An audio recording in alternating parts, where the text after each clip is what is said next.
Hello. Welcome everyone. There's a couple of things. One I cannot see. Where's my glass? Says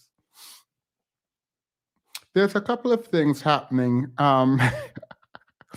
First, I've been trying to fix the light in here, and it's just not working. It is so yellow. I don't mind, but it makes me look really, really, really, really, really, really, really, really, really, really yellow. Um, Only Thebes have the power of the pin. Who is asking to pin? There will please note there will be no twerking in the chat. The rule is that if you are called up by the host and you don't go, you will be removed from the live either temporarily or permanent. Period. And that's just that. Like we have to we have to set rules. And I should have shaved before I came on. It don't matter. Um, I don't know if you guys can see it on this camera, but there's a bunch of like dark spots here. I don't care. Honestly, don't care. Let's just get into it. Because on the screen, I look good. Like the screen that you guys are watching, so that I look good, but it looks really, really yellow. I don't think you guys care. You guys are here for the voice. You don't care about how I look. Let's start this.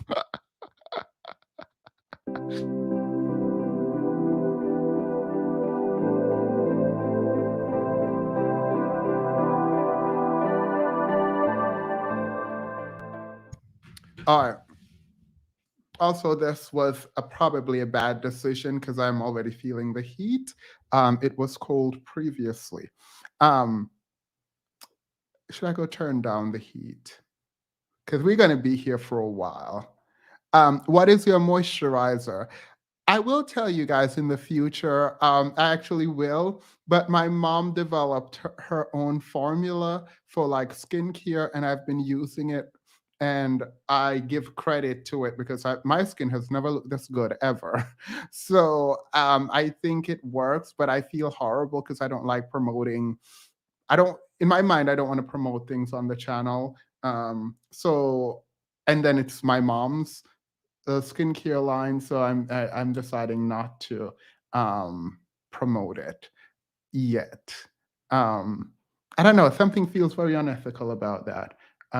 After I figure that out, I'll come back and let you know. Someone said con skin. Period. People say skin is. You know what? I'm gonna keep the yellow light. I'm gonna keep the yellow light. Period. I'm just gonna keep the yellow light. I have coconut water because apparently it's good for you, and I'm Jamaican, so period. Oh, don't like that brand. And drinks. Yeah, right. Mom's got to pay up. Period. And nothing in life is free. Nothing. My eyes hurt. Nothing in. Oh, it does look good. You know what? I'm going to start drinking mud water again because everyone has been asking for it. Why can I not see? This is so odd. Like everything is just not. I feel. All right, let's just start. Right? Let's just start because whatever is happening to me right now is just not it. I'm all discombobulated and stuff. Let's start.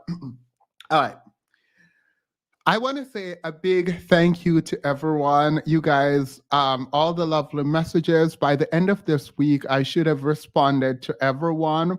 I think there are a couple of people that I need to send Vitamins book to from that thing that I did a while ago. For the first 10 people to email me, I will send it to you. I'll get to you. I promise.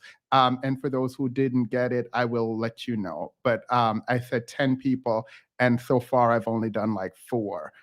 It's not because I don't want to come through on the promise. It's just like, oh, there, I have a scratch under my eye right there, if you can tell. Anyway, Yeah, so I will send it to you guys soon. I promise. I I'm not trying to steal your book. All right. Without further ado, there's going to be an open conversation happening. This live stream is not going to be short. I don't foresee this being short. I foresee this being an extremely long live stream. Get your food, get everything you need, because we're going to go in depth. Um, is Themis vain? Is Themis vain? Yeah. I mean, I care about aesthetics. Like, I care about my own aesthetics. I don't know if that makes me vain. If that, I don't know. Am I vain? I don't know. I try to be healthy and present well. And I care about how I present. I don't know if that makes me vain, but probably. Let's go with yes. Themis is vain. Let's go with that. um, I have my collard greens ready. All right. So everyone got their food ready. Everyone have their painkillers, because apparently anytime I open this up like this, we always have someone coming up here and not really understanding the assignment. So let's get into it. All right. So Hafeez, I didn't know this until like a couple months ago. Apparently he's like a Christian YouTuber, and so he he supposedly includes sort of religious aspect, Christian aspect into his content, into his men's improvement content. Um, from the people he's been associated with, I would not have been able to tell. And so he goes on to another Christian YouTuber's podcast, and they were talking about they were talking about their content, men's improvement, and all of that stuff. And so now we are going to react to it. Someone sent it to me, and I was like, yeah, no. Forget what I'm going to be doing tonight. We all have to watch this together and react to it together. And so, yes, painkillers. And so I'm going to drop the link in about 10 minutes. Remind me that I need to drop the link in about 10 minutes. And we are going to come on. We can debate. We can have discourse. Look, I'm ready for everything, because today I got time, cuz, as Lovely T would say.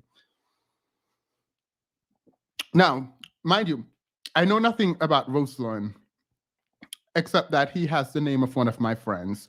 I know nothing about him. I know nothing about his channel. This is not a promotion of him. I literally don't know this man. So just putting that out there, I'm just reacting to this conversation and this conversation only. That is it. All right. Let's go.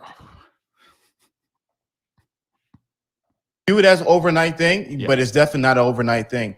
And so I did a video, like, kind of elaborating and explaining to those who are unfamiliar with our content, what we believe in, what we stand for, this, that, and third. And then I got into a discussion about, just a red pill and manosphere, things along those lines, with a lot of people, are familiar with, especially with the rise of the movement recently.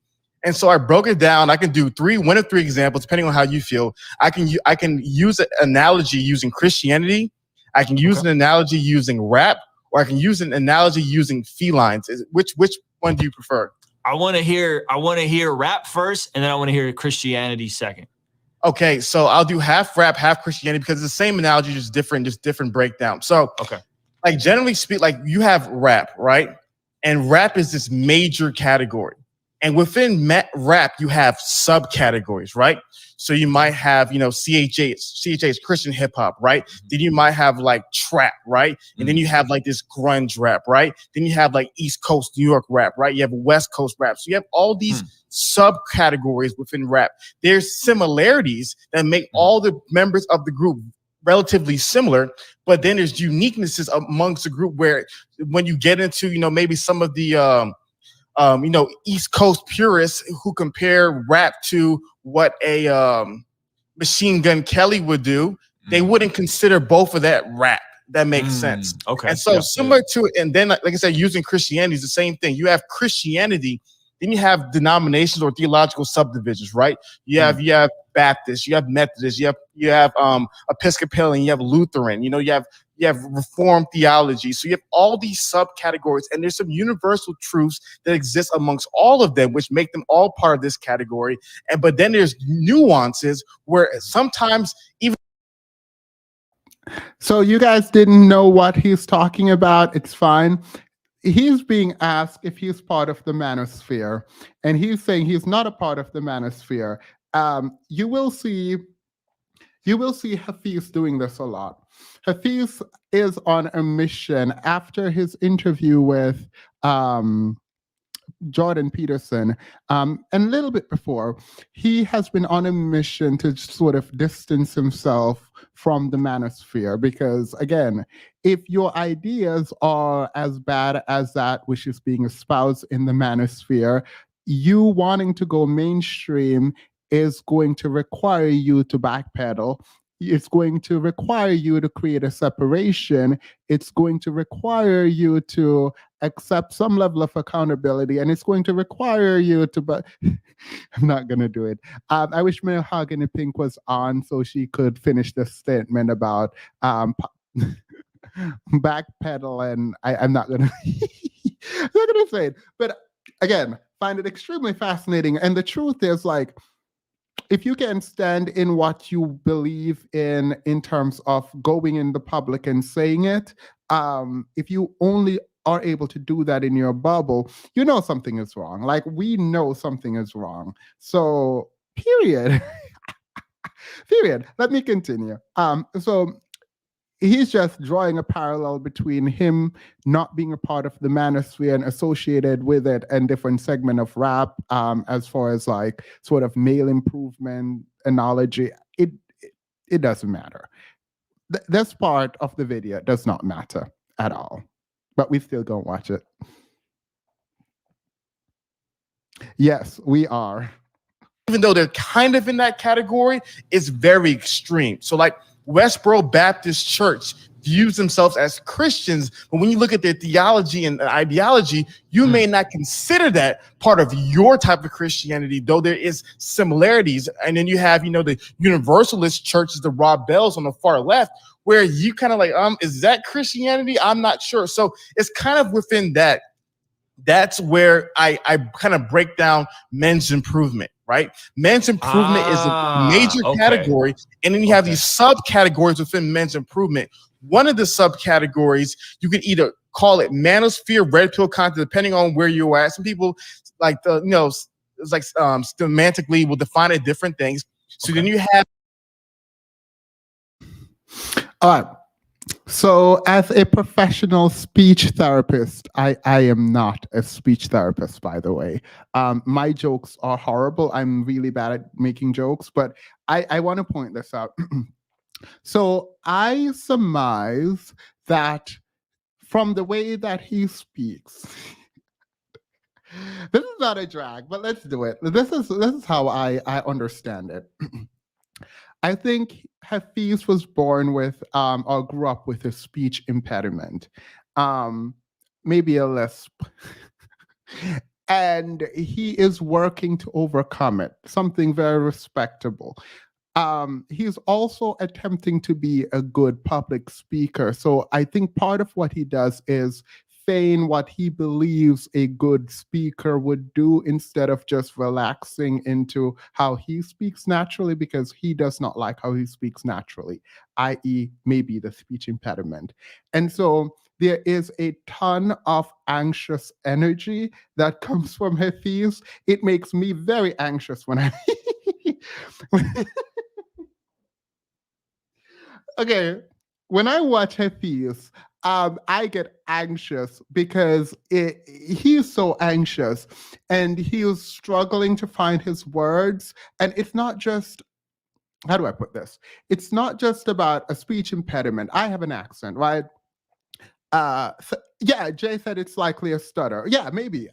There is a speech impediment. I believe this is not verified. I think there is a speech impediment that he had.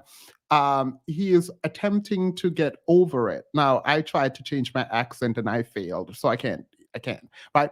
So he is attempting to change the speech impediment or be more comfortable, but he's also trying to exude authority through. So I think he probably is adopting what he thinks a pastor sounds like, but it doesn't come off well, particularly when he has this very obvious anxious energy. So that's my diagnosis from a very professional standpoint without the degree in without the degree in speech therapy. Yes, the white manosphere threw them under the bus. Yeah, I mean, the truth is no one is going to want to affiliate with the black manosphere, and the reason is they're taking this too far, right? Patriarchy is bad for men and women, but men uphold patriarchy because they benefit from it a lot or in ways that they appreciate. One of the things that is happening is that the black manosphere, what they're positing generally highlights the issues with patriarchy because they want all these things from women where they won't provide what they should provide on the other end to make it seem like a fair exchange. And so I think a lot of women through the manosphere are waking up to the reality that this patriarchy thing is not cute, particularly when men can uphold their end. And in this world, not just black men, but men generally cannot sustain a one income household. And so the patriarchy is unstable, and the black manosphere's talking point, it's making it even more unstable. And so everyone watching is very disgusted by it, and they're speaking out against it. We'll get into that because I feel like it's an interesting tidbit. Why am I talking so much? We have so much to get through. Let's continue. Have this red pill manosphere in that subcategory of men's improvement, right? Because the problem is when people say, well, the manosphere is content by men creators, I don't think James Charles is part of the manosphere. He's a male creator. I'm not sure you consider him part of the manosphere. And so to me, it's there's uniquenesses of it. And so for the roommates and what we stand for, I believe that we're part of men's improvement content. This is something I believe, and we'll talk a little bit more about how I got there as we progress. But I believe we're part of men's improvement content. So we're within that major category, like the way a West Coast rapper is a part of rap, and the way maybe a Baptist is a part of Christianity. But I don't consider myself red pill. You know, girl, you're a part of the manosphere. If you have to do if you have to compare yourself to James Charles to show that men who make content on YouTube aren't all a part of the manosphere, if you have to go that far, you're part of it. It's okay. You're part of the manosphere, girl. Literally, no one is listening to you. I'm pretty sure Ruslan is like, okay, girl. I mean, period. We just. Where is it? No. Where is it? There it is. No one is listening to you. You're part of the manosphere. No matter how you try to distance yourself from it, you are. You are part of the manosphere. Now continue.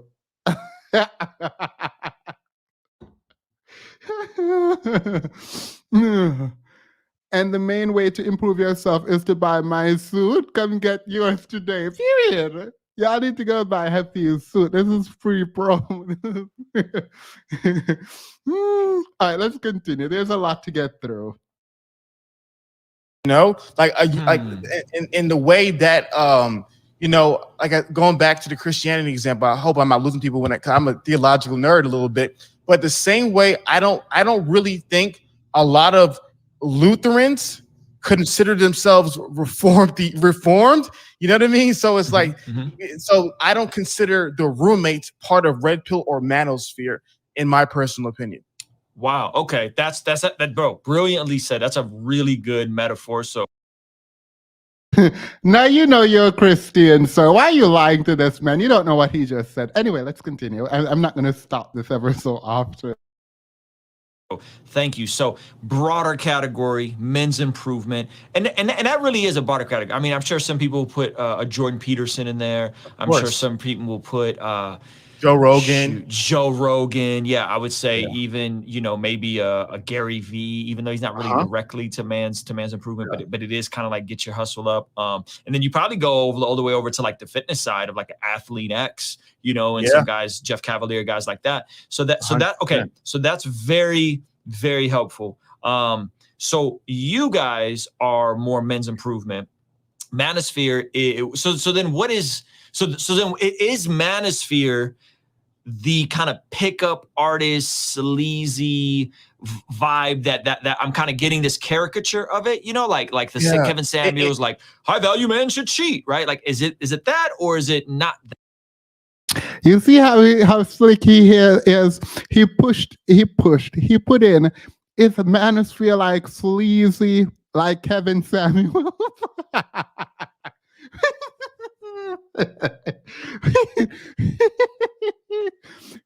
He said the manosphere is sleazy. And he specifically called out Kevin Samuels. All right, Hafeez, go off. That. Yeah. So it gets complicated because one of the biggest problems in postmodern philosophy, which we're all a byproduct of, is that words lose objective meanings, right? So when people use the word manosphere, like the way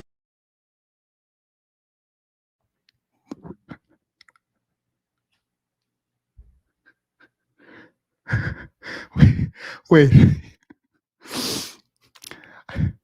This man just said, this man just evoked postmodernism. Right. Postmodernism to explain so postmodernism is about deconstruction, right? So he's saying words lost meaning, but that's not true. There's like a general sort of agreed upon definition that we use, but it's very strange to have postmodernism being evoked in this way, and it's it's so nonsensical that let's continue and see where this goes. Let's all take a sip of coconut water, Lordy.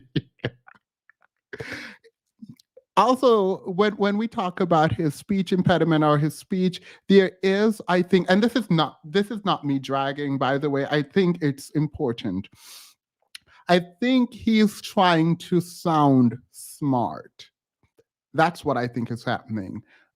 Whether or not he's trying to be smart is not something I can talk about because I don't know him personally, if he's actually doing the work behind the scenes, but I know for a fact he's trying to sound smart. Postmodernism has no real meaning in this conversation now. Let's continue. Yeah, yes. A lot of, I think Jordan Peterson would probably say he's not conservative, but a lot of conservatives sort of attack liberalism for being quote unquote postmodern. And I mean, CRT would be a great example of this. In the discussion of critical race theory, I think talking about postmodernism would be good. In this conversation about whether or not you're part of the manosphere, yeah, not so much. Period. Thank you, Lynetta. Thank you. I appreciate that. I love a compliment. Period. All right, let's continue. I don't know why. I'm sorry if I'm being annoying. Let's continue. Way to use the word high value, right? In the postmodern philosophy, what happens is there's a breakdown of the language. And so language doesn't have objective meaning. So if you ask different people, they will say, generally speaking, manosphere is different things. But to me, what I find similar in the manosphere is usually the content is strictly focused in on the relationship between male and females. From the male perspective, and that's where you kind of get into the red pill philosophy. Because, like I said, manosphere, red pill is kind of the same thing, but it gets weird because some people think they're manosphere, they're not red pill. It gets kind of weird. Like, for example, there's a guy named Coach Corey Wayne. He's a dating coach for men, has a pretty large channel, but he doesn't consider himself red pill. But some people might consider him part of the manosphere, so it kind of gets weird in that space. But I think generally speaking, when people usually are doing videos about the relationship between men and women. Okay, so let me summarize all of that and say he does not know what he does. He does not know what he's talking about. Yes, sir. He has no idea what he's saying. Can you give Hafeez some credit for trying? Dang, echo chamber vibe in here. This is not a call out, but I will have the link, Van, and you can come up. I did give Hafeez credit, by the way. I don't know if you were here, but I think that Hafeez is attempting to make himself into a man that other men can look up to.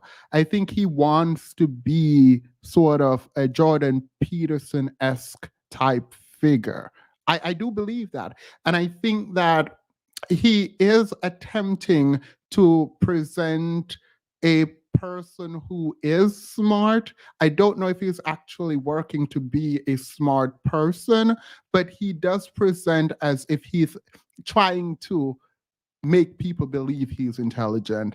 I think he tries to include words in his vocabulary that were probably not based on his surroundings, so they don't seem natural when he says it.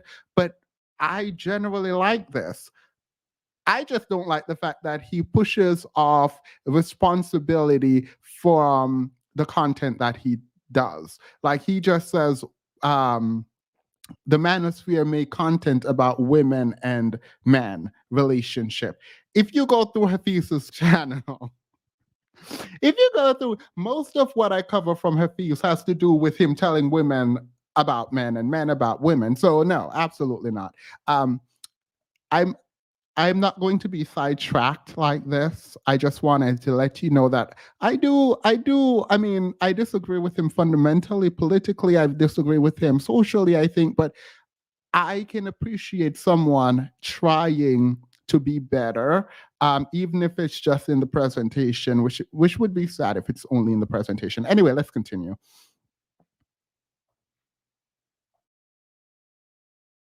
Especially from a red pill perspective, they're usually a part of the manosphere. I think the key is not just because people will say, well, you guys do conversations like that, but it's from the red pill perspective. I think that's the uniqueness of the a lot of the general people they consider part of the manosphere.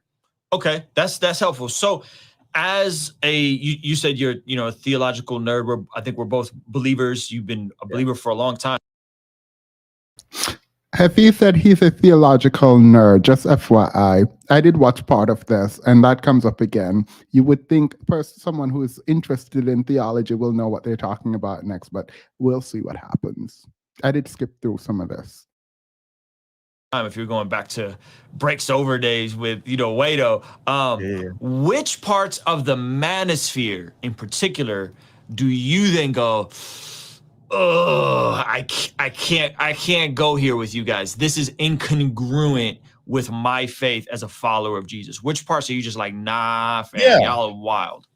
Yeah, I think the fundamental thing, and one time I did a discussion about this, about the manosphere and red pill and things like that, and somebody shared with me, they're like, well, you say you're not this on multiple occasions. It's not the first time I've said it, but we see similarities. So going back to the cat example, I've said this very similar thing. I'm like, yeah, there's a lot of similarities between lions and tigers, but lions aren't tigers. A lot of similarities between, cheetahs and, leopards, but cheetahs aren't leopards. And girl, this man is going to do everything. This man is going to do everything but answer the question.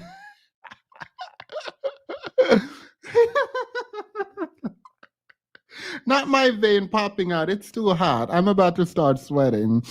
Oh my God. It's just he gonna do everything but answer the word.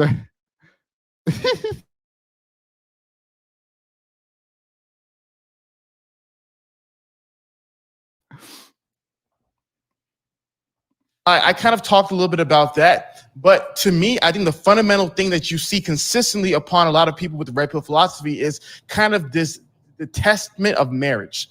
I think it's one of the biggest things.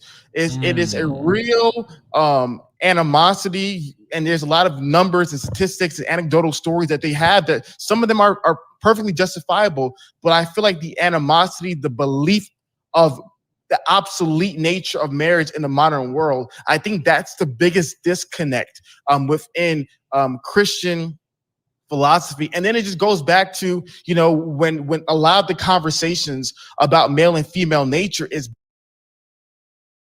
It's funny, he was asked specifically about what he disagrees with, and he talks about what was inconsistent with the Bible in terms of the rejection of marriage in the manosphere.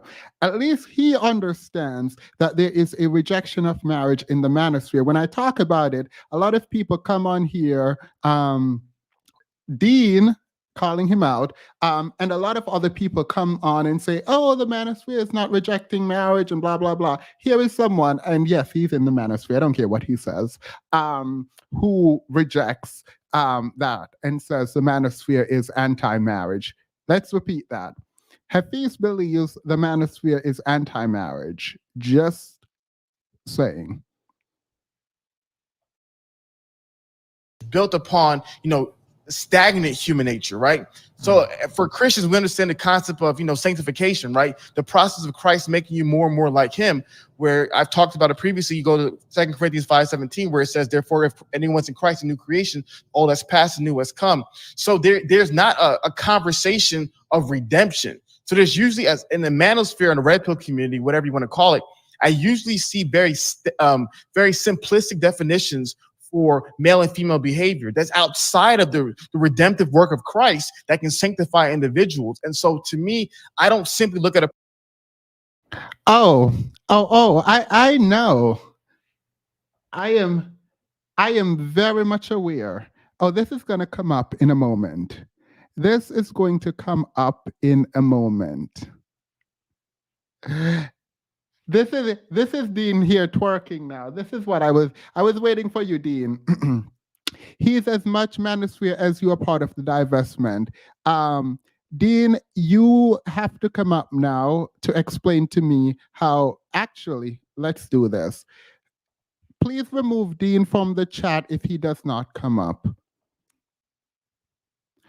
Dean, please come up on the link. You have 2 minutes. This link is only for Dean. Please, no one besides Dean, click that link. Dean is going to come up, and because I think we like to throw things around, and I'm not here for your passive aggression. So you are going to come up and explain to me how I am a part of the divestment community. What have I said to indicate that I am a part of the divestment community for you to draw this parallel? If you do not come up in the next 2 minutes, please remove him from the chat. And that's just that. So you have 2 minutes. I will let this play. All right, here he is. All right. You said he is as much manosphere as you are part of the divestment. Do you want to justify that? Yeah, I got a new phone. Am I coming in clear? Yeah, perfectly. All right. Yeah, so you're trying to paint this narrative about. Stop. Okay, go ahead. How am I part of the divestment community? What is the divestment community? Obviously, I'm being facetious. Well, you shouldn't be facetious. All right, that's all I needed to know. But you can go back to the chat if you want. Let's not tonight, because that was the passive aggression is weird. There is no one, literally no one, who would honestly come on my channel and say Themis is a part of the divestment community. Literally no one. No one can justify that stance. It really, considering your close connections with. Well, if I plug in Themis and Thoth into the YouTube search, your channel comes up with divestment channels. So are you saying that you weren't being facetious? Because you just said you were being facetious when you said I was a part of the divestment community. Yeah, I'm being facetious because there's loose connections. You would be what I would call divestment adjacent. Hafeez would be what I would call manosphere adjacent. No, Hafeez is in the manosphere. What is the principle for the divestment community? So Hafeez is manosphere. No. I don't. Stop. We're not. For everyone listening, please also take note. We are not going to do this. Just answer the question directly. What is the divestment? What is Pinnacles for the divestment? What is the divestment community about? The divestment community. So are you going to give me an answer? Are you going to give me time to answer this? Or are we going to do this tit for tat where we pick on semantics? If you question this again, we're going to stop. But I'm trying to get you to tell me what the divestment community is about. So if you allow me time and not do this tit for tat where we pick on semantics, I will define it. Dean, just answer the question. What is divestment community about? So the divestment community is I want to use my words wisely. So the divestment community is part of the Black women empowerment community. It's a subdivision. Mm-hmm. I'm sorry? Mm-hmm. Oh, yeah. So Black women empowerment includes Level Up, Black women in luxury, a little bit of colorism, but also includes this divestment sector. And this divestment sector advocates, on one hand, you should not have one-way loyalty to Black men. No. And okay. Let me just stop you because we're going to ramble on. Divestment community, as it has been articulated, is to leave Black men alone. Don't date them. Don't be a part of them. Leave them alone. Go date other people. There is no dating of Black men. That is divestment community. The swirling community is like opening your option. That is the pink pill. The problem is I don't give relationship advice. I have never given relationship advice. So it would be odd for you to even equate me with any of those channels that give advice to women about what they should do. While I do believe women should open their option, I don't tell women to open their option, to close their option, to be by themselves. I don't tell women what to do. So it is literally impossible for me to be one of those channels because, again, I don't believe I have the authority to tell anyone what to do. So I'm not going to go and pull receipts. So you can pull whatever receipts you want. I don't tell women what to do. So that's the first thing. The second thing is Hafeez articulates that the manosphere is about dissecting and talking about men and women's relationship. He has done that. That is most of what he did prior to him talking to Jordan Peterson. Everyone associates Hafeez and the roommates with the manosphere. He even talks about being close friends with them and making similar content. However, he is not a part of them. He can say that all he wants, but that is what his channel does. So, for me, you get. No, sorry. I'm so sorry. No, I'm so sorry. Sorry. I didn't want to cut you off. Sorry. Yeah. So that is it. I don't tell women what to do. All right. So I'm going to put a pin in Hafeez, but I want to deal with you right now. I want to deal with you right now. This might get uncomfortable. Oh, please. It can get as uncomfortable as it might get uncomfortable because I love you, brother. All right. So I hear what you're saying. You don't want to be labeled divestment. I get it. Oh, let me rephrase. I don't care what people label me. That is fine. I'm talking about you coming up here and saying that what I am doing is similar to what Hafeez is doing in terms of my connection with divestment and his connection with the manosphere. There is a clear connection between Hafeez and the manosphere. It is not so clear with me, particularly when I make on every live, I essentially point out the fact that I don't have the right to give advice. Continue. I would argue that you have similar loose connections, and maybe that makes you uncomfortable. I don't know why it would. I'm not uncomfortable. I love the divestment women who are here. I really appreciate them. So that I have ties to them is not uncomfortable. So then why would it bother you to say that for me saying you're adjacent? Because you are being passive aggressive when you say that. I'm not. Famous. And to the rest of the lovely ladies, I love you guys, and I'm not being passive aggressive. Like, if so why do you think I'm divestment? What's that? Why do you think I'm divestment? Yeah, so you have loose connections, or you have some loose connections and some direct connections. Okay, and for example, it's like your associates, right? Like, you might not necessarily be a drug dealer, but all my associates are drug dealers. That, it's just like, but I'm not saying that's a horrible analogy because it implies negative things. Whatever the analogy is, birds of a feather flock together is what you're saying. But if my friends are drug dealer, if my friends are drug dealers and I don't deal drugs, I am not a drug dealer. I am friends with drug dealers. Yeah, you're adjacent. If I have a lot of white friends, it does not make me white. It just means I have a lot of white friends. I don't know what you're going at. Yeah, or you see you appreciate something with their personalities and how they roll. And I'll give you examples. And I love Pink Pill for the first of all, I love Crystal.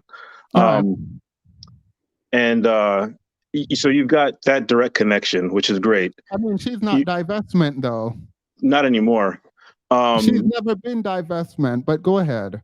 Okay. You've allowed, and see, this is where it gets tricky, because now you have a lot of women who are saying, don't call me divestment anymore, which is interesting. But yeah, you've given your platform to women like Mahogany Pink. I like Mahogany. I'm not attacking anybody. Mahogany Pink.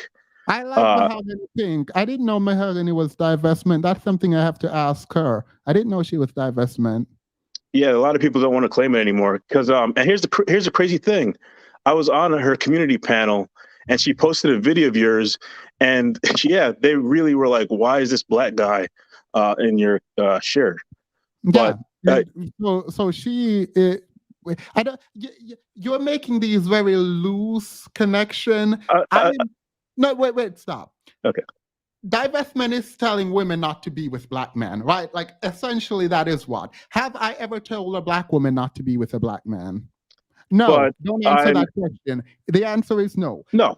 That is not divestment. Stop talking. Yeah. Hafeez defines the manosphere as people who are focused on male-female relationship and make content about male-female relationship. In his own definition, he fits into it. Again, you said you were being facetious, yet you are still up here trying to make the claim that you are not actually being facetious. So I don't know what to take from this. Okay. So by facetious, I'm not saying you're in divestment. I'm saying you're adjacent. Like, because he's not in the manosphere, he's adjacent. I feel like you are being obtuse intentionally if you are saying that the Hafeez is not in the manosphere. There is absolutely no reasonable person who can sit here and say Hafeez has not been a part of the manosphere. If he's changing now, that's something different. But for you, a lot of people are changing. Yeah, and that's completely fine. But when you say he's not in there, that is foolishness. Like, and the fact that we derailed the conversation, I purposely allowed for it because whatever. But the fact that you would derail the conversation to just do some foolishness like you just did, like, literally makes no sense. Like, why would you make the comment knowing for a fact that it's not true, then coming up here and saying I was being facetious, then continue to articulate points in which I am supposed to be somehow divestment? Maybe I'm using the word facetious incorrectly. The point I'm making is you both have a very similar dynamic in terms of No, you're not I don't you're not tell people what to do. If I've ever told a person what to do, it probably is a black man. If I've ever told a black woman what to do, I'm probably joking, and I said it in before I made whatever. The other day I said I am Dr. Love and I was giving love advice, right? And I said this is a joke. Do not take advice Yeah, I from know. me. Do Yeah. not take relationship advice from me. The manosphere and the divestment community does one thing in common. They give advice about relationship. I do not have the right or authority, I believe, to give women or men advice about Yeah, relationship. you just I have made that very clear. So it is impossible for you.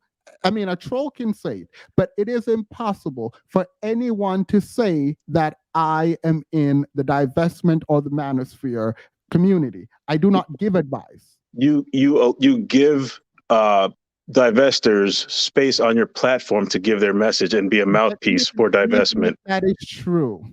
Even if that is true, Hafeez directly give advice.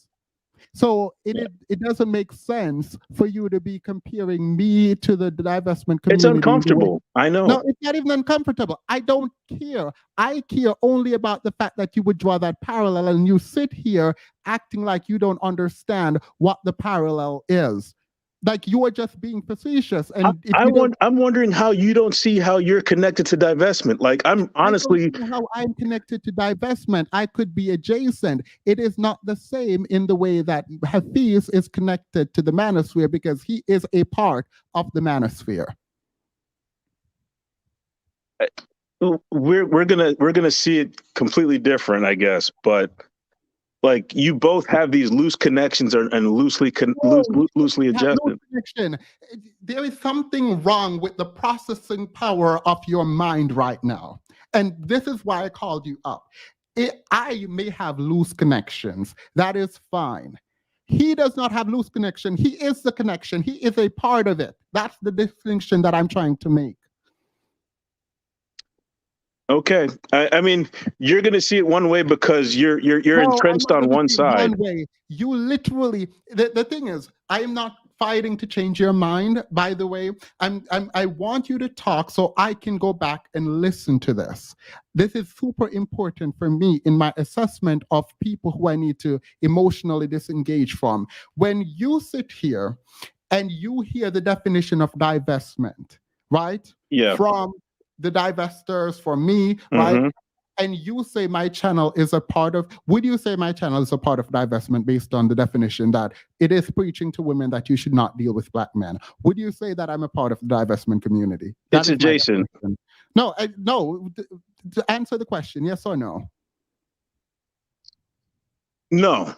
All right. When Hafeez defines it as giving manosphere as giving relationship advice and talking about men and women, based on his definition there, huh? What? The way you're framing of this question is interesting. This is what Hafeez just said. Do you want me to play it back? I'm not going to actually play it back because I don't care. But take my word for it. Hafeez just defined it as giving relationship advice, right? So based on his, and talking about the dynamic between men and women, based on his definition of the manosphere, is he a part of the manosphere? He's not a part of the manosphere. Based on his definition. No, he's not. So he does not give women and men advice. You're saying manosphere is all about women and advice. No, thank you. All right, so let's move on. We're not going to do the foolishness. You're going to sit here and say, no, he's not a part of it after he defined it in a very specific way, which would include him. Have you absolutely lost your mind? We're not going to do this disingenuous conversation. A person say, well, she's a female, so therefore she will exhibit all female behaviors that the human female exhibits. While yes, there is true to extent, I have to give the opportunity for the supernatural grace of God to transform the lives of individuals and men and in women. And so I think in regards to the marriage conversation, as well in regards to the human nature in regards to men and women, those are the two biggest disconnects, and probably a myriad I can go into as well. Yeah, that's good. I was talking to Rebecca Barrett just about this kind of same topic, and we talked about like there seems to be this dare I say, demand from the manosphere for women to behave a certain way. And to me, I go, but you're really expecting spiritually dead people to act like they have sense. And I don't expect people who don't have a biblical framework, don't have a transformed heart in a society like ours to be like, yeah, I'm going to be a leader of a man, or I'm going to, you know what I mean? I'm going to be a submissive woman. Like that seems incongruent to me. So it's almost like this expectation of women from men without understanding that people need to have changed hearts. Like submission is hard work, you know, working on yourself, or even have the self-awareness to work on yourself is very difficult if you don't have a renewed heart in Christ Jesus. So I like how you put that. Yeah, but real quick, let me jump into that real quick, if you don't mind me. Yeah, well, it's kind of from a secular perspective, there's multiple ways of handling that conversation, because I would argue that in Islamic communities, the women don't have the supernatural workers of the Holy Spirit, but they may have the character that a lot of men today would be more desirable of. And so to me, what I've seen it is that. You know what? Let me leave that alone, because this is going to get messy.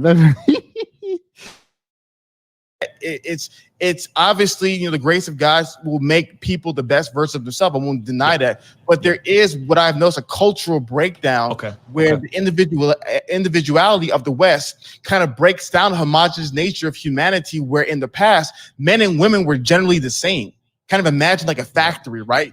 And now like there was a factory where it kind of every single male and woman that was created across all major world cultures were generally created the same, with the same perspective and understanding. And so now what happened is we went from this general factory to like a Build-A-Bear workshop, where now you have all these different individuals, and a lot of individualism. I cannot tell you. I don't know what this one. I don't know what he's doing. I don't know what he's talking about. I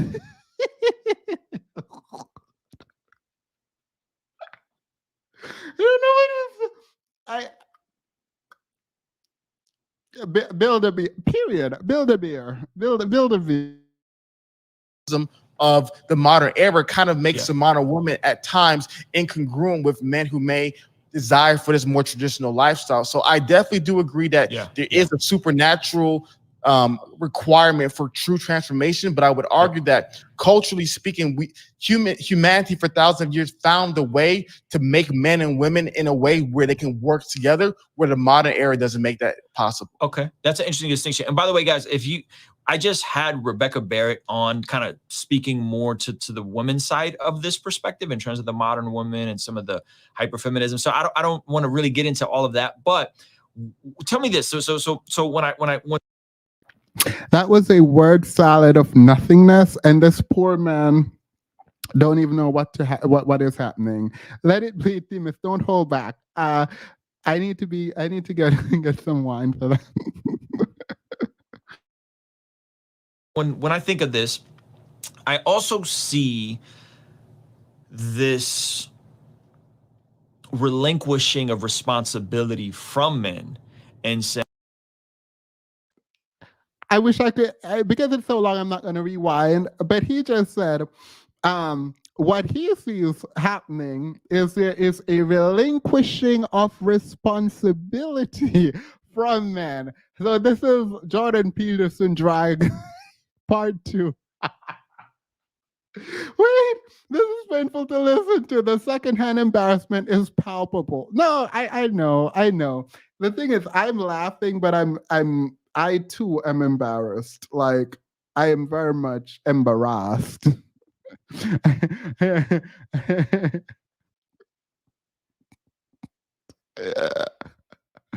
Oh my God, it is a mess. Saying, well, the modern woman is to blame. Again, this may be a caricature. The modern woman is to blame for all of these ills. And I, as a husband, as a leader, as a father, am always looking to take responsibility. right?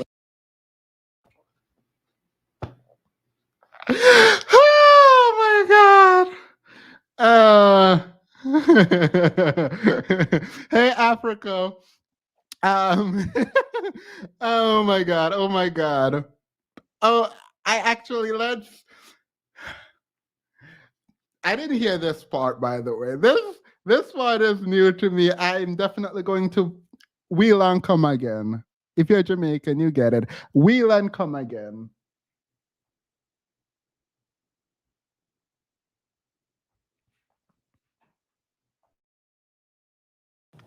I also see this relinquishing of responsibility from men and saying, well, the modern woman is to blame. Yo, the way Hafeez and the roommate have a ton of videos talking about the modern women is to be blamed and feminism is to be blamed and like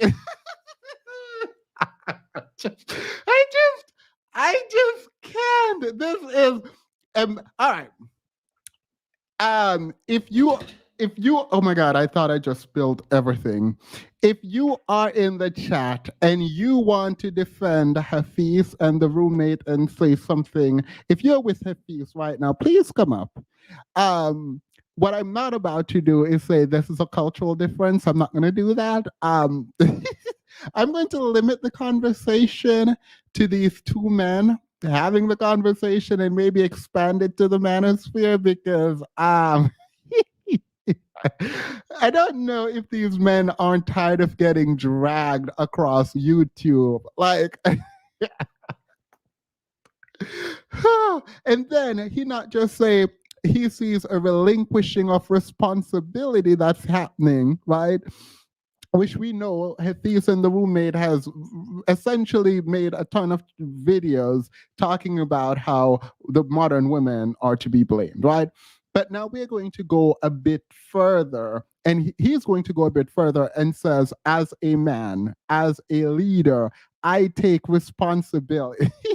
Tim, if you aren't being fair, the hardest thing to do on social media is to appease a young audience with consistent content and keep your ideology mainstream. All right. Well, all right. Here we have another in search of some correction. So Van Lee, this is a call out to you. Please come on. Please come on and explain this comment to me. Let me get my ginger beer tea, powder green, and cocoa for this. Van, Ruslan weaponizes interracial marriage. Look, he can weaponize whatever he wants to weaponize. I don't know this man. If I see this man walking about down the street, I would not know who this man is. I did not look up his stuff. I don't know. But Van, you will not have the right to make another comment in the chat unless you come up and explain this. So I know what you're doing, Themis.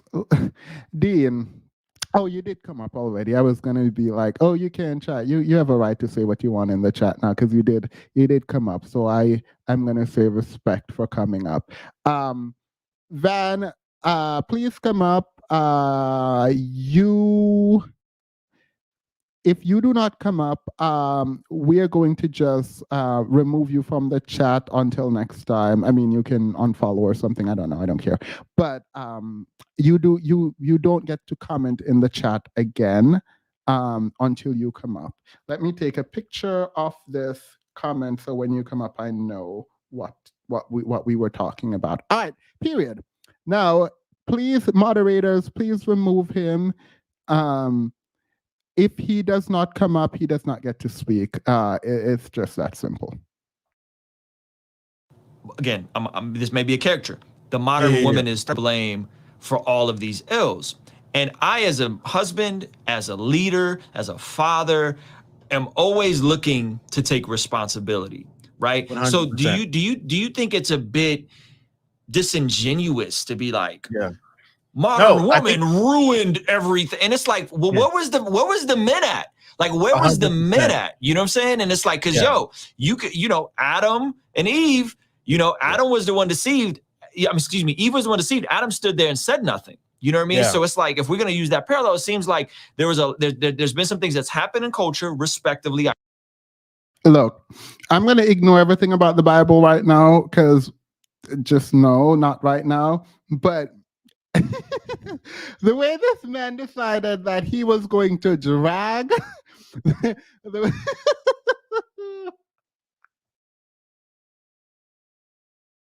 I understand. I've heard the breakdown from Kevin Samuels, and you know, whatever, Cosmopolitan writing these pieces to women, you know, 50 years ago, and try to create this image, and women buying into it. But my question is like, well, where was the dudes at? Like, where was we at? Because so we got passive, and now it's like we wake up and it's 2021, and this undertone of like hostility towards the modern woman, and it kind of seemingly like it's all women's faults that we got here. Yeah. And I go, wait a minute, that don't seem right. It sounds like we as men could have done something, should have done something, didn't do something, and now there's this weird hostility towards women. No, 100%. So I think you definitely come. I cannot believe this man just said 100%. Someone just said he's disingenuous, and yeah, this is my problem with Hafeez, right? Like, be wrong, but be wrong everywhere you go, or be right, or adjust, or change your opinion. Don't sit there and pretend like you did not say what you said, that you did not blame the modern. This exchange is the sixth time I have seen Manosphere twerk. They never agree with these dudes. No. The good thing about this is, we know that when we shine light on certain things, we get to see it for what it is, right? And like, no one is going to accept this foolishness, what you're talking about. Like, the reason I can come and talk about this and people are messaging me and upset is very simple. I feel comfortable rejecting everything from the manosphere, whatever the manosphere is saying, because it's so easily provable to be wrong. Like, they don't provide stats, they misunderstand research, they don't provide literature, they don't engage in any meaningful discourse. Well, I shouldn't say, when I say they, I'm talking about the specific group of men that I've spoken about on this channel, right? There are people in the manosphere, I have been told, that are actually talking about men's development, and they are actually helping men and creating scholarships and all of that, right? I don't know these people, right? So if you know these people and you would like me to talk about the manosphere people who are doing well, you can send that information to me via email, themistos@gmail.com. So period. Thank you, Kitty Cats. I'm from, you know, a Christian perspective that I come from as well, which places the responsibility on man, right? You think about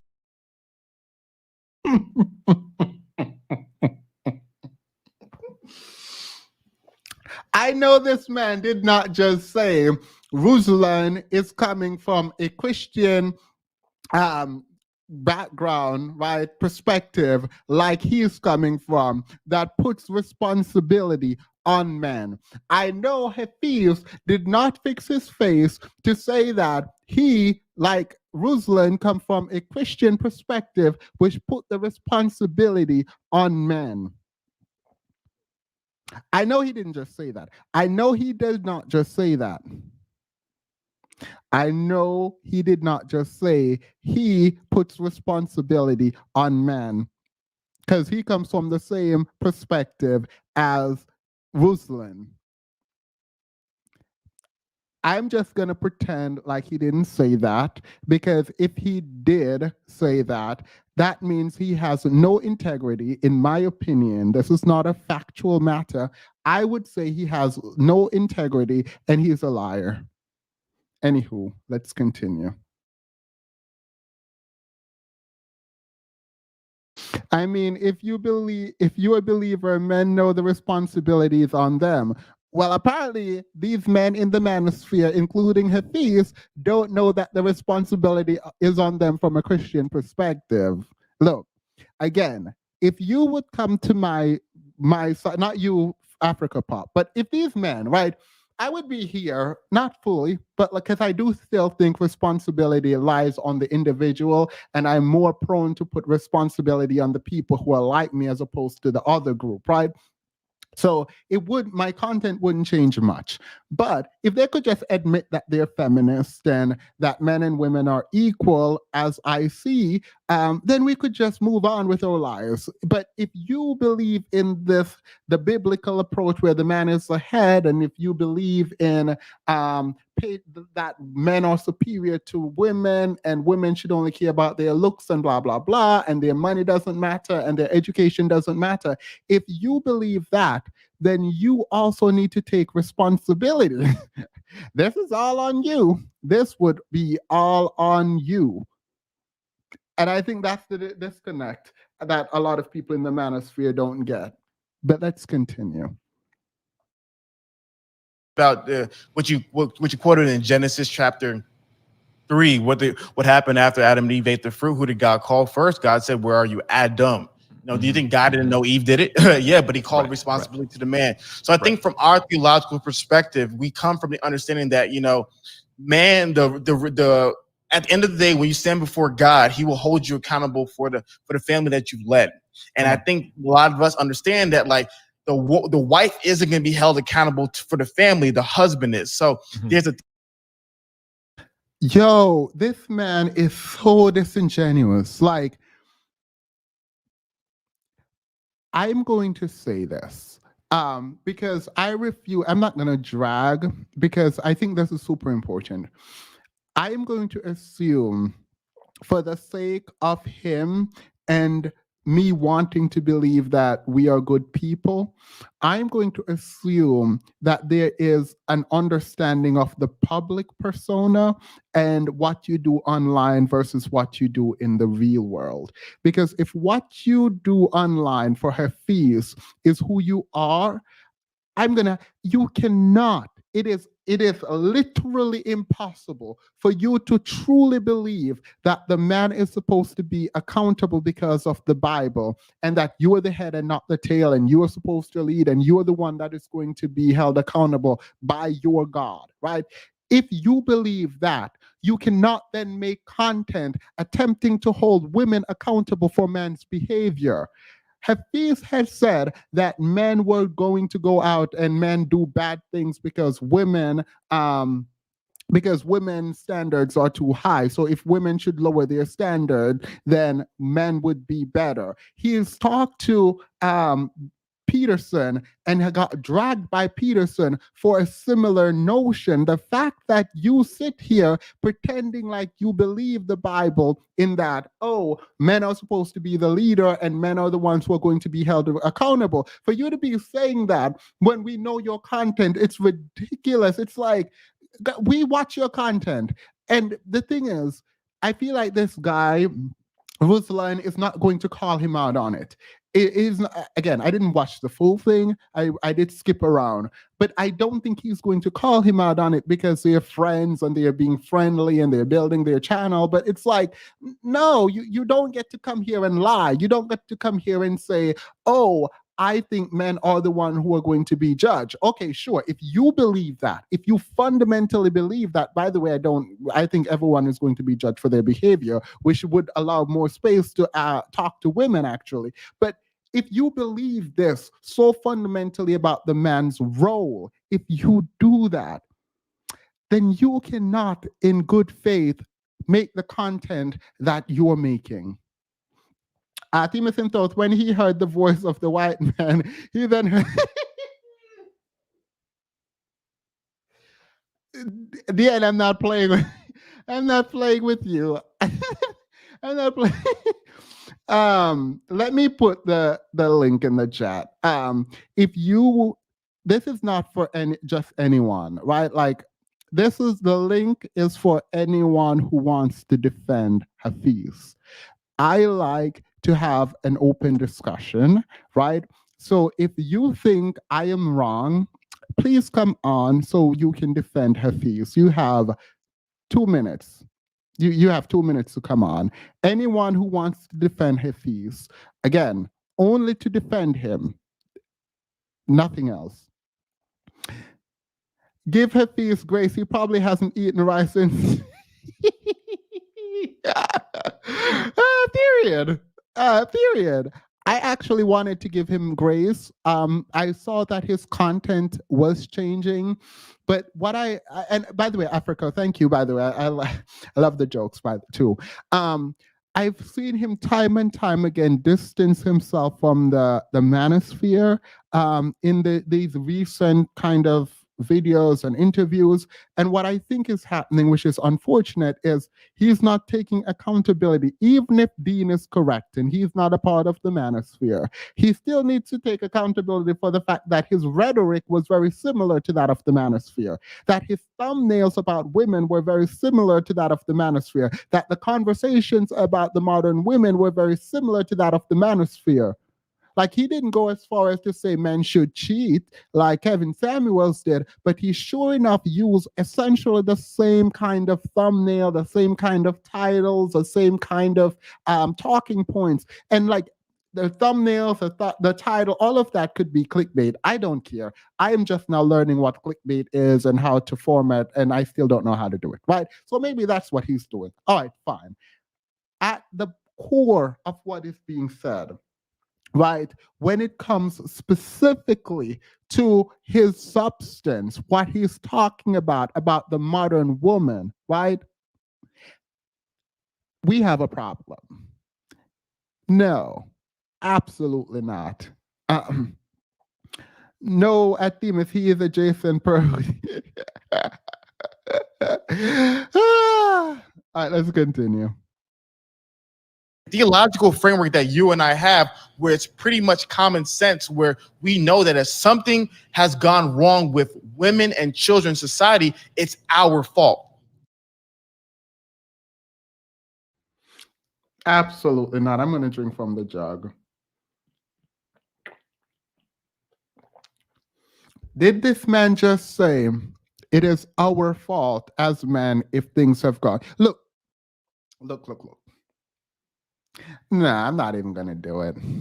This is not right. This is literally not right. It's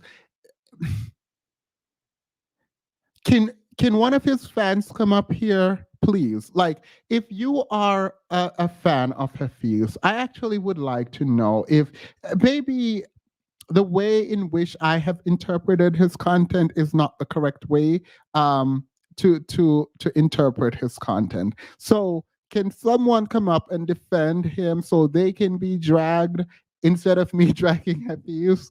Because I am very much confused. I am confused. If you are this willing to take accountability verbally, I don't know how your content could be what it is. Like, this does not make sense to me. The fact that he like, I mean, and then the fans, the people who watch him, like, go back to watching him, and it's like it's the same thing with Kevin Samuels when he's talking to Nicki Minaj. He's like changing the way that he is talking and what he's saying and what he stands for, and then go back to their thing. It doesn't make sense to me that people, thinking people, right, logical people, would see this and then go back to blaming women. Like, literally, Hafeez has a problem with OnlyFans, girl. Can one of the fans come on, please? Can one of the fans come on? Hafeez has steam is taking a swing straight from the bottle. Yeah, I mean, I don't even drink from the bottle, but I don't have time to be moving things around. Wait till you get to the good part.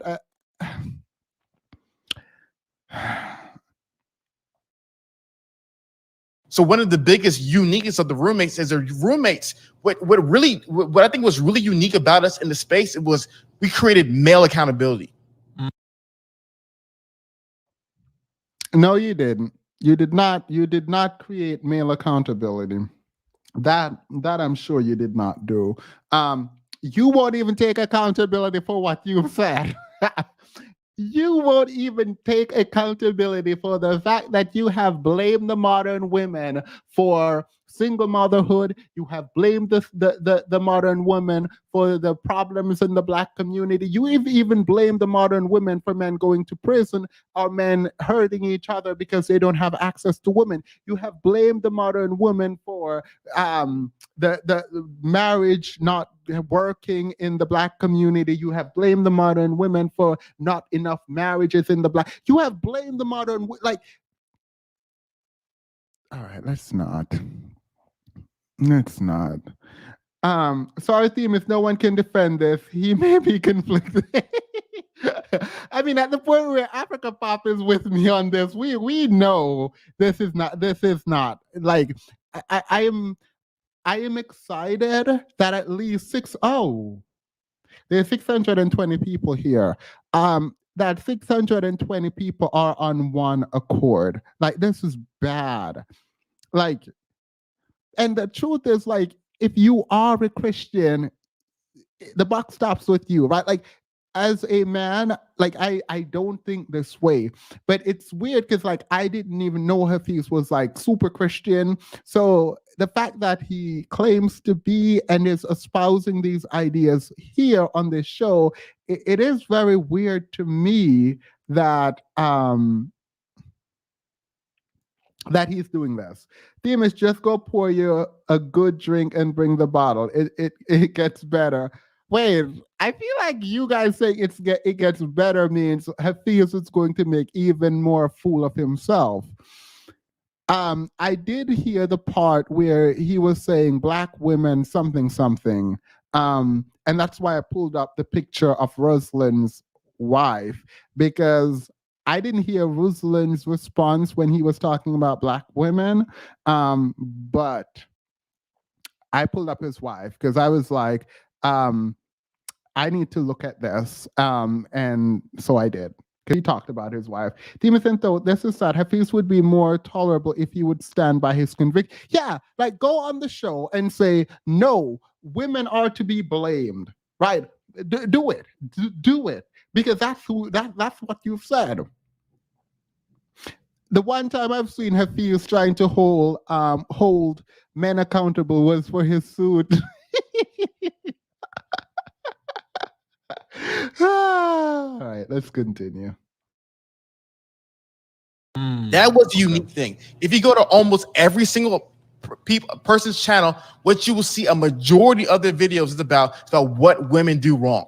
It's about the most crazy, outlandish, wild woman today who is doing some crazy, outlandish thing. And the emphasis is what women do wrong. We can have a whole conversation. Dean, I'm speaking specifically to you, Dean. I don't know exactly why it is that you feel to be the way that you are in the chat, but please let me know that you heard this. Please let me know that you heard this. Please let me know that you heard what this man just said about those people, those content creators, what they say about the modern woman, how they cherry pick bad acts by women, right? How they cherry pick bad acts by women in the manosphere and talk about those negative traits of women, right? How those people treat women, how those people talk about women. Have you not been on this person's channel? Even if you didn't go on Hafeez's channel, if you are on this channel, I've covered him enough times, right? Where he blames women. He was literally in the face of Jordan Peterson and had to backtrack, and I'm not going to say it. And now he's here separating himself from those people, describing what those people are doing with facts that he engaged in these behaviors himself. Like,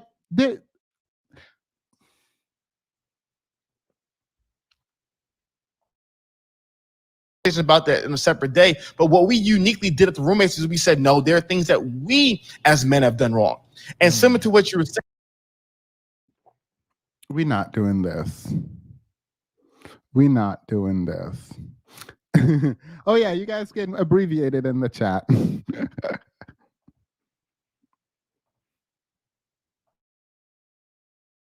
Saying one of the byproducts of the feminization of the Western society is that you've noticed is that a lot of men exhibit very feminine behavior. See, a lot of guys don't realize that.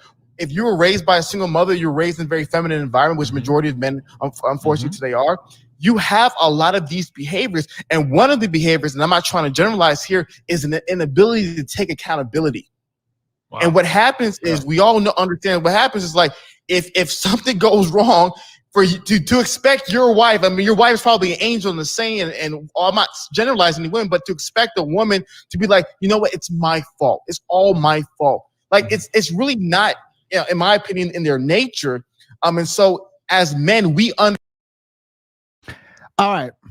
So earlier he was talking about how the manosphere like to talk about and minimize male nature and female nature and how wrong that is. While in the same video, he just said it is not in women's nature to take accountability. What? Literally, what? Like, it is not in females' nature to take accountability. I need the receipts on that. I need to see the anthropological study that says this. I need to see some sociological research and psychological research that says this. It's not in women's nature to take accountability.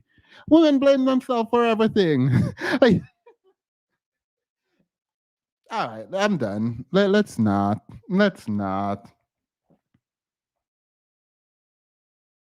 Again, hopefully there is a fan of Hafeez in the chat.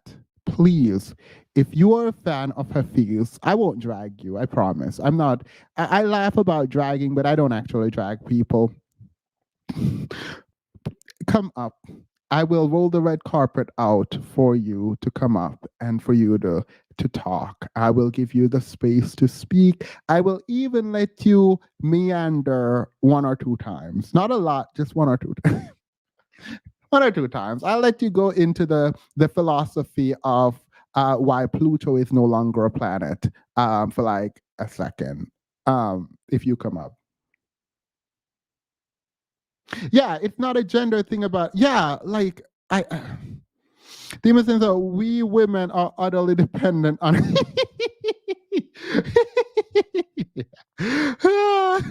oh my god. Demons, you drag respectfully. Thank you.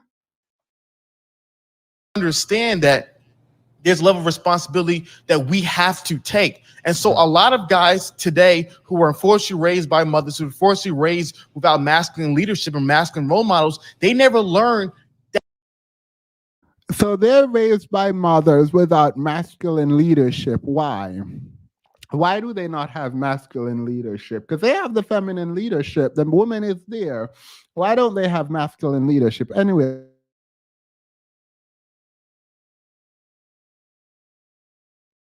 That's not Timothy told the only person to take accountability at the beginning was Eve, who told God exactly what happened. He accepted her explanation and quoted it elsewhere in the Bible. Valerie, are you shake your head yes if you are here to defend Hafeez. All right.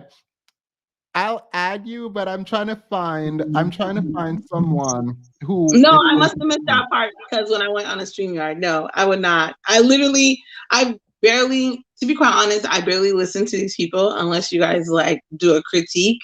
And the one time I heard him talk was when you covered him when he was talking to some white guy, and he was going like completely left field, and he looked stunned and utterly flabbergasted, like, oh well, maybe like, oh well, and the white guy was like, he was like, you know, of course women have to be choosy. Oh yeah, that was the Jordan Peterson. Yeah, he's like, of course women have to be choosy. Like, you know, they have to make sure that the person who's going to carry their seed or the one they're going to carry the seed for is going to be a protectorate, right? If you get abandoned as a woman, like this is still a man's world, right? If you get abandoned as a woman, you're going to be the one that's going to be losing out more than anything, not the guy. So, and he just looked like he like lost his best friend. Like he was like, it's my best friend. You are real bad. And he was like, oh, sorry, the man's not my best friend anymore. Thank you. All right. Well, thank you so much for coming on. For those in the chat, I'm really trying to find someone to defend this. Anyway, law for a mentor. Oh, thank you. I appreciate this. I'll keep this up for a minute. No comments or anything, just support. So I appreciate you. All right, let's continue. That they have to take responsibility. Everything that's wrong with your life today is because of you. And generally speaking, I know we can get into the nuances of background and environments and things like that, and people victimizing you. Of course, we can go into the layers of that as well. But at the end of the day, like the reality is, Adam, you know what? I didn't sin. Adam ate the fruit. Why I gotta suffer the consequences of sin? But still, it's my responsibility to repent, my responsibility to find grace, my responsibility to find transformation, regardless of the crappy hand I got in life. And so to me, you're 100% right. What has unfortunately happened within the movement is that a lot of men, while like I said, there's a myriad of things we can tell that women did wrong, there's not enough conversations about what men do wrong and what. Now, Hafeez, Hafi. Why is there not a lot of conversation about what men do wrong? Why? You have an entire channel and you dedicate that to talking about women. Now, you do have some improvement stuff on there, but let's be real. It's very recently that you started with men improvement. You then started sort of networking with Fresh and Fit, with Kevin Samuels, and then you built that and you promoted that. So why, Hafeez? Why is there not a lot of conversation about men and what they've done wrong? I wonder. Law for a mentor again. Thank you so much. Themis, I love you. This is so fun. It is so fun for me too. Thank you. No comments, no question, just pure love. TLA. Girl, you better be quoting the lead attorney. Not you quoting the lead attorney who literally, this man went out and sent made his girlfriend and ex-wife, or ex-girlfriend and ex-wife, expired and streamed it live, and TLA made a video, a live stream, talking about how he must have been going under some stress and how this was him shaking the table. And you you have the audacity to even question me about anything when you are a supporter of TLA. Girl, Dean, I can't with you. Like, you specifically make my head hurt, honestly. And I need to not get emotionally connected to people just because I see their name pop up. Because there are times when we talk where in some ways I think you have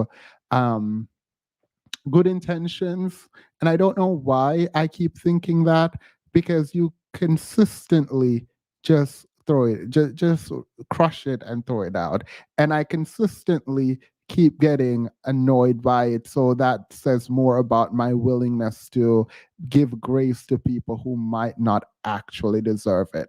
Let me stop being this out loud introspective. Anywho, let's continue. I think Themis is ready to divest. I am. I really am. Because it's like, at some point you have to recognize that maybe people aren't what you think they are. Like, obviously some people have their own ideology, but I think there are others, Dean, in my mind now, who are bent on sort of rationalizing everything for their own, not really willing to expand. And I say this knowing that Dean has been here before many of you guys. He's been here when there was only like 2 people on the live chat with me. And so maybe I'm extending that into meaning something that it doesn't mean. Anyway, I'll think about this behind the scenes. It happens to all of us who want to love them females. Yeah. I need to figure this out. Thankfully I don't give advice, because this would be a moment where, like, if I was really someone telling people to divest, right? This would be a really weak moment for me, because it would mean like, sir, take your own advice. This is why I don't give people advice. What men can improve on, why? Because it doesn't sell. You see, one of the problems with this movement is that there is a financial benefit from it. And what people really see is that, like, I've noticed, I do the content. I know almost all the creators, generally speaking, whom I respect within this space and around the space. And so I understand that if you want to make money, you don't make money by saying, "Hey guys, here's how to get better." It's like society. You don't make money by you make money by villainizing somebody. If it bleeds, it leads. You make money by making like I remember somebody once said, like, I forgot who it was. He said, if you hate the enemy of somebody, they'll be your friend. So it's like, if you have the animosity, because a lot of these guys have animosity towards women and they're hurt, and I understand why. But therefore there is a huge financial emphasis and benefit for talking about crazy, dysfunctional female behavior. And so unfortunately, so that right there is the most honest thing that he has said. There is a financial incentive to talk poorly about women online. Yeah. And that's why they do it. And that's why he does it. Hafeez does it. Hafeez does it. Now, what I need him to do is take the next step to say, and I have done it for financial reasons, and that is not what I believe, because I believe men should be responsible for men. And it is so easy. It is so easy. It's particularly with the single motherhood conversation. If the man decide to leave, blame the man for leaving.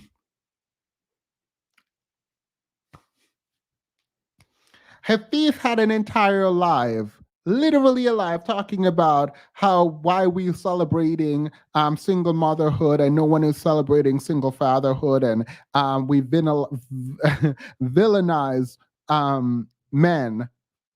And it's like, no, sir. So it's very interesting to see him talk this way. Like, it's so interesting to see him talk this way. Nana, I hope that you're here to defend Hafeez, because that's the only call I'm taking. Go ahead. Hello. Yes, I am here to defend Hafeez. I absolutely am. Period. All right. All right. Give it to me. Okay, so first of all, Hafeez is cute. That's the first defense. And you can stop ragging on Hafeez. He got pretty chocolate brown skin. He got a nice smile. The boy is cute. Period. Okay, so that's first. First. Now, the next thing you need to understand is the struggles the brother Hafeez is dealing with. Now, apparently, he was raised by a single mother. I don't think he was. I think he said his dad was. But look, you can already stop it now. Stop. Oh, my bad. Go ahead. Actually, he did say, if I'm not mistaken, he did say he had 2 parents in the home. So then I'm going to take it that what's really happening with him is he has empathy. He has empathy for his brothers that are around him who were raised by single mothers. Hallelujah. Hold on. Now, here's the problem, because I heard him explain it. And so let me break it down for you, because you seem like what you did. Weren't you raised by a single mother? Okay, so hold on, let's break this down.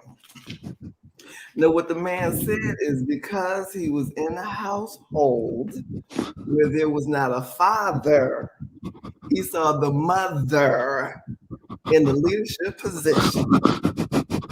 And since he he had seen the mother in the leadership position, but not the father, okay, then the people are confused. They think they're not supposed to lead, they just supposed to be there. And the woman is supposed to do everything. Why? Because when they grew up, she was doing everything. Everything. Making all the decisions, whatever the struggle was. If the lights got turned off, don't worry about it because mama gonna work it out. Okay.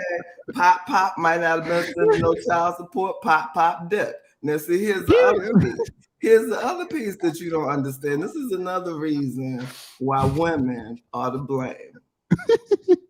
Is because when these men act a fool and they want to kick your ass and they want to cheat on you and they want to sit around and don't bring no money in, they decide the white man got his foot on their neck so they can't get a job, don't want to work a job, all that kind of thing.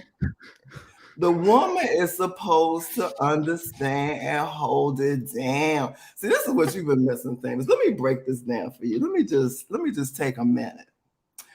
Over here in America, when they say black, they talking about the people that's melanated that went through slavery.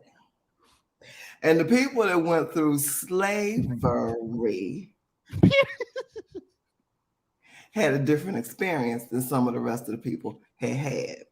Now, the men were oppressed. See, the men, they supposed to be kings. Naturally, they can't.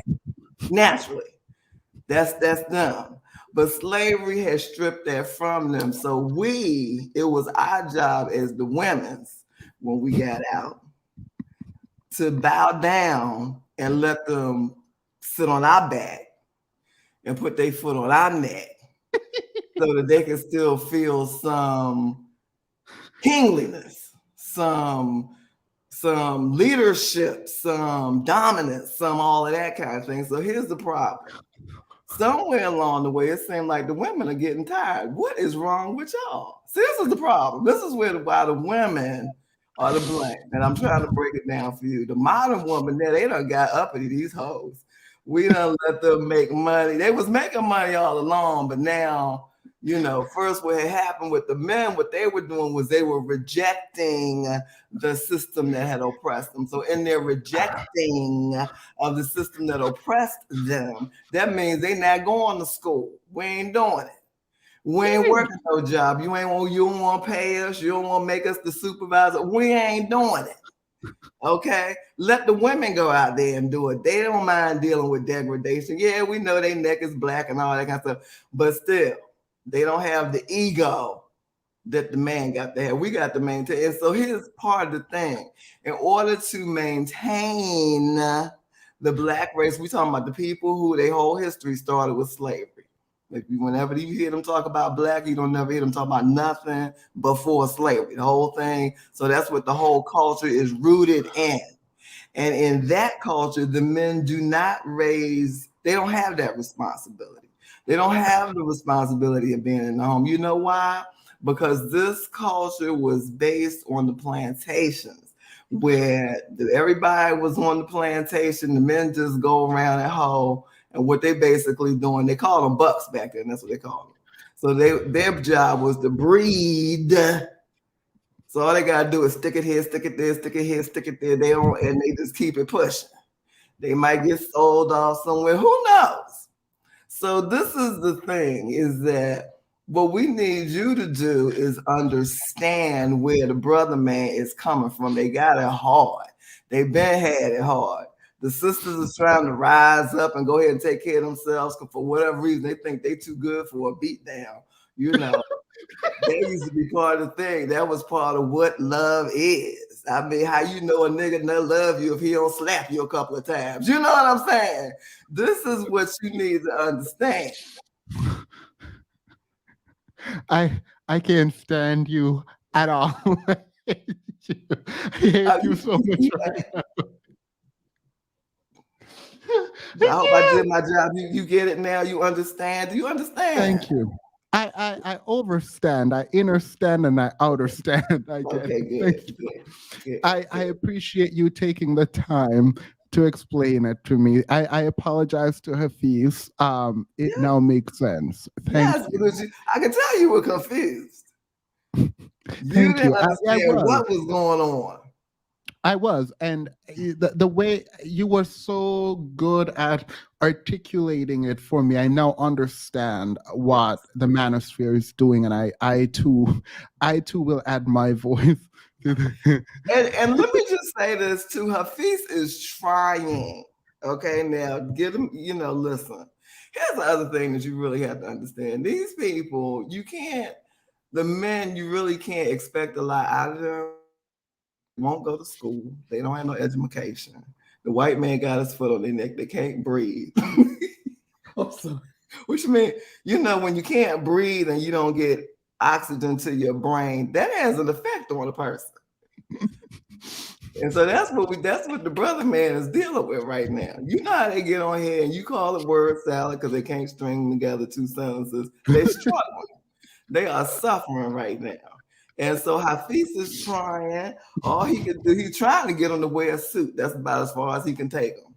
But then here you go, they can't even afford a $500 suit. You saw the man up there upset about why we can't get y'all to buy a suit. Start a GoFundMe or something. These people have got a hard thing, they got a hard. I'm so over you right now. I am so done with you. You asked, and so I thought I would come up here and try to help you out. Thank you. I truly appreciate that. I now will venture on with a new understanding because of you, and I appreciate that. I'm glad. Well, it's my pleasure. I try to help out where I can. Yes, not all of us are learned, and I appreciate you for coming to learn me. I appreciate you for coming to learn me. You're so welcome. So welcome. Have a good one. Please come back. Bye-bye. Bye. All right, let's continue with that broad knowledge. Black Power. All right, are you here to defend? I am, and I'm going to make this very quick. All right. So, I mean, the last caller was cute, but she came to play, and I'm not here to play. All right. No, I'm not, because here's the thing, right? We're all Black, and that's important to me. And the thing is, if you see, for example, the dialogue that's going on these days, that Black men are weak, and Black men are weak, and Black men are weak. Sure, right? But if we know that, and what we're seeing now is them trying to clamor on to some kind of a power, right? Fine. But if we know that, why are we continuing to kind of beat them in the head about being weak? Why are we continuing to wait. There is a conversation going on that Black men are weak. I am not a part of that conversation. Yeah, well, this conversation is relative because we're looking, honestly, how he's acting. What's the guy's name? What's his name? Ruslan Hafeez. Oh yeah, Hafeez. Okay.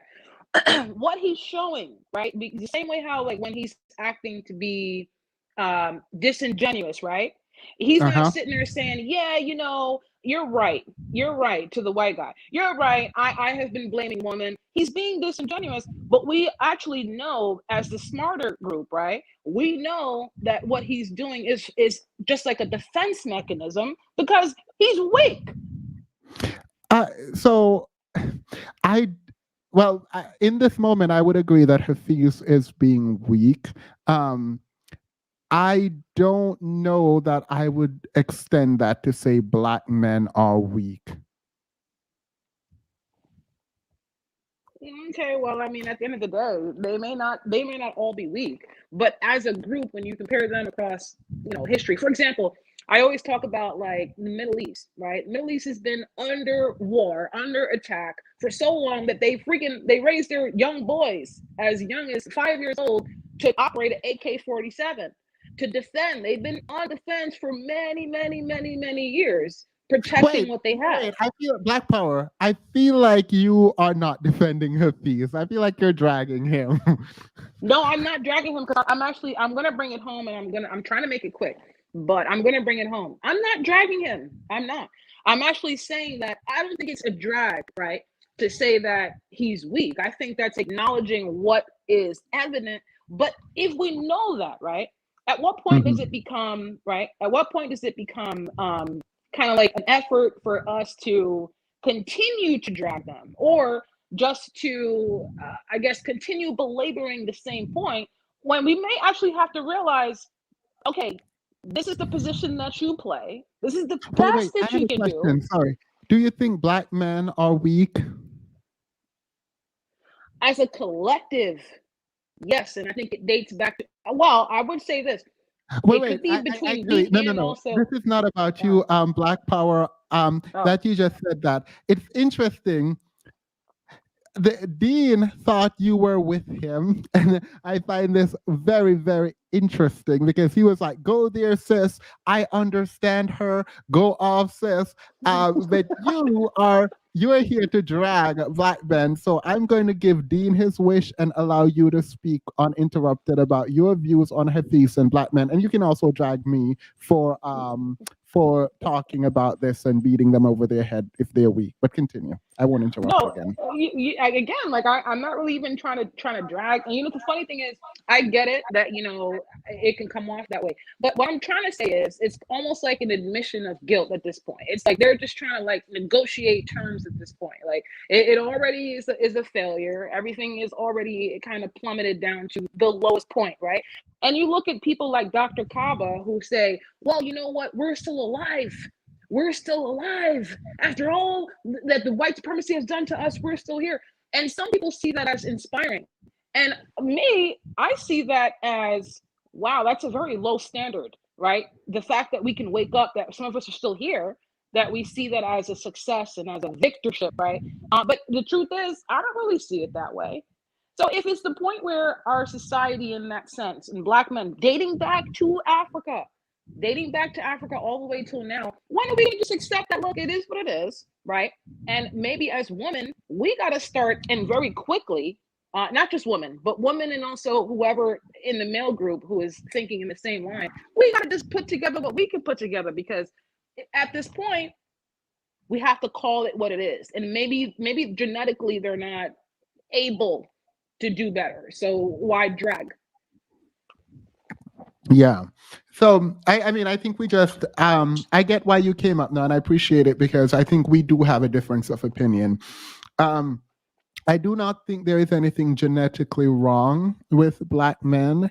I don't know. I honestly don't know. And maybe I am idiotic in that I do fundamentally have hope in a productive black community, and not to say and that we will not be leading in crime and things like that. Like, I do have a hope for that, and that's why I make the content. But I do, if you are someone who don't believe that there can be change, I would understand why you would not find this useful or the conversation useful. Well, quick question, and I don't mean to suggest it's not useful, because it is.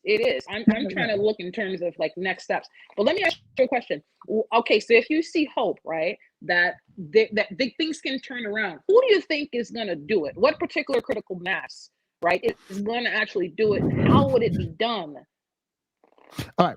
So that's the thing about hope. Unfortunately, it's blind sometimes. But I have started to go back into schools and teaching. I have seen the Kappa League trying to engage in the community. These are very small and they're meaningless, honestly. Like, if you wanted to attack this, you could, because my hope is predicated on what I plan to do in the future and how I plan to engage.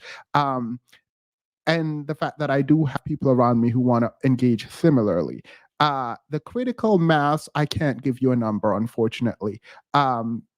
If I were to believe, and again, people in the chat can drag me for this, and I respect it. I believe that with perseverance, persistence, and my kind of care, not Black women's care, but Black men stepping up, that we men can do better. Why I believe that is because I've seen it anecdotally. Not fear to generalize an anecdote, but I have engaged with people who have transformed and become productive, in my opinion. People have taken chances on me when I don't think they needed to, or even had any reason to. So having gone through life where people have helped me and I have helped people, and I've seen transformation myself and in other people, I believe that the human spirit is one that is malleable.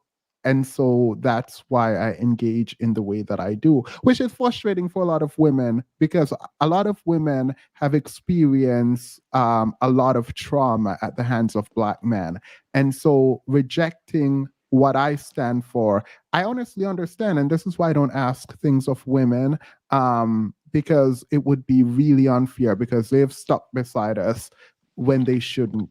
And even when they're experiencing a ton of violence in their interpersonal relationship, they have stuck by it. So that's why I do what I do, which is why Dean telling me I'm a divester is annoying to me. But yeah. Let me just say this, Demas. Go ahead. That was so heartfelt, and I totally respect what you just said, because like you didn't just like drop a bunch of statistics, or just you didn't even base your hope in a fantasy. You based it on what you've seen anecdotally. You based it on grace that people have given to you, right? And also, you're not trying to even match yourself on the same level as women, Black women who have been there and have, you know, felt the brunt of that loyalty, right? So I think that was a perfect answer.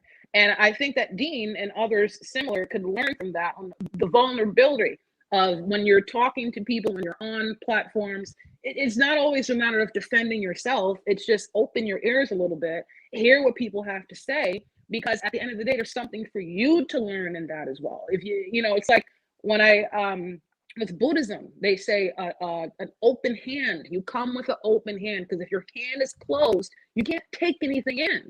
You're coming in this game thinking you know it all. You have your mind made up, but you won't get anything out of it. So I love what you said, and you know what? I hope you're right too. I hope I'm true. It would be a waste, right? But I too hope it is true, because that's what I spend my life doing. But yeah. You're So I very good at appreciate it. that. I also like your follow-up. I appreciate you accepting my vulnerability in the way that you just did and reflecting it back to me. Thank you.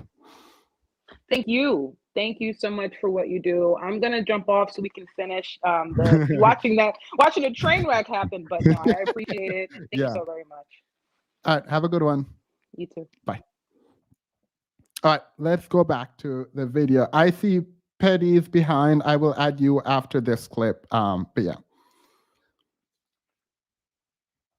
Unfortunately, I'm telling you, you won't see men like doing the content, because a lot of times they're incentivized not to do so. They know I can get hundreds of thousands of views. I know I can get millions of views by talking about the craziest behaviors of women. But to really sit down and say, you know what, let's do a video about men. Let's do a video about how we as men can get better physically, emotionally, spiritually, financially. There's not a financial incentive towards it. So you're 100% right. The lack of accountability definitely exists. Van Lee does not get to talk in the chat. Van Lee does not get to speak in the chat. The only way Van Lee gets to speak in the chat is if he comes on here. No, that's going to be a hard rule. Absolutely not. Thank you. I appreciate that.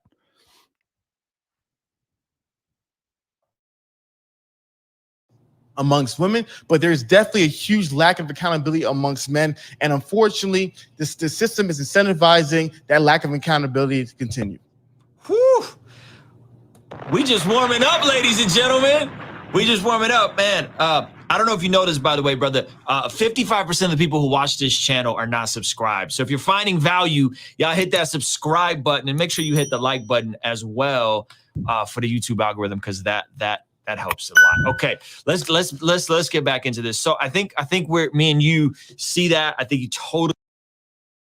No, y'all don't see anything eye to eye. He's lying, and that's very frustrating to see. He's lying because that's not what his content is about. So that's just annoying. Petty, you're on mute. Oh yeah, I'm absolutely here to defend Hafeez, and I have good reasoning. I have good reasoning behind my defense. All right. So Hafeez said that. What are you defending? That he's not a part of the manosphere? So I think mainly what I've seen you saying and in the chat and from the people coming up is that he's kind of being disingenuous, right? Like this isn't a true change of his ideas. He's just grifting or being just disingenuous about what he believes. Like maybe he's actually in the manosphere, but he's talking about male accountability and all that he's been talking about.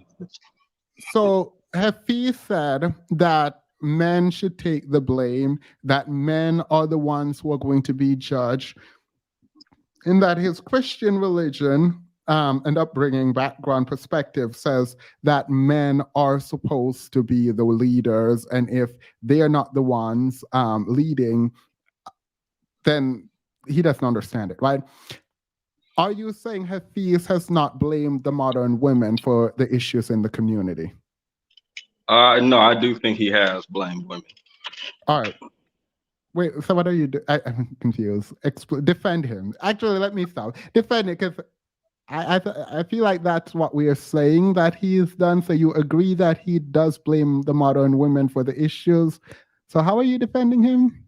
Okay, so he has blamed women in the past, but I think as you have seen with his change of content lately, he is beginning to open his mind to male accountability. And my disagreement.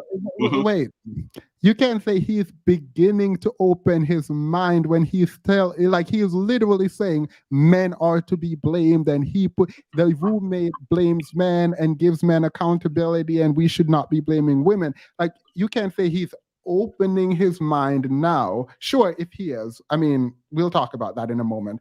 But how are you saying he's open? He is literally saying that's what he's been doing. Well, I think he's lying about that. Oh, all right. So you're not you're not defending him. He's lying. All right, go ahead. Continue. We don't have to get back to it. So that's my problem. I think he's lying, but continue. So no, I think okay. So I believe that this is a genuine change. Like he's legitimately starting to become someone who is for male accountability, and that this is not just like a facade for money or to go mainstream or something like that. And the reason I believe that is because he's not just suddenly shifting gears, even though it may look like it in this video, now that he's resting in his femininity and submissiveness with this white man on, like he was with the last white man on. But that's another conversation. But he is pushing back very hard against this man and what he's saying. Like the white man on right now is making some very good points. He's thinking about this very critically and logically. And Hafeez, he starts off by saying, oh yeah, I agree. But then but what about, women these days and this and that, which he says he's not doing, but he's doing it in the video that he's saying he's not doing that.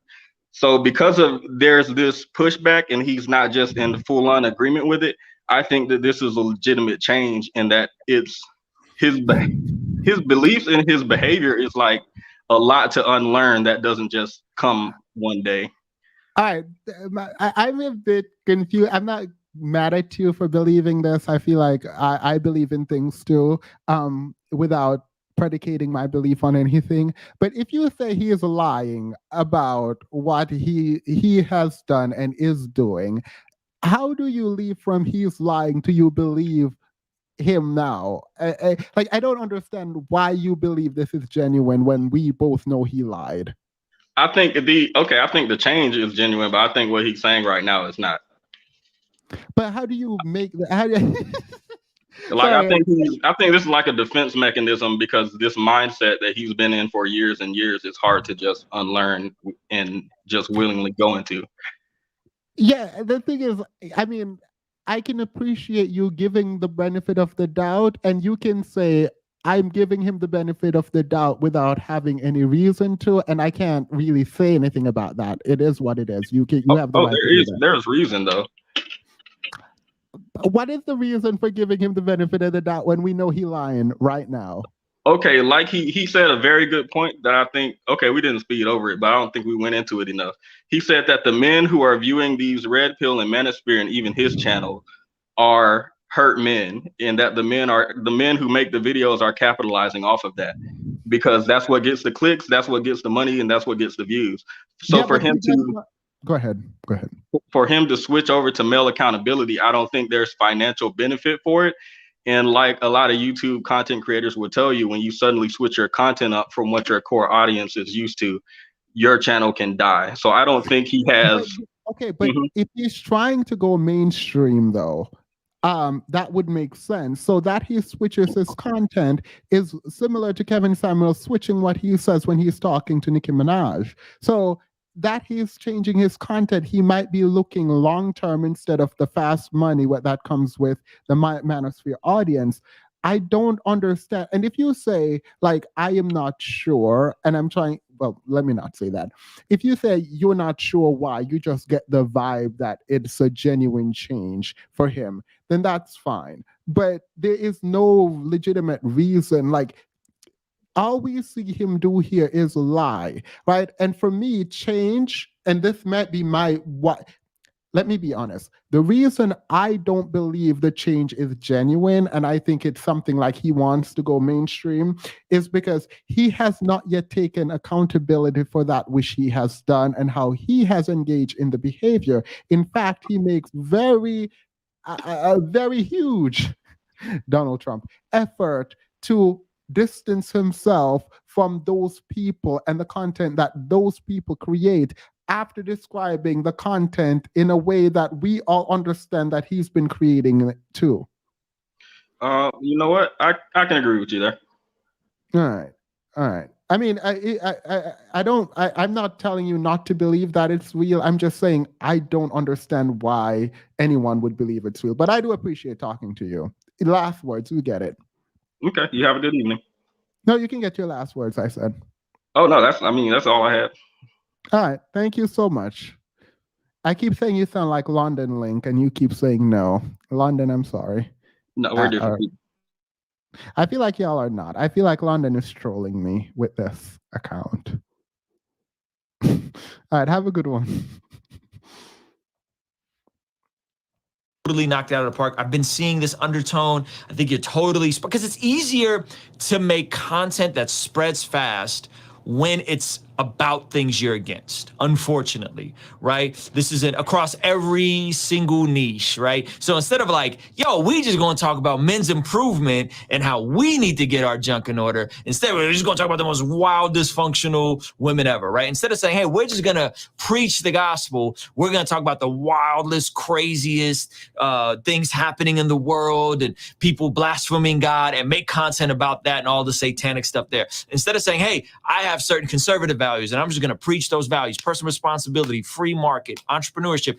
We're just going to dunk on the loony left and just make a bunch of stuff about all the crazy leftists, right? So I think you're totally spot on from a content strategy. What works isn't always what's congruent for a follower of Jesus. And I think being known by what we're for instead of being known by what we're against, which is something I do my best to try and build my content on. Is like, I don't want to do a bunch of content just dunking on people I disagree with. I want to make content that I'm actually for. And so that people know me by that. So I think that's such a good point. So in terms of your guys' affiliation, right? How do you then navigate some of these waters? Because you guys have been on like the Fresh and Fit podcast, and you guys interact in this space, but yet you guys are believers. So how does that work? And is it just kind of like, hey man, like we gotta shoot, God's opening doors. We got an opportunity to come on these platforms, right? How do you navigate that? No problem. So for me, fundamentally speaking, like, you know, being a believer and being a content creator, you disagree with everybody. Like generally speaking, like if I wanted to sit down and talk to everyone I agreed with, I would have to talk to like 5 people. And that and honestly, depending. That was not the question, but that's a great reframe.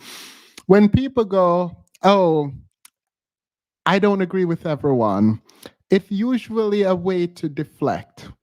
This man is specifically talking about in the manosphere, the men who promote ideas that are counter to Christianity, and you are a Christian, talking about, I disagree with everyone. Absolutely not. That was not the question. And someone said subtle shade. Yeah, Ruslan knows who Hafeez is, and he doesn't do this well, and the reason he doesn't do it well is because I think he wants to maintain a sort of convivial atmosphere, right? So he's not going to be antagonistic, but he is attempting to take Hafeez to task, and he's asking tough questions. He just does not do follow up. He does not have receipts to pull on Hafeez about Hafeez's own content, and so he allows Hafeez to wiggle out of accountability, essentially. Depending on what day of the week of it, that person would even be me, because there's probably things at times I don't agree with what I say. And so I think one of the biggest beliefs that we've had on the show is we call it diversity of thought. Mm-hmm. And this gets it can get really deep, but I won't bore us with the boring theological deductions that I've come to. But the diversity of thought is a belief that you have an open mind but a discerning heart. You have an open mind to listen to those who are different from you, but you have a discerning heart to either believe what you want to believe and reject what you want to reject. My girlfriend watches your content. She used a similar example I've heard Driscoll use about receive, redeem, reject, right? Reject, yeah. And so to me, what happens is what I teach to people is that you can sit down with somebody and have a conversation, and doesn't mean that you believe what they believe. And you see, one of the fundamental problems that happens in society, why people don't do it, is that people believe that by associate, you're guilty by association, right? No, you're not guilty by association just by being there. No. You have said something. Hafeez, I like your content, Hafeez, and I would love to interview you because I look up to you. I'm kidding. Let me let me interview you, Hafeez. Let me interview you about your content. Let me interview you because I feel like we need. I feel like we need receipts. I feel like we need him to see himself say some things. When did he teach this? Look, Hafeez is out here lying. He's just backpedaling and let me. So if I sat down next to Ben Shapiro, they think everything Ben Shapiro believes, I believe. No, we just think you believe what he believes if you say, yes, I believe that. Or if he says it and you shake your head and then pretend like you didn't hear him. Or you echo something that he said. People are not just... Look, Dean came on here and Dean and I were talking. I know there is 0% of the people listening thinks that I agree with Dean about my classification as a channel. You can have conversations with people you disagree with, and people walk away watching that conversation or listening to that conversation without thinking you and that person have the same ideas. The fact that we don't know if you and that person have the same idea, all right, girl. If I sat down next to a Candace Owens, everything Candace says, I believe. If I sat down next to... Again, this is a red herring, and it is so ridiculous. Like, we know when you agree because you say, yes, I agree. Like, we know you don't agree because you said, no, I don't agree. We don't know if you agree if you are silent. You know what I mean? Like, no one is... This is such a terrible red herring. Like,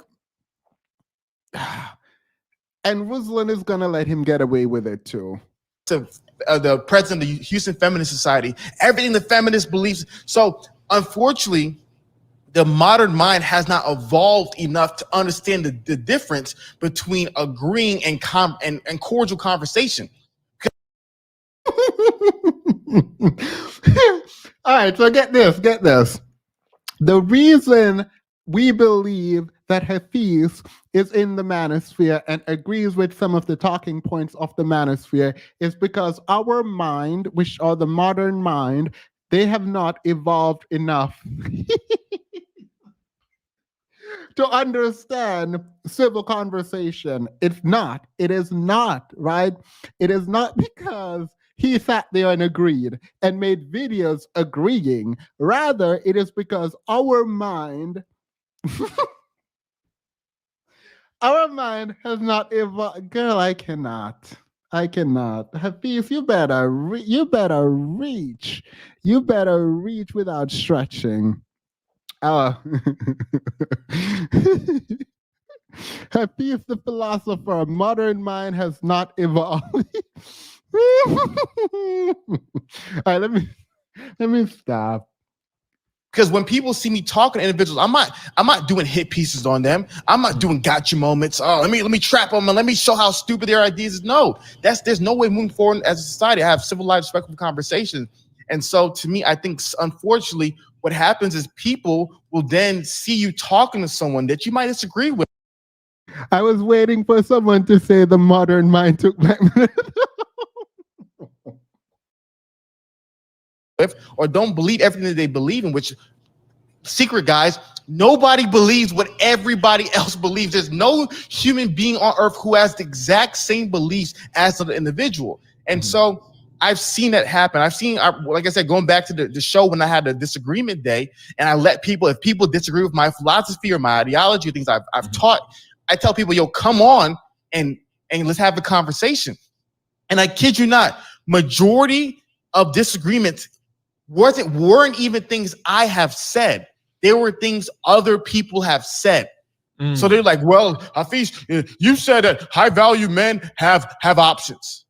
I was like, when did I say that? Like, a Kevin Samuels show. I'm like, this is so bad. This is so bad. The inability to take accountability for that which you have done is just ridiculous. Someone said Socrates, and now someone said, I hate you guys. I can't even think straight with all of these. That was Kevin, that wasn't me. But because they saw Kevin on my channel, and then their brains literally now every time Kevin says something, they accredit it to me. And so I have stories upon stories about people who have done that. And so similar to, like I said, on the roommates, we bring in everybody. We bring in people we try to bring people on the left that usually don't want to come on. We bring in people from the right, the left, men, women. We brought in feminists, Republicans, Democrats. We bring on everybody. And sometimes, depending on. This is the one. This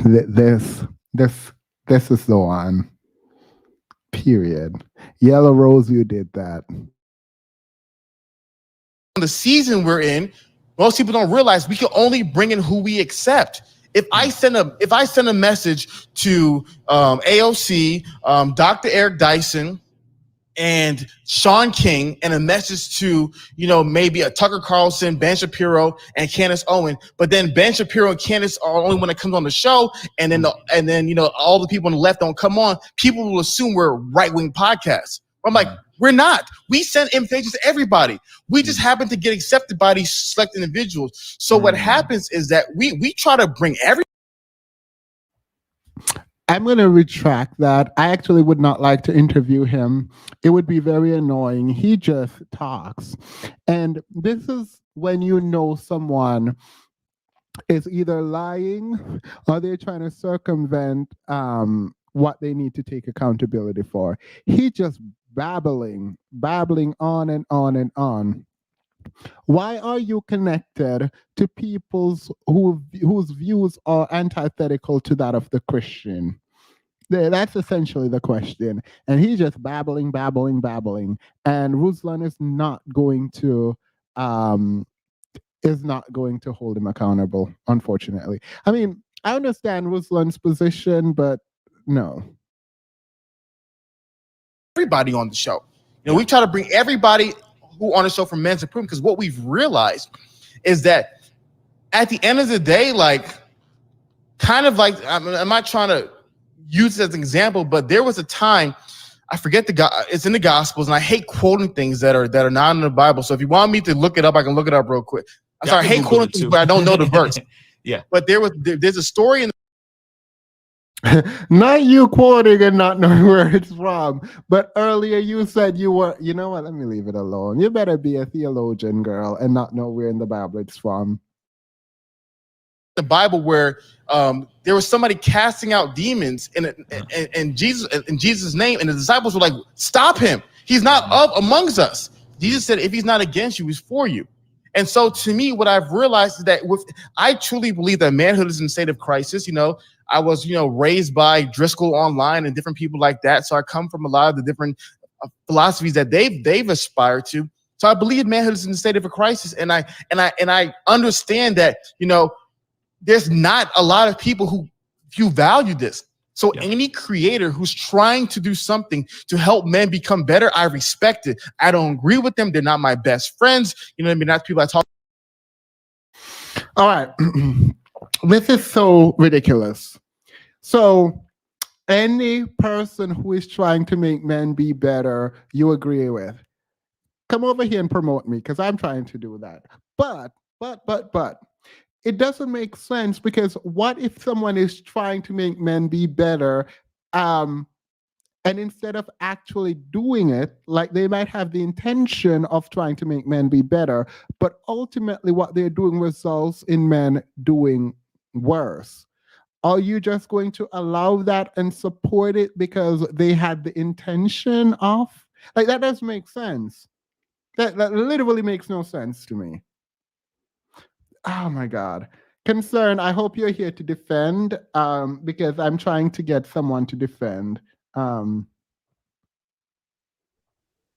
am not. I'm sorry. I didn't follow the assignment. If you'd suffer me for 2 minutes. You get 30 seconds. Okay, fine. This looks awful, because it looks like lately we've been seeing a wave of white men cleaning up our neighborhood. Like, from a optics perspective, the fact that the Black men who have been trying to keep these men accountable have been shut up and told that they're crazy, and have had kittens come on and dog them out. But then when white men come, these guys are all contrite and apologetic, and they turn back into cats rather than wolves. Rather than lions. It is a bad look for alphaness, for their identity, and self image. Because let's just be honest, like, it looks like we need white men's leadership. It just does. And from a Christianity standpoint, and I'll leave on this, is that when Hafeez associates with every and anyone, which is what Jesus did, right?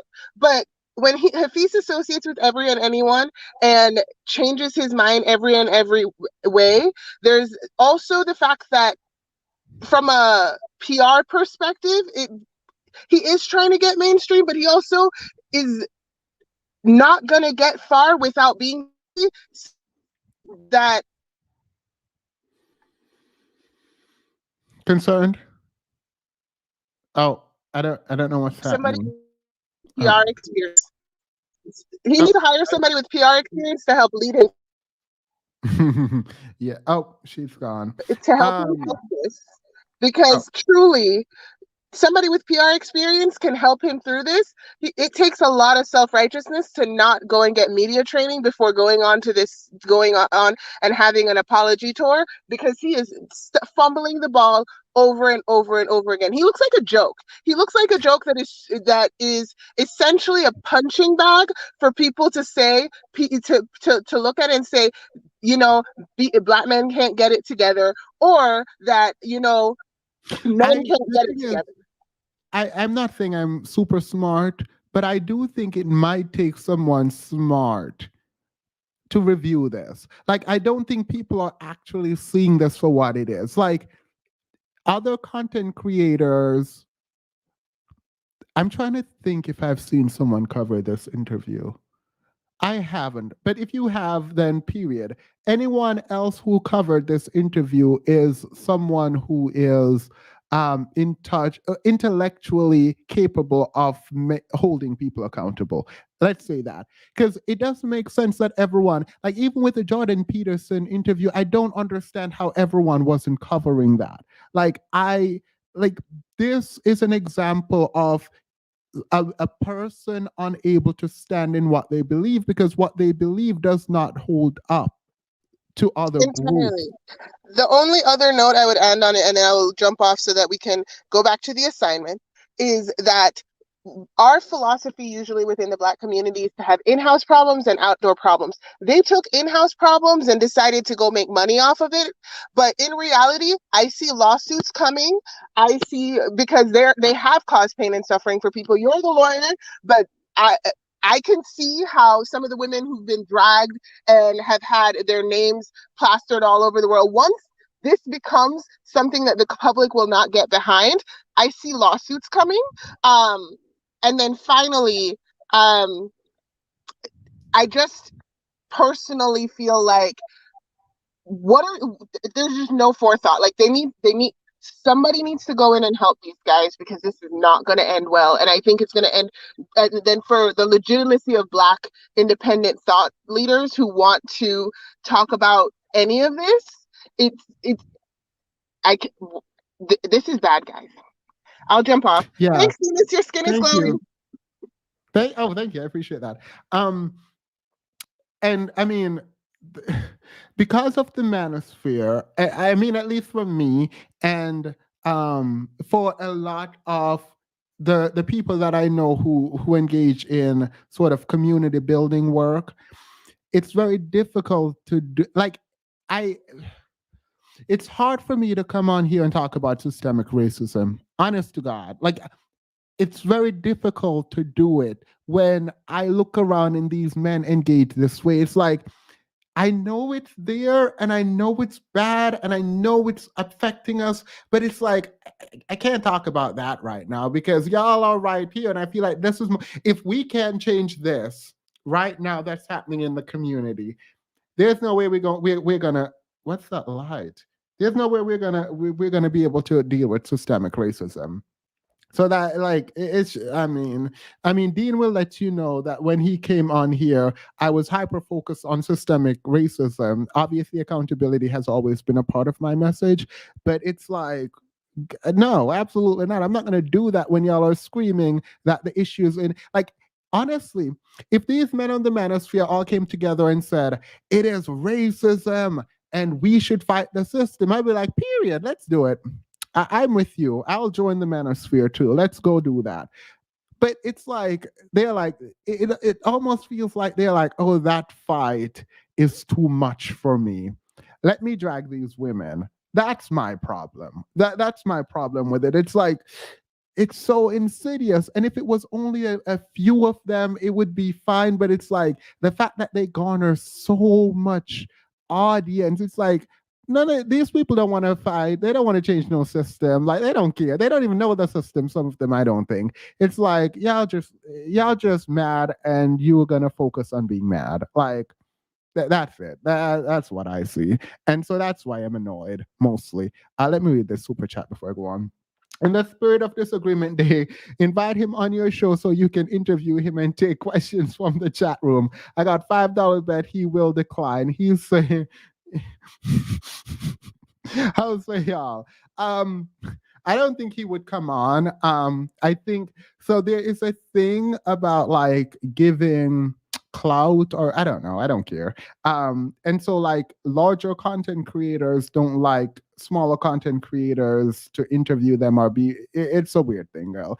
If you're smart, or if I think you have any value in terms of intellectually, you can come on. Oh, by the way, thank you. I forgot who sent that. Let's see. I think it was Yellow Rose. Yellow Rose, thank you so much. Earpod. That light is your glow. Wait, y'all like the yellow light? Let's talk about me for a moment. I'm kidding. I can't believe that. Y'all like the yellow light. If you like it, I'll keep it. Period. If I have a glow, I'll take that. Yellow rose. Oh, thank you. I wanted to see you guys' reaction to the systemic racism thing, but the chat disappeared and now I don't know where it is. But actually wanted I need to start reading the chat when I'm talking, because I actually wanted your reactions to see if I agree or disagree, if I needed to open up the panel so we can discuss whether or not systemic racism, if the manosphere focused on systemic racism, that would make it better. But I feel like that's a different conversation for a different day. All right. Thank you, Yellow Rose. I appreciate that. All right, good. The yellow light will stay. Absolutely not. You are too big on my screen. Talk to every day. I don't agree with everything that they say. Not that I don't agree with. I don't agree with everything that they say, like most humans do. But I understand that we need that. Yeah. We need anybody who can simply talk to men. And the same thing that happened, in early. No, you don't just need anyone that can talk to men. We need to know the substance of what they're telling these men to do. Like, this literally makes no sense. But they like to cry and complain when non-black men try to tell them how to be men.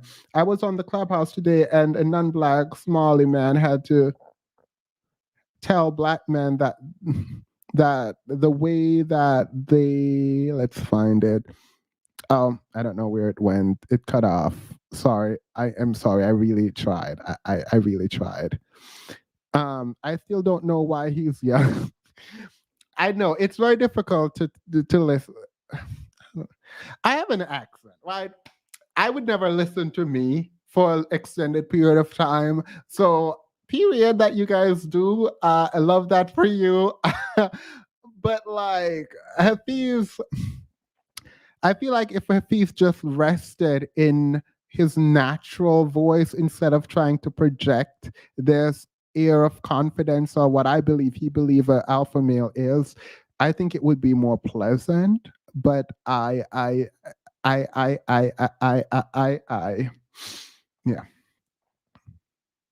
Early 2000s with the whole Driscoll 116 Reform theology movement, there's a gap. There was a gap. There's always been a gap. And so for me, I've come to respect any individual who has a desire for helping men. And a lot of people who are in the manosphere and the red pill community, they happen to do so. Are they doing it perfectly? Are they doing it in the best way possible? You know what? I'm the kind of guy I like effort. I would rather you be someone who tries and makes mistakes than not try and not make any mistakes. I would like you to try, but those mistakes better not destroy the community. Those mistakes better not be worse, right? Like, no, he's just talking, and this is ridiculous to me. Like, he's just talking at this point.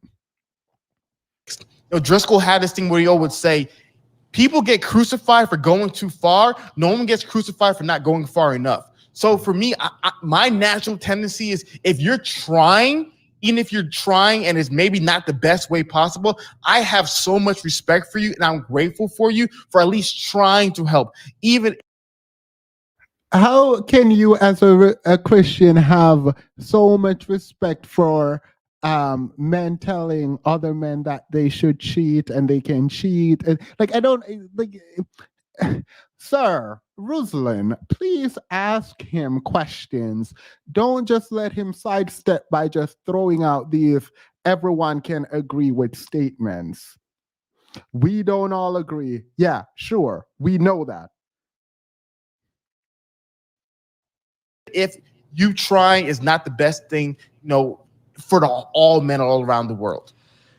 Which brings me to the point of you guys having Kevin Samuels on, right? Which I think is, I think the problematic part, and by the way, that was Luke chapter 9 that you quoted, that story about Jesus, if they're not against us, they're for us, which is a wild. So we know who is a theologian. Let me stop. Story. I've talked about it on the channel before.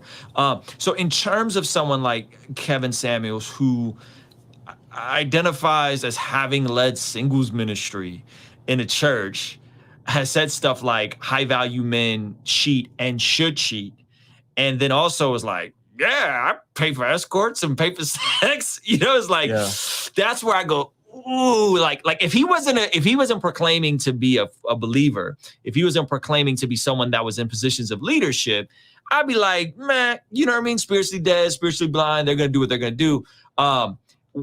What do you make of that? Because now we're blurring the lines, right? Now it's not, hey, the roommates are over here. Respect to those brothers. They're trying to do the broader thing of men improvement. I rock with that. And then you got, fresh and fit, Kevin Samuels. Doesn't mean we can't cross-pollinate, build, you guys doing content together. But when that line starts to get blurred between who is a quote-unquote follower of Jesus, Christian in ministry, leading singles ministry, and then someone who is really about that life, how do you decipher that? Because that to me seems like very confusing and very problematic. Or am I overthinking it? 100%. And so for me, I usually don't try to talk about individual people. So Of course, he's not gonna directly answer the. Of course, why did I think he was gonna answer the question? Of course, he doesn't like to talk about people directly. Of course, he's not going to specifically address Ruslan's point that Kevin Samuels is completely antithetical to the Bible and to your Christian belief. And you interview him, you promote him. So I don't talk about people.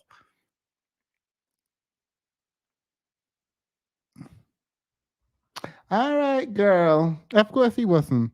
Of course he wasn't. Of course he wasn't.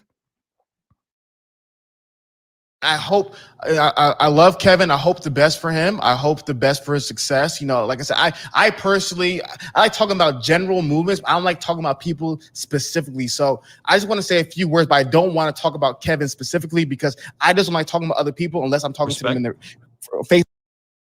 Yeah. For the person who said he seemed weak, I too believe he seemed weak. Oh, I am. Can you see the bags under my eyes? That's not a thing that I should have. He keeps thinking he made it out, but Ruslan keeps mully-wally. Yeah, no. Like, thank you, Vitamin. Yeah, it's just not. It's not giving what he thinks it's gonna give. Hafeez is about to catch these hands generally. The measure, I can't. Face, especially on the internet. And so for me, I think honestly, I think Kevin's content is really misunderstood. I really think it's something where Kevin Samuel's content is misunderstood. Okay, girl, period. But he specifically said Kevin Samuel's telling men to sleep around. You said they're rejecting marriage. We're talking about that specifically, those ideas. Don't say his content is misconstrued generally. It's really not. It's really not. Kevin Samuels actually said, oh, we get these clips and people are saying things that are not what I meant and it's out of context. No, you said it's the color purpling of the Black community. You don't think Black women are getting abused. You think that Black women are the least attractive group of women on the planet. Kevin Samuels said this. Those were taken out of context.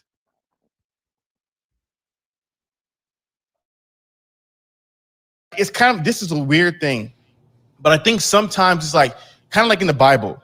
You have to separate yourself from prescriptive text to descriptive text, right? Okay. So, for example, for those who may not be familiar with, there's things in the Bible that are prescribed, and prescriptive texts are like the thou shalt nots, right? Yes. 10 commandments are prescriptive. It's prescribing a behavior. Thou shalt not do, thou shalt do, thou shalt. That's prescriptive text. So whenever you see it in the Bible, that's prescriptive text. But then there's descriptive text, and descriptive texts are simply describing what's going on. Yes. It's not telling you to do something. So if you go to, I believe it's Genesis 39 with the story of Judah and Tamar, you know, you see stories about prostitution and crazy things going on. And it was like, is the Bible telling us to be prostitutes? No, it's describing what's going on. And so in all due respect for Kevin, from my understanding of what he's doing, sometimes people confuse when he's describing the world versus prescribing behavior. And so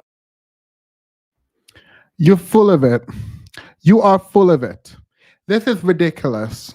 When Kevin Samuel's show is going on, women are calling in for advice. You cannot say he's quote unquote describing the world. He's forcing people to conform to his view of the world and what women need to do to get a high value man, or what women are able to have a high value man. And he's not telling high value men, quote unquote, to not cheat. He's saying they're going to cheat, which is descriptive, right? But then he talks about himself. So to say Kevin Samuel's content is descriptive is not true. It is prescriptive. He is literally acting as a doctor. This is where the prescriptive thing comes from, for matchmaking of women who call into his show. And he's telling them how to operate in his mind. You cannot just say that is descriptive. You can't. You don't literally, like he's literally telling people what to do and where they belong.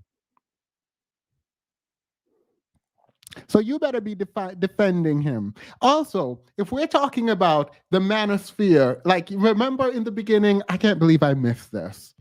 I'm glad my brain is on 1,000,000 miles per hour. He said the manosphere is a subsection under man's improvement, and he's under man's improvement.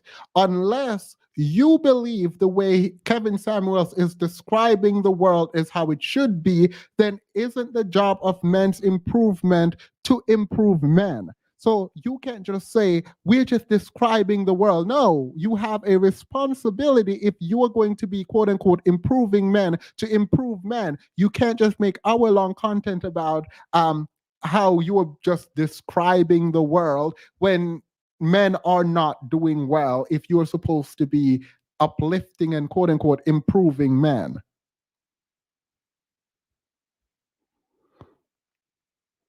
Wait, Ruslan is here. Oh, if Ruslan is here, he can definitely come on. Wait, I don't believe you guys. I feel like you guys are trolling me. I don't believe you guys. In the way a lot of people create content, I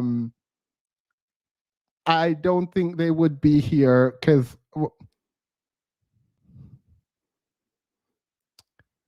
Wait, so Ruslan, the link is there if you want to come on, because I do have some critique for you in this video. So I would love for you to come on.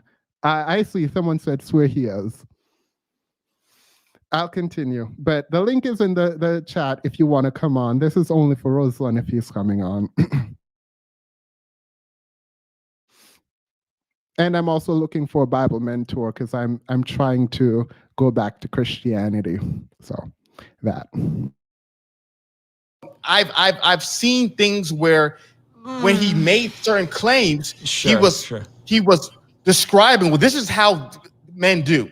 In all honesty, this is what they do. Is he prescribing that behavior like all men should do it? I don't get too deep, and I don't honestly don't know. But like I said, specifically for him as a person, I don't want to talk about individuals unless they're there in person. Respect. I think my issue was, and I got the receipts, I got the video, is him saying should. I think that's where I was like, that's different than prescribing, because now. Okay, so now he's here. I feel awkward saying this, but perfect.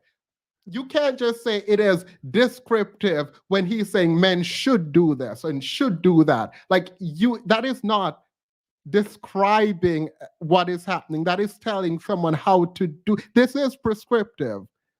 Finally, I mean, holding his foot to the fire. This is kind of awkward knowing that the person that you're talking about is in the chat. Oh, this is yikes for me, but continue. Now what that's doing is, so here's how I'm looking at it again, and I'm new to the community. I don't know what's going on. I'm out of it, right? I'm learning. I'm going in. I'm like, wait a minute. There's this kind of weird hostility towards women because of how society has ended up. That's bizarre to me, because I'm like, if we as men are going to take responsibility, let's take responsibility. Then let's not halfway go with it. And then there's this like, build yourself up, become a multi-six-figure high value man, and then packaged on the back of that is and should cheat. You know what I mean? Yeah. And so all of that to me seems very convoluted and confusing. Again, if it doesn't sound like the solution, because I think he. Okay, Ruslan, here's something that I will critique on. I mean, I'm not saying I wish. The truth is, it is disingenuous and it is wrong. And even if we're not thinking about this from a biblical perspective, it is. But from a biblical perspective, like, it is wrong. A man should not be cheating. I don't know much about the Bible, but I know that, right? Unless I'm wrong. So this is actually counter to what you should stand for as a Christian. So it does seem odd that he would be promoting this and saying, oh, Kevin Samuels is being descriptive rather than prescriptive. I'm glad you said he did say should. So that is not descriptive.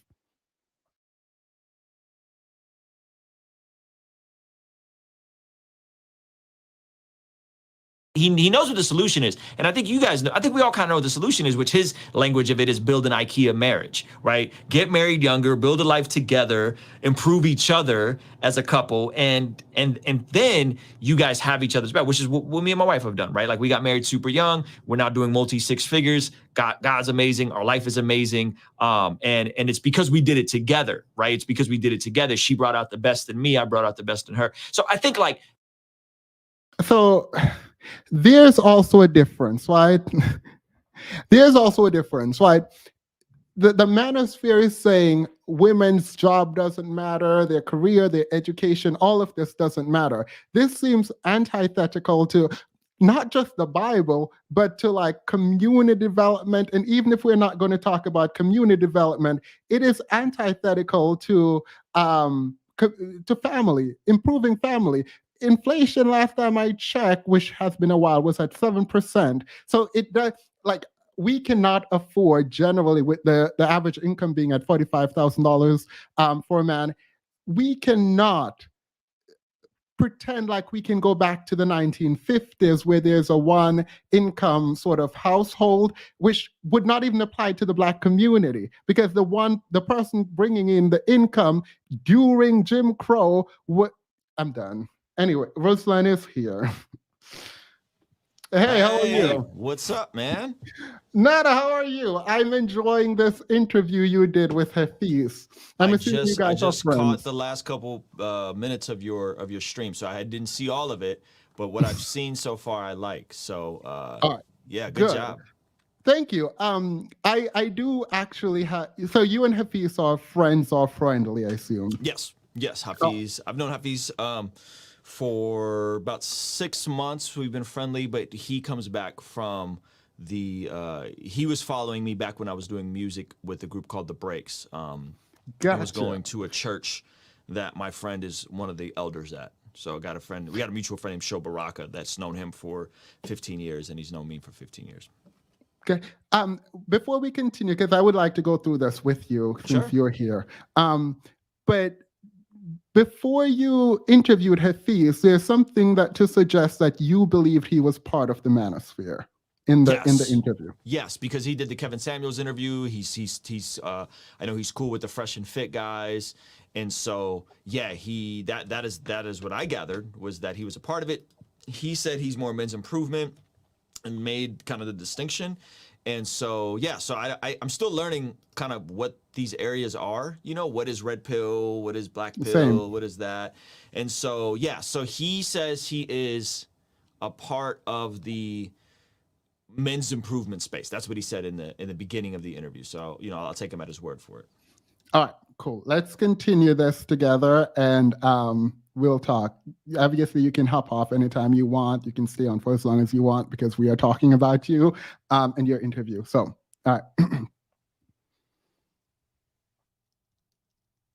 The solution and the answer is right in front of us. The solution is, hey, do you really want to be out here 45, multiple divorces, getting married, you know, getting married to someone half your age? Like, do you really think that's the move? Or is it, hey, know who you are, get right with God, build your life on the rock, and build your life with someone? And I think all of that becomes easier earlier than to you know, Kevin Samuels' points. It's like you wake up in your 30s and you think that your 20s don't matter and your character doesn't matter and who you've become doesn't matter, and it's like, it matters. So I feel like they're like the solution is right there. We're so close, but no, you're right. Like I said, I don't want to talk about anyone individually, and I just think that sometimes when you do content, there's so much nuance within your content, especially when you're talking for multiple hours upon hours upon hours. Sometimes people share things online and they necessarily don't believe. And like I said, I'm simply, like I said, like, I know a lot of guys who may have, you can get a clip of them saying ABC, but in all honesty, they're not doing that, and neither do they believe that. And so, in regard to your answer about the solutions, I think, you know, what do you think he meant when he said sometimes people say things online that they don't actually believe? Do you think he was talking about the manosphere? I think he was alluding, this is my opinion, I don't want to put words in Hafeez's mouth. I think he was alluding to people saucing it up on content, right? Like, you kind of put a show on for content. So I think what he's alluding to is, with some of this stuff, people are intentionally, and I'm sure, I don't know, maybe you've done it, I probably have done it, we're intentionally being hyperbolic. We're intentionally saying, so high value men cheat. And they should, right? Like, and you're just trying to sauce that. So I think that's kind of what he's getting at, is that, you know, what Kevin Samuels was saying, maybe he wasn't prescribing that and it was a point of analysis and he was trying to put sauce on it. But again, I don't want to speak on behalf of him because he didn't want to speak about particular people. But I think with Fresh and Fit, I think he's saying, hey, guys, this is clearly entertainment. This is clearly, we're making content. That's at the end of the day what this is. So what people do, what they got to do to make content. And Hafeez, to his credit, does a lot of things to avoid getting in the mix of the drama, and does a lot of things to avoid doing the same type of content that you'd see Kevin Samuels or Fresh and Fit make, where they're just dunking on women and, you know, calling women bimbos. Like, Hafeez and Chris do a good job of kind of being in that ecosystem, but making themselves separate and distinct, in my opinion. I actually have a question for you, unrelated. Well, not about Black community, because I do have an issue with whatever. I'll talk about that later.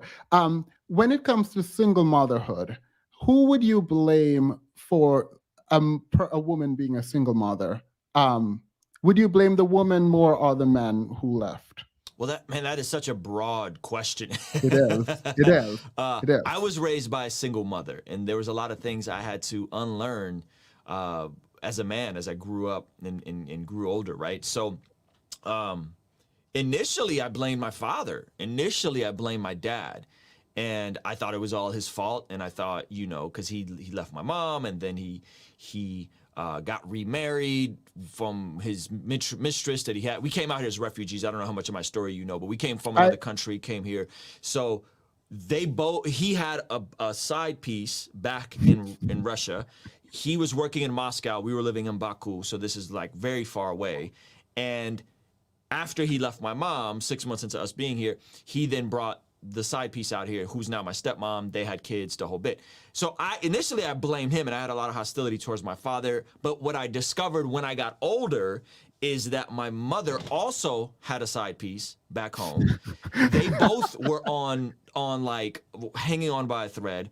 And then they came to America as like a quote unquote clean start. Cause I confronted my father about this as an adult when I was like 25. Yeah. Like, I was like, why'd you leave, man? Like, what happened?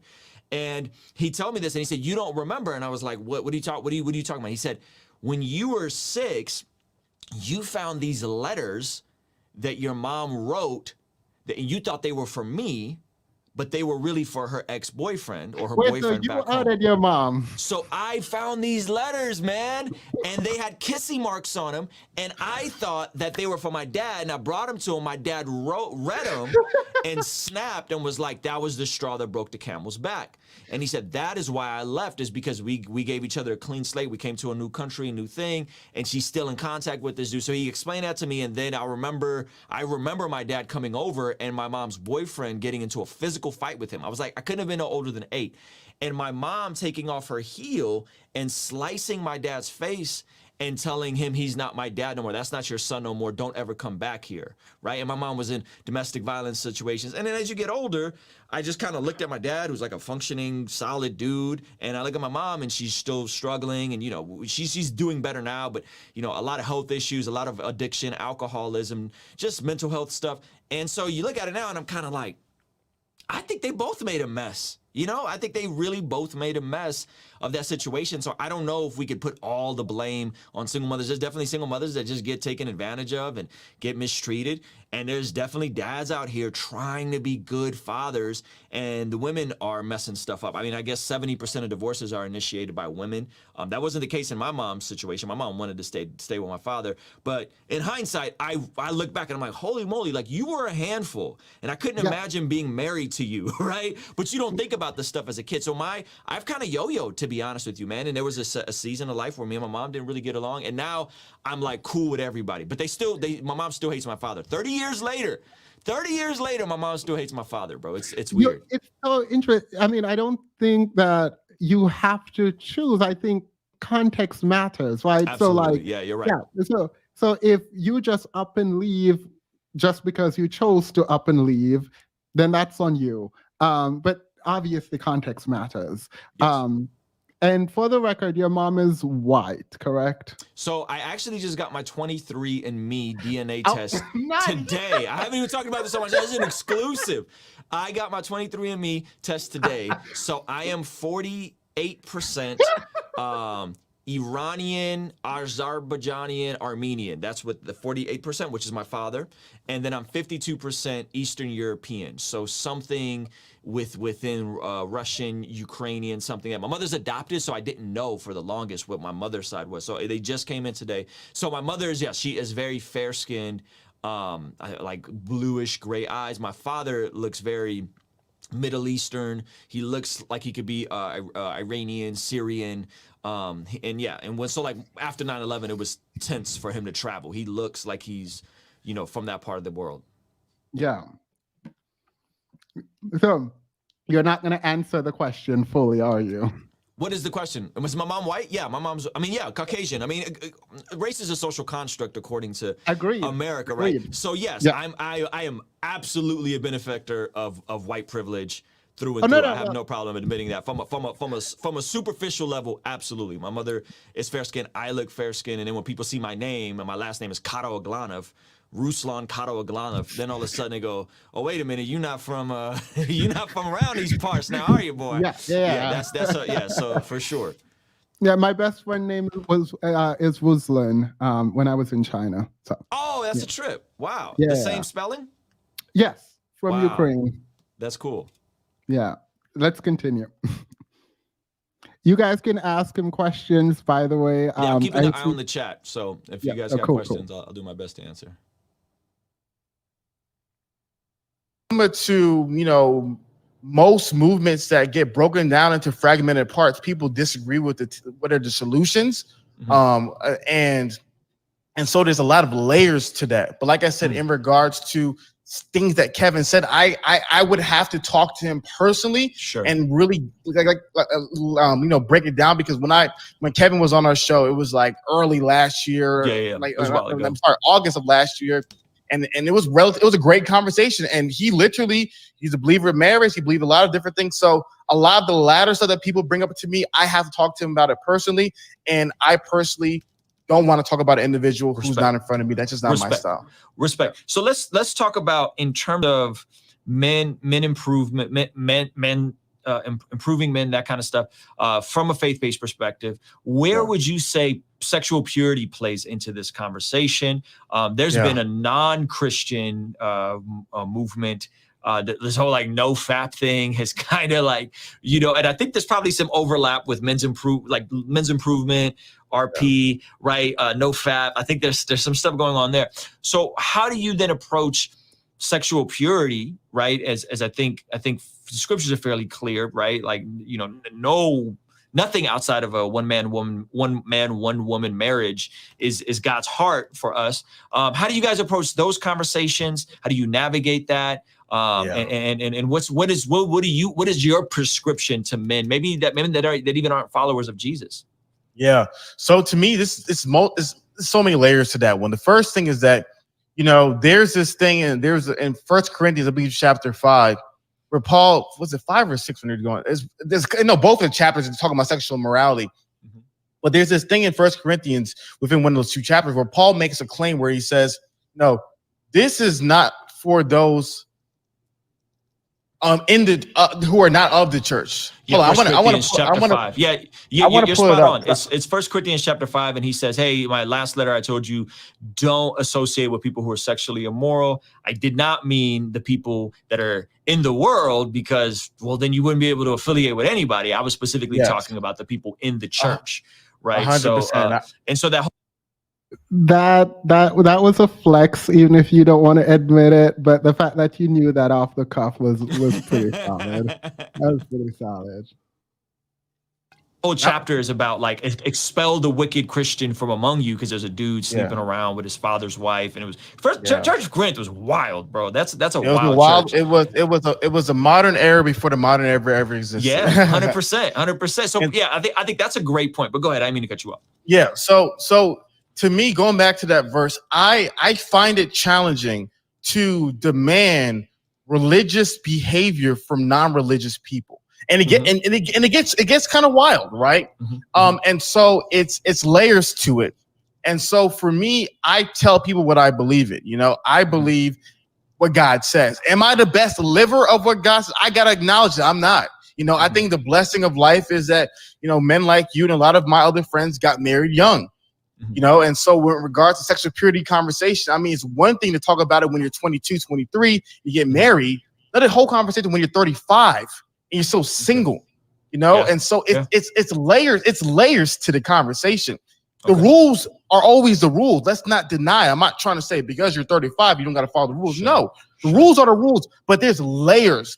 It's one thing to struggle with purity for like 2-3 years of adulthood versus 20 years of adulthood, right? And so there's layers to the conversation, but then going back to, I just struggle with telling non-Christian people you have to follow the Christian rules. So I share with them what the world says, what God says, what I believe, and what everybody else believes. So I share everything. I never recommend, sinning. I just share hey, this is what you're gonna do. This is what.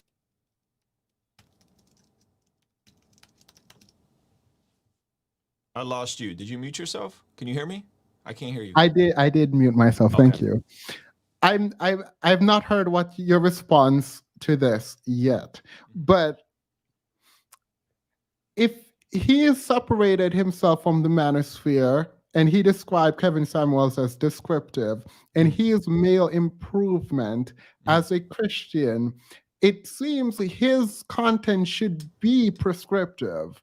But he's saying now that he doesn't feel comfortable prescribing.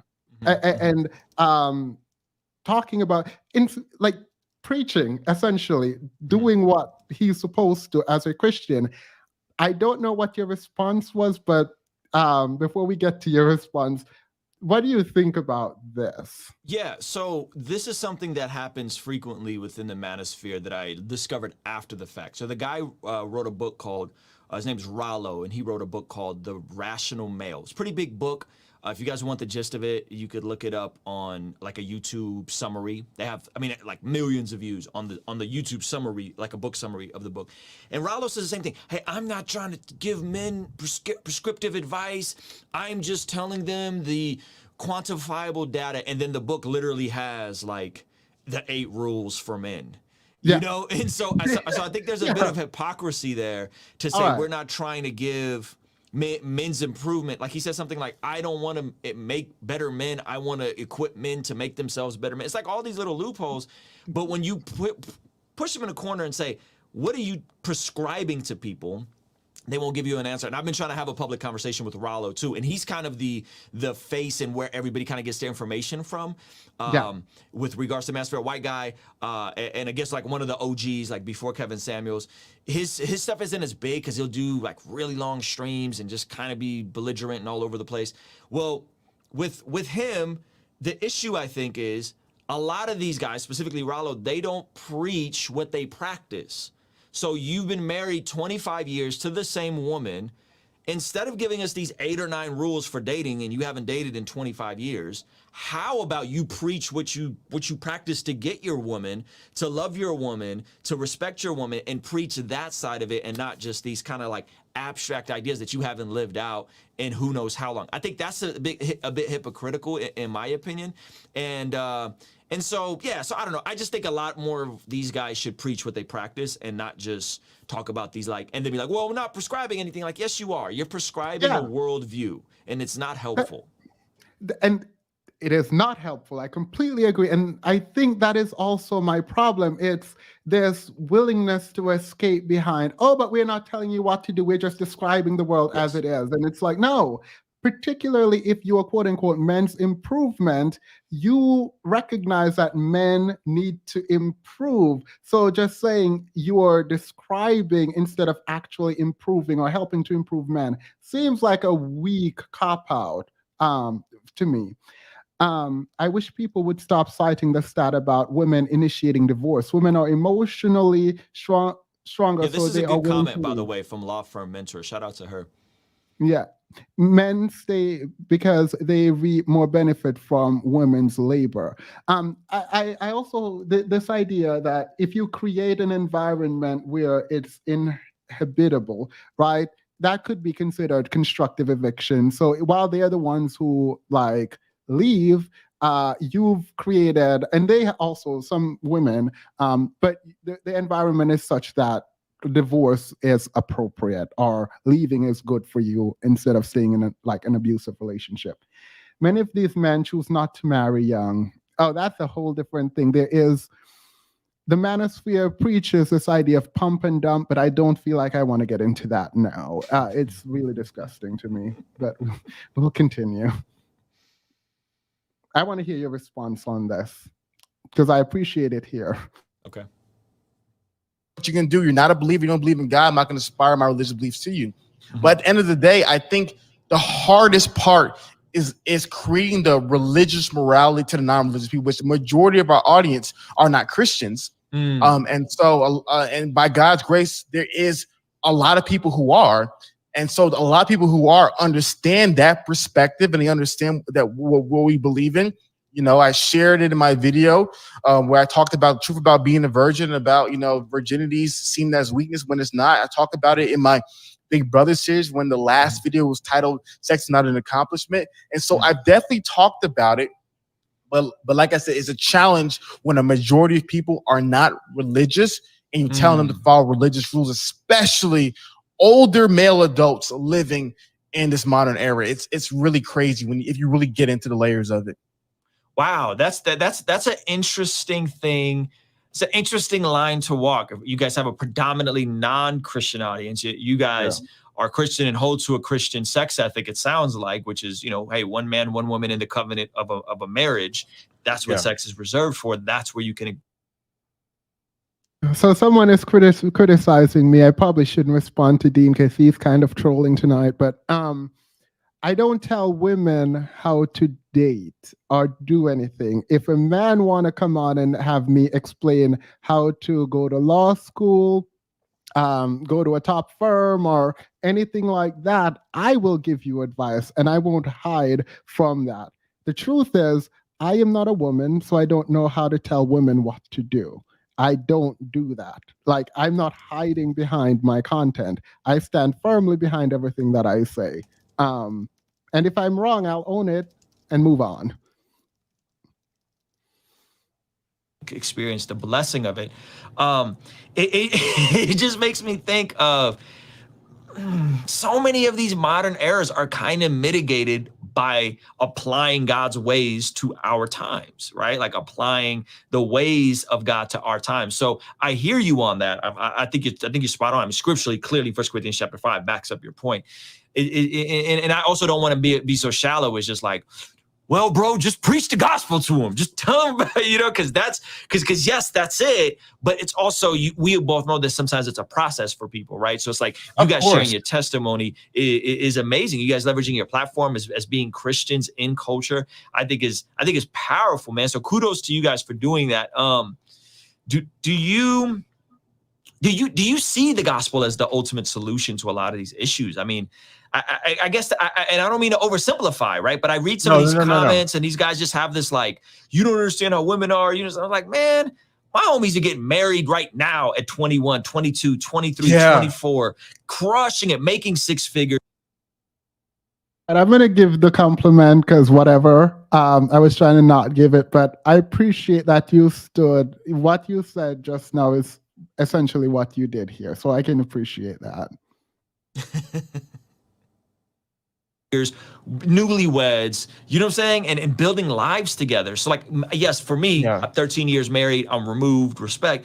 But help me think through some of that.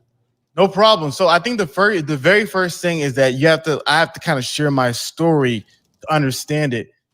Because I think in regards to your original question where you said, is the gospel the only hope, right? And obviously the answer is that, but then what does that look like? So shout out my Uncle Show. You guys know him by his name, Misho Baraka, but Uncle Show always. That's your real uncle? Always, huh? That's your real uncle? Or you just saying, no, I call him my uncle because the Hadi. I was like, that's crazy if Show Baraka is your uncle. Yeah, but no, the Hadi out of Blueprint in Atlanta, like he's like kind of like my spiritual father who doesn't love me. And Uncle Show is my he's always been my uncle. So we've been together for so many years. I call him my uncle nowadays.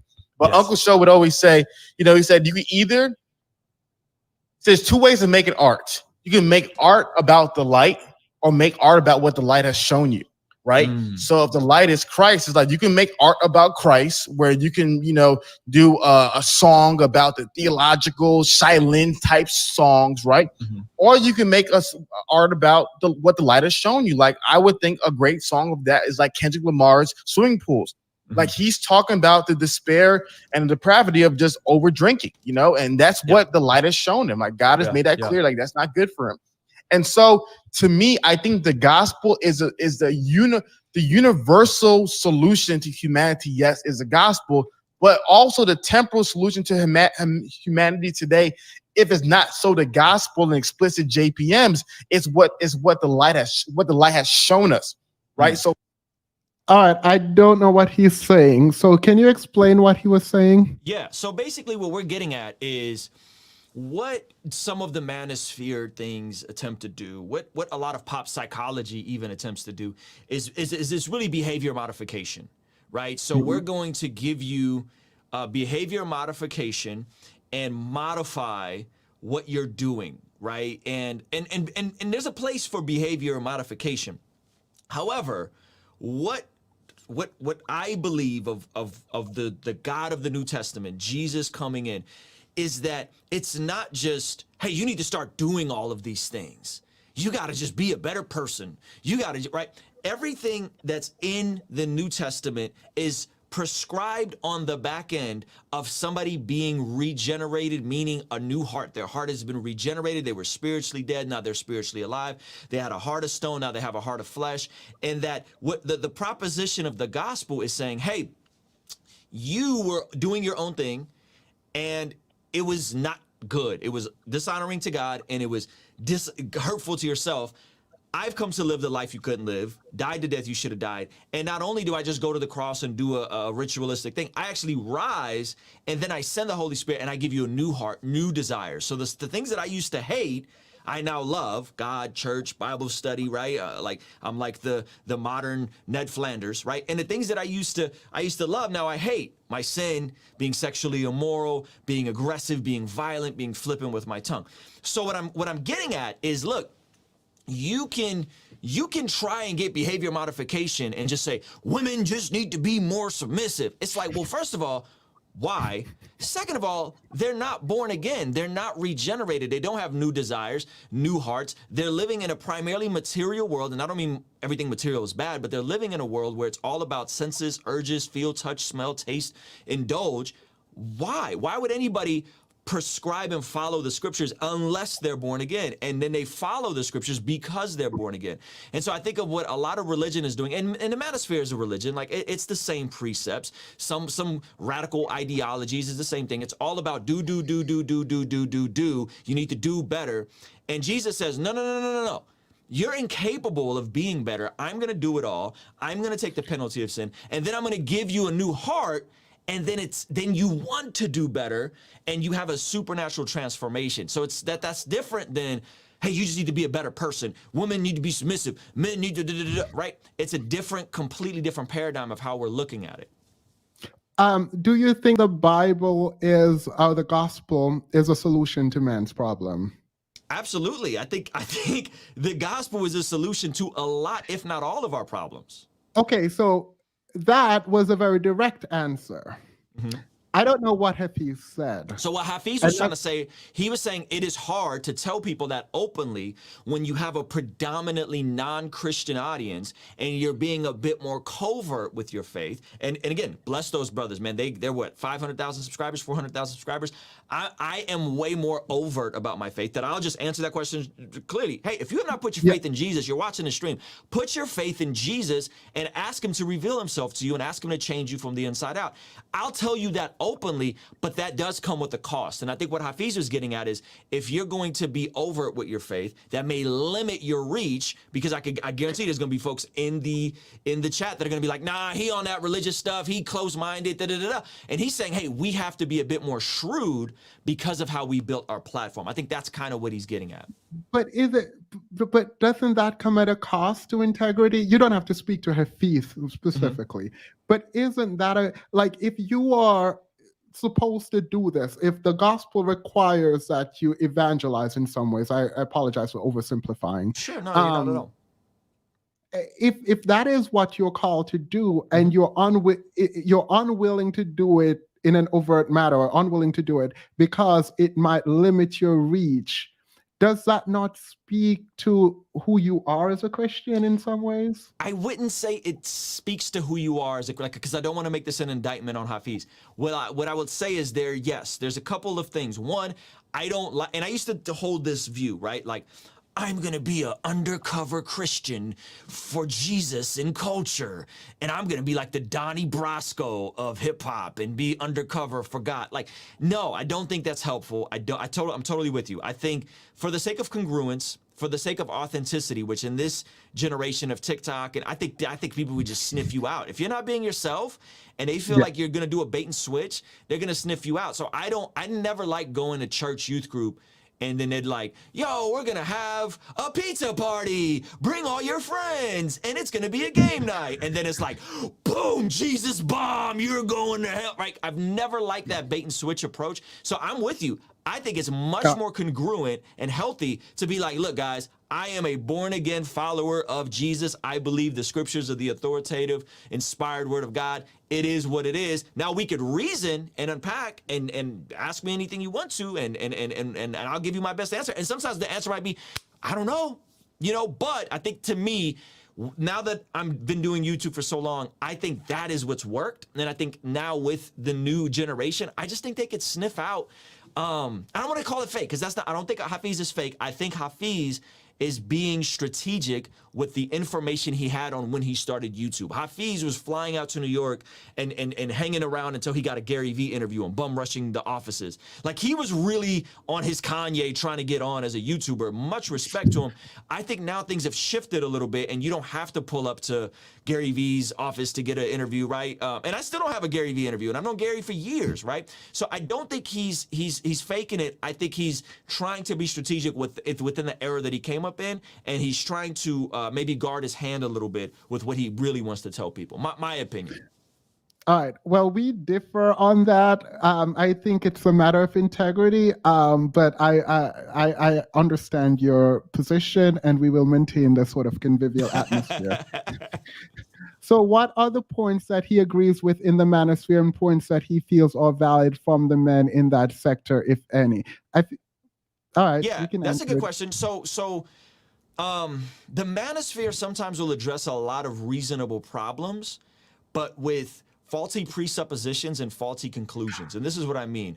If you saw the Flagrant 2 sit down with Fresh and Fit, it came to this boiling point of it's a pimp or be pimp world. And that I utterly reject, because if that's your presupposition, if all of this information is coming from, well, you're going to get taken advantage of, so you must be the one taking advantage of people, and that's the presupposition and the conclusion. He literally said, Myron said, that is our worldview. Our worldviews may differ, right? So I think if the root of it and the fruit of it is that, then there's a lot. I don't care how much they're particular on their stats or whatever.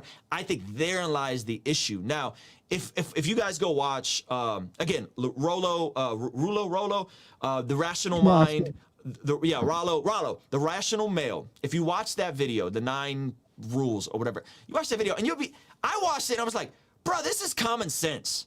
Like, don't be a needy guy with women. Like, don't be demeaning towards yourself. Don't be clingy, right? Like, a lot of it was like really commonsensical stuff. So I think like the manosphere points out common sense at times in areas where people just, because in our era, your truth and your feelings is the ultimate objective reality. And I think the manosphere does kind of pull people back into some sort of like objective reality.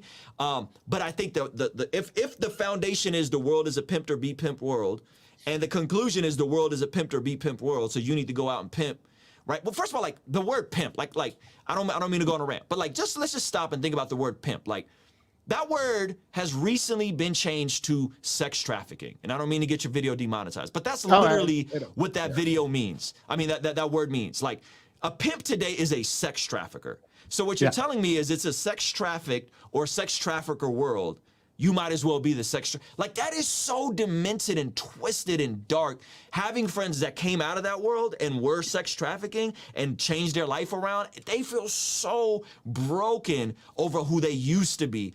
And for him to say that so flippantly, like it's a pimp or pimp me world, like, bruh, your words have some serious weight. And I would agree with Erica. It is demonic. Like that mentality is demonic. So it's like, man, we could point out good things from a flawed worldview. And again, there's certain things that, yes, there would be overlap. But if you're not leading people to live on healthy, flourishing, awesome lives with awesome families and generational legacies, which I don't think that's their agenda. That's my agenda. Like, I want people to become amazing husbands. I want men to love their wives, even if they're going through it. You love her until she's lovely. Right? And I've been married 14 years, and it hasn't been all peaches and roses and walks in the park with sunshines and rainbows. Like, it's been hard, but I kept loving my wife, and 14 years later, we have an amazing marriage. And I could never imagine, like, and I'm not to flex, forgive me if I sound like, I'm the textbook definition of Kevin Samuels' high value man. Like, I am literally like, all those things I hit. I would never in a million years be like, yeah, I'm a high value men sheep and they should. Like, that's so stupid. You know why? Because my wife made me and helped me and ushered in an environment where I could be a high value man, not me trying to like play this 48 laws of power mind trick. And a lot of that stuff is also 48 laws of power nonsense, right? And again, is there truth in 48 laws of power? Sure. There's some stuff in there that's good and helpful, but a lot of it is really not helpful. A lot of it is dangerous if that's the paradigm you're living your life through. I appreciate that. Sometimes I feel like I'm going insane and that I am the only one who is thinking about the life in this way. Like no one who has worked their life become a successful attorney or a doctor or who is well adjusted is going to come online and say, I am a high value man and blah, blah, blah. And women, I'm going to cheat. It's like, no, even if you no. Someone said, hi, Themis and Ruslan. Is Ruslan familiar with divest and swirling? If so, what are your thoughts? I've been wanting a one-on-one with you, Ruslan. What is divest and swirling? What is that? All right, so he is not familiar with it, and this is not Flanders going to in be here, his yo. Y'all really hit me. Is that what I think it is? Diverse and swirling. Now I gotta divest. Do not Google it yet. Do not know what it is. Not yet. If I was an alien who discovered Christianity through Hafeez, would I be a gift or a curse to society? I don't think he's doing good in the world.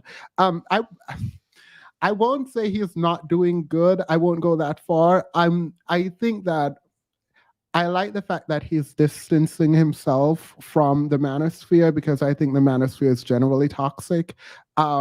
But I wish he owned up to his part in blaming women, for example, for creating the degradation of the community. I don't know. But thank you, AA.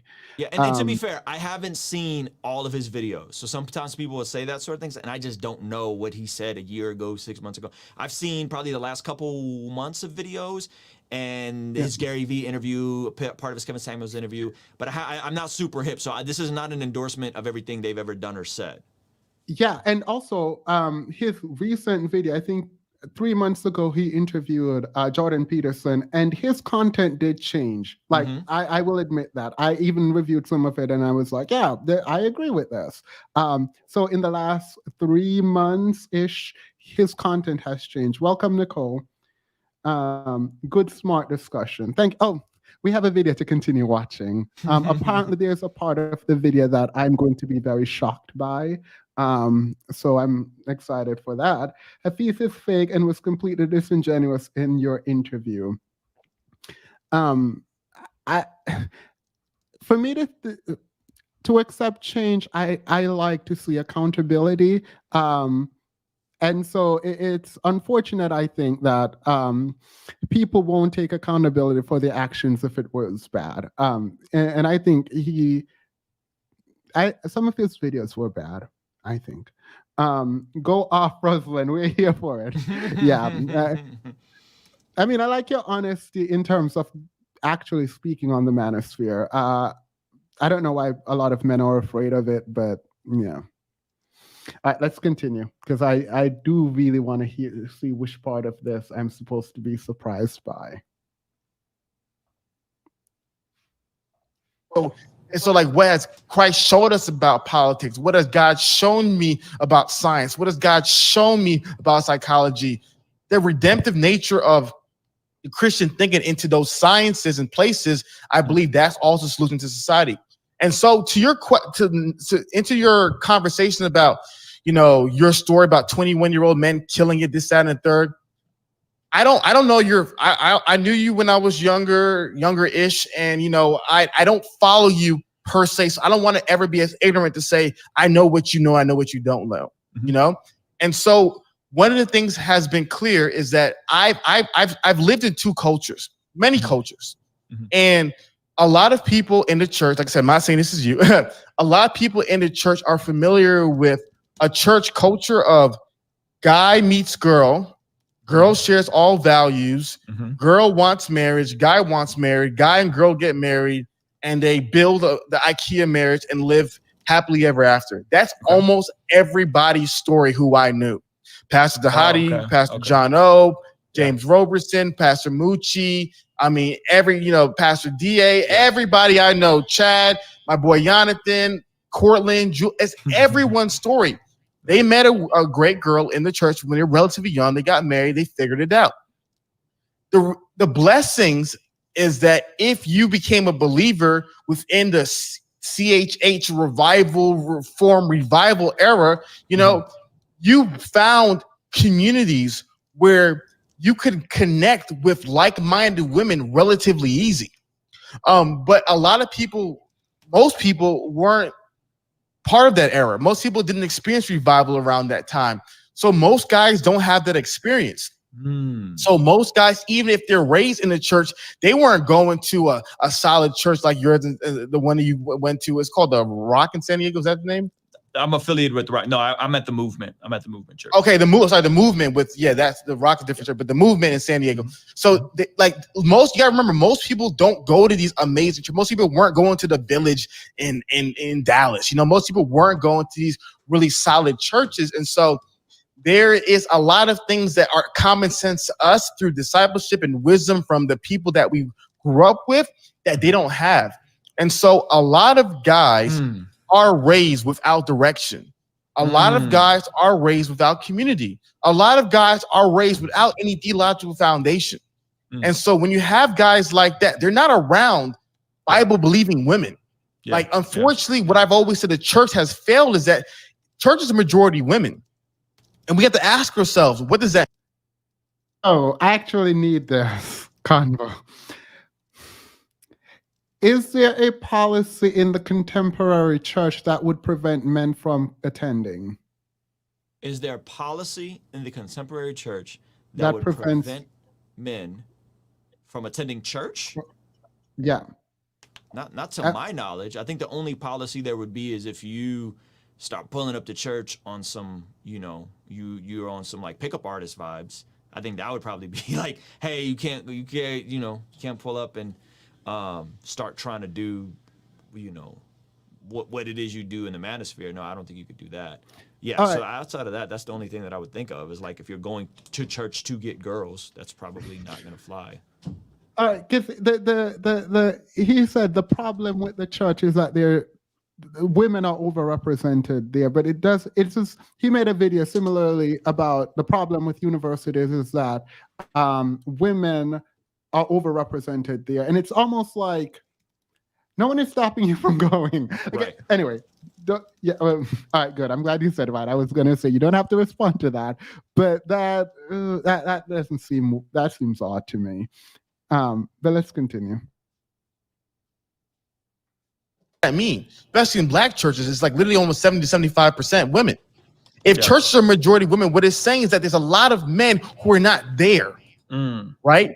And so if you're of their own volition, it's not the problem with the church. If men are supposed to be in church, then they should go. If they don't go, then we can talk about why, but it's not. All right, I'm done. Let me continue, sorry. Hafeez is trying to have it both ways, as the word says. No one can serve two masters, for either he will hate the one and love the other, or he will be devoted to the one and despise the other. Actually, remember this. I'm just now, let's not get into my religious change, but yeah, I'm trying to go back into the church now. A guy who's there, you like, well, there's all these women around. Why can't you just find one of these lovely women and get married? But most guys aren't there. Most guys don't have access. Most guys don't have any knowledge. So a lot of guys grow up in the world. And the world is a really crude and harsh place, especially as the modern woman has evolved. So this is the part I think people are going to say that I'm going to be surprised by. Wait. At the beginning of the conversation, it was framed in terms of men being accountable. I think you said something to the effect, Ruslan, of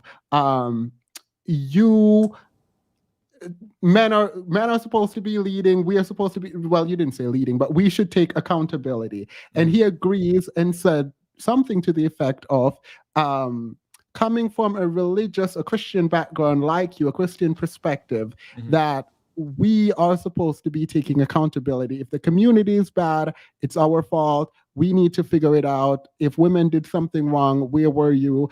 and you guys also talk about Eve and where was Adam, essentially. So it's interesting now that we are going to victimize men, it seems. I don't know if that's what he does, but I have a suspicious feeling that that is what he does. And this right here is why people wanted me to watch this video. You don't have to respond to that. Actually, please don't. I was waiting for a question. No. No, Hafeez is trying to have it both ways. Oh, I just read that. Yeah, do not respond to that. And I think this is going to get very community specific. I hope not. Where are the fathers that should be guiding the young men? Where are the fathers that are supposed to cultivate the love and knowledge of Christ? OMG, stop blaming women. Yeah. Let's see if he did change. Let's see. Because what has happened within, the development of Western society is that while men have been feminized, and Dr. Robert Glover talks about this a lot in his book, Don't Worry, It's a Nice Guy, the modern woman has been masculinized, if that's even the word, masculinized, right? And she's more masculine. And so a lot of men struggle with women in ways men didn't in the past. A lot of these guys, trust me, they would love to be 23 and get married. They would love to meet a good girl at 22 and get married. But a lot of the women don't want them. A lot of the women don't desire them. And these not bad guys. Like, I tell people all the time, I didn't have my first girlfriend until I was 27 years old, 27, 28. And I was in a Christian church with all these good Christian girls everyone speaks about. And so to me, there's so many layers to the conversation. And the biggest thing is that I see is that a lot of the guys who are struggling, a lot of the guys who are going through hardships, there is an environment that these guys are being raised in where it's not synonymous for growth and marriage and eventually, like all people, I do hope, not a question for you, Ruslan, but the chat, I do hope that he does get to a point, because I don't know what is happening. He said men are being feminized and women are being masculinized, and it's hard for men now to date women, and because these women don't want these men. All right.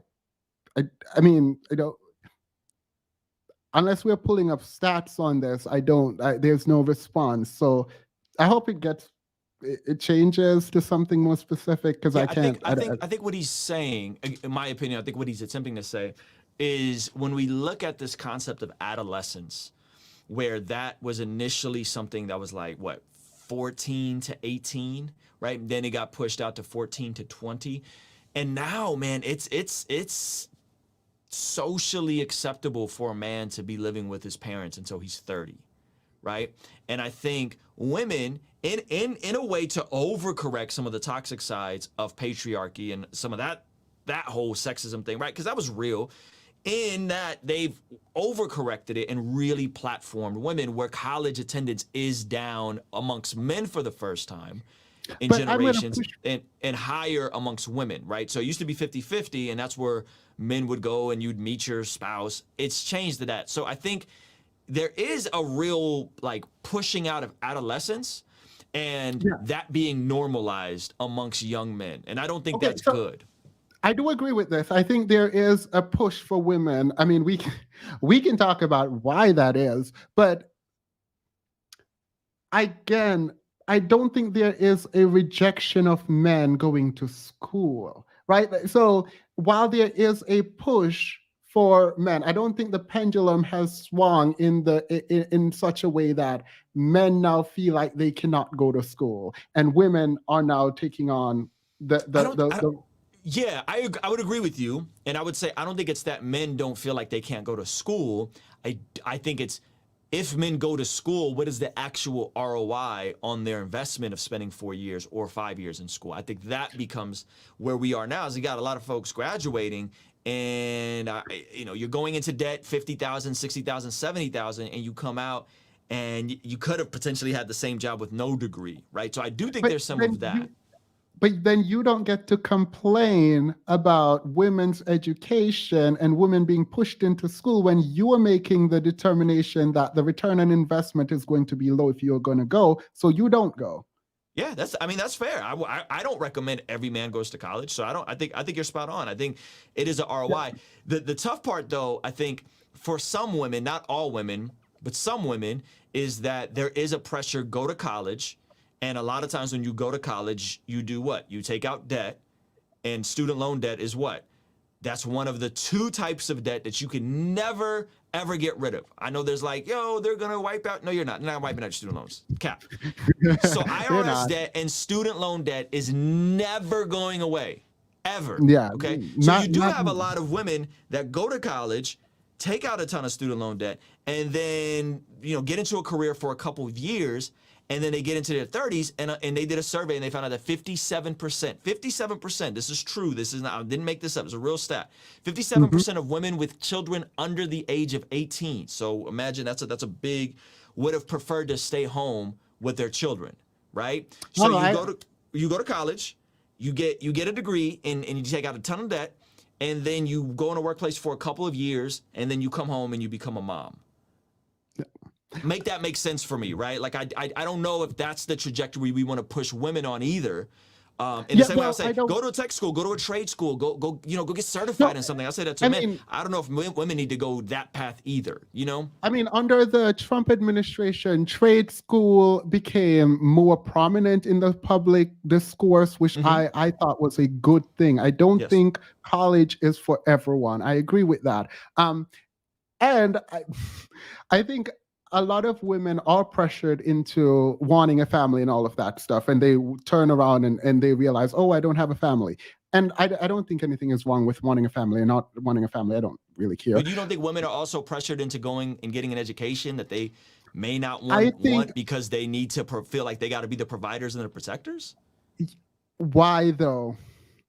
Are men? Yeah, no, that's a fair point. That's a fair point. Yeah. And so if you think if men had it together, if me and Hafeez and guys like us did our jobs, and the next generation of men came up and they were 21, 22 years old, they were making a healthy income, they were stable, if they had trauma, they were going to therapy, working out their trauma, they were disciplined, they were godly, you think then women wouldn't feel the need and the pressure to go to school? You think that wouldn't be as much of a pressure on women? I don't think they would feel as pressured, but I do think there are people who go to school for their own sort of fulfillment. But for the women who look back at their life, like you just pointed out, and say, oh, I wish I want to be in a family. I think for those women, and for women who don't actually think about it outside of the context of I need to provide for myself, if they had the resources, then they wouldn't have to provide for themselves. Look, my grandmother said this. This is probably the worst thing she's ever said. But she said the feminist movement took women off of a permanent vacation. I don't agree with her because it was not a vacation. Wow. But I think she also got it from a movie because she did not come up with that. We just talked about this. Who prevent men from going to college? I don't get the line of argument. Why is women's fault? I don't think it's women's fault. I mean, I think this question came in before we discussed it. So thank you. What in the world? Let's continue. I appreciate the candor, by the way. Experience enough pain, enough difficulty, you become cynical, you become bitter. So I have compassion for a lot of these guys who are mad online. Like, you don't, because they've been through things. They won't tell you they've been hurt because it's not the masculine thing to do to say that you've been hurt. But these guys have been hurt. Yeah, man, that's such a great point, bro. And I think my heart is to try and bridge that gap.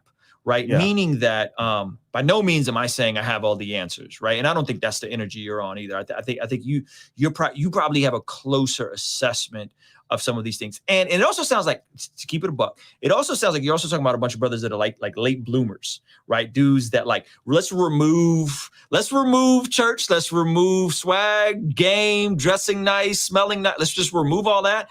You're probably talking about some brothers that didn't peak until after high school. Here's the reality. Here's the reality real quick. Can we turn on the AC? Because I'm really hot.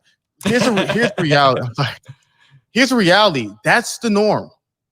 You see, a lot of guys, what I found is, if you're a guy, and let's say you're swaggy, you're a guy, you're athletic, you're a musical genius, you're skilled with music.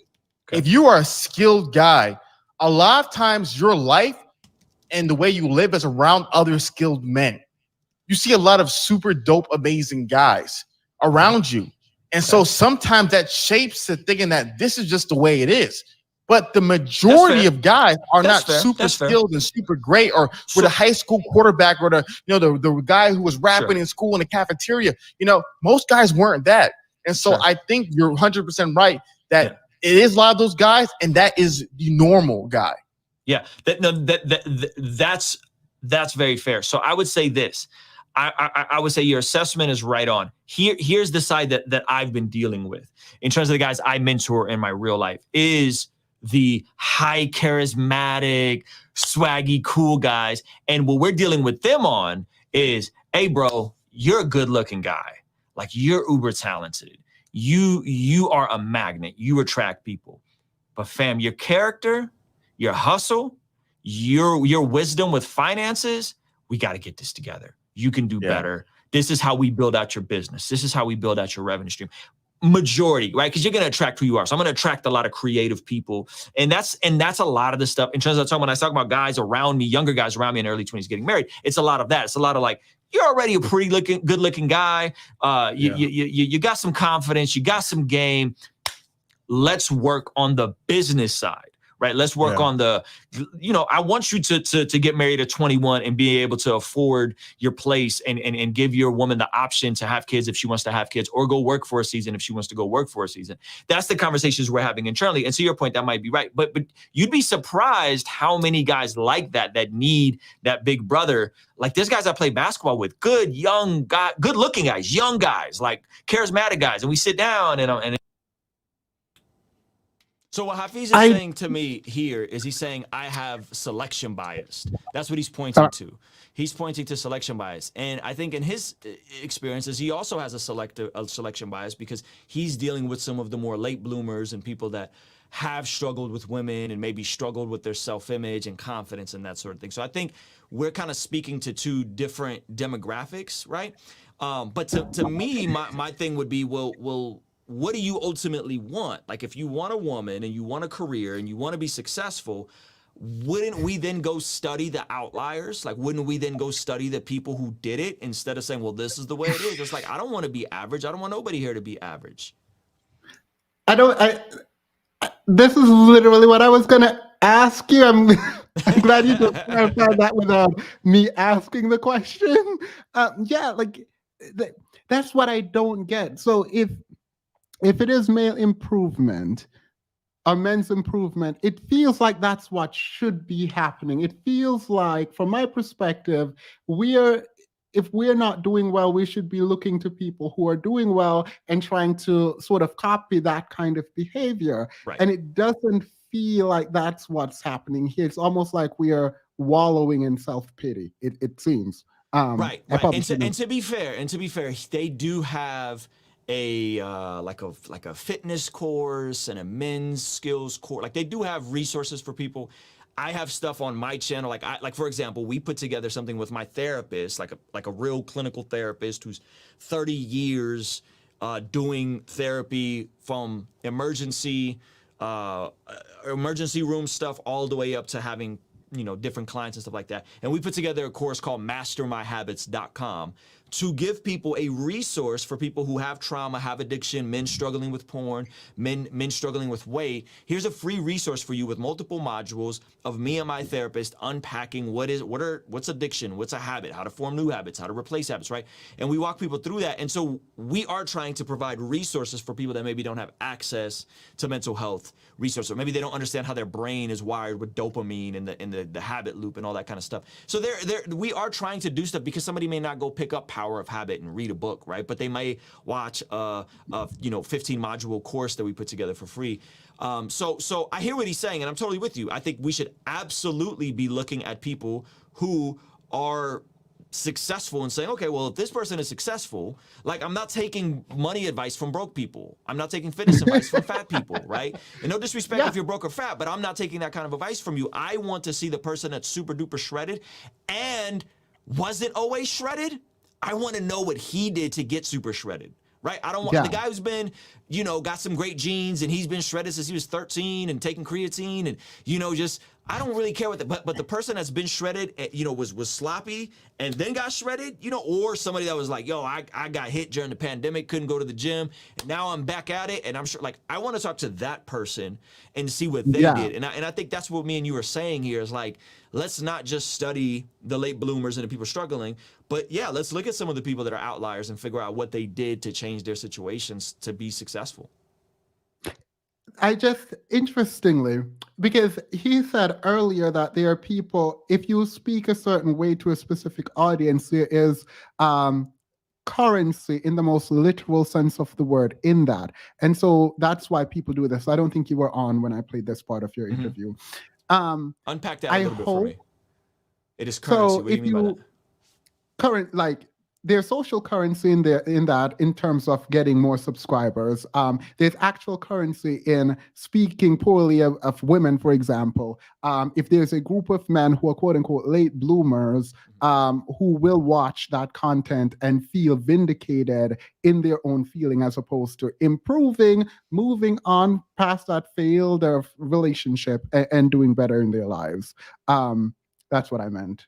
Yeah, I think you're right, and that's hey, we're gonna meet people where they're at and acknowledge their feelings, right? Maybe it's some of that, but I am with you in that I think generally it could be unhelpful if the entire thing becomes about a tribe of folks that are hostile towards the same thing. Like, I think it's much better to say, hey, we're trying to go on the same trajectory and we have this goal in common, instead of saying we're against this.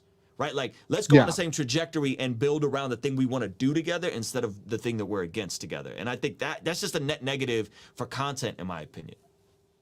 Yeah, agreed. Let's continue, because I didn't actually have to ask the question. As soon as I stopped the video, you jumped right into it, and I appreciate that. I'm sorry, John, I got about 5 minutes because I got my own stream, but I want to make sure that I, you know, we could get some more time together before I get out of here. And if you have any specific questions for me before we get out, and by the way, I just subscribed to your channel. Congratulations, you're about to crack 10,000 subscribers pretty soon here. I like everything I'm seeing so far. It's a really cool niche, politics, entertainment, culture. So yeah, man. Thank you. And I will subscribe back, because I've decided not to watch your content outside of the context of this video until after this video, because I didn't want to be biased in my review of the video. But yeah, I will be subbing. You said you're going live? Yeah, I do like my music review streams every Friday night, and we start between 6 and 7. It's a bunch of artists, so they're pretty flexible with me. But we review music every Friday night. Awesome. And he's like, yeah, man, like, I'd be down to live out of a trailer park. And I'm like, your family's not going to be down to live out of a trailer park. This is what you got to do to develop some useful skills, earn some more money, and then you'll be able to get married when you want to get married and not burn with lust, right? Now, the inverse of that, do you think that can be trained? Meaning this, let's just say there are guys out watching this right now. They're solid guys. They're responsible, right? they're responsible. They're earlier on in the process, but they're just not getting women aren't interested in them. Do you, because I think it is possible to say, man, you know what? You love Jesus. You're a solid guy. Before you get tainted by the world, let's get you in the gym, bro. I'm gonna get you on this workout regimen. We're gonna get your macros right. We're gonna put 15 pounds of muscle on you. You're not dressing very cool, my man. Like, I'm gonna keep it a buck with you. That outfit, that ain't hitting. Let's get you some better clothes, right? Do you think that the inverse of that can be cheated? Let's say we do have responsible, solid guys coming from good families, love God, but they don't have the confidence yet. Because I think confidence is a byproduct of accomplishing things. So if a guy says, I'm 20 years old, I'm gonna get my butt in the gym for a year and put on. And you're there so we don't hold you, but I appreciate that. Confidence is a byproduct of accomplishing things. I've never heard it stated that way, but I do appreciate that. Can I unpack that real quick before you ask your question? Yeah. My therapist said this to me. He said confidence is a byproduct of doing things, and he said self-esteem is a byproduct of being congruent with your values. He said, I don't know how to drive a trailer truck across the country. I am not confident in that. But because I don't know how to do that, that doesn't change my self-esteem. My self-esteem is anchored on the values I say I have and living those out. My confidence is, I don't know how to dunk yet. I can't dunk the ball yet. I'm unconfident if me and you were playing that I could dunk because I have never done that. So there's a difference between the two. Self-esteem, are you who you say you are? Are your values congruent? Confidence is, can you bench press? Can you do this? Can you earn money? Can you pay off debt? Can you speak and make small talk, right? So I think they're different, and I think sometimes we overlap them, and then we're like, everybody should be confident. It's like, no, you shouldn't. If you've never done anything, you shouldn't be confident. Go do some things, and you'll be confident. That's literally was my question, because I think there's this very strange understanding of how the world should operate where it's like everyone should be confident. My question was going to be, do you think that's appropriate? And No, don't think so. Yeah, no. I think you should be confident about the things you're good at. There's a lot of folks in here that know a bunch of stuff I don't know. You know stuff I don't know. You probably know way more about politics than I know, right? Like just looking at your channel niche, and you're probably way more qualified to speak about that. You have education that I may not have. So you're confident about certain things that I'm not confident. But I think we probably both have self-esteem in that we can communicate with each other, and we're confident in our ability to be congruent with our values, that we can have a conversation and I'm not threatened by you and you're not threatened by me, and it's not a pissing match. Like, we're just having a conversation, right? And that comes from self-esteem, and that is different. Yeah, I appreciate that. Similarly, I would not try to debate you on the Bible, for example, right? I think I like this so much, and I like that you say that, because so much of what I see is a preaching that, you should be this way and you deserve this and you should be respected in this way for this thing that you don't know how to do. And it's like, no, no, and I don't have the sort of ideas about manhood that I think is generally accepted. But if you believe that a man should be, if you want to go back to the 1950s, you have to also recognize that you have a role to play. And if you can play that role, you cannot also ask for submission. You cannot ask for a woman to not be educated or to not get a job. Like, literally, that does not make sense in the contemporary world. And Hafeez does go into this, but he talks about women are no longer as easy to get because they have jobs. And I think you said, well, do what your shirt says and level up. I don't know if this was this interview, but I find that it has been very difficult for men to accept, at least in the manosphere, to accept that they have to accomplish something to have the confidence that they portray. It's just faux, and I don't appreciate bravado. You can have your closing remarks. Yeah, I was gonna say. So I actually went onto Hafeez's channel, on his channel, had a similar conversation. It wasn't so centered around the manosphere, but I would recommend people watch that, because there's a pleasant twist towards the end, because we kind of have this conversation back and forth, whose responsibility, whose fault, and I kind of bring it full circle on something he says earlier in the conversation about him trying to mentor men and give away courses and give away resources and books. Hafeez is a good guy, man. I'll tell you what. We went to hang out with him, and my brother was with me, who I've known since we were kids. He's done a majority of his life in jail, and he just is recently getting back on his feet. Hafeez gave him a book about like 30 days in the Bible, and he was able to get that book and actually read it. So Hafeez is a very, very, very generous guy, but there's something I point out in the interview on his channel that I think was a bit of a blind spot for him, that I think kind of all clicked, in terms of like him being generous, yet men not always acting accordingly when there's mentors available too. So I don't want to spoil it, but it was a long conversation. This has been really cool and really weird, by the way. I just want you to know, watching myself I haven't watched this interview back, and so I'm like, oh, this is so, like, I'm fumbling over words, and it's so cringe, and I'm like, oh my gosh. But I appreciate you. Listen, DM me on Instagram so we can exchange numbers, and we'll stay in touch. And here's my Instagram, actually, before you go. Okay, message me on there. I'll follow you right now, and and let's I'll stay in touch, man. Yeah, most definitely. hopefully you can come on and we can have a religious stream where, or even behind the scenes where you can explain some more, because I'm on a search. Yeah, I would love that. I would love that. Okay, I just followed you. Okay, so yeah, let's and I'll DM you my number and let's stay in touch, man. I would love to come back on whenever you would grace me. All right, awesome. I just followed you back. All right, brother. Thank you so much for having me, man. This was a treat. I really appreciate it. Super spontaneous. Shout out to whoever DM'd me about this. This is really cool, and so I'm excited. I love discovering new creators, man. So I don't know if you're a new creator, but your channel seems relatively new, and your stuff you're doing is cool. So I'm excited to like dive in and check out more of your videos. All right. Well, if you have any issues, please feel free to get ready to debate me on any of it. I welcome disagreements. All right, my brother. Pete. Have a good one. Bye. Although I do not subscribe to any religion, I appreciate Ruslan's honesty and character. If he wasn't, why are you guys like this? If he wasn't married, I would try to holler at him. Period. Oh, I love it. Timus and Ruslan. Yeah. He's the second Ruslan I've met. So this is good. Please collab again.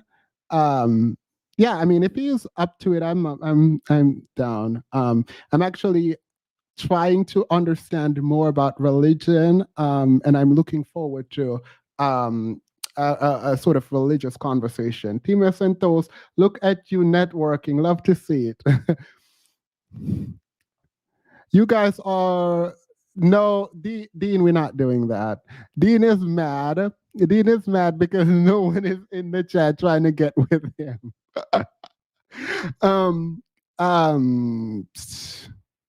Would Themis interview the roommates? I would interview Hafeez. I would love to interview Hafeez. I am someone who stands on my principles, so like I'm not rude. Hopefully I'm not rude. But I would not be deferential to Hafeez. You gonna stay mad, Dean. All right, let's continue.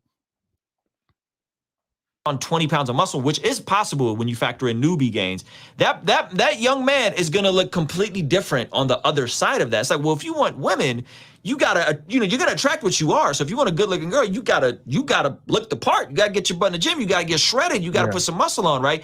Do you think that can be taught as well?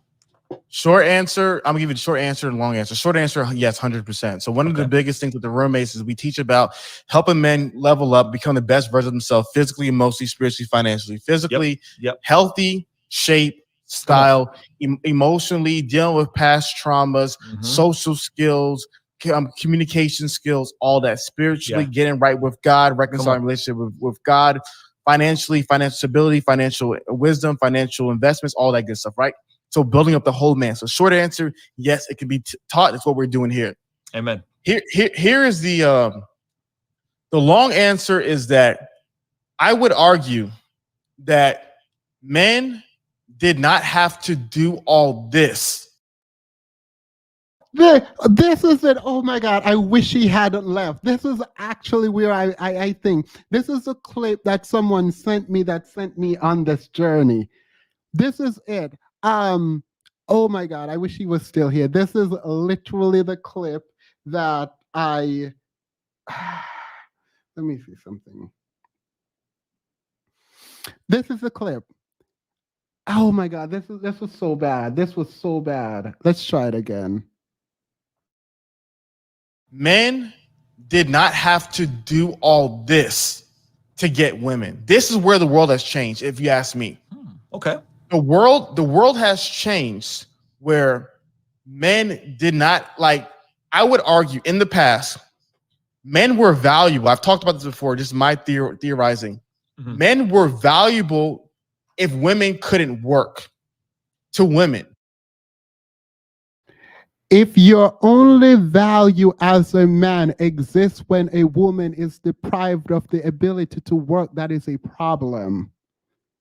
Men were valuable when women couldn't work. What? Is this what you're whining about? Is this what people mean when they say you romanticize the 1950s. This is so weird. Oh my God. All right, let me drop the link because I feel like this is so bad. This is so bad. Let's continue. Because we're more valuable. And what I mean by that, if women couldn't work and they couldn't own property. His face. Where I wish he was here. His face. He's like, wait, this is not making sense.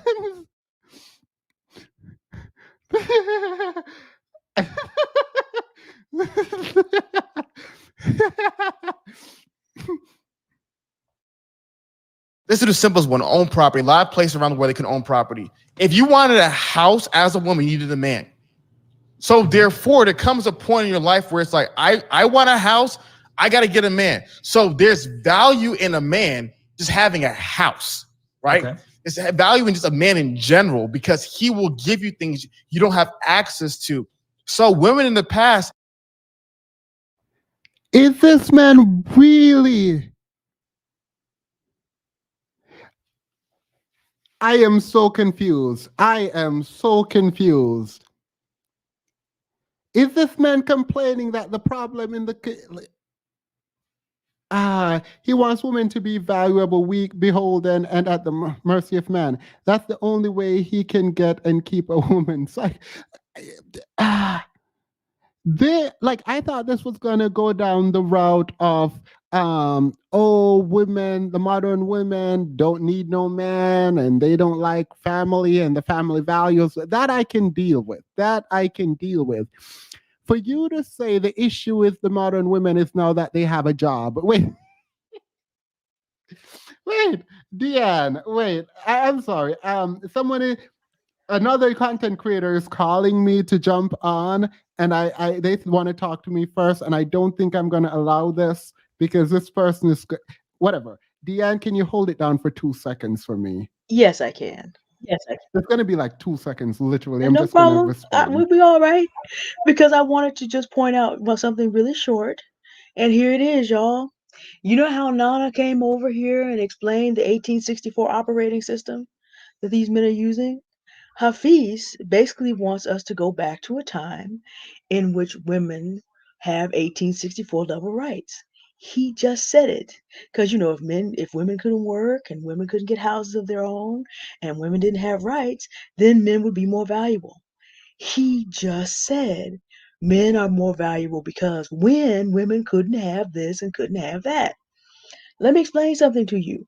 The Anglo-Saxon system, which black men want to complain about, is the system he's talking about, in which only Anglo-Saxon men with properties, the names the Washingtons, the Madisons, the Lees, were the only people that had rights. Women were property, serfs were property, and slaves were different levels of chattel under the law. So Hafeez is not for the Bible. He just gave himself away. Hafeez is for the old Anglo-Saxon system of making chattel of every woman, child, and beast. He just said we're more valuable because when women couldn't. And this is what they want to be valuable based on a world that was oppressive. The Anglo-Saxon system covered a third of the world. Ask any Native American, ask any African, ask any East Indian what that was like. I have ancestors from all of those.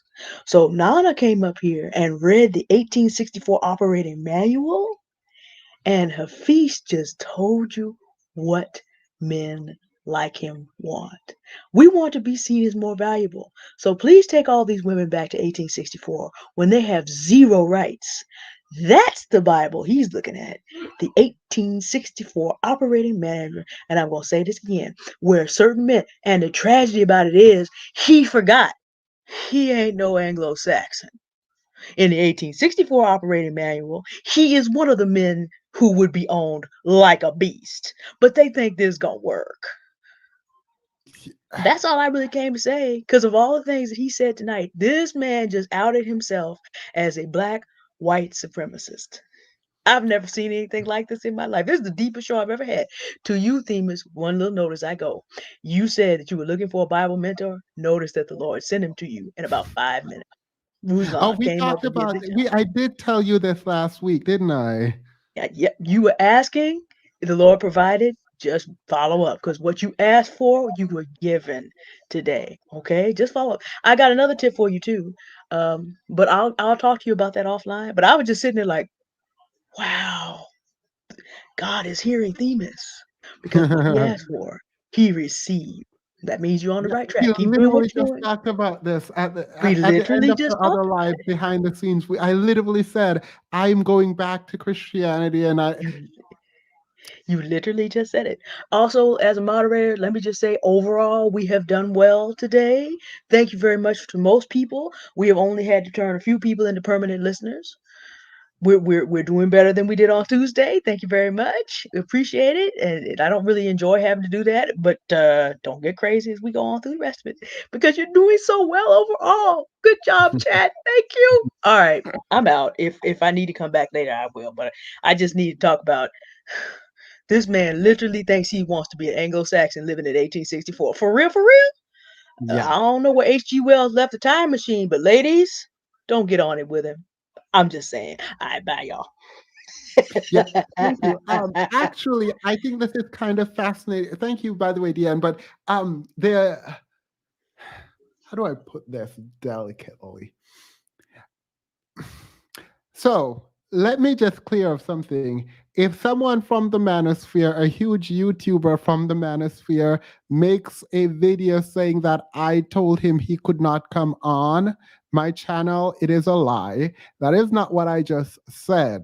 I said he can come on like everyone else, and there won't be any special privilege. And he got upset because he wanted me to prevent anyone else from being able to comment. Like, I've never disabled my chat box, and I'm not about to do that. I don't think it was a huge request, but like, I'm not going to disable my chat box. No, absolutely not. So if anyone makes a video about me, just know that they're lying. I actually don't even like defending myself, like, period. So this is the first and the last time that I will be defending this. But this is preemptive in that, like, I didn't do that. I didn't say that. So just FYI. That's so annoying. I'm not disabling my chat box, and I don't care to use their name for growth. So, like, we're not doing that. These are the most weak and insecure men online. It's pathetic. Yeah, like, no. Who was the dude? Spell the no, absolutely not. There's a lot of people behind the screen. I'm gonna add LB in a moment, but let me hear the rest of this foolishness.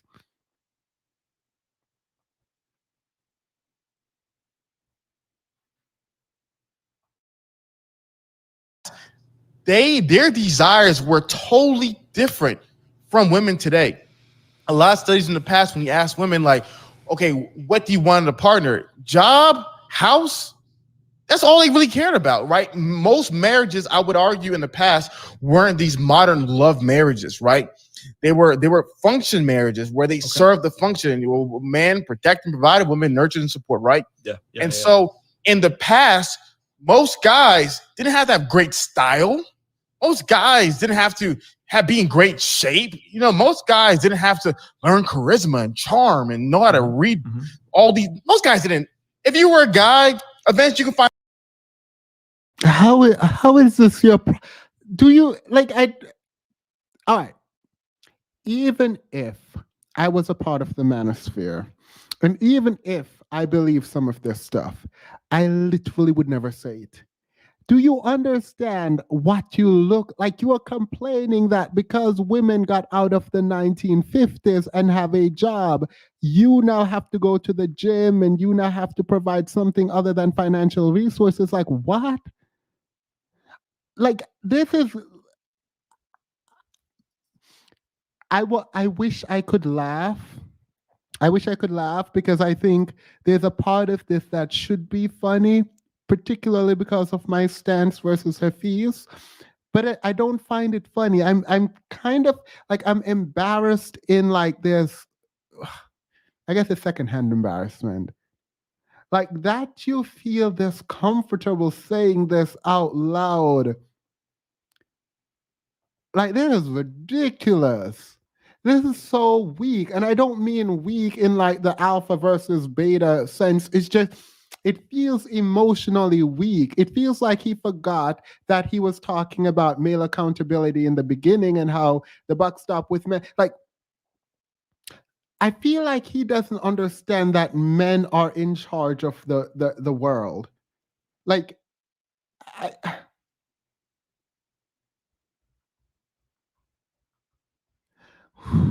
all right. All right. Actually, before we continue, let me get some people to talk, and because the studio is full. So I'm going to talk to each of the. Everyone will get like 30 seconds to say something, and then I'll open up the studio again. Sorry, I don't know why I just burped. I am so embarrassed. I'm not for everyone. Okay, hey Themis, as you said, we got 30 seconds. Yeah, this guy, he's just, I've heard him before. He's just so ridiculous. I honestly just don't understand how someone expects you to listen to them where they're willfully lying on you. Like, how do you expect somebody to listen to you? They're not going to take your word. And then you would expect another gender to sacrifice for you when you know you wouldn't do the same. Yeah, I mean, I have never, like, I know men feel this way and they're upset that women are doing well and they're like, your education doesn't matter. But I've actually never, ever seen this. I've never seen someone be this upfront about what the issue is. Women have jobs. It's hard for me now because I now have to go to the gym. I have to have a personality. And I can't just say I have money in a home so you can come. Like, I'm actually at a loss. Because, like, all right, whatever. Anyway, thank you so much. Let's get some. I'm sorry, I'm going through this quickly because there's so many people and people keep clicking and trying to get in, but the studio says full. I'm not for everyone. Do you have any last words before I put the other person up? Oh no, that was it. You said we needed to be quick, so yeah. I can come back and say more, but I wanted to be quick. Go ahead. Sorry. Cool. So if we have time in the end, it's not like I'm rushing. It is Friday this time, so like we'll get back to have a longer discussion. Have a good one. All right, you too, Themis. Bye. Everyone, try to keep it short. I'm trying to get through this because I see everyone want to come on. I apologize. I hate doing this, but yeah. Hello? Was it Raquel? Hey. It's Rochelle.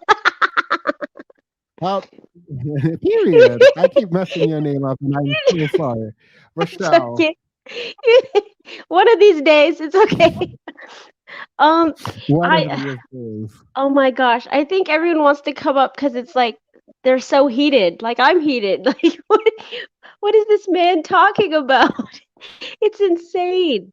It's insane. I can't believe he would say that. Like I literally, I know you believe this, but I can't believe you would say it. Yeah. Like there's a difference between keeping things in your head and then like putting them out on public display. Like there are some things people should never hear. And also, I mean, eventually whatever woman is, I guess, lucky or unlucky enough to get with him someday, they will see his true feelings eventually and hopefully escape. But I mean, he made it easier for women who might date him someday to kind of already sense him out and kind of escape or avoid him. It's crazy. I have a very like I have a suspicion before I let you go that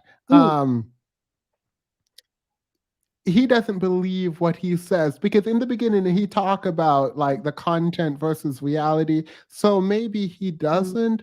And I do think he's trying to change. I just think he's not trying to take ownership of what he did, and it's coming up a lot.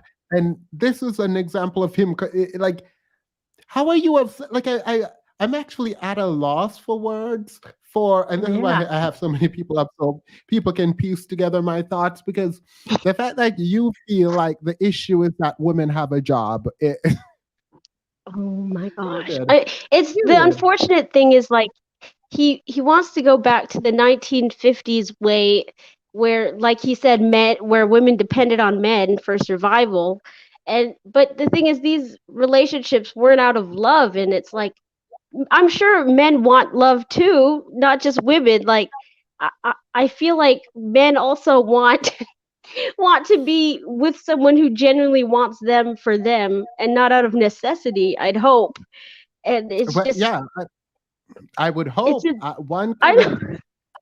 I hope so. And I mean, I don't know about the divorce rates for the 1950s, but like if most marriages were out of necessity back then because women had little to no rights, I mean, if divorce was an option back then, I'm sure it would have been much higher than it is now.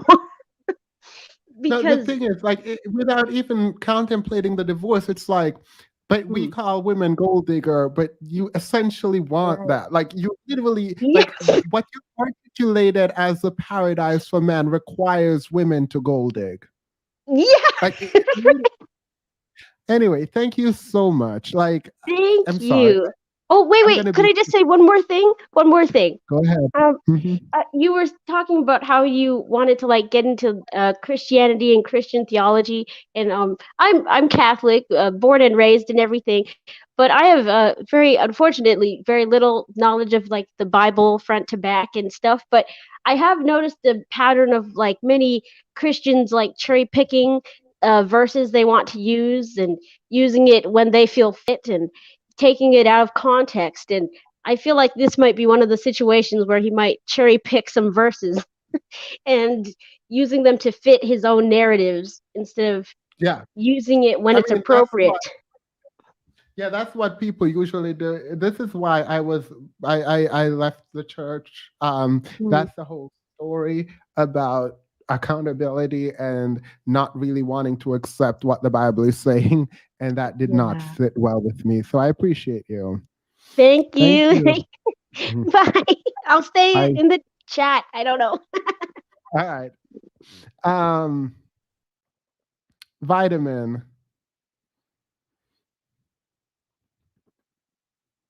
Vitamin, you're on mute.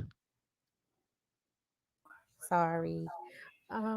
Really quickly, he kept saying postmodernism. What he really wanted to say was modern feminism, because he used to say it every single time. Like the first time he was like modernism, modern capitalism, or whatever he said. Second thing is people were talking about, you were talking differently to the Ruslan or whatever. But the thing is, wait. Who said I was talking different? I can't hear you. You're speaking low. Sorry. Who said I was? People were saying you were talking different to Ruslan than you talk to black men. I did see that specific comment.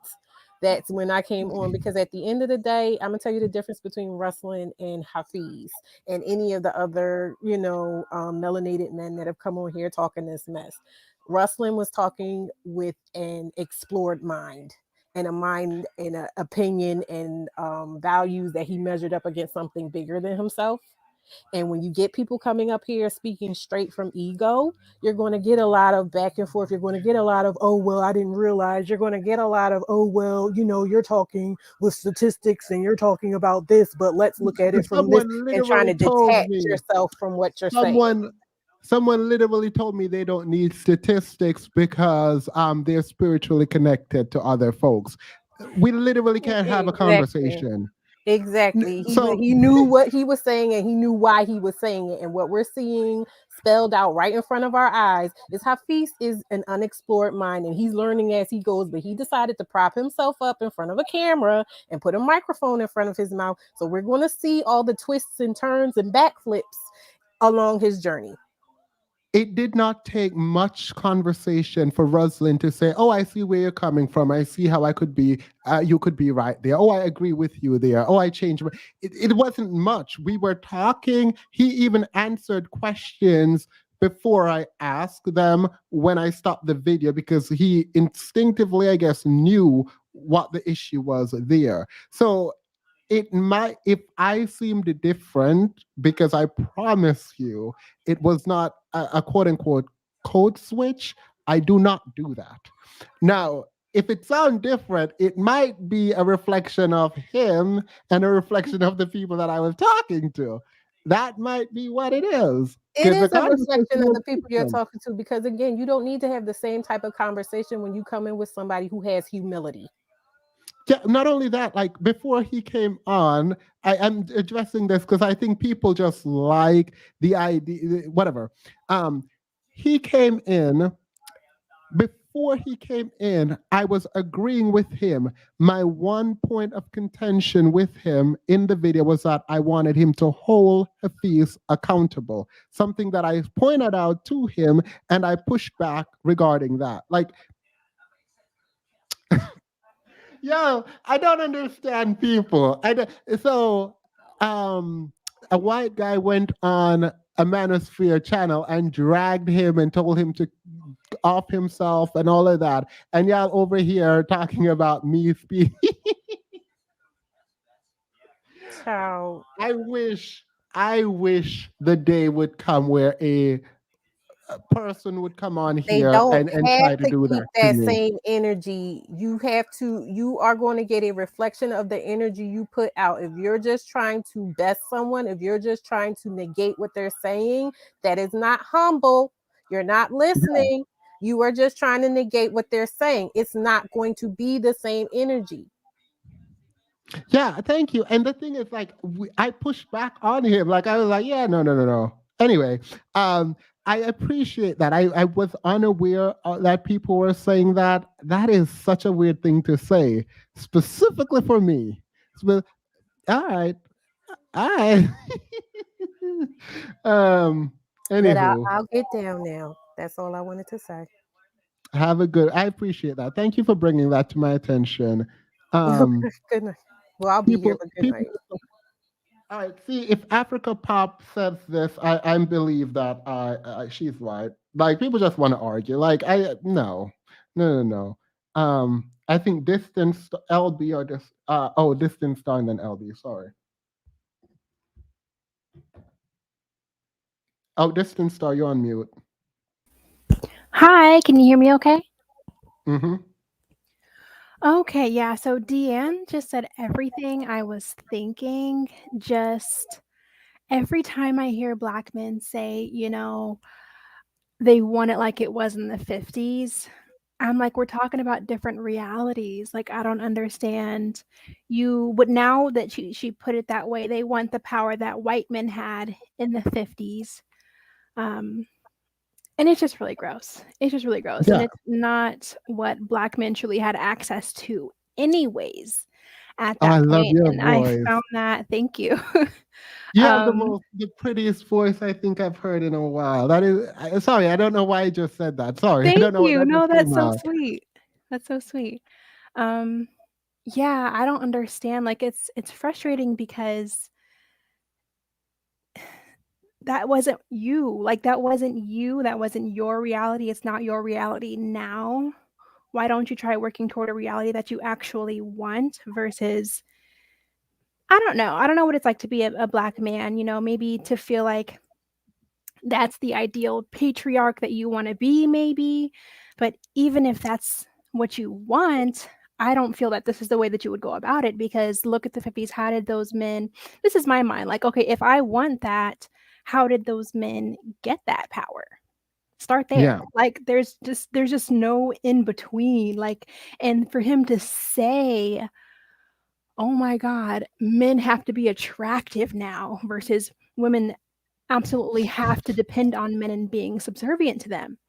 And you want that power dynamic. You don't want a wife. You want that power dynamic that you saw from back then. And it's really disgusting. And again, like they would have to have gold diggers. And I think it's some kind of, I don't know what's going on in the brain there, but there's so many things that are happening at the same time. Like you're creating the situation that you say, or you want a situation that you say you don't want. I don't Someone know. needs to write, I agree with you. Someone needs to write a dissertation on this segment of the video. Like this Yes. segment of the video needs a write-up, it needs research, it needs testing. It like no, like what? I hope this is not the principle on which the manosphere is founded on, but I already believe it is. So They I don't just want can't. partners. They want mothers and servants that they can sleep with. Yeah. Like Yeah. that's it. And you know, if they're Thank okay you. with being that, then just say it, I guess. I don't know, maybe don't say it. I'm just confused. But the last thing I want to say is I don't know what's going on with Ruslan or Ruslan, however you say his name. He is I've seen a few of his videos here and there, but yeah, it's frustrating to see him kind of not hold Hafeez to the truth. Like I don't know if he seems like a very genuine, straightforward person. So I wonder if he's just like if you're like a nice person, especially like I don't know, you kind of project yourself onto others. I'm wondering if he's Yeah. just really generous with him. And maybe he should be. I don't know, but it just Yeah, no, and that's something that I was trying to say, but there is something else, right? I think within Christianity, the grace is given in a way that I don't give. I mean, I give a ton of grace to people, but I think that could be why I think there is friendship there. There is the fact that he said he met him and Hafeez is a good guy. And so I don't look, I know he does not agree. I believe he does not agree, right? But I do agree that it's very strange because even for Pink Pill, and I do appreciate her. I did tell her that her and I are completely different when it comes to Candace Owens. We're not going to agree on that. And I do think you should have space to hold your friends accountable and disagree and be vehement in your disagreement without yes, like if you want them trashing to people. grow Yeah. as a friend. So I think that's I think he was trying to correct Hafeez in the best way he could, particularly when Hafeez lied. Like, I mean, someone came up here, the first person came up and was trying to defend Hafeez, and they were like, "Oh yeah, but he was lying throughout the thing." So it's hard if Ruslan, and I'm defending Ruslan here in that, and I don't know Ruslan, but he said he only watched like a couple videos from them recently. And if you only watch the recent videos, you might get the impression that Hafeez is doing what he said he's doing. But That's if you true. go back, It's not very so much. clear. Like his character is very clear and his switch Yeah. up is clear. I don't know why he seems like maybe he doesn't feel like he wants to call him out on it. Maybe they talk about it in private for all we know. I don't Yeah. know. But Yeah. I'm not a big fan of Jordan Peterson, but I appreciated just a straightforward Oh, neither am I. No. I did appreciate how straightforward he was with Hafeez. And again, I don't appreciate Jordan Peterson in general, but just I don't know, and that made a huge difference. It seems like I maybe mean, yeah. to be fair though, Ruslan in this interview, which I haven't watched anything else from him, just in this interview, he will say, "Oh, I mean, yeah," and then goes on to like completely dismantle the argument that Hafeez is making. Which Yeah. He's very he seems very gentle, and maybe I'm projecting too, but it just from what I've seen, he just seems like he doesn't have that kind of energy maybe. And I Yeah. really have to wonder if maybe just behind the scenes he would say that and not straight up in his face. I think I hope you guys disagree with me because I would love this disagreement.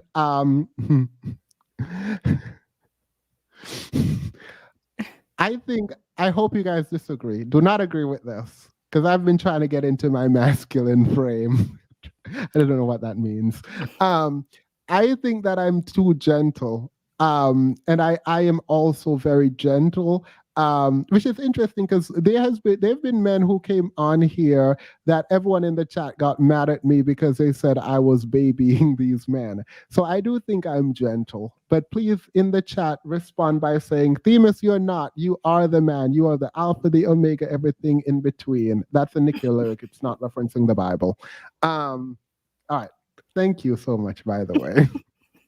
No problem. Yeah, no, and that's one of the things that I don't know. I won't go into all of it again, but is it okay if I share a Christian YouTube channel that I watch? I can also just send it to you if you prefer, if you're getting interested. I mean, now I feel weird saying no, you can't say it. So you can say it, but send it to me. Okay. Her name is Cassandra Mack, with a C and 2 S's, and she talks about Bible-based strategies using a lot of discernment and just I grew up in the church, and so I feel like I saw all the bad. You see all the bad growing up, and then she just helps you find your own good in it, as far as a personal journey. So you may find that interesting. But yeah, I love your channel. I love the space that you've created here, this conversation. Thank you.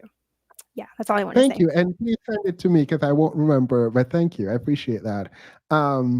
Have a good day. You too. Bye-bye. Bye.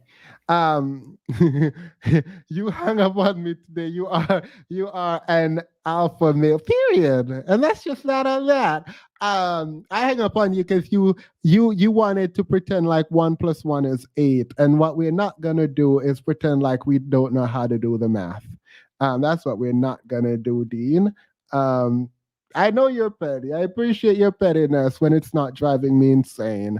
Themis, I told you the live before the last one had me like, really? Is it my skin? Period. All right, LB. Oh, she's drinking. Let me wait till she put it down.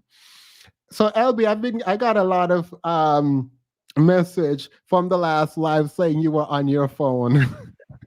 Yes, I do apologize. It was a very important call. No, you're fine. What did you have to say? Were people mad at me for being on my phone? I got one message and they gave me the timestamp. I was like, she wouldn't do that. I went there and I was like, oh. I wouldn't normally do that. However, it was a very important business call. Sorry. No, that's fine. So pretty much all I wanted to say is is it Hafeez? You know, my like list is coming out on this one. How do you say his name? Hafeez. I'm not going to be able to do it, and I do apologize. But like, I have a slight list, and like people don't usually hear it, but it would come out if I tried his name. Okay, so what I have to say to him is just why does your value depend on like my dependence? Like, it doesn't make sense. Like, why as a man do you need somebody to be in a dependent state for you to have value as a man? Why can't you go out and like do things that give your existence value? Yeah. And how does like me having rights take away from you? Because it's a pie in their mind. It's funny because I think Ruslan was talking a little bit about this, where he was like, it's an us versus them, and it's a similar sort of competitive nature where it's like, oh, if women have jobs, then men are not valued. I don't know. They don't. This is running my blood pressure up. Like the fact that he sat there and said it, and I don't know, maybe I need to do some therapy work on myself. It feels even worse for me in mixed company. Like it's like, how do you sit there and say this foolishness to someone? Like, I don't know. I don't know. It feels wrong. Like all of it feels wrong. Yeah, and then like on that fixed pie note, that is like one of the biggest issues that people have. They look at things as a fixed pie and they're not looking at ways to like to be creative. Like in my dispute resolution courses, they taught us that's one of the most limiting ways to think, and that you always want to get both parties to try to find a way to collaborate to make more pie, or like to find different, like, or to get outside of the mindset of everything has to be fixed. Because like where there's, you know how they say where there's a will there's a way, there really Yeah. is. You just have to want to be able to do both in order to do both. And Yeah. it sounds really simple, but it's a real thing. I do want to note that like what he's talking about is what I believe is now called financial abuse in domestic relationships. Yeah. So he wants you to be fully reliant on him for basic needs like housing, food, shelter, clothing. If he wants you to be in a position where you can't work, in a position where you need him to have shelter. Um, I think it's ridiculous to think of even going back to those phases. Like, I think one of the things that stood out to me the most in legal studies was like the idea of like a next friend. Back in the day, women used to have somebody called a next friend to sign for like any kind of, sorry, my voice is like in and out today, but to like any kind of purchase of property. And I think that's ridiculous. Like they had to have a male sponsor to be able to just do basic things. No, I mean, that's the thing though. Like he just came out and presented sort of financial. You said the new term is abuse. Once upon a time, it was financial manipulation, but financial abuse as if it is a heaven, like as if it's a paradise, and that's just odd to me. Anyway, And how then did this pull up again? like aside from that, I'm just looking at like, I'm like, does he not realize that, like you said, we are still in a male dominated world? And it's the same type of thing that happens like when there's inflation. So um there will be like inflation in the market, and then everybody just like at, or I think I'm not saying it right because I'm not a financial expert. Pretty much Wait. Sorry, could continue after this, but Mistress and Cass, I would love for you to come on because I need to understand your perspective. I tried to refrain from doing a black and white conversation outside of asking him because people always say white women are submissive, and I just wanted to make sure that I understood if his mom was white. That was the only time. That's the one thing that I needed to answer.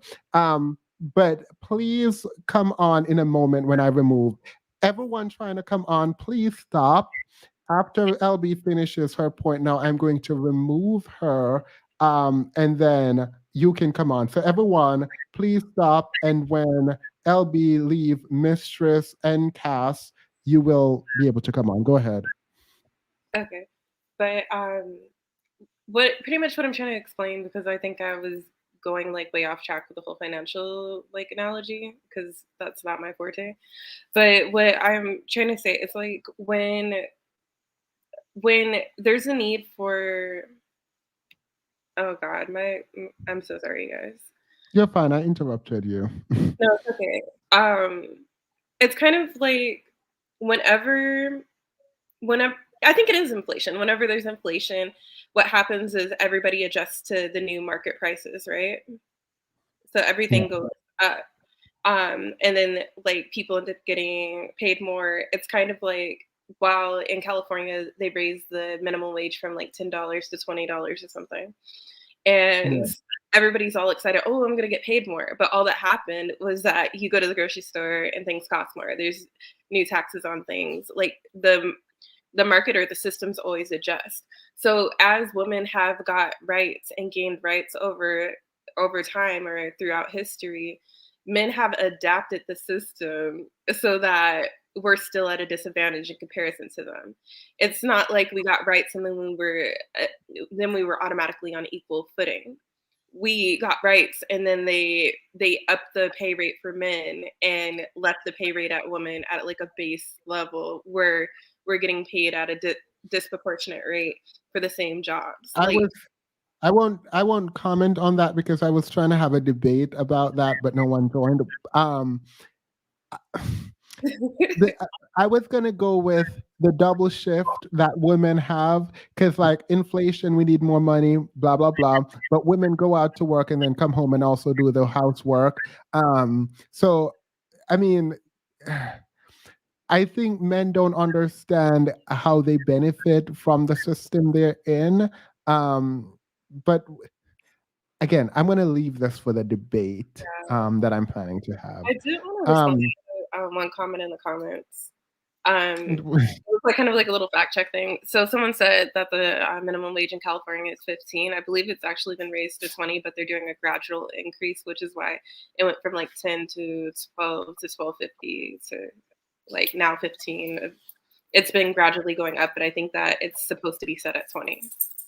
All right. Before I remove you, if you're trying to get on, please stop. I'm getting too many notifications. Please stop. You will be able to get on in a moment, but I need Mistress and Cass to be able to come on. So please stop trying to come on so I can drop the link and so Mistress and Cass can get on. All right. I'm going to remove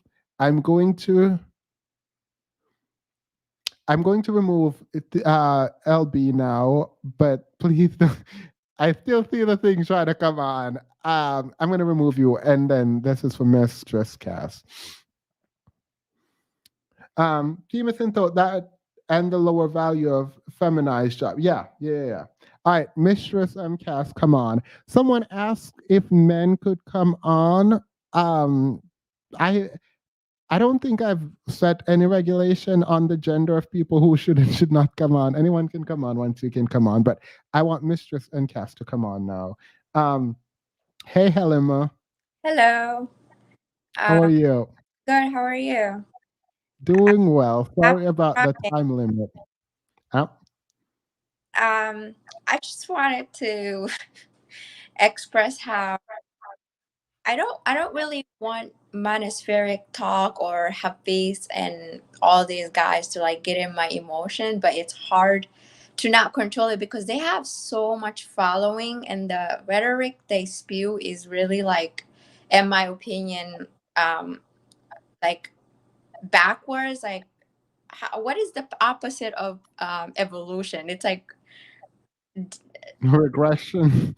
Regression, yes, because you should be. I would think that Hafiz would be smarter than that. Like I would hope that he would encourage his followers to follow what his shirt say, level up instead of going backwards. Adapt. Women learn to adapt, and so why can't men adapt as well to the new changes that's happening in the world? And also, I have this observation that Hafiz have way more sensitivity to males and what they have gone through, which, you know, you can say is fair because he's a male. But he can give all the excuses in the book. You know, they've been rejected, this and that, and modern women. But women have gone through a lot as well. Where is the compassion there for, you know, all the trauma that women experience? I'm not giving excuse to quote unquote ratchet culture, but there's a reason why some people act like the way they do. They haven't gotten the proper guidance. You know, he acts as if women just should be perfect and understand men that's been hurt. Both sides have been hurt. How about find a middle ground and say, you know, some women act like this because they didn't have the proper guidance, and so I understand why there are these women spaces. And then some men, they act like this because they have been hurt, and I see the need the need for men spaces.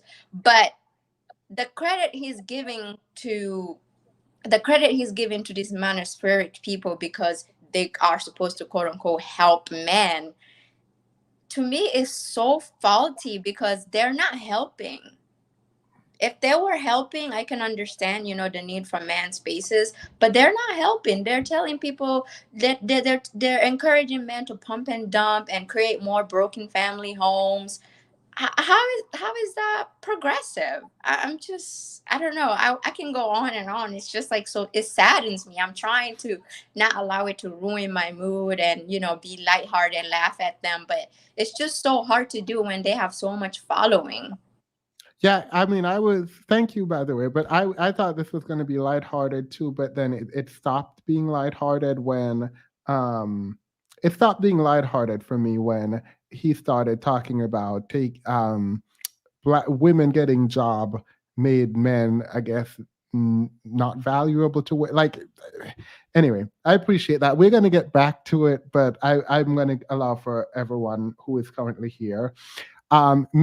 The person that I told to come up did come up, but their connection wasn't working. No one else come up. Let this person come up and we'll try it again. Thank you, Helena. Thank you. Have a good one. All right. I feel like, this person is called the AL Show. Should I be nervous? All right. The AL Show. Hi, how are you? First time I've been on your seen your live, so it had an interesting subject, so I thought I'd chime in. I know that it's a time clock, it's a short clock for people, so let me just try to get the couple of points I want to make in. Now, I, of course, am speaking as a single guy who's been single for quite a long time in his life. So I have an objective view when it comes to marriage and relationships. Wait, you think being a single guy makes you objective? Period. I want to hear this. No, well, I didn't say that. I just said being a single guy does allow me an objective view of relationships and marriage. The reason why is because I've never been in bad relationships, toxic relationships, or bad marriages. So I look at relationships and marriages from a blank slate, right? So I look at it not from any negative experience or even positive experience, but just evaluate it as is, but also look at the historical aspects, right? And the realities. So let me get to what this video pretty much got wrong that I saw that you played some of. Here's the problems that I see. The one that you just saw, you had played before with the guys talking about marriage and so forth. So here's the problem. Here's the problem. Marriage, as it was created by men, was as originally, historically, as an arrangement, meaning men and women would not choose to be with each other. They were chosen for each other by other entities. In this case, the families and whoever else, the community, the culture, so forth. Yeah, women were property to create connections. Right. Well, because marriage fundamentally is an economic, financial, and material institution. It remains so to this day. But what these guys in the video, so that's the historical ground, right? It originally was arrangement. Then you had what was called the love match, right? People got to choose who they wanted to be with, right? You got into a relationship, that relationship led to marriage, and so you got married, so forth. The problem with what these guys are talking about is that they see marriage as a transactional enterprise and a business, almost, essentially. I mean, the problem is marriage is not a business. Wait, stop. Do you disagree with, you just said it's not. So you disagree with the premise that it's a transactional relationship? Yes, it is not. It is not. Right. That's the problem is they're interpreting it from the lens of, it's almost like they see it as almost a free market institution, as capitalism almost. So what they see are these clearly delineated and demarcated quote unquote roles and parts. that are predicated on human need, right? So they feel that men and women get together because women need shelter and security and protection and material resources, and men provide that. Wait, Oh, stop. sorry. That would be not sort of, that would be ex ante to what we have now. This would be what Hafeez is talking about. Women getting married because they want access to homes, financial resources, etc. Right. That's no longer, quote unquote, I mean, for some people it is. Right. That's no longer That's getting to what I'm leading up to. Their interpretation is that it's essentially that it's a transactional enterprise. It's like business, right? The man is the breadwinner. The man provides for the wife and whatever offspring they spawn, and the wife stays at home and cooks, cleans, takes care of, and so forth. Their view is that women need to be married because they need a man's financial largesse, prowess, and access to material resources. The problem is that in the course of is that we live in an all hands on deck economy where both men and women need to be able to be economically and financially self-sustaining. So women need to work, they need to have educations, they need to be economically independent. Thus, when they come into a relationship with a man, it is clear that she has to be able to take care of herself. See, the nature of relationships is not the same. It really hasn't been the same for decades, right? People don't realize that. Wait, stop. No. I'm confused as to where this is going. Okay. What I'm saying is that their interpretation is wrong because it conflicts with reality. The reality is we live in an economy that is not where their idea of marriage simply doesn't work. It cannot be transactional. What is their idea of marriage? I don't understand what you think the idea of marriage is. Based on what they stated, it's a transactional enterprise, as I explained. They believe a woman gets involved for material and economic benefit in some way, material resource. They do not believe that, though. They said that was 1950s. Hafeez is actually saying that because the women no longer need to get into marriages and relationships to have access to resource because they can work, that's what's causing the problem. So they don't see it that way anymore. Well, the reality is different. My point is, but what they prefer and what they want is to see marriage. Their interpretation is that marriage is a transactional enterprise, and that's what they prefer. Yeah, but they want to go back or somehow see it as that. And in my analysis, based on the reality, is that their interpretation is wrong. It's not workable. Because women don't see men. Go ahead, sorry. There's a couple of things, right?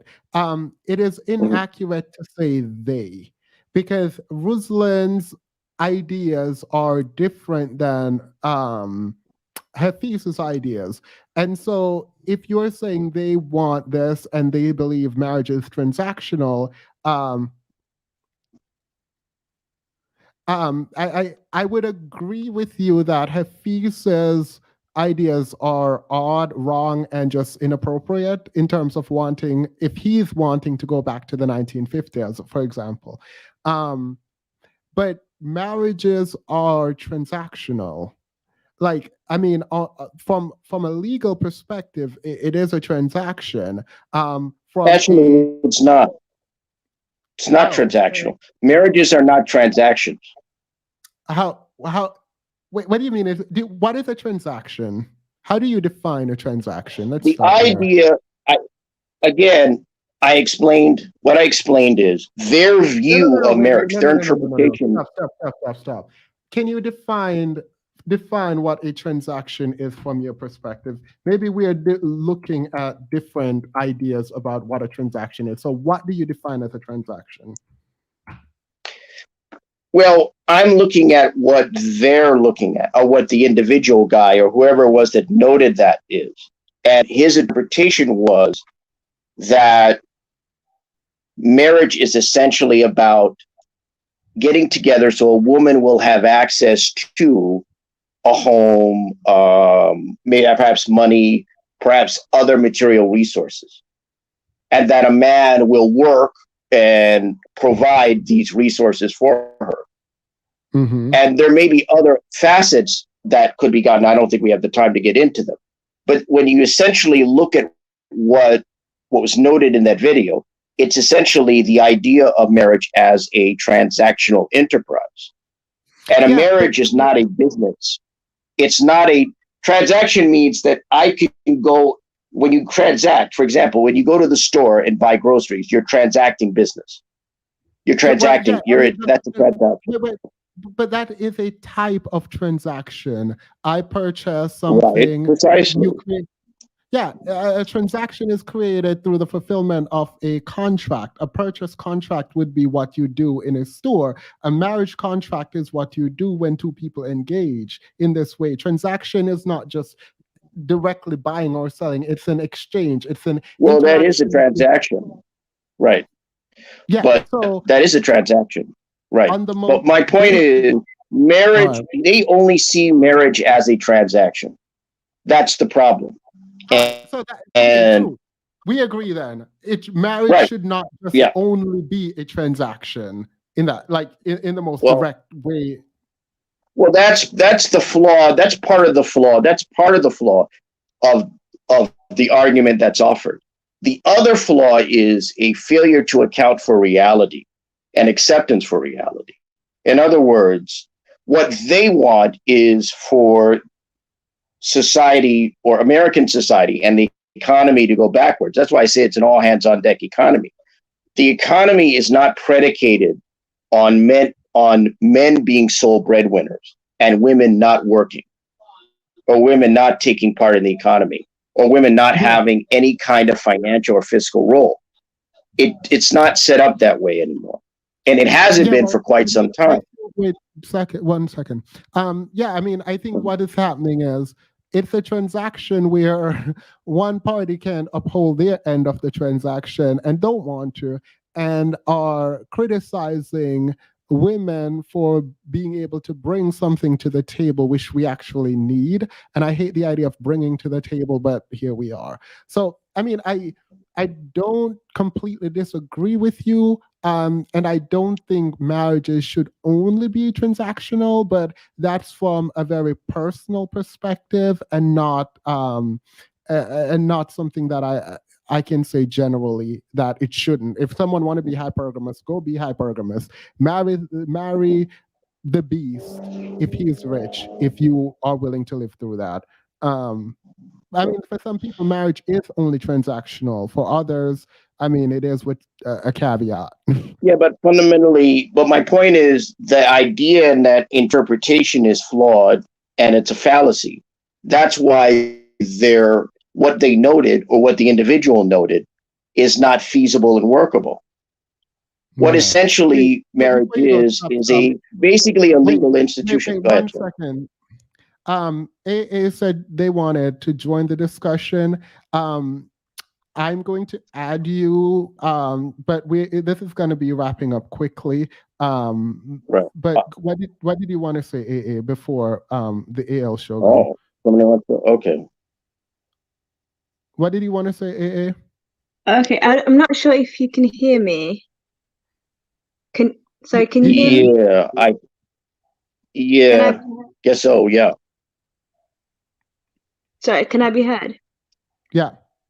Okay, awesome. Yeah, okay, thank you very much. I just wanted to make it short because I have been up for a very long time, and I'm trying to stay coherent.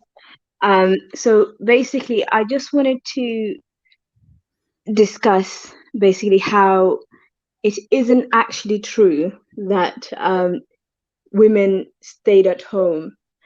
I feel like it's a little bit insidious how when we discuss these topics, it's always implied, and rather it's always ignored the labor women put in throughout pretty much all of history. The idea of women staying at home, the average woman well, above average in terms of what access she has to marriage partner. I would say started probably the mid 19th century, when most labor was focused on basically the field. Even doing the simple math, not both, every family member had to be on the field working. Do you know what I mean? Just to accumulate enough absolutely right. days for the family to survive.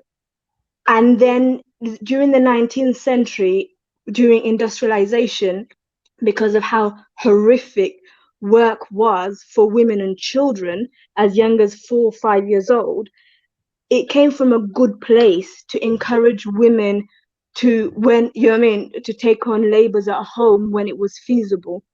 But still that wasn't the norm for everyone.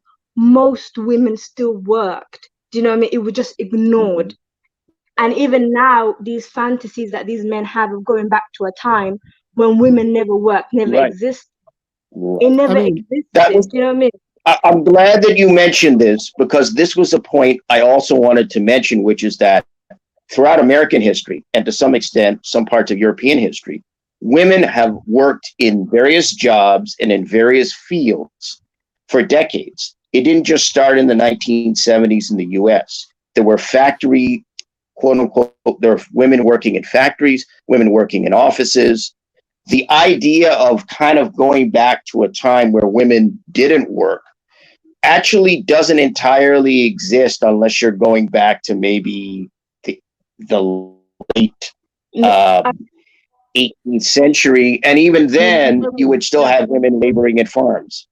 Yeah, and when we say women didn't work, we have to specify to say the literal upper class. Exactly, nobility. Right. Yeah. Yes. Do you pay That's for true. company of I'm ladies glad you at night? mentioned that. Murder Magic Chick, no, we're not we're not asking that question. Wait, before you go. Rude Boy, they are so pleasant with him.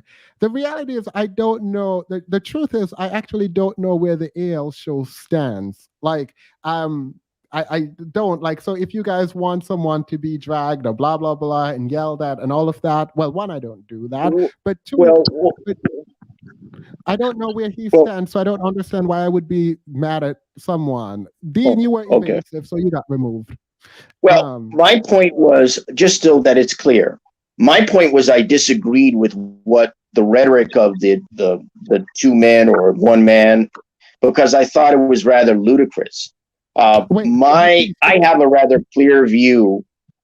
My view has always been that the reality is we live in an all hands on deck economy, and both men and women have to be economically self-sustaining. And the fantasy, the reality of the male breadwinner as the sole earner in the family is actually not a workable concept. It's been to some extent a reality, obviously, but it's not a rather feasible concept when you think about it.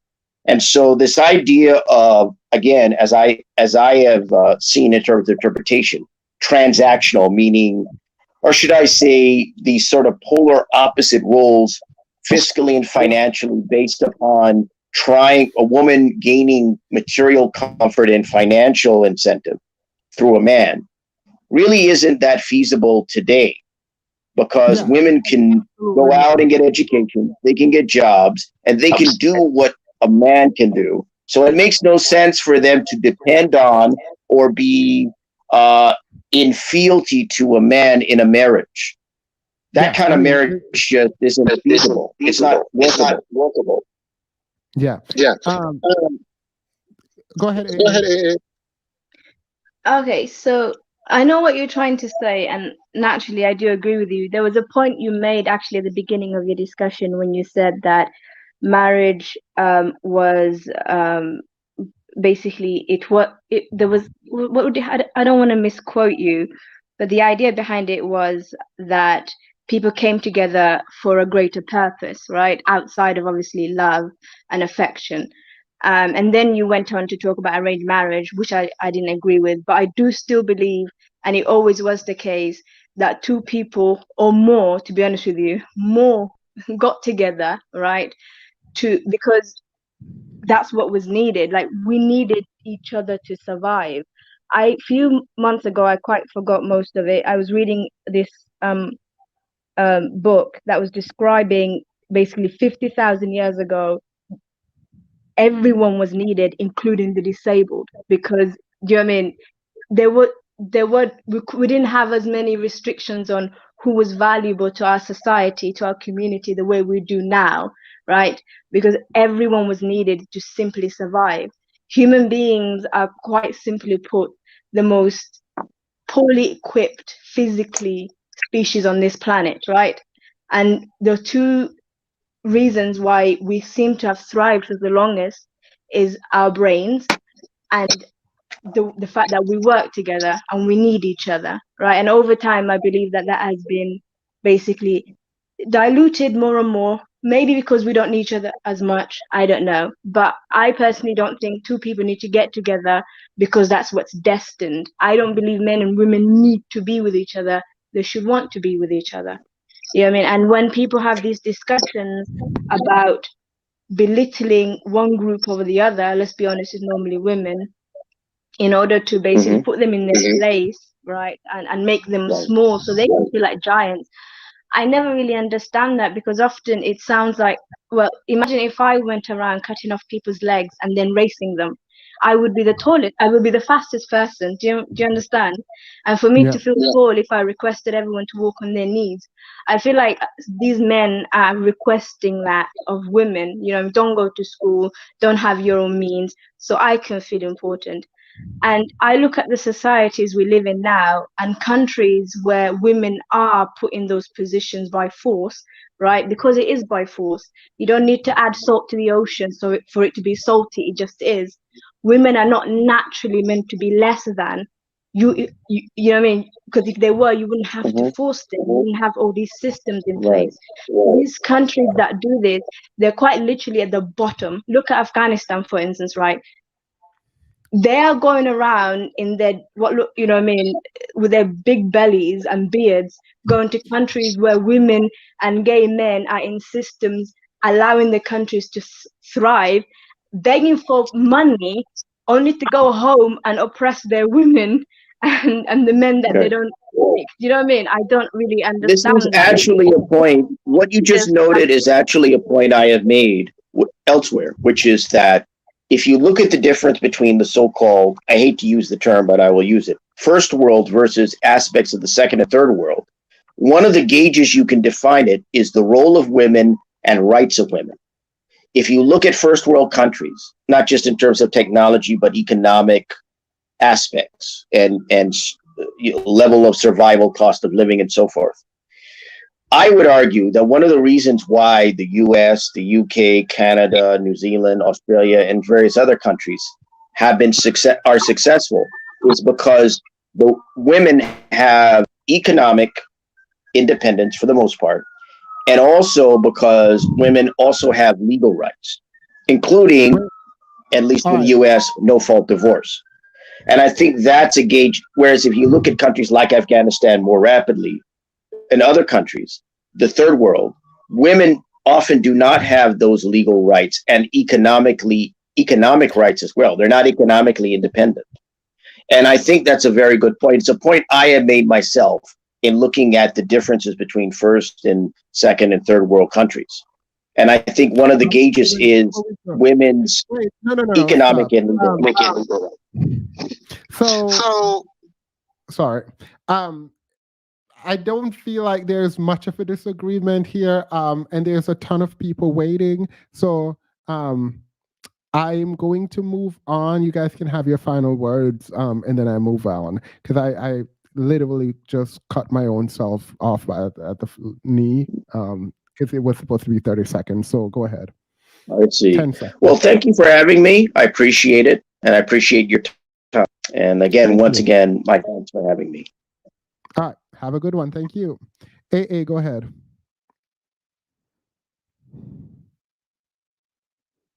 You're muted, AA. Much, and have a lovely night. Oh, we didn't hear much of that, but yeah, have a wonderful night.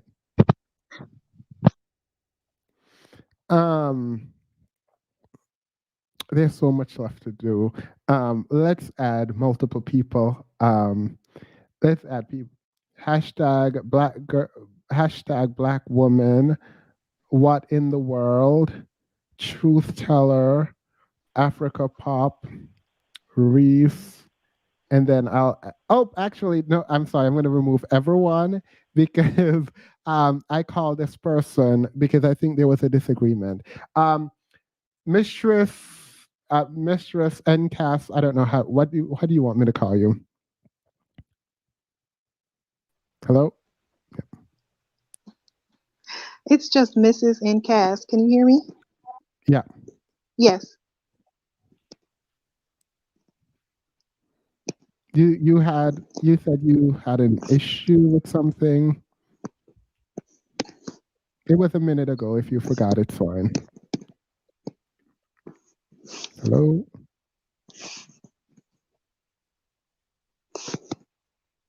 Can you still hear me? I can hear you. No, what I said was the gentleman who was on earlier, Ruslan. Mm-hmm. Yeah. Is that correct? Mm-hmm. Ruslan. Hello? Hello? All right. Well, his remarks about how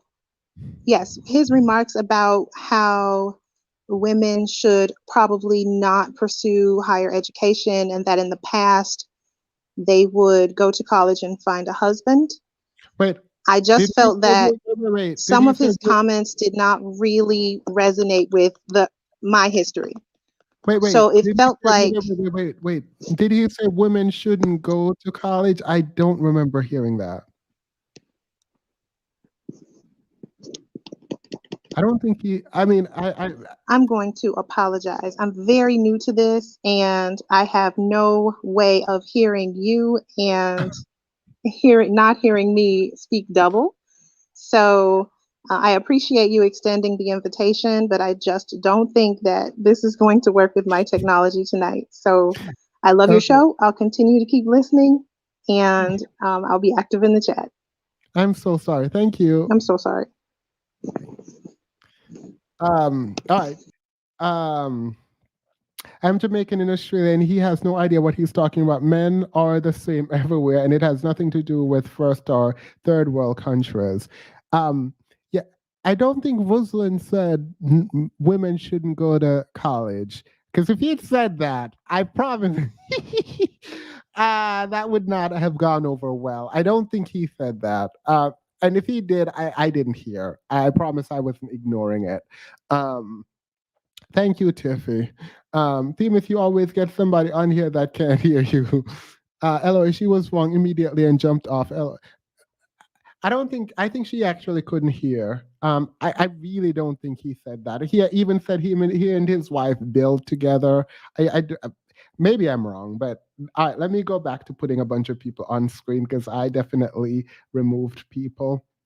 I'm going to start with Africa Pop because it looked like we're in sync tonight, and that's that's a real occasion. Absolutely. Let me take off my head. Yes, we are in sync tonight, and I'm gonna throw Hafeez a bone, okay? Oh, and this so is we're the not only in bone. sync. I'm kidding. I'm kidding. Go ahead. No, Go ahead. Go ahead. no, we are in sync, but I think so.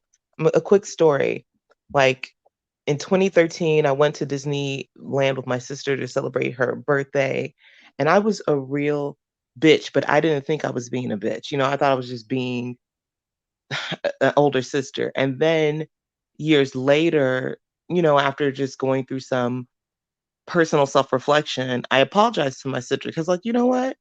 I was being a brat on your birthday, and I was kind of messing up things for you, and I wasn't completely owning it. So he may be going through like since the Jordan Peterson interview where he's grappling with everything that he's been saying to himself for how many years, and now he's trying to glean from it. And we all know it's hard, like, and from Ruslin's perspective, and even from my perspective, I've had friends where I'm like, nope, you try to be direct. Nah, stop messing with that dude. Stop messing with that dude. I told you he's no good. But they're like, okay, well, listen. But then they go back to it, and then you just first you told them off and they didn't listen. So now you're trying to use another approach. So Russell might be trying to use the approach of, I'm not going to just go at him, bam, bam, bam. I may try to extend grace and kind of, wait to see what his works will show, because you'll know them by their fruit. As a believer, you know that you'll see people by their fruit. So hopefully with this gradual change, his fruit will progress to where he will now be more of, men, let's be accountable, men, let's, change, do it up, because he's honestly gonna, diminish his income by half by doing so. And a lot of people are ruled by what they do, by how much money they make. So yeah, I mean, we will know him by the fruit he bear, and I am under that tree picking every fruit. So I am watching. I will be watching. I would love for, like, honestly, like, I would love if they would change. The reason I'm not willing to go as far as giving him any grace bone, crumbs, biscuit bones, none of it he won't get from me until he takes accountability, which might come later. I am sorry. I agree with you there. He needs to repent. Repent from his evil ways. Period. But yes, he Period. does need to take, if he owns that piece, then you know that there's a real change, because that comes with real humility and self-reflection and self-accountability. So if he does that, then I'm with you. But maybe he's Yeah. on the journey to that. I don't know. Yeah, well, one can hope. One can hope. I will be under the tree shaking it for the fruits it bear. Hashtag Black women. So you were up first, but this is a rare occasion for Africa Pop and I to be. Oh Well, boy. we were in sync, but then there was turbulence in terms of the bone. Neither the bone nor the biscuits will he have. But go ahead. Hashtag Black women.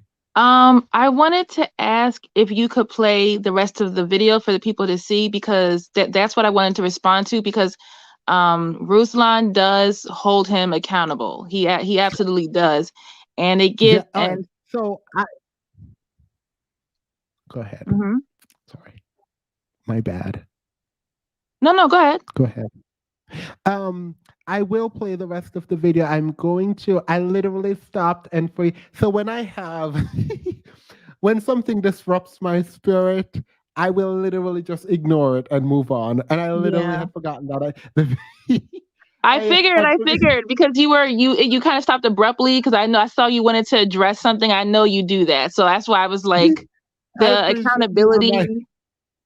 I appreciate you reminding me there's a whole video that we're watching, because I literally looked over it.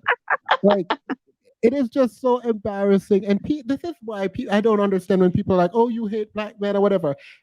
It disturbs me so much that I'm taken out of, like, whatever fun I was trying to have, to hear him admit that he has no value, because men have no value. He didn't say it exactly like this, but man has no value because women have a job.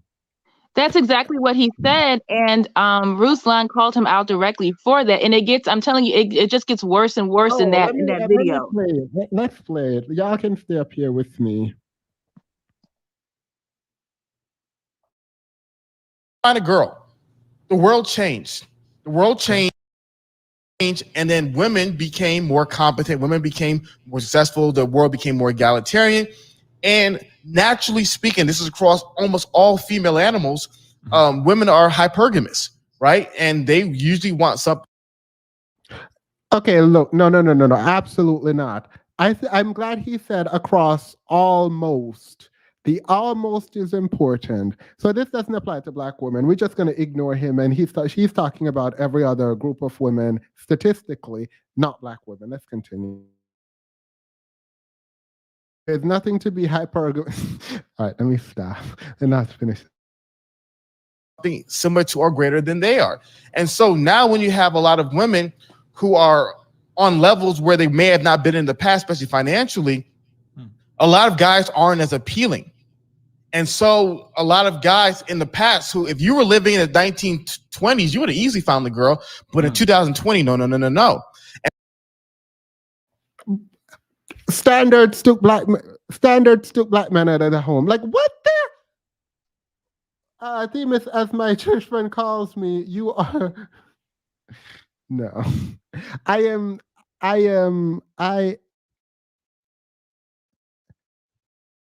Someone else talk, if I can. It gets worse. I'm trying to tell you, it gets worse. It gets worse. Hey, is there a certain point where it's to the point where, like you said, Ruslan was, do you know where in the video that Ruslan kind of? It's literally coming up. You got it. It's okay. like the next 30 seconds. It's this, it's coming up, right? Because I did a reaction to this video and I was just like, is he really saying this? Is this the argument that he's standing here on right now? Like, really? He just said the world became more egalitarian. How is that a problem? He said women became more competent. Oh my God, they can live in a house now. Like what? Like, he brings up the Goldman Sachs thing again. He did. He did. I'm telling you, like you're only about 30 seconds away. Just play it. Then let's play it. Can I shout out my friend because she's leading that initiative at Goldman Sachs. I'm not gonna say her name, but that's awesome. Yeah. Yes. Shout out to your friend. Girl, the $850 in Georgia going. Oh my God. Anyways, I'm gonna get you. Girl, they got. Sorry, this here in my. So these people gonna be mad about the Goldman Sachs investing capital in female-led businesses for the rest of our lives. So we're not gonna stop hearing about this. Yeah. It's scarring them. And basically he's saying the more you give to women, the less and less and less we need men. So basically Hafeez's argument is that we're not high value to a woman that has her own value. We're only valuable to homeless women. We're only valuable to women that can't live in a house without us. That's who we bring value to. So if you weren't up here, I would not have played this. I would not have finished it. This is I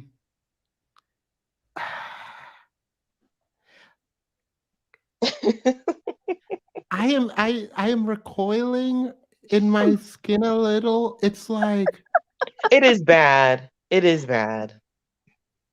It is. Then he also goes on to say that all of these programs are for women, and where's the assets for men? Where's the help for men? What about us? Nobody ever helps us out. All these things always come to women. Girl, and he did not say that. Ruslan told him in this clip, he's like, Ruslan's like, bro, you're wearing this shirt. Lying.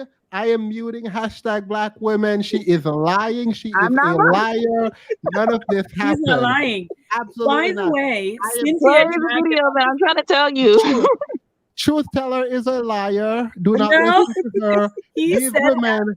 No, y'all women up here lying. Absolutely not. No. You guys are liars. Absolutely not. We're not doing this. Hafeez is a good man. He would never say something like that. We're not doing this.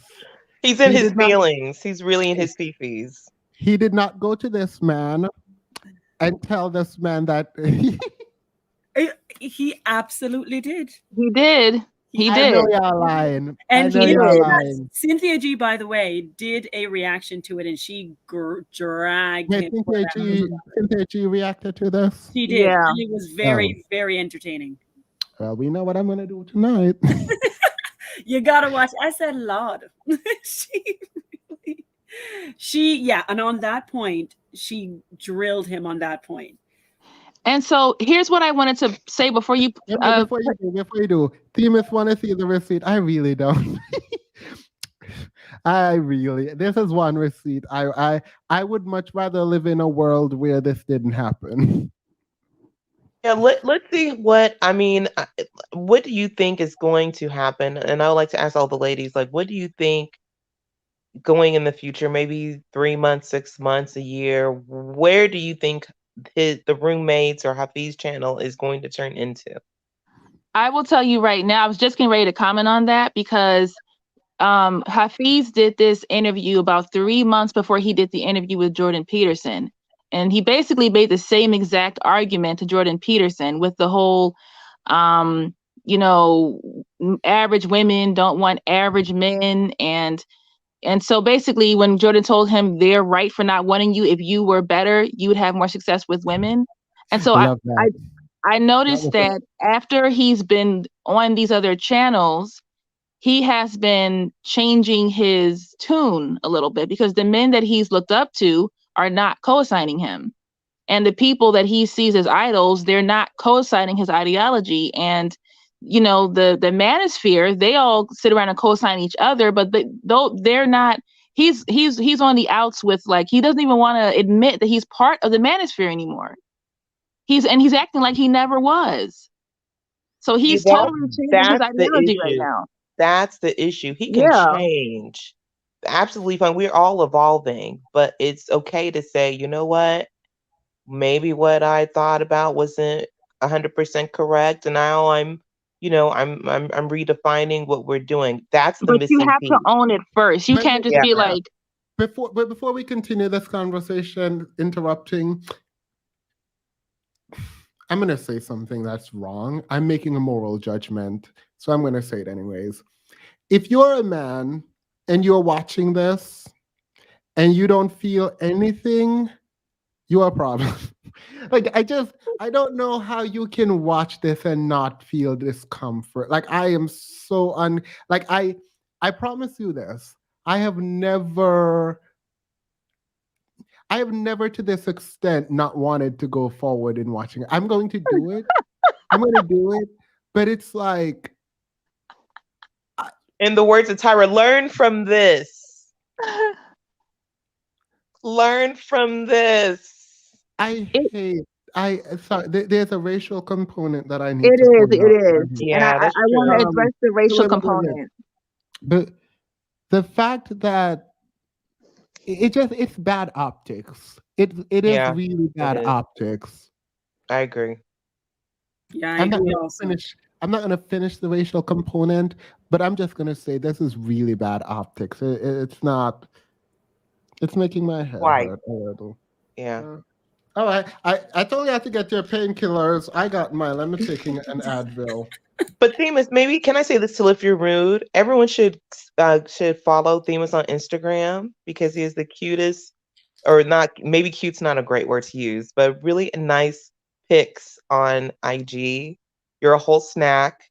Even though I don't want to reduce you. I don't want to reduce you to that subjugation, but objectify me. I love a compliment. Absolutely. Make me an object. But yes, you have the intellect and the physical as well, I have to say. I was like, okay. All right. Wait, that was close in the gym. I was Let's get into Themis being fine. I've been going to the gym a lot, and I'm like, when this chest comes in, it's over on Beyonce's internet. I promise you. So I don't in the summer. The shirt is off. Like it's just off. Period. I'm going to be traveling without shirt. Like, it is just what it is. I'm going to work hard on this, and everyone will see it until I'm old and can't show it anymore. So, period. I'm going to hate on you, Themis, because you're already too cute. And if you start getting the big chest, I'm going to start hating. I'm going to start hating. It is over. I don't like it. Look, someone asked me if I was vain earlier. Period. I think. Why the way that I know exactly what picture she was thinking about? Because I was like, oh shit. Yeah, I know, right? Right? You got me questioning myself, and I'm married. You got me questioning. I was like, wait a minute. No. Let's continue. I love a good compliment, so I will stop the show for a compliment. Period. He was very. It probably did. And so, yes, the guys can change. It's just that men have not been historically used to putting in this much work. Oh no. Nope, Oh not no. doing it. Oh no. Oh no. You see? You see? I've never seen you this embarrassed before. No, my husband would be embarrassed. My husband would be like, what is this man talking about? What is he saying? He be camouflaging the Embarrassing. Right.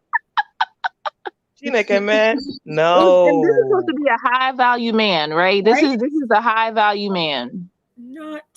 He's the standard. He's the standard. God, that's his clothing line. Actually, Yes. the standard. Yes, exactly. Go check out Hafeez's new suit Pun at intended. thestandard.com. This is just, it's really the most bad. desired man is on Beyonce's good internet complaining to white men about opportunities given to black women, opportunities created by white men. He also has a girl. I can't. I cannot. I am canting right now. Yeah, it is. It's the most embarrassing. And you know what? The racial component does matter because it's almost. I won't comment on it, but you can. I was going to say that part of this whole what we want to go back to the 20s, because he brought up this back in the 20s, women living in the house thing so many times. But I said in my reaction, I'm like, I'm sure Ruslan was thinking, wasn't it kind of hard for Black people back then? That wasn't the time to be Black back then. And when did Black men turn Black women into these stay-at-home suburban housewives that didn't have to go to work? When did Black women ever get to live that life? That doesn't really sound that like a bad deal to me. But Black men don't do that. I'm glad female content creators covered this because he deserves to be dragged or drilled or whatever the word is. Because I think being a man, I can't really do this justice. I think female content creators should cover this more because, like, all I feel is embarrassment. Like, legit, the only thing I feel right now Are is you like, not badass? Embarrassed. Are you not badass? And he's Nigerian too. Please. My people would. Are you not embarrassed? Oh my God. The men would drag him. Forget about the women. In my community, if he came up and where my townspeople grew up, they're like, look at you. You're an embarrassment to our family. What are you saying? Men are not supposed to what are you, my friend? Please just get out of my face. It would be really bad. It would be really bad. The Goldman Sachs and food stamp took Black man. Period. This is the Dean I like. You better come through, Dean. I've never seen you this embarrassed and trying this hard to stop playing the video. Like you literally physically, physiologically, biologically can't play the video. It's embarrassing. Pull up in the Sri Lanka. Girl, the way I watched this video 15 times, the way I was, are you a Nikki Fat? Am I a Nikki Fat? Pull up in the girl, if you don't stop, if you don't stop. Oh my God. All right. We're gonna do this. I'm holding your hand through the tube. I'm holding your hand. Yes. All right. I need my hands held. Oh my God. This is embarrassing. How people it really is. How do you do this? As a Nigerian, I don't want to watch this. I'm not. This does not represent my people well. This is kind of low, and I think more of my embarrassment. You guys hate this, right? Full disclosure, I actually don't hate Hafeez. I think Hafeez is one of the softer. He's horrible, but the softer content creators in the manosphere, and I think part of that is he lying. Like I know he knows he's lying, and so there is this sense of him being disingenuous when he talks about women, and I see it.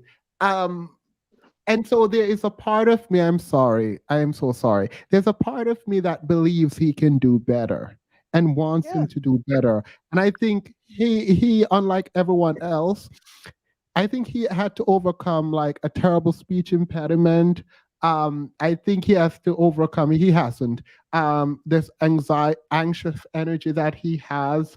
I think he's trying to reconcile Christianity with the world. I do consider him in this weird space, and him wanting to be looked up to like Jordan Peterson, him trying to be conservative and all that foolishness, and him not trying to be a victim while also being a victim and perpetuating victimhood. Like, I get there's an oddity there. So, but there's a part of me, and I know I'm going to go to the grave with this problem. Like, there's a part of me that feels like he can do so much better. Like, if he can overcome his speech impediment, his lying, if he can overcome him dragging women, if he can overcome all of that and take an accountability for that, I think he could actually make good content. Like, I think Ruslan describes some of the stuff as common sense. I don't think a lot of people know some things, and like, common sense is not that common, right? Mm-hmm. So I think he could do some work. It's just like, it's just not it. There's so many ifs before you said he could create good content. I'm just like, dang, how many ifs? Oh, yeah. They said stop stalling. It's just not giving what it's supposed to give. Y'all are the worst. Let me stall. Stop Yeah, stalling. oh my gosh. I get it. I'll do it. The lying is a part of someone's personality structure. He is no good themis. Yeah, I don't want to go on. This is embarrassing. Why are we like this? I'm just like, wait, so he's Nigerian? Yeah. I wish. I'm so sad. Yeah. I'm so sad because I know how proud my Nigerian friends are. Oh, absolutely. Yeah. Mm-hmm. That's why Let's do it. It's not good. Let's do it. Okay, so Ados can come after me. Good. All right. This is embarrassing. For simple women interaction, if you'd ask me, that's where it's a bit of a disconnect with guys. I think you're right. I think you're right. I think the flip side of that is that women a lot of times will be in these crappy marriages where they would be abused and not have any way out of that, right? So I think that's the flip side, is that as the world became more modernized, there became some more checks and balances. So, again, I'm not trying to be harsh. I hear you, but your shirt says it. Time to level up, fam.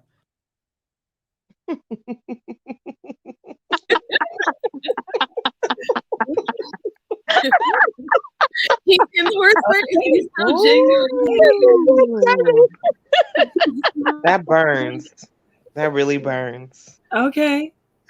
That's what they told me that he said about the shirt saying level up. The person who sent me this literally told me he said this, and I said that to Ruslan. The period. I mean, so I don't understand why did.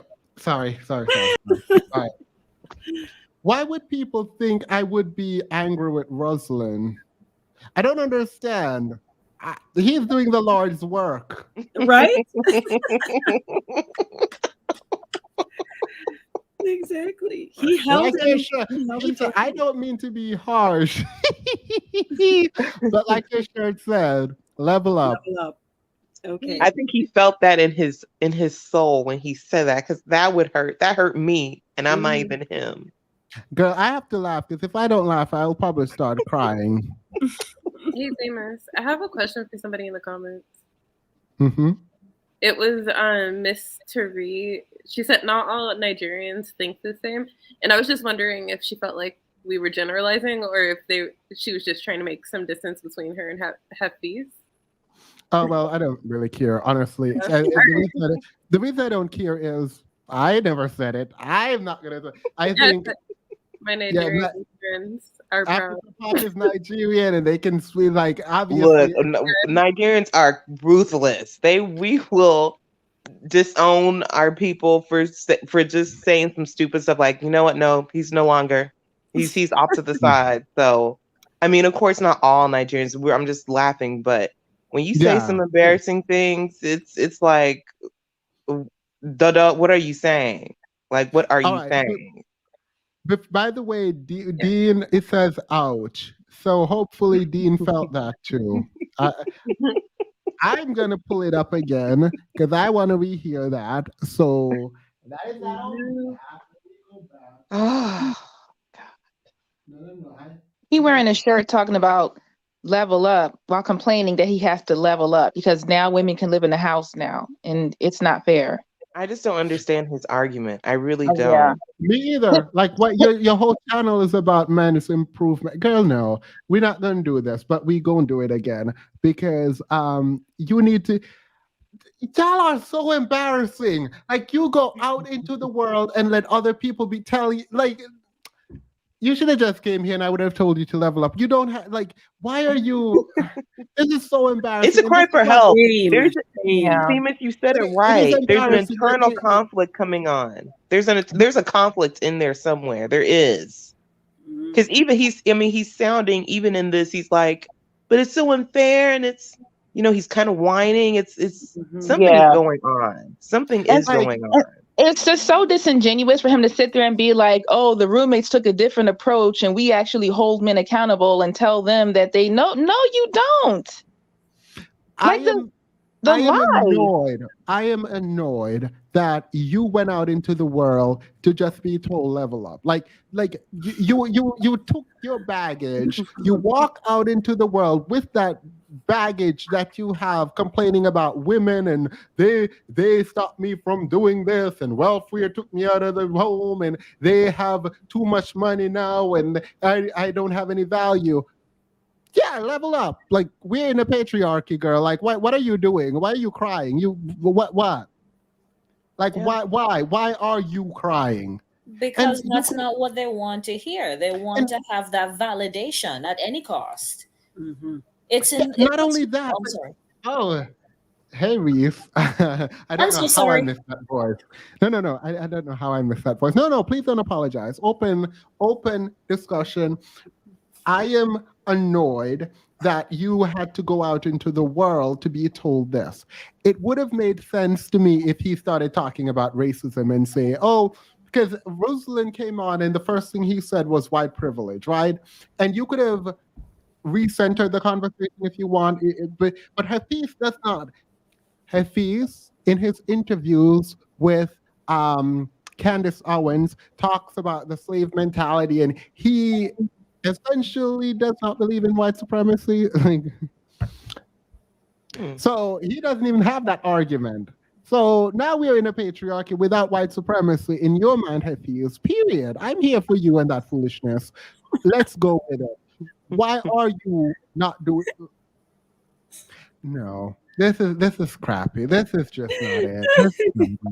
And it's because they don't know how to compete. They don't know how to have value to someone that has their own value. And the only value you have is that you have a house. Like for him to say men didn't used to have style, they didn't used to have to, they didn't have to be in shape.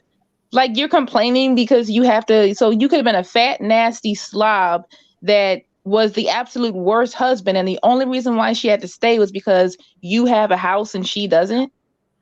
Yeah. You said black men should not be this vulnerable online. I wouldn't call this vulnerable. I would call this delusion. There is no point in American history where black men were working, taking care of black women as a general matter. Find it in history. Find it in American history. This is what AA was talking about more globally, but let's focus in on America. There was no point where black women were just these housewives at home being taken care of.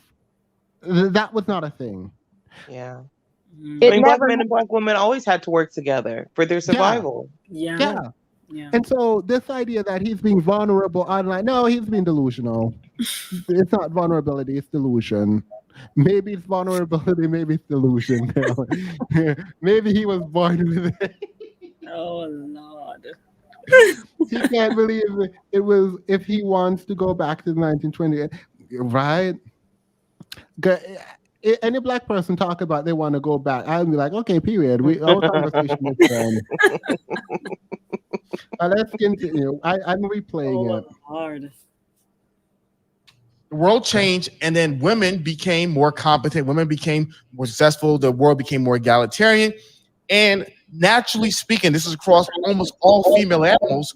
Women are hypergamous, right? And they usually want something similar to or greater than they are. And so now when you have a lot of women who are on levels where they may have not been in the past, especially financially, a lot of guys aren't as appealing. And so a lot of guys in the past who, if you were living in the 1920s, you would have easily found the girl. But in 2020, no.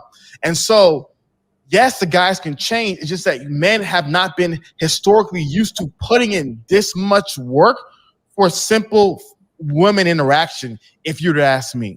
That's where it's a bit of a disconnect with guys. I think you're right. I think you're right. I think the flip side of that is that women a lot of times will be in these crappy marriages where they would be abused and not have any way out of that, right? So I think that's the flip side, is that as the world became more modernized, there became some more checks and balances. So, again, I'm not trying to be harsh. I hear you, but your shirt says it.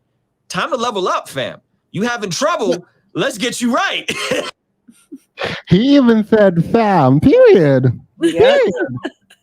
I mean, but guys, like, have you ever seen a interview with Hafeez where he's openly, if the person is conservative, right? But I don't know personally if he's done it with women who he disagrees with, but under normal circumstances, if the person has even a little bit of clout, a little bit of fame in any way, or somebody who you could have a little bit of respect for, Hafeez stands for nothing. He just agrees with what everyone says. Well, I don't know Hafeez. I just don't like him lying. But I'm gonna say this. I'm gonna show this. Can I be petty for 2 seconds? Go right ahead. Please. Y'all are bad influencers. Y'all just We are a great influence. I don't know what you're talking about. Here for you. We will hold your hand through this. It's okay, Dennis. All right. When I get dragged by the manosphere, y'all are gonna be here. I'm waiting for it actually. Thick and thin though, for real. So it's not that petty, but like, look at their faces. So he just dragged him and smiled, and look, Hafeez is like, "What just happened?" Yeah, Hafeez is looking to the abyss. He really, he's caught. Yeah, your freeze frames are legendary. This is hilarious. Yeah, look at this. He's uncomfortable. Look, he's shifting in his seat. He's awkwardly off to the side. I mean, the body language is saying a lot of tension in the face. It's a lot going on there. He looks like he's dying inside. Yeah, he looks like he's constipated. He looks like he's saying, he looks like he has to go potty. Yeah, he looks constipated. He looks like Let's start a hashtag. It's hashtag level up fam. Level up fam. For real. But Ruslan doesn't look like he's enjoying it either. It's like the most awkward, like, I don't know what to do right now. Yeah. Right? Yeah, like he's backed into a corner. Yeah. Because he's really trying to. He's actually holding back, to be honest. Yep. He's holding back. Yep. He's trying to be nice. A picture is worth 1,000 words. Yeah. This is saying a lot. But that's why I said Ruslan was holding him accountable.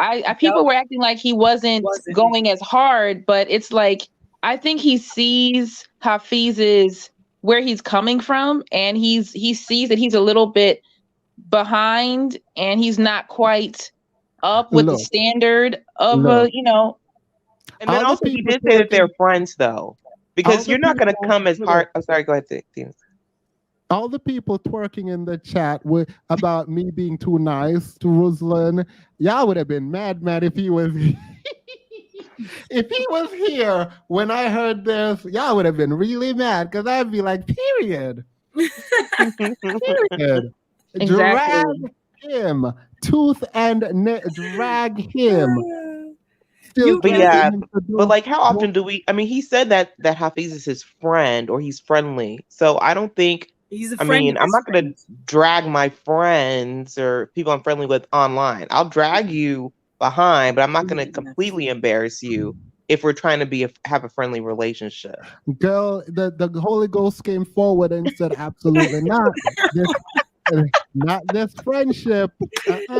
What we're gonna do is tell the truth and shame the devil. And he looks very shamed. Ashamed. So period. I said Ruslan is out here doing the Lord's work. He is. And he is. I would like to say amen. Praise. Thank you. Thank you so much. Because he needed to hear it. Not him also wearing the shirt too. His shirt literally says level up. Mm-hmm. Which honestly, if you think about the office of men saying level up, it's in response to Sierra saying level up, because level up originally was more so for women trying to level up, similar to Sierra.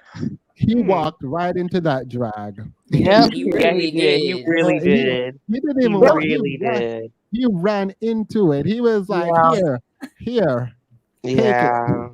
And there were so many times throughout the interview where I could see, because I watched the full thing all the way through, and there were so many points where Ruslan, I could tell it was not computing. Like he was listening to Hafeez's argument, he was trying to understand, but the looks on Ruslan's face was like, I'm not really clicking. This is not clicking. Like, what are you talking about? And Hafeez is going on and on and on, but Ruslan he's trying to be understanding. But I can tell this Hafeez's argument was just going over his head.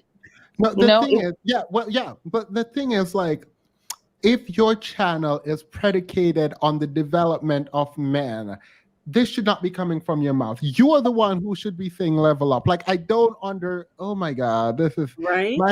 My head hurt. I already took a painkiller. It didn't work. This is the face you make when you're coming from the Black manosphere and you're used to people, black male worshiping you, women and men alike, as a matter of fact. And now all of a sudden you step outside of that bubble and you come into reality where the rest of us live. And somebody tells you your shirt says level up, but you're trying to push back against what your shirt is saying. And this is your own brand.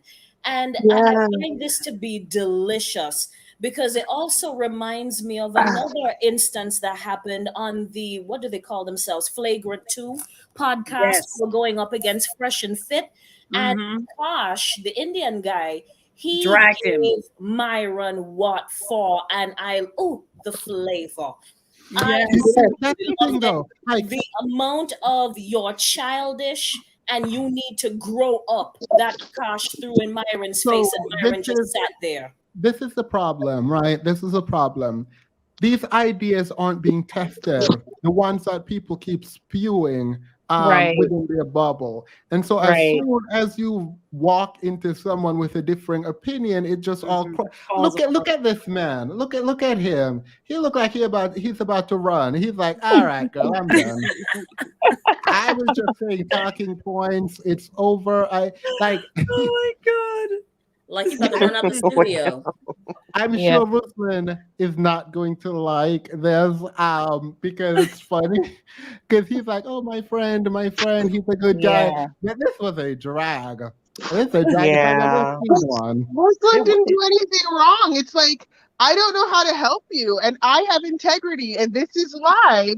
I can't just pretend that you're making sense right now. Like, to be honest, Hafeez made this bed because he didn't have laurels. He didn't have anything he stood on. He was trying to be Mr. Cool Guy who was, whatever side you're on. I love it.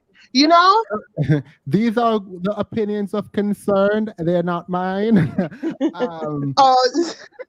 But I do think integrity comes into question a lot for for Hafeez for me. And I don't like that. The thing is, like, I review Hafeez's. If I do Fresh and Fit, I think I get more views than Hafeez. If I do Kevin Samuels, which I just don't, a lot of people come over here too, obviously, to attack me. Similarly with Fresh and Fit, but I cover Hafeez and The Roommate, even though it's the least watched, because I feel like I don't have hope for Fresh and Fit. I don't have hope for Kevin Samuels. I don't have hope for. There's a part of me that is holding on to something for these people, and I don't know why. You know what? Time will tell. They literally should just hang it up. Like, you know what, Themis? Your spirit might be. You might have a discerning spirit that will indicate that they may change 6 months a year. You don't know. Not Africa Pop spinning it, talking about discernment. No, I am delusional. I am being delusional like the rest of you. It is delusion. You're You know what, though, Themis? I read this book a while ago. It's called The Courage to Be Disliked. And the idea is that the only freedom is if you're willing to be disliked, because all problems are interpersonal relationship problems. Everybody, if you're interested in this idea, it's Adlerian psychology. The only way that Hafeez will have laurels if he's willing to be unlikable to somebody, because every time he stands in front of somebody, he just caves. He just does. And it's funny because you watch him go on the podcast with Shannon Booty's husband. You watch him go on. He's had a whole media tour, and he's every flavor of likable every time. Every time. Like, he does not. And the hardest part about this is that, like, you see, the reason why we're willing to come up and have smoke for you, or willing to talk to you about things, even the people who disagree with you, Themis, understand that you have integrity. Understand that if you don't understand, you will say you don't understand, and if you believe something, you will not come off the square until you genuinely have a change of heart. This man isn't that. Yeah, no, you look tired, Themis. I am extremely tired. I'm tired of Hafeez and his foolishness. I am tired of Hafeez and his foolishness. I dare you to play the rest of it. Yeah. Oh my God. Hafeez is a total sycophant. Yeah, I saw that a lot with what's his name? Jordan Peterson. Stand for nothing, fall for everything. No more values or identity. It's a yeah. Yes. He wants to be liked. I think concern, you hit it on the head. I think he just, I don't know. He wants to be liked. He's trying to figure it out.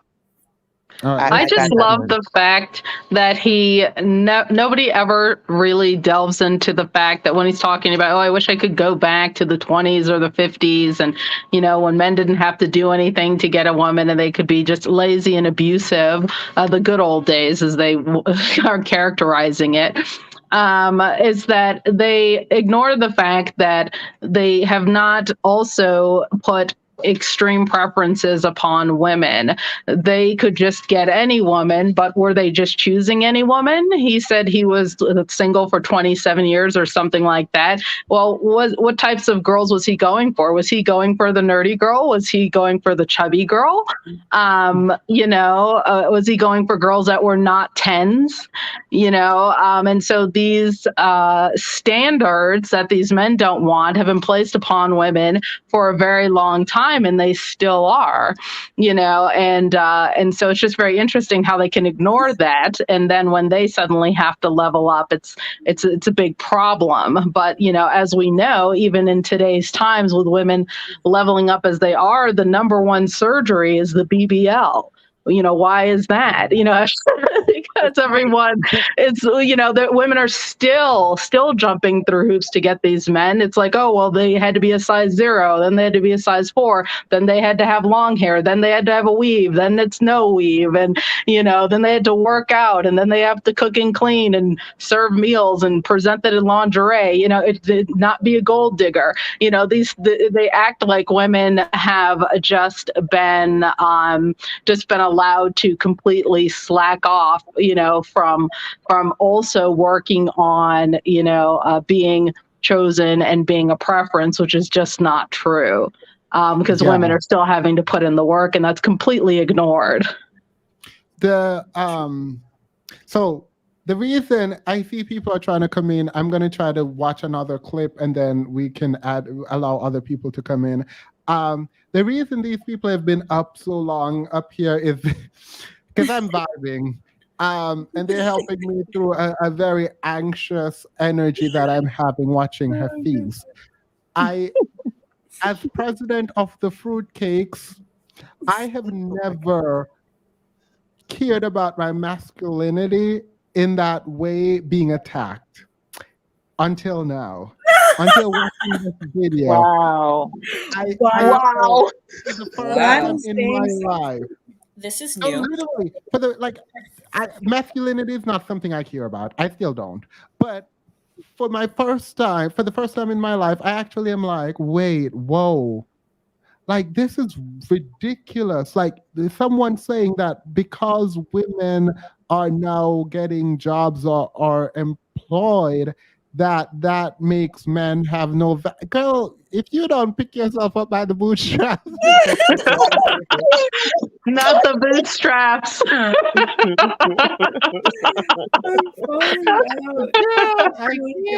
Oh my God. I cannot. All right, let's continue. Yeah. Oh, Hafeez. No, 100%. And so I'm gonna play to the guy a little bit because I was a little bit hard on the guy. Let me play to the guy. This is the fundamental challenge. Like I said, I experienced this. Is my anecdotal experience, experience of other people, and what I look up in the data. So the fundamental challenge is, let me give you an example. Goldman Sachs. I want to clarify this. Goldman Sachs. Oh my God! Yep, I told you he pulled up Goldman Sachs again. Can we end it here? I can't do that. I can't do this. I can't do this.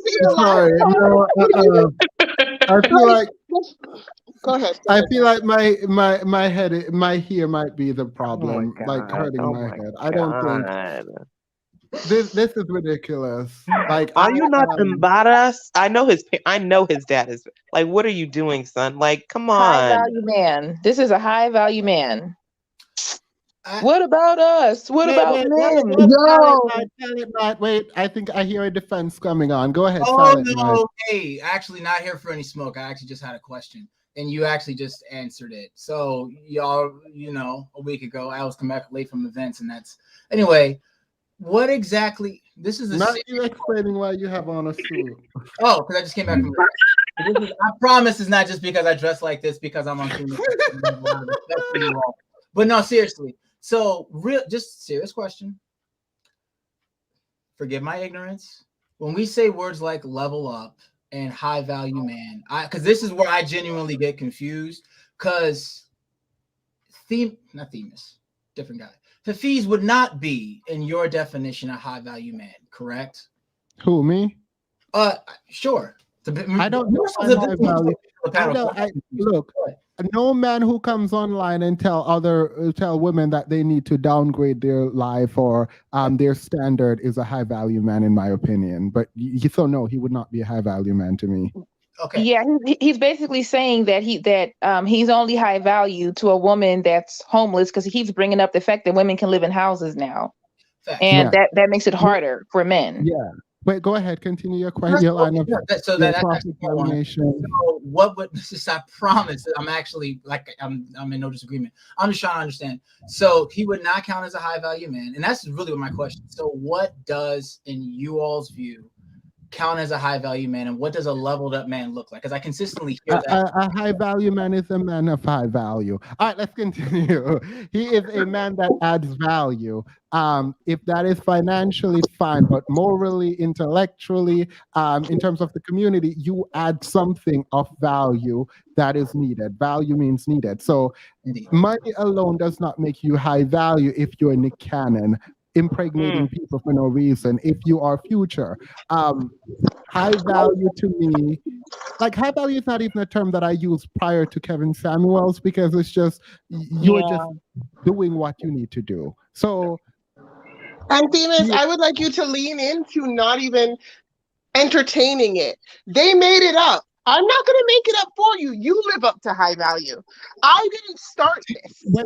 Wait, stop. We're done. Not concerned, but I feel like we don't want to like, I'm not getting into this. I just think that high value is not a term that we care about generally. But if you talk about value, people can add value. And the fact that Hafeez is, in my mind, taking away value from the community, then period. He's not a high value. So that's it. A good person.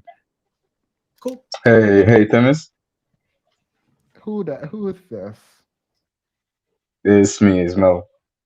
Oh, all right. Here we go. Yeah, so good night, everybody.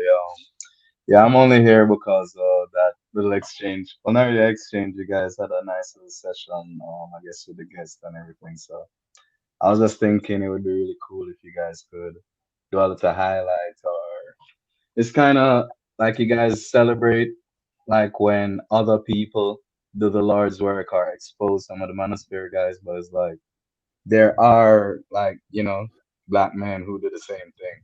So I'm just thinking like you could highlight, link up with them. You know what I mean? Okay.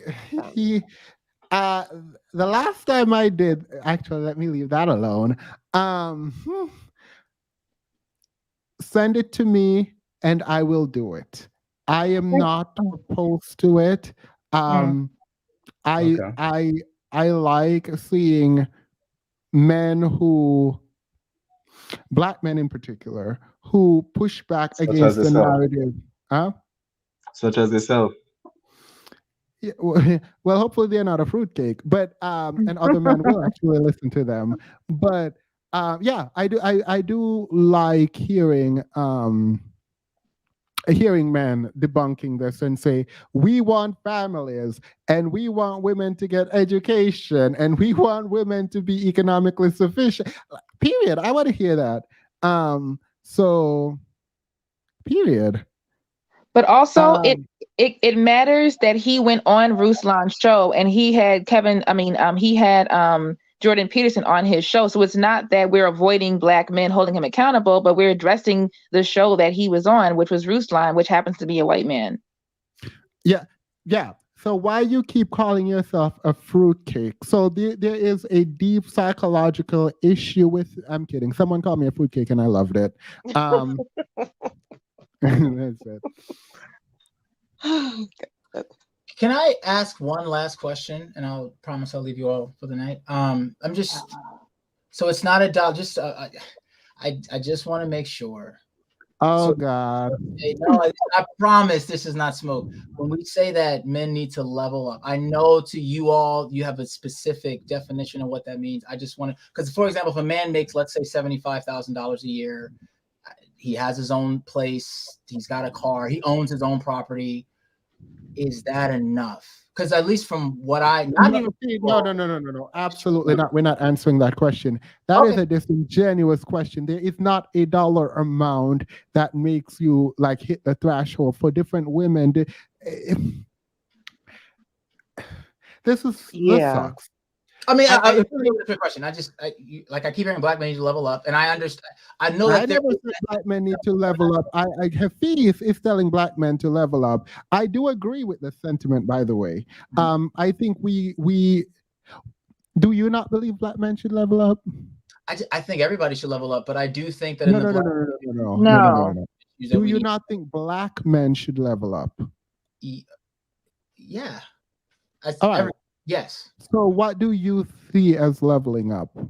Okay, so if I had to define it, for example, as an African American man who works, I would say, if I'm going to be blunt, I would say that having a litany of children that you have no intention of paying for, not trying to get a skill set that can provide, as you guys would say, value to an employer or to yourself.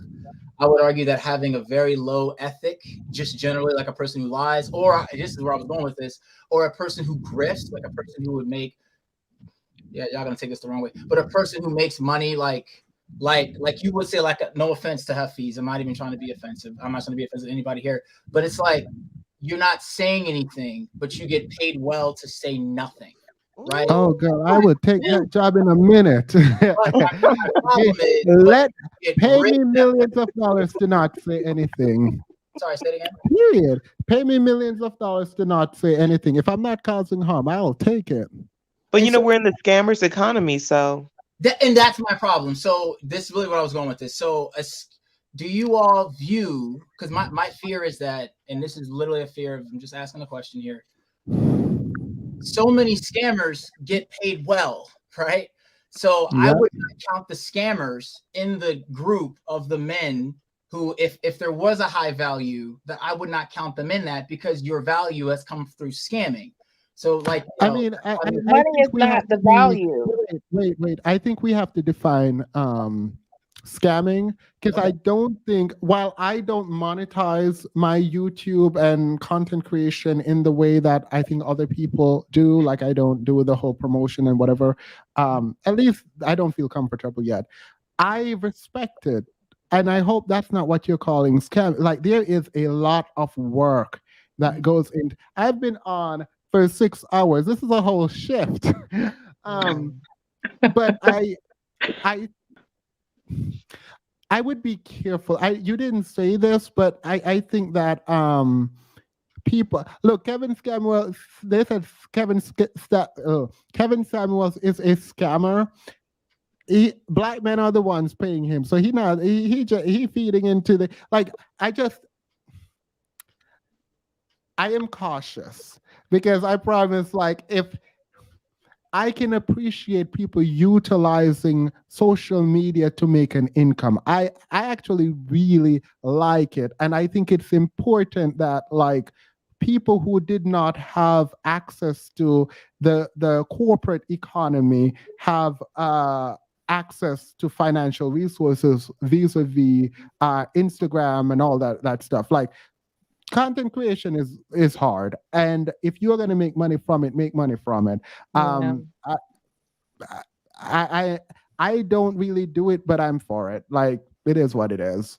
Well, when I say scamming, scammers economy, I mean for the people who use social media, but they don't have the intent to be helpful. They just have the intent to make money. There are some people that is all of Wall Street. You remember the housing crash didn't just happen, right? Like, I mean, I agree with you. Scamming is bad. I think you shouldn't do it. And I do, like, these people who lie about products and do product reviews that they never actually use. The people who feed into, like, the lowest form of, like, human existence, where we just have a cesspool of negativity. Like, I agree that you shouldn't be rewarded for bad behaviors. Like, I agree with that.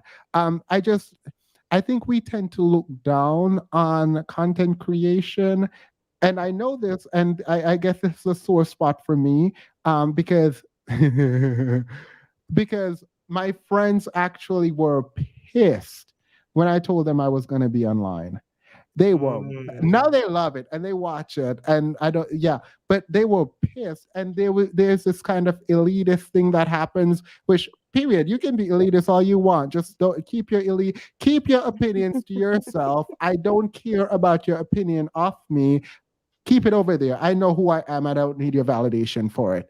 But I just hope that we are not I hope we're not looking down at people who are doing this and making a living out of it. Girl, absolutely not. Let me remove you from the screen.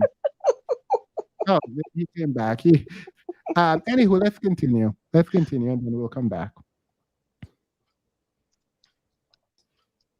Goldman Sachs All right. So Goldman Sachs recently stated that they're launching a 1 million Black woman initiative. Okay. Girl, I forgot this is where I left off. I was literally not ready. I believe Goldman Sachs added this. The 1 million Black woman initiative is the initiative committing 10 billion in investment and a one investment capital, 100 million philanthropic capital to Black women. All right. So they're gonna take their money and use it to help build up Black women. Beautiful thing, right? Who's against them using their money to help Black women? No one's against.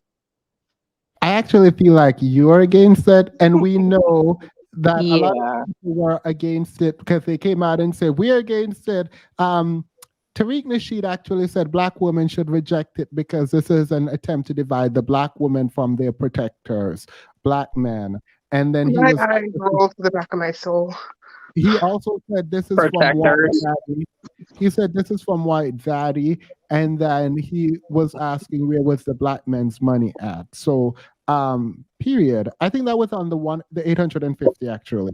But then we had another attorney online complaining about Goldman Sachs investing in women and that this is a part of the divisiveness and blah blah blah when they're the ones talking about you should go out and marry white women. But now magically they care about the Black community. We're not doing this. Let's continue. Against this. Sure. Here's how it plays out in society. Okay. These women, they get this additional money, they get additional schooling, they get additional capital to run business, they get additional resources, additional support system. These women will become more and more successful, more and more competent. Then the question becomes, what happens to the men? We're not doing this. Oh my God. I have an answer to that question. The answer is what happens to the men is they either rise to the occasion and rise to the level that the women have attained, or they get left behind. It's just that simple. I was about to say the same thing, evolve or die. If you ignore the race question, which Hafeez does, I don't know why he ignores the race question. The race issue helps him and his argument, but he rejects it. He is conservative. Based on what he says, he's conservative, right? If you ignore the race issue, the question then becomes, who is giving women money? So women aren't on equal footing with the people giving them money. Who is giving women money? So it doesn't make sense that you're like, men are going to fall behind unless you're speaking to a specific group of men. Unless you invoke the race question, the people giving money to women, Black women, are white men. Unless you are willing to acknowledge that there is a race issue and there is a distinction between white men and Black men economically, unless you're willing to accept systemic racism in the upliftment of one group and the degradation of another, unless you're willing to accept that, your argument does not hold anything here. Because if you're saying women are getting money, the fact that men are the ones giving women money means men are still about, look, no, we're not doing it. We're not doing it. But Themis, can I also add something else to this before we move on? We're harping on and on about this $10 billion that Goldman Sachs was going to give to Black women. But at the same time, a study just came out saying that Black men are costing the economy $50 billion, 5 times what Goldman Sachs is going to give to Black women. But nobody is saying, hey, Black men, let's rally together. Let's go ahead and get You want employed. to know something, Reese? Hold up. Wait. I was reading this and I was going to do a review of it, and I said I couldn't. That's true. I literally said I couldn't do it. Why not? I was like, nope, not doing it, not doing this. You guys should read it. I'm not trying to hide information or content. It's kind of depressing, honestly. Again, the way in which people are looking at the Black community is going to start to change, particularly when the quote-unquote feminists that the manosphere keep dragging, when their writing starts to change about what is happening in the Black community, when Black and Black crime stops being a quote-unquote white supremacist talking point, when Black femicide stops being sort of undercover and people start talking about it, the conversation about the Black community is going to change. This is going to be a direct result of how the manosphere has engaged. And I know this because I would never have thought to actually do some of the research that I've done, but for the manosphere. Like when I heard the manosphere talking about Black women, I was like, "Oh, was I wrong? Was I wrong about systemic racism, or was I wrong about women? Are women this bad?" And then I looked into the research, not to prove, not to like some of this I got from my professor in undergrad, but like not that I forgot about it. It was just there. And the more I read, the more I was like, okay, the manosphere has had this backwards. And I think a lot of men, not enough to be statistically significant in comparison to women, have had bad experiences with women. But instead of dealing with that and recognizing that the global community, right, is not where they are and not experience what they're doing, they took their personal pain and amplified it through the microphone and YouTube and music, rap music, and they put it out there in the world as if it was fact. And now people are investigating these quote unquote facts, and they're coming up with answers about what is happening in the Black community that were not first brought to the forefront. In fact, rap music was degrading Black women for a long time. Black women took it. And it feels like the media kept pushing the envelope to see how far they could go without Black women retaliating. And now we're at a point where it's like, you're blaming Black women for the community. You're blaming women for the way, like, I am with you if you blame white supremacy. We will go out there and fight it together. I promise you I'm there. I said this in the beginning. I am there with you. And everyone can be mad at me, be completely mad in the chat if you want. It's fine. I believe white supremacy is a problem. It is what it is. We're not going to argue it. It is my stance. We're going to go fight it together. We might lose, but we're going to put up a fight. Okay, we're not going to do that. You're going to just blame women? Absolutely not. Now I can't focus on white supremacy at all because right now there's a ton of trauma going on in our community at the hands of people who are being protected by the people you are turning into victims. Like, no, absolutely not. And every Black man keep coming up and like emailing me and talking about, oh, you're shaming Black men. And no, you need to take some responsibility for the fact that we're doing some really foolishness. Okay, Yeah, I would like to jump in on that as well. Go ahead. Oh, so you guys are both triggered at the same time. Period. Yes. Yeah, definitely. Oh, period. Definitely. I felt the triggering going on. Go off. All right, who Yeah, first? so Mello, go. yeah, what I wanted to know was where's that study saying where Black men are supposedly costing the nation what $50 billion? How? This was an article came out. Was it in the New York Times? I forgot the article. I was reading it, but I decided not to review it. Do you want me to review it? I read it. Oh. But wait, one more question. Like, did they analyze Tone like Talk. other groups of men? Wait. No. Tone Talk actually did a video covering it.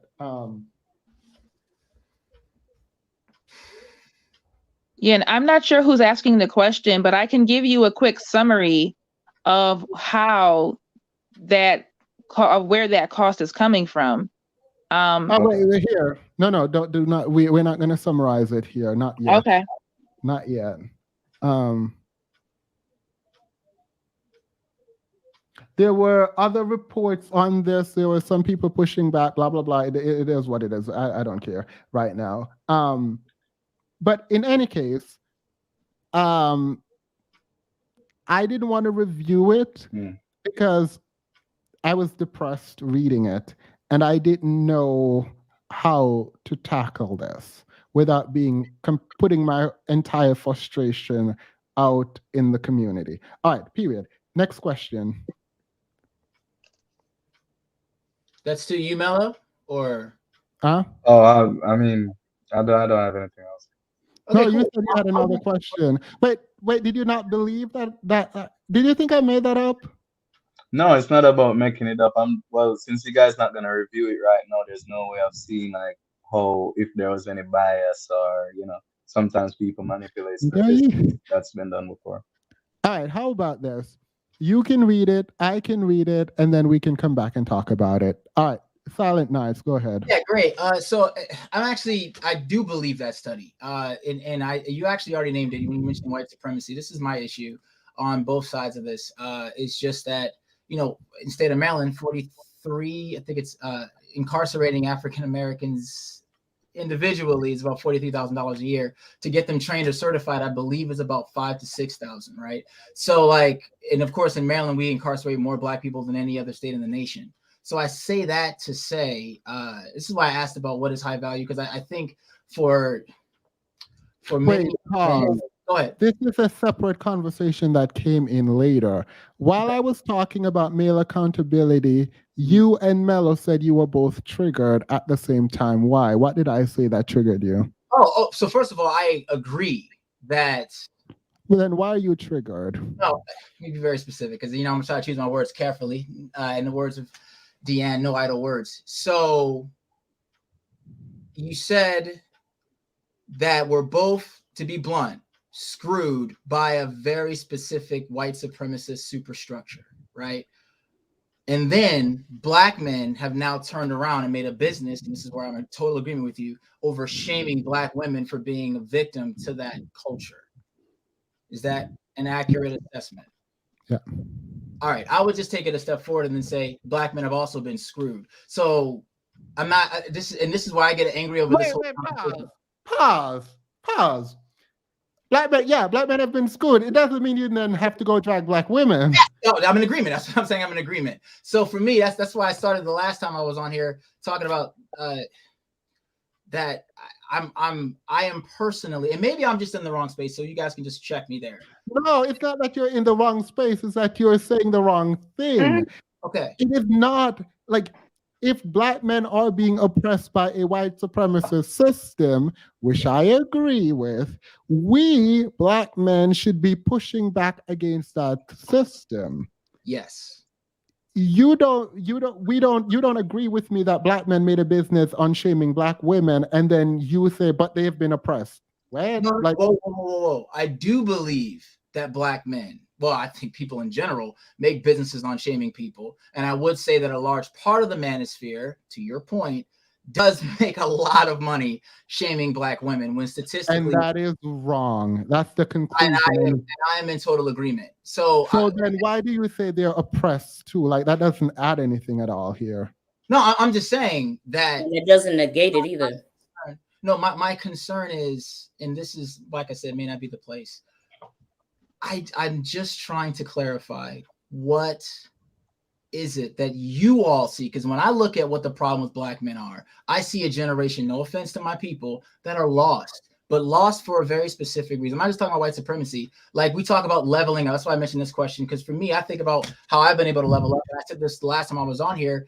A lot of people gave me opportunities. People took chances on me that they probably would not. But this is the thing, though. This is why, I understand why people get annoyed and go wah, because in my mind, what you're doing right now is kind of disingenuous in that, sure, we can talk about oppression, and we should, and it is super important in my work and what I want to do in life. But it's difficult when you're doing that in the context of Black men causing trauma to women.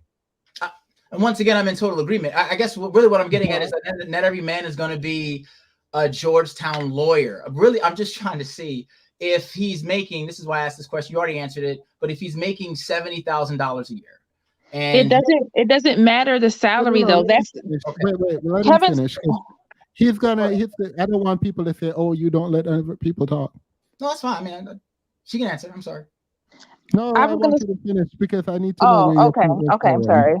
Oh, first of all, and I was fine with yeah, you guys are great. Themis is great. He's I did a lot last week. I just want to be very clear about that. And I had it coming. But so I'm just trying to understand when we talk about black men not doing enough, it sounds like I'm just distinctions matter. So for a guy, I don't want it to be too personal, but if a man is making $70,000 a year, he's got his own place, he's got his own car, and he's going somewhere with his life, I guess in my world, he's doing great.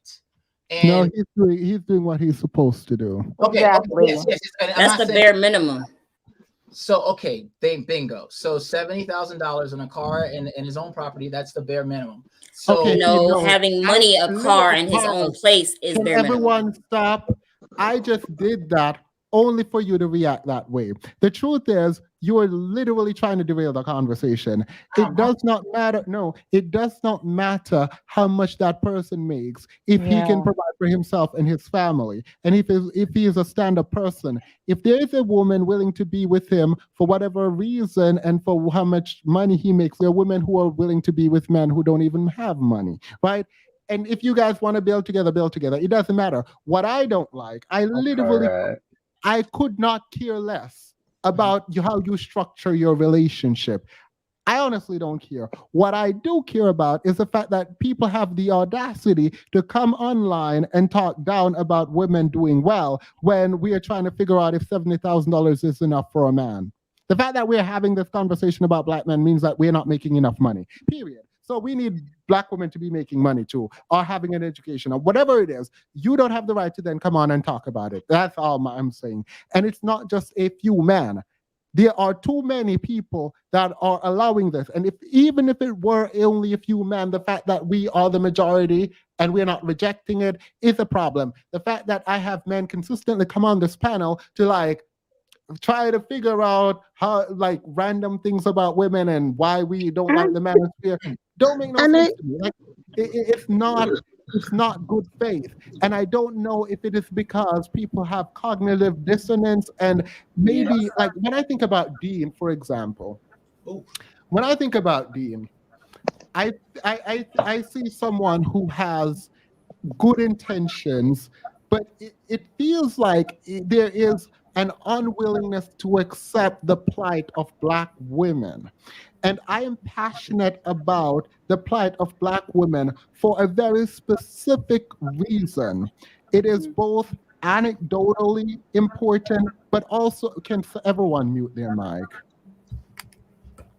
It is both anecdotally important to me and a matter of stats, right? And because my anecdotal experience is something that is statistically proven to be happening in the black community, I don't understand why we can't just all collectively, as men who have done something with our life despite the odds, come together and say, look, men are failing in the world, and we see that.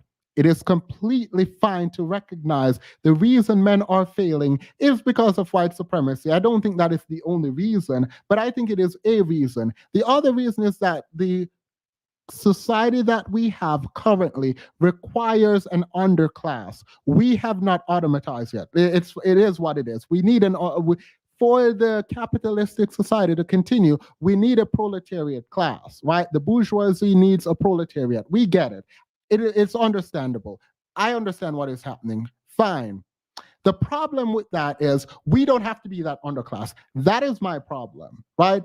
And if we continue to ignore the fact that these women are attempting to achieve something and we're trying to drag them down, it's not even like I'm not even saying black women shouldn't date down. I would prefer them not to, but I don't care. But it's why would they even do that when y'all are out here talking about their education don't matter because y'all are threatened by their education? And then we have the educated man coming in and saying, you know what? Well, there is a point. No, there's no point. There is no point unless we are willing to accept that, well, black men, we are not doing well. It is what it is. We're not doing well. Let's figure out why. And the why cannot be black women. It is not black women's fault that we are not going to school. It's not black women's fault that we're not in the church. It's not black women's fault that we aren't getting the jobs. It really isn't. You can blame white supremacy again, and I will fight you, not you, but fight with you in this fight against white supremacy. I would like if more men in the manosphere started talking about white supremacy, I promise you I would be in there with them. But no, y'all don't care about white supremacy. These men keep white women are submissive and they are this and they no, shut up. It's not no. So you don't realize that your oppression is due to the okay, so stop and frisk wasn't a thing. You being thrown into prison isn't a thing. The war on drugs isn't a thing.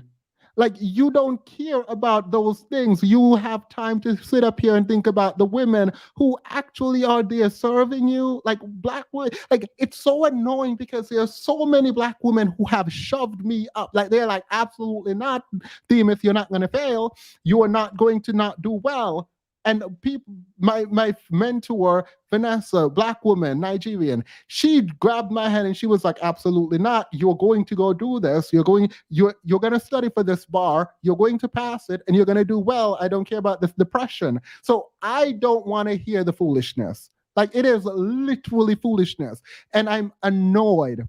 And yes, Chris and Mello, I think your name is, it is annoying for me to see men who have, at least in Chris's case, I don't know Mello, I don't know you either, Chris, but at least from what you see, you have someone who have done something with your life, right?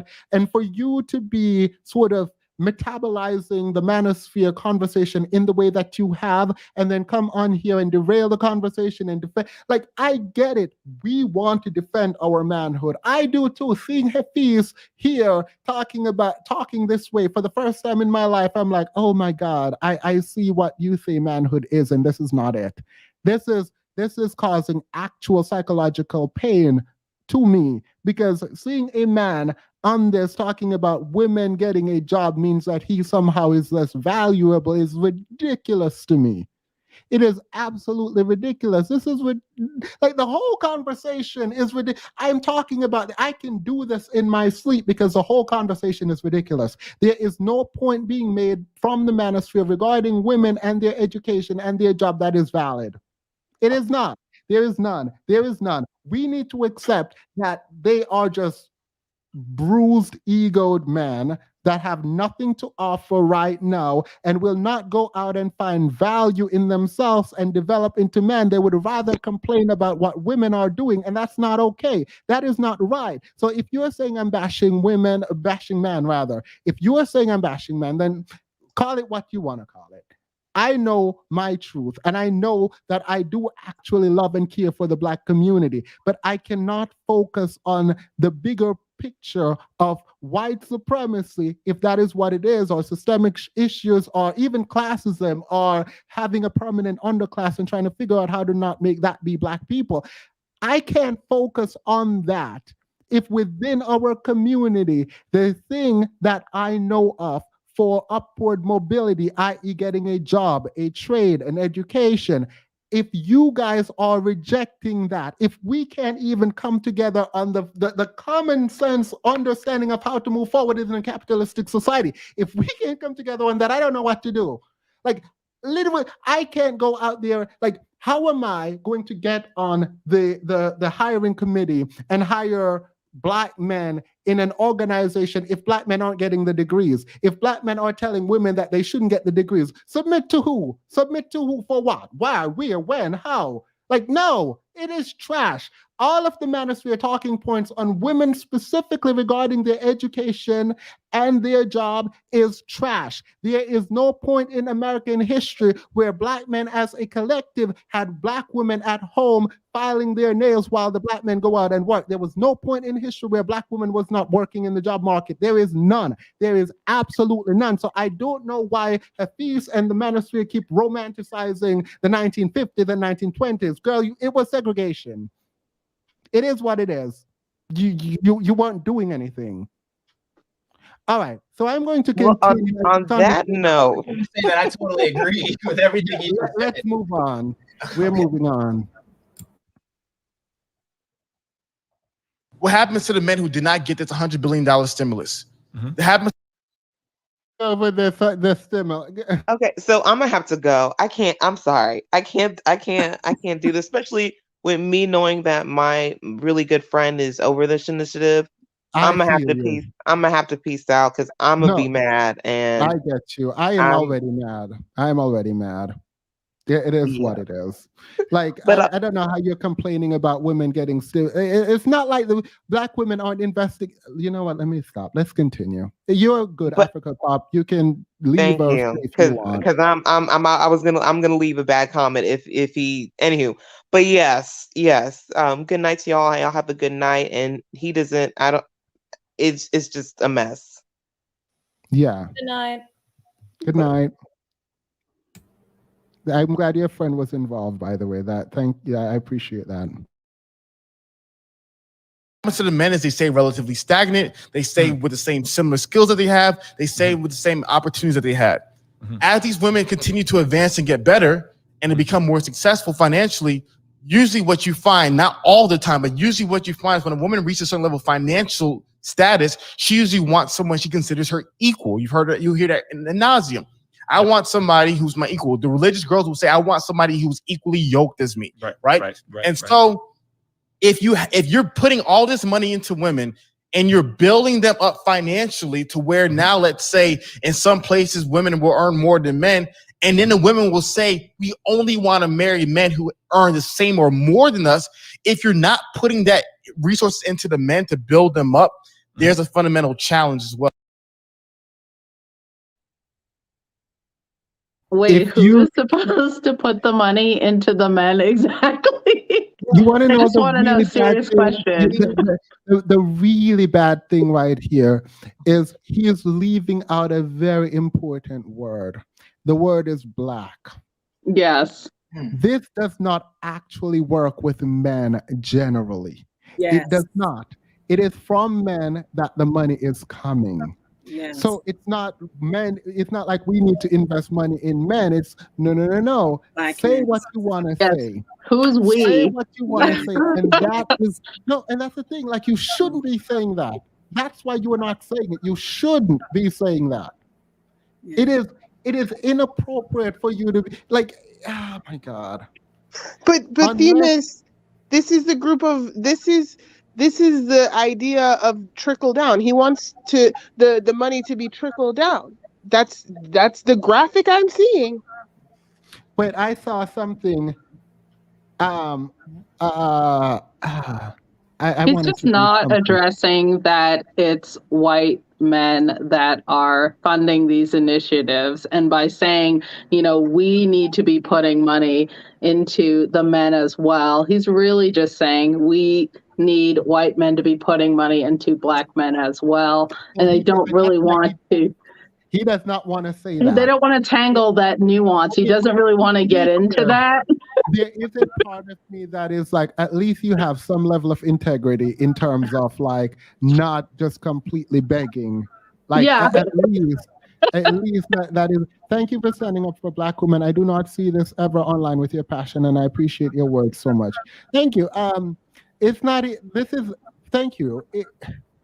What I'm doing is nothing compared to the people who, like, when I say that Black women have made a way for me, like, there were times in law school where I just didn't want to do it. And it's not because I was dumb or anything. It was just like, it was a lot. And every time I look around where there was an issue and I articulate that issue, a Black woman would jump in. They're like, oh, you need an outline. You needed this. You needed that. Even when I wanted to be do a clerkship, which is like a kind of prestigious thing, like I was like, I'm probably not going to do that.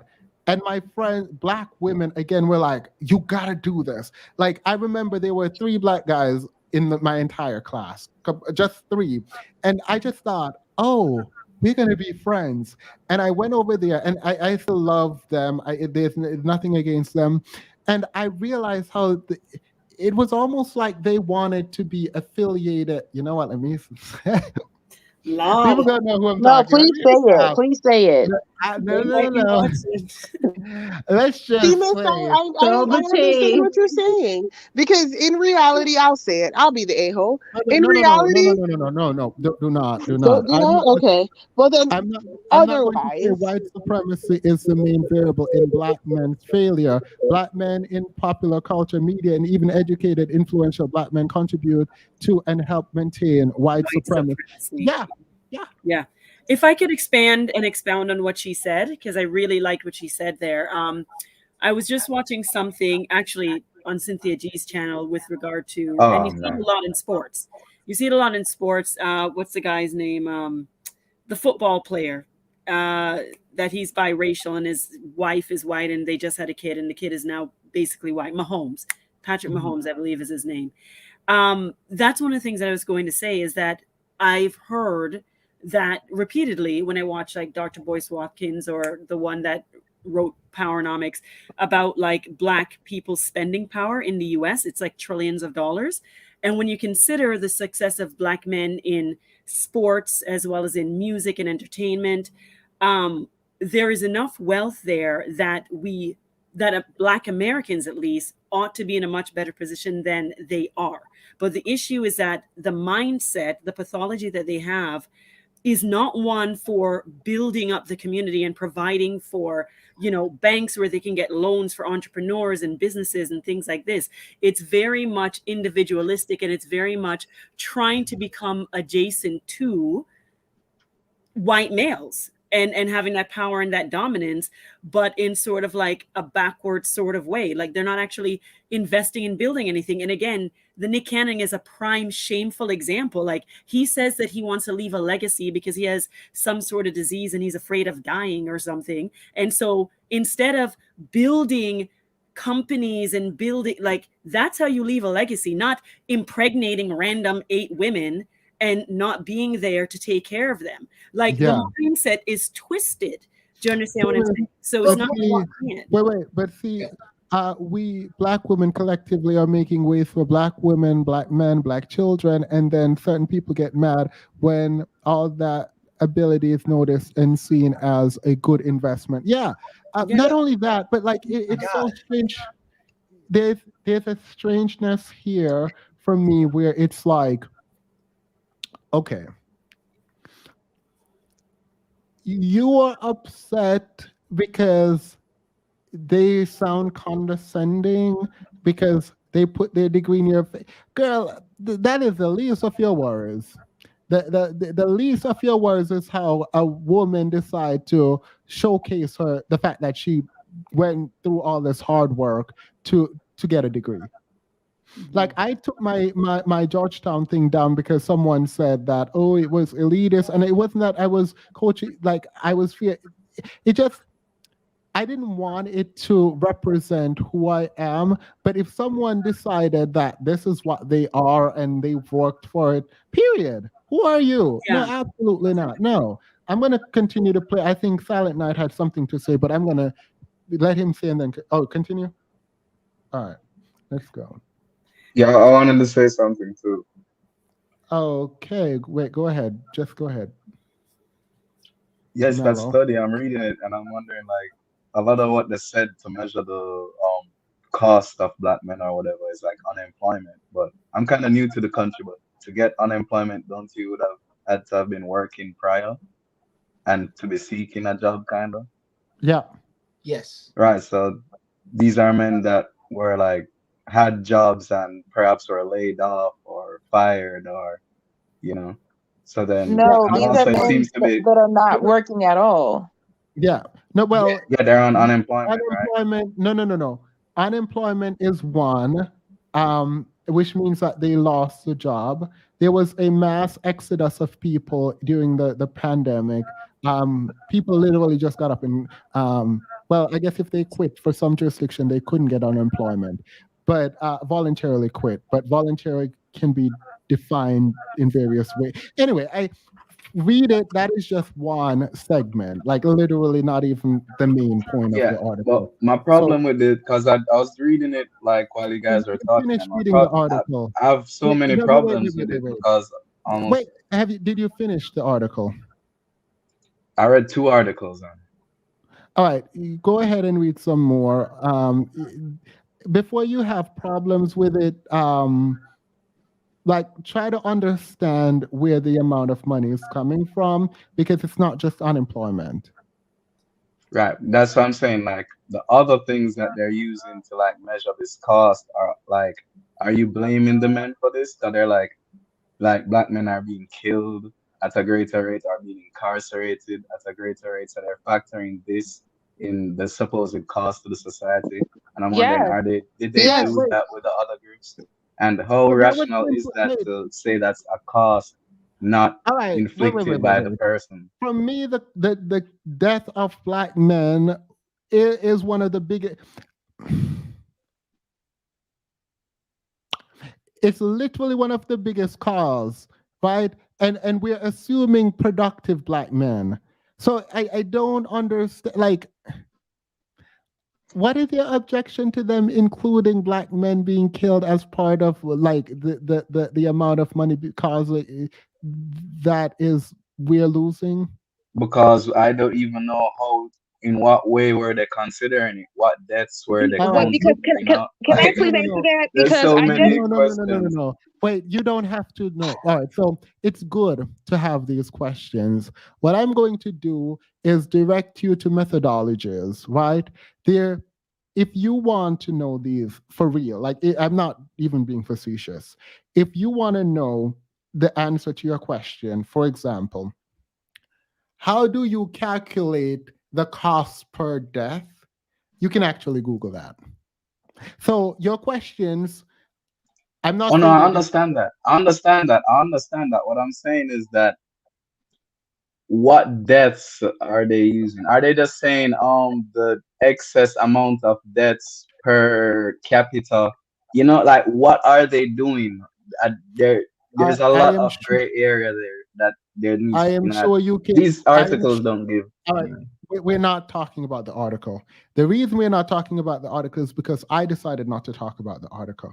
If you want us to talk about the article, I promise you this: we can do a live stream together and we can talk about this together. The way in which this other guy, I just tone talk or whatever, the way he broke down the article is similar to what you're saying. So I'm assuming you already knew his. Well, I'm not going to assume anything. He too was wrong. I I'm decided not. anti-tone talks. Sure, fine. I'm not going to engage with it because I didn't care enough about his video to engage with it, and I was too embarrassed by the stats to talk about it here. But anyway, we're not talking about it. I told you, like I said, we can talk about it some other time.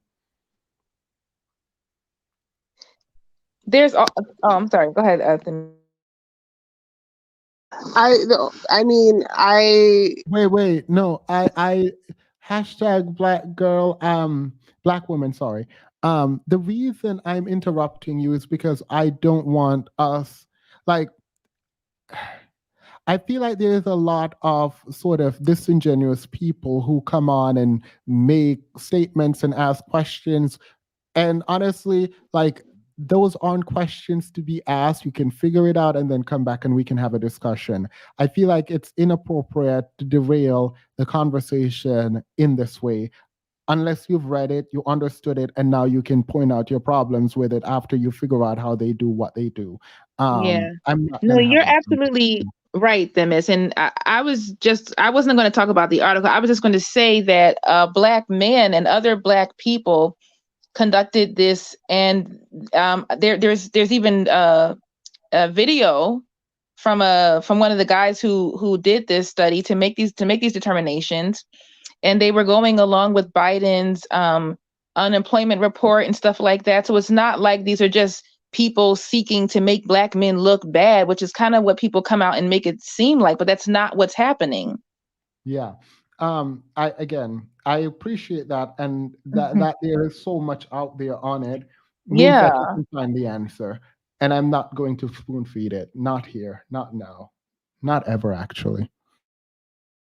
Well, and so to me, I think there's situations that are going on in the modern era where society is not even putting these things into helping build up the men. A lot like when we're starting with the roommates, I would always try to find things, whether it was Black creators or creators, to help support what we were doing. Especially in the Black community, all I could find was Black women. There's Black women initiative, Black women initiative. This I couldn't find any male stuff. And so to me, what I'm noticing. I'm This, sorry. by the way, no, I'm gonna continue to play. This, by the way, is not true. There has been a ton of effort to help Black men. There has been a new push to help Black women, but they've always sort of been a push to help men. It's interesting now because he said I don't think he specifies Black men, and he keeps doing this, which is a very interesting thing. But because he opens it so broadly, period, I'm going to take him at his word. There's a ton of effort, so we're not going to do it. No. Anyone who can seriously sit here and think that they're on programs to help men is just not being honest. Additionally, wouldn't men have to set up those programs? Like, yeah, period. And they do, and if they don't, that's their problem. But go ahead, Silent Night. So this is actually my question. Maybe my point. So like in Baltimore, you have the Center for Urban Families, you have Safe Streets, all these different things that exist, Men and Family Center that exist to help Black men specifically excel. But that, of course, is in response to the chaos that happens in the city. And like I said before, I ran a training program that helped formerly incarcerated Black men get full-time employment. I just want you all to know, like, the amount of lostness. When y'all say it, I guess coming from you, it sounds like it's a stab. But like, I've seen it. Like, I've seen how bad the situation is. Guys not even being able to read at a 4th grade level, like not able to fill out paperwork. And these are men in their 30s. And I'm like, how are you going to be able to take? And you've got 3 kids, right? Yeah. That's the thing that scares me. However, I feel like this conversation and Themis, if I'm totally off because this is not the conversation, that's perfectly fine. I am just confused from the rhetoric, and I don't even want to use that word in the negative sense. And I know I'm going to get fact checked, but I'm just trying to understand from not even your perspective, but from the perspective of the ladies. Is it those guys? When we are using the term dusties and stuff like that, I'm legitimately, because I don't watch this stuff enough.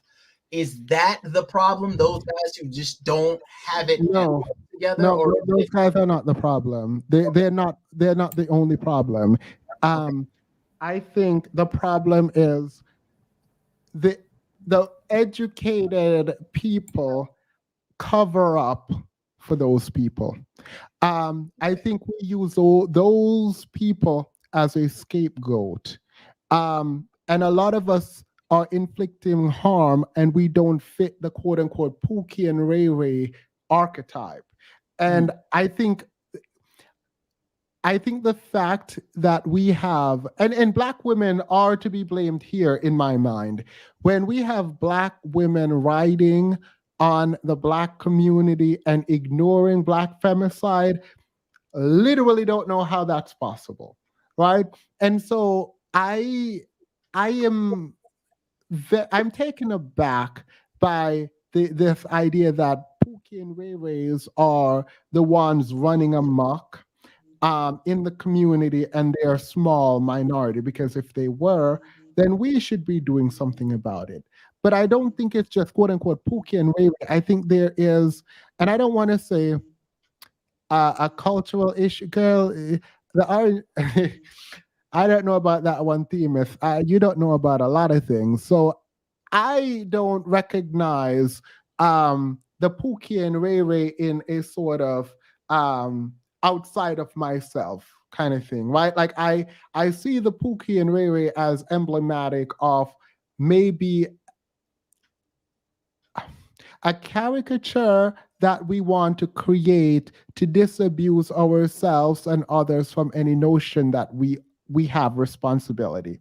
Because I have had many people who come on here who literally everyone in the chat would say they are Pookie and Ray Ray, right? Because they fit whatever the descriptors are.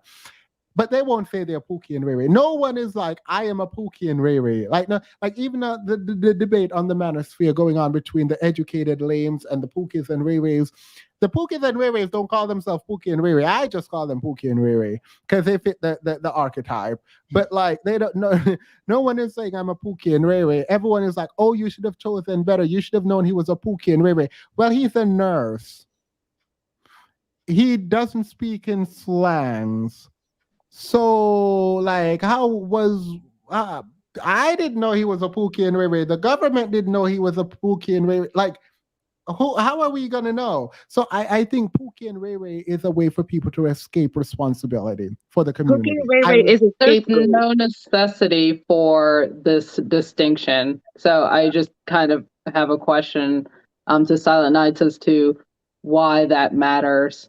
Who exactly is qualified as the Pookie and Ray Ray? Who exactly is the high value man that makes 70,000 or whatever? I don't understand why you need those distinctions to advance the conversation. Well, I need those distinctions specifically because when we're having conversations about black men aren't doing this or they're dusties and the vice versa, that black women ain't this and whatever, I think distinctions matter. So for example, if a man is that's why I bring up $70,000 because I have a friend of mine, we just had this conversation. He's works for Northrop Grumman, but he's a contract, he's not full-time, right? And so from the standards that he consistently hears just online, he's broke.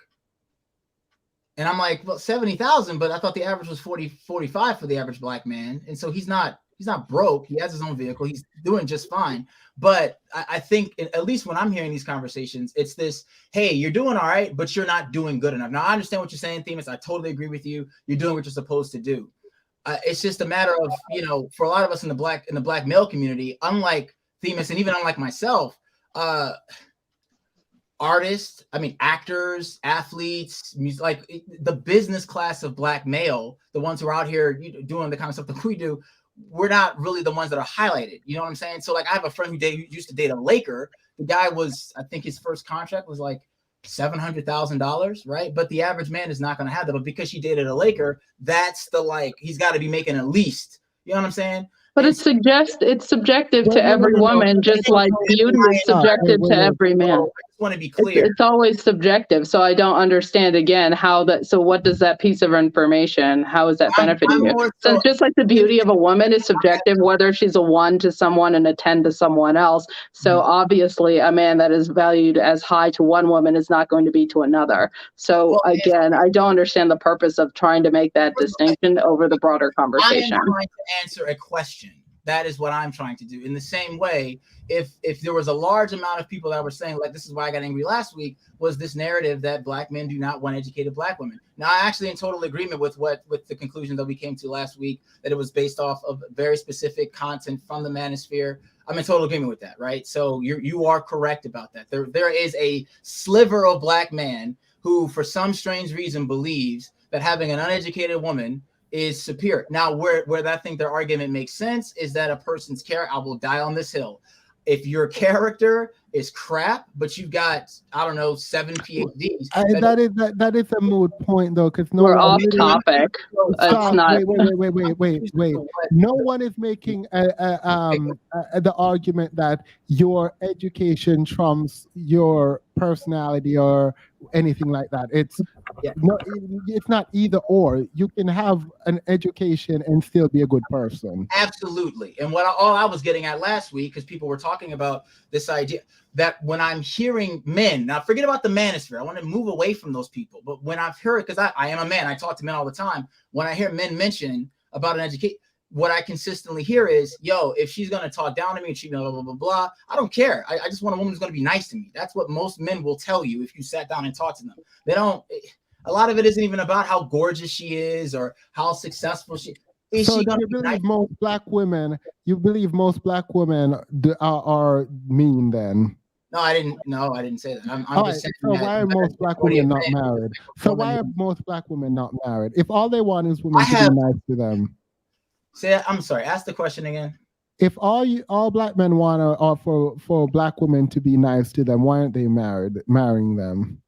I mean, you know how much of a leap it is for asking for a woman to be nice to you and marrying her. So that's all. That's not all they want, then. No. Oh, sir. Okay, so if we're gonna go there, then I think. No, we're not gonna go there because I'm tired. So we're gonna continue the video. Like you're financially ready. You don't really know enough about marriage. You never seen marriages work out. Yeah, so like a woman's degree and whether she's nice to you is the least of your problems. Yeah, if you need to get a job and finances together. Conversation, but we did not jump to it. You said most men want is for women to be nice to them, and I said, okay, so why aren't they married? Okay, they're not married because they have other issues. Well, it seems like before they get to the you need to be nice to me bit, you have a lot of things to worry about. Yeah, sure. Sure. Cool. I don't know what that has to do with women in marriage. Like you kind of, I'm sorry, Themis, that kind of came out of nowhere. Why are most black women married? All right, let's go back. Let me explain. You said most men just want women to be nice to them. Yes. I said, then why aren't they marrying these women? Because a lot of these women are nice and they're not married. See, now I would argue. But no, you don't have to argue. I'm repeating what happened. So you said, oh, there's more than that. They need to become financially stable. They need to be this. They need to do that. And I'm like, oh, okay, cool, period.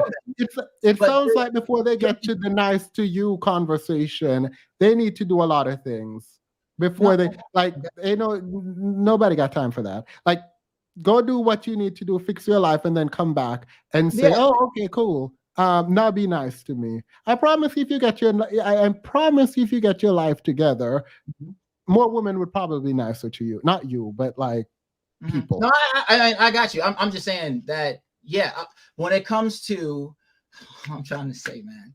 It's hard to be nice to someone when you're both. Have you ever been hungry? I have.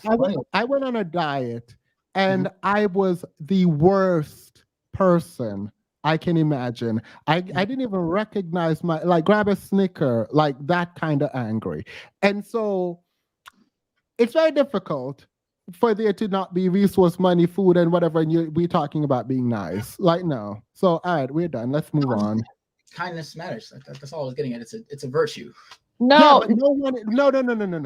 No one is saying it doesn't matter. Like the fact that you're juxtaposing kindness with like a degree does not make sense. No, and what I'm saying is, okay, now we're on the same page. So what I was saying is that for many men, what they would say, at least in that conversation, was that, for example, if she's more educated than I am, I have 1,000 examples of this happen in people's lives. If she's more educated than I am, then sometimes that leads to her condescending to you. That is a low self-esteem. It's not that I don't believe that. It's like insecurity. Wait, stop. Sorry, I did not mean to do that like that harshly, if it came out harshly, but I did mean to say stop.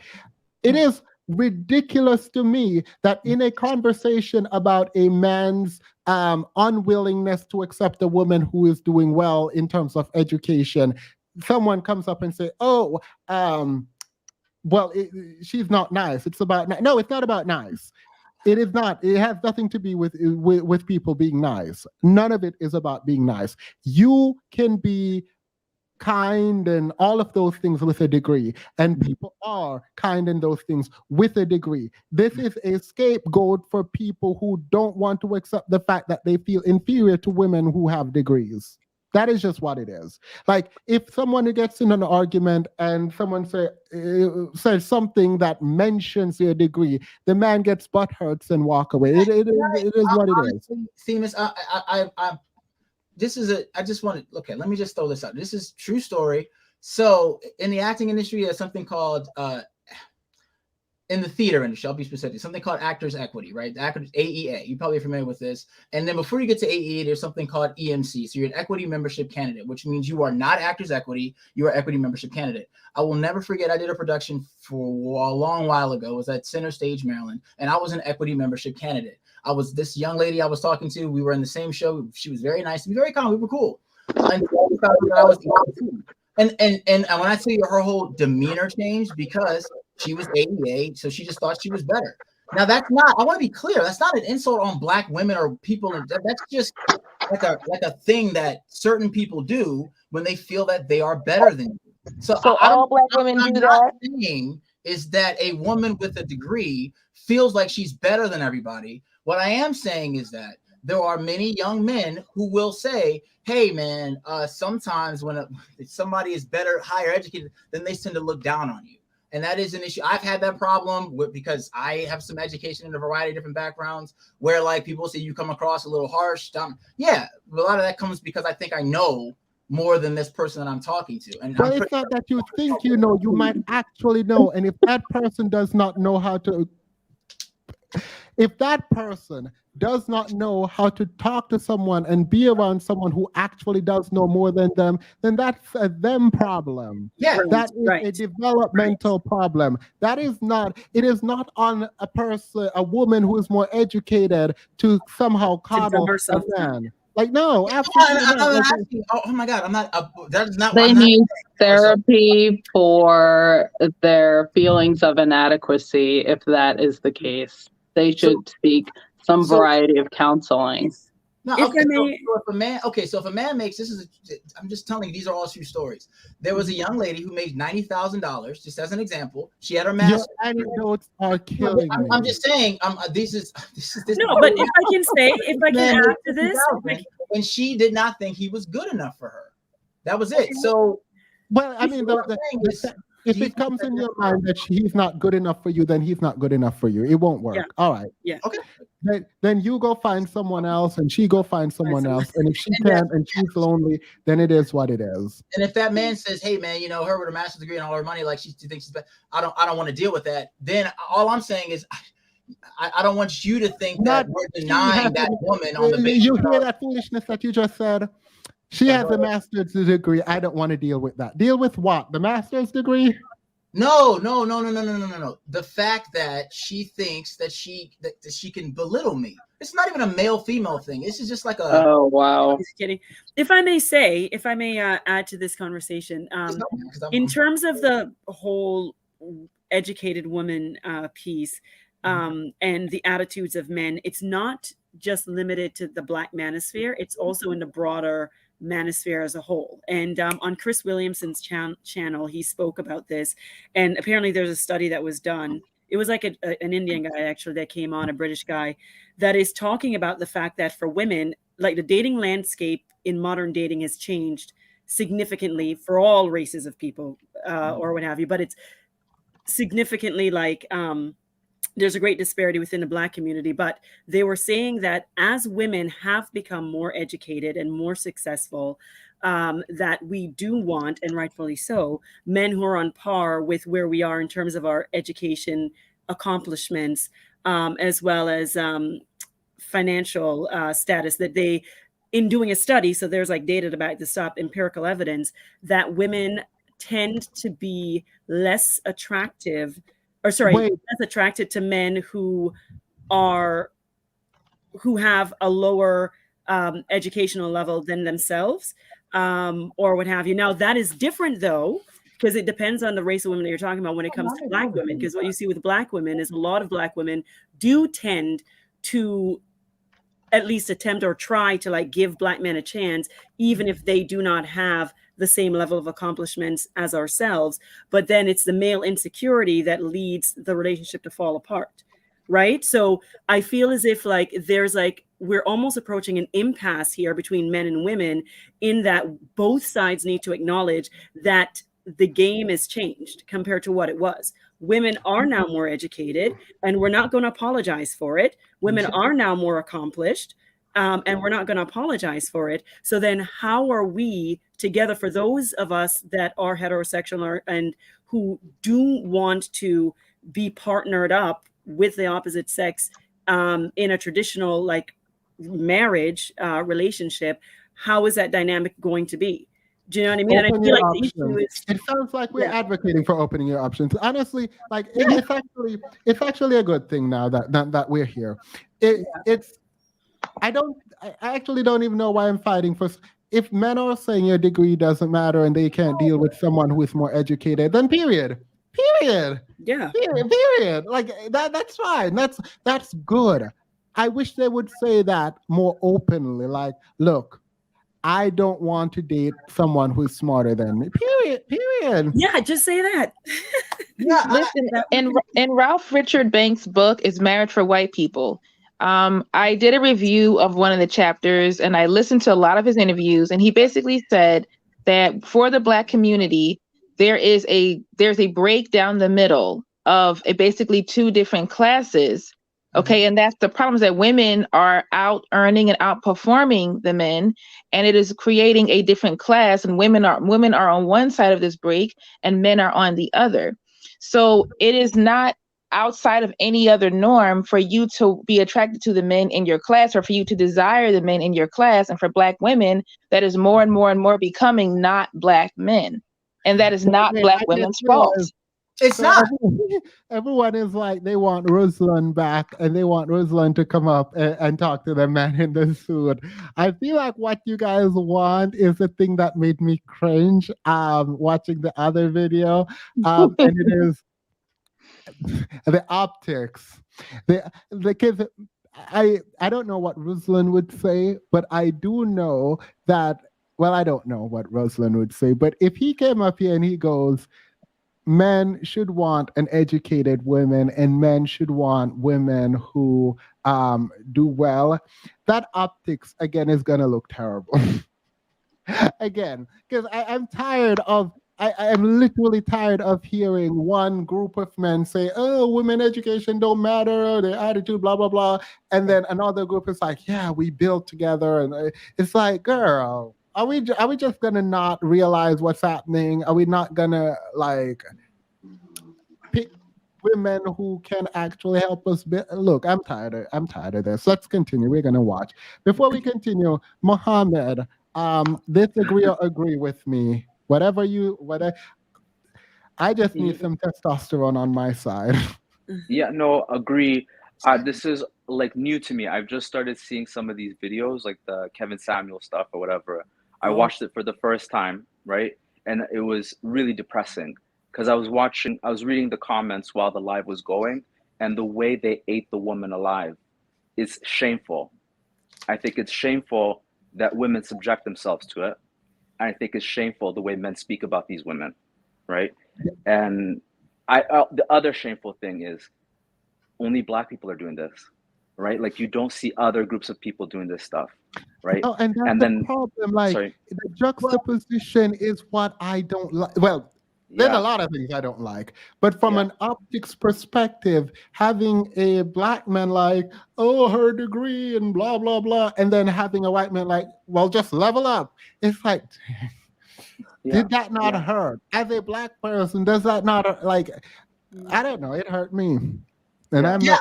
And Themis, this is my whole point, is that I would agree with you that stings. You know, like that we're. You think I'm happy to be a? Let me not say that. Yeah. Yes, I think the way you come up here swinging and like, I don't want to deal with a person with a master's. I'm like, period. You didn't say that. No, I've dated PhD students. Yeah, like I'm saying, I don't have an issue. But like I said, the lady who had a PhD that I dated for quite some time, she was cool. Like we would just talk philosophy all the time, and Immanuel Kant, whatever. Which is, I don't know why his categorical. Never mind. But yeah, so it wasn't a problem. I'm just saying that's why when I hear we don't want some like. And maybe to your point, and I think you were very much correct about this, and I will admit that I was just dead wrong. You're saying that there's this group of men that are making videos that are saying this, and I came on to say that's not. I don't see that anywhere in your circles of Black men that I'm rolling with. Like even Mr. Muhammad here, I'm pretty sure if a woman had a master's degree and they loved each other, it wouldn't be, oh man, she's got a degree. Well, I mean, I'm sure your personal experience is generalizable. So, period. I would argue that the generalizable principle there would be the fact that, like, and I'll say it again, that people tend to, when it comes to long-term relationships, value somebody's ethics, morals, and character rather than their status, clout, all that kind of stuff. Yeah, that's not true. This is why people keep getting angry. they go for a very specific type of woman that is nothing like the one they articulate online. They get mad when they get used, right? Yes. The Brittany Renners don't exist because you want a woman who is kind and nice and whatever. Like most of what people. I'm not even going to do that. Now you agree after just disagree. Amen. All right, let's continue. Let's continue. I agree. Ever so often, I don't know you, Muhammad, but ever so often, I get someone on here that gives me hope. Impossible was one of those people. You hopefully will become one of those people because I appreciate, like, you guys don't know how much joy it gives me when I see a man comes on and say, yeah, that what the manosphere is doing is wrong. Like, it gives me joy because at least I can point to another person. Can I ask Muhammad a question really quick? No, you can leave Muhammad alone. I'm kidding. Go ahead. Yeah, no, you should defend your panel, definitely. Yeah, so you mentioned the woman getting dragged on the chat, right? So, you know, because I'm a masochist and Auntie Deanne broke my arm last week, still recovering, and I had it coming. Like I said, I had it coming. If you were to go back, for example, I'm 6'5". I remember hearing 1,000 people.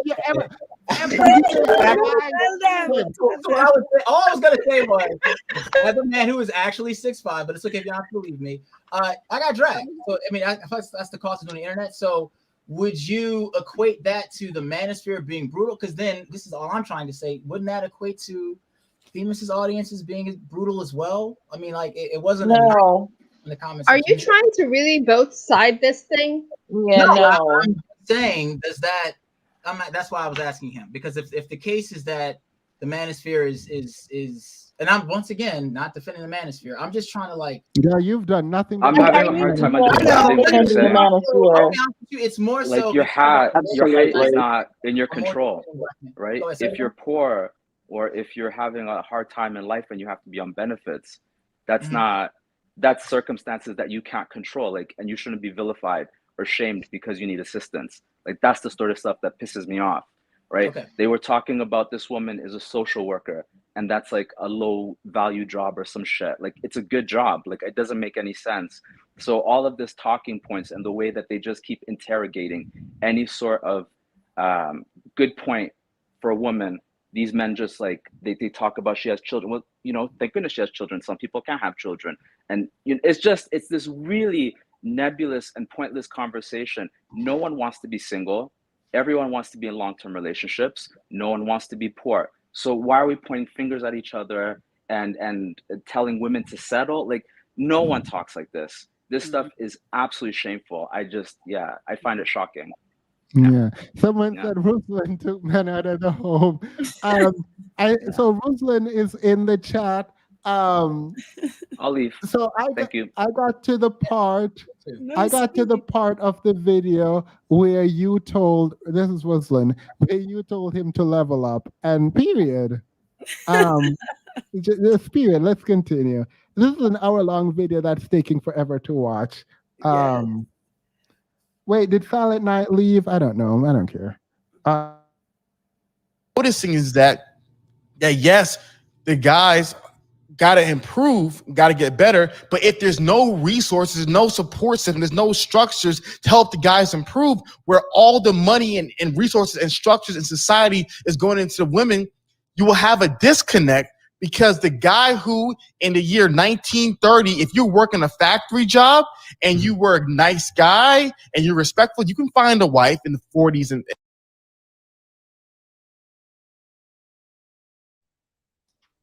I'm still here.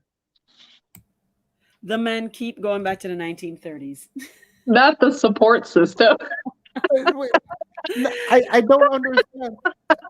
He just what is the support system? You want to know something strange? Again, I'm repeating myself, and I will continue to do it. Men are the one who created the system. Like, women did not. Like, it's not like women created the system and created a fund to help women. Like, it's so strange. And unless you are willing to qualify men by saying black men, your argument does not work. It's not like you are saying men generally need help. That's not why. I mean, true, men do need help in terms of psychology. There's a lot of things going on with us that we need help with. But when it comes to financial resources, unless you're willing to say black in front of man, your argument just goes, it does not work.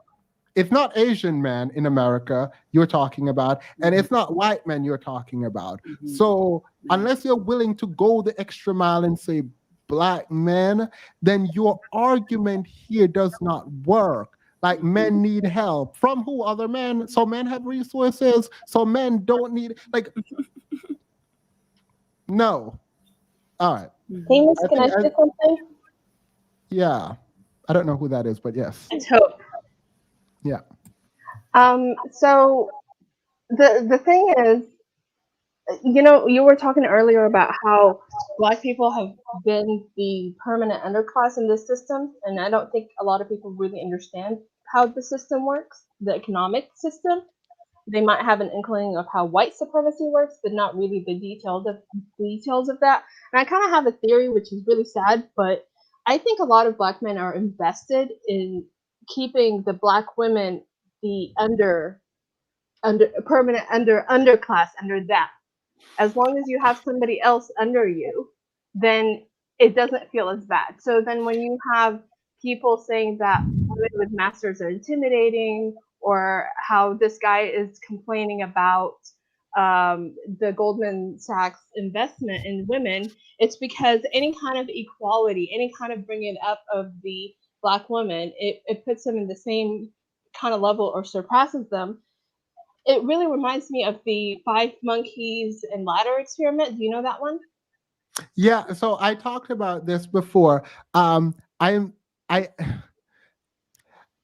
don't know how much I'm gonna let you do it, but I don't know how much we can anthropomorphize, right? I'm not sure. Also, I don't know about how valid the research is or the study is, but I would be careful about drawing parallels. But go ahead. I've used this before, so I'm not telling you not to. But just for the general chat, when it comes to these kinds of testing, which for the monkey test with the banana and the cold water, I don't know that it's real. But even if it is not real, the metaphor would stand for something meaningful, and it makes sense. Right. But with animals, I don't know how much we can anthropomorphize. That is all I'm saying. But continue. You can go. I understand what you're saying, and even if we don't have to use that study, my whole point is we see how the white supremacist structure is invested in keeping a permanent underclass that is not white, right? It's a power dynamic thing. It's the same thing as a patriarchy will be invested in keeping the underclass, which is women. It is a power dynamic thing. People are not going to give up their power or their perceived power. And this is why people will be like, oh, Mexicans are taking our jobs, blah, blah, blah. They're always finding a scapegoat rather than actually dealing with the issues that are affecting the community, right? So then when we're sitting here and it looks like Black women are catching up or gaining any kind of equality, it's the same. You see the same backlash as if you see Black people in general gaining any kind of equality in the white supremacist system. So this is why, to me, it's a sad thing, but people are selfish and they're invested in any kind of power, even if it's a relative small power. It's almost like, you know, back then, like the difference between certain servants and slaves were not that different, but so you can divide and conquer. You can be like, oh, well, you're white, you're better than, or whatever. So even though they were actually actively losing power to the land owning people, they didn't care because they relatively had power against the Black men or the Black people underneath them. And you want to know something interesting? So I've been doing a lot of research on the rainbow. Not I have been. I did some research on the Rainbow Coalition, And this was the idea of bringing other people subjugated together. And it is interesting that how do I put this delicately? The perceived power of whiteness, which we now call privilege, which does exist, but there's a perception of whiteness that is actually detrimental to white people. Absolutely. Absolutely. Yeah. Because they will uphold, there are some people who will uphold a system of white supremacy because they are, quote unquote, powerful in the system, even when they have nothing, right? And it is the reason why when people were like opposed to Obamacare, but were on the affordable health, they benefit from the affordable health care, right? But they were opposed to Obamacare. It is that kind of ignorance that people in power take advantage of. I do think there is something to be said about the class politics and power, and whether or not racism is just another tool to maintain this kind of power. The research, the reading, the literature on this is actually quite fascinating. I wish you had spoken previously, Hope, because this is actually quite fascinating. I won't do anything with this. I just do it for my own personal reading. But there is an illusion of power for white people who don't have anything, and they will fight tooth and nail to protect that perceived power, even if they don't translate that into some kind of economic power, because it feels good.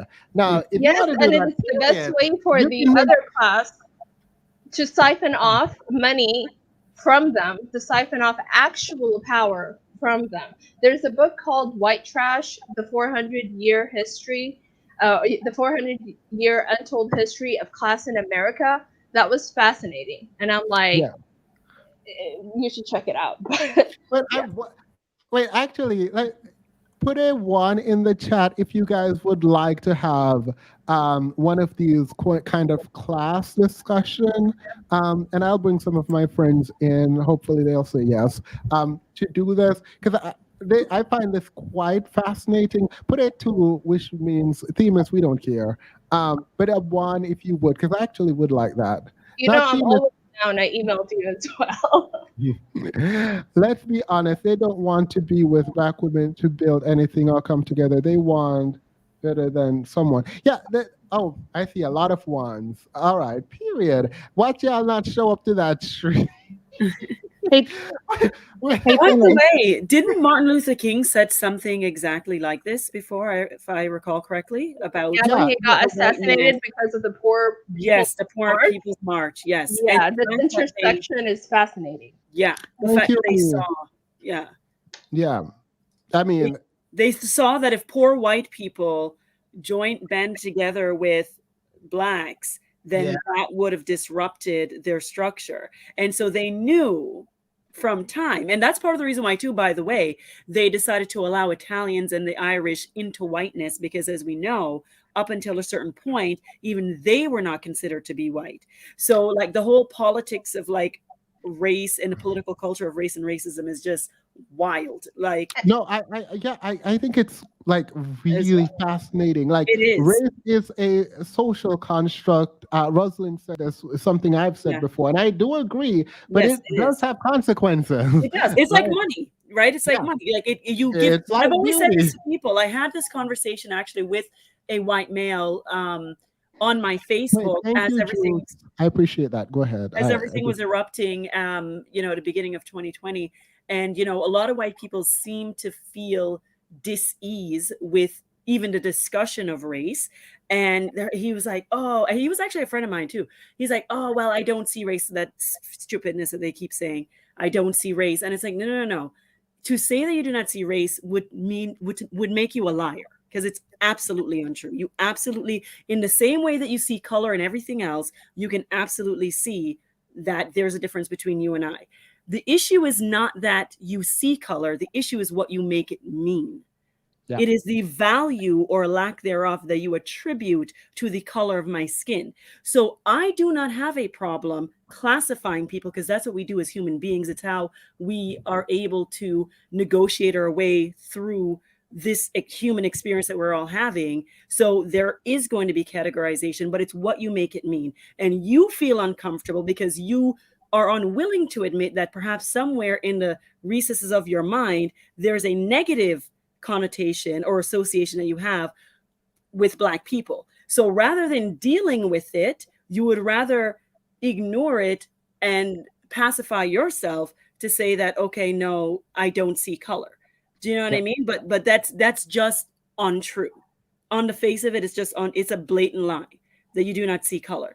And so going back to the whole poverty thing or what have you, is that the elite. And I also said that too. I also had another debate at work with a biracial guy and this white girl as well, when Trump was initially running and for the nomination on the Republican Party, to say whether or not, and I was arguing that the poor white people, and this is when he was just beginning to get some traction, and I couldn't understand why they were so invested in him and that they loved him. But I'm like, his life experience is literally the exact opposite of what you have gone through.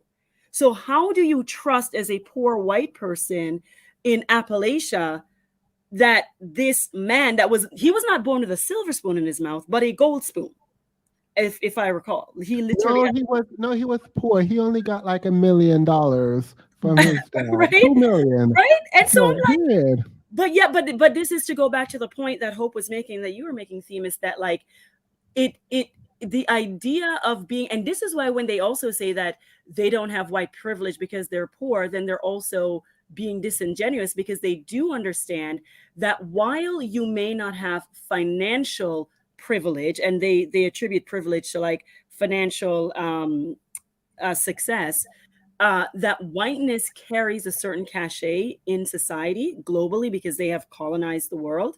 To say that like it's the reason why a poor white person can go into a store anywhere and not have money and be treated with a certain amount of dignity, and an expectation that they may have money. And Oprah, a Black woman that is a billionaire, can go into a store in England, she told a story, and be rejected because they did not know who she was. Like, she doesn't have the same, cachet in England as she does in the US.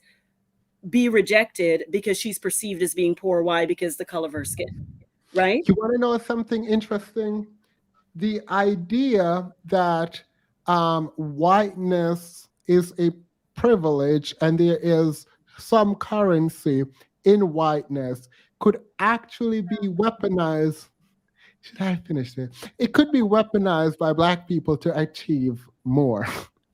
So if you can placate people in their whiteness, and we do need an underclass. I don't know. You're better than me because you white. Let me I am following you fully, and I endorse this. So, like, you're better than me, period. You can stay there and be better than me while I go over here and make some money. Period. It is, I mean, yeah. Look, the money is green whether you white or not. It's unfortunate though that everything boils down to money in this world. And I do hope that there's more discussion about other aspects. I wish we had better leaders who could think about how to uplift. You know what? Let me leave this. This is a private conversation, and I feel like I shouldn't say it publicly. But just know that I really want to hear this someday. Oh, I'm thinking. It's fine. I promise you. Again, if there has to be an underclass, it does not have to be you. Also, I'm sorry, one more thing. The same dynamic of like representative type of power as in whiteness and whatever, it's the same thing that basically like the white feminist thing defanged a lot of the feminist movement, which was, coalition or started by a lot of other people other than just the white feminist capitalists like Gloria Steinem. and such.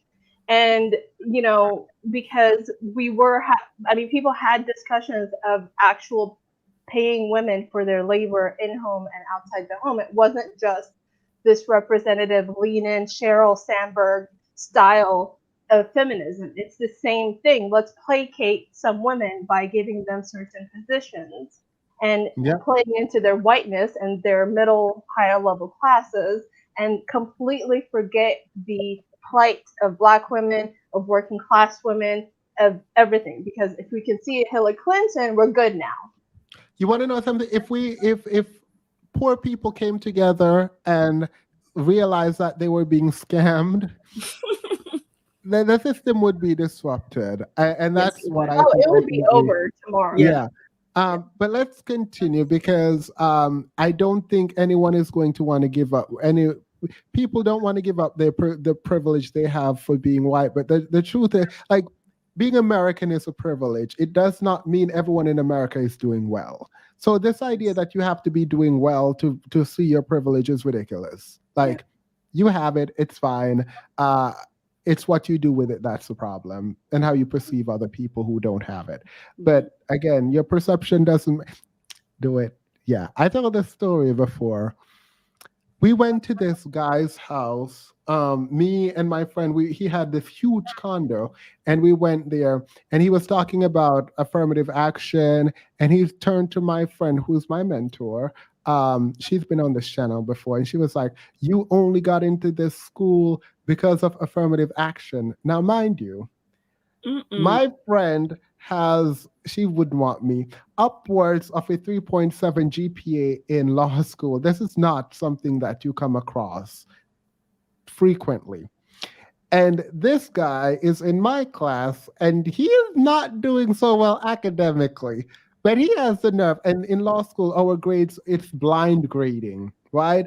So it's interesting. I mean, there was a whole dragging session going on there, but it's interesting because even in his state where he wasn't doing well, he had the audacity. He had nothing else, but he had the audacity. And so that's where I'm going to leave it. Girl, no. So this is why I'm saying, like, let people live in their delusion. I really quickly, I have to add to that, because when you talk about the audacity of some white folks in terms of them not doing well, but still feel like they can just say something to you as a Black person, I experienced that as well. When I was younger and working with this young white girl I was working for a telecommunications company, and she was saying to me that she was trying to get her son out of one school. She had a baby out of wedlock as a teenager, white girl. And this is me, I'm older than her, Black girl sitting next to her working. And she's telling me how she needs to get her son out of this school because there's too many Black kids there, and she doesn't want him to have a bad influence. Meanwhile, here you are, a white woman, her kid is white, not biracial, out of wedlock. And she was dating a guy who was a drug dealer, also not Black. And yet you have the audacity. And she said to me, she turns to me and said, "Oh, no offense, but like, I don't want these Black kids to have a bad influence on my son." And I'm like thinking to myself, not a Black influence. Not a Black I'm influence. like, perhaps you should have thought about that before you made the choices that you made, that perhaps your choices and the guy that you're with currently may actually be the ones that will have a negative impact. So it's like, they just don't have like the awareness. It's like, what? Well, I wouldn't go that far. I would just say this I wish. I'm like, oh, what kind of? I was like, I wish we were more strategic about how to operate, and this is why the manosphere frustrates me more than anything. These are the reason the manosphere frustrates me. And if you get into gatekeeping whiteness, that's another privilege. Let's continue. We're not going to finish this, by the way. After this clip, we're done. In the 50s, now that doesn't cut it.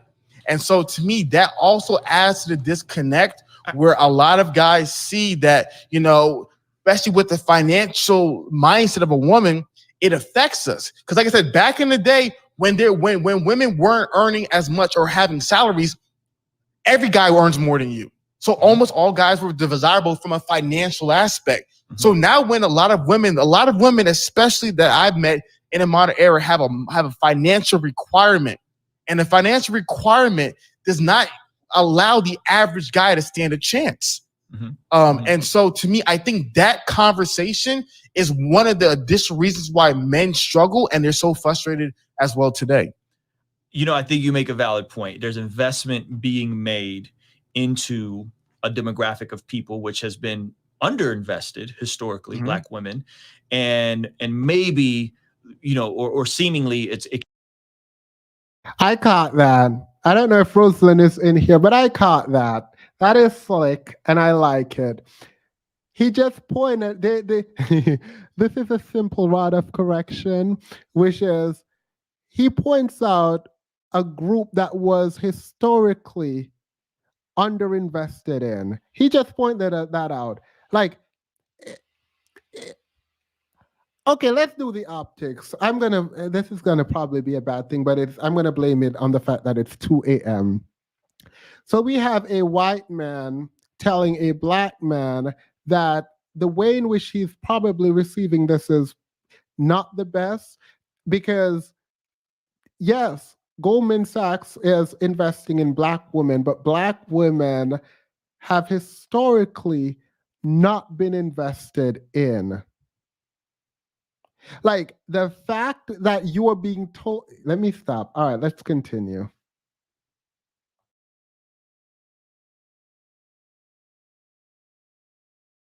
It could, that investment can also not impact men in a negative way. I would say the flip side of that. Not that they are getting money might not be a negative thing for men. Period. See, oh my God, I feel like this is so simple.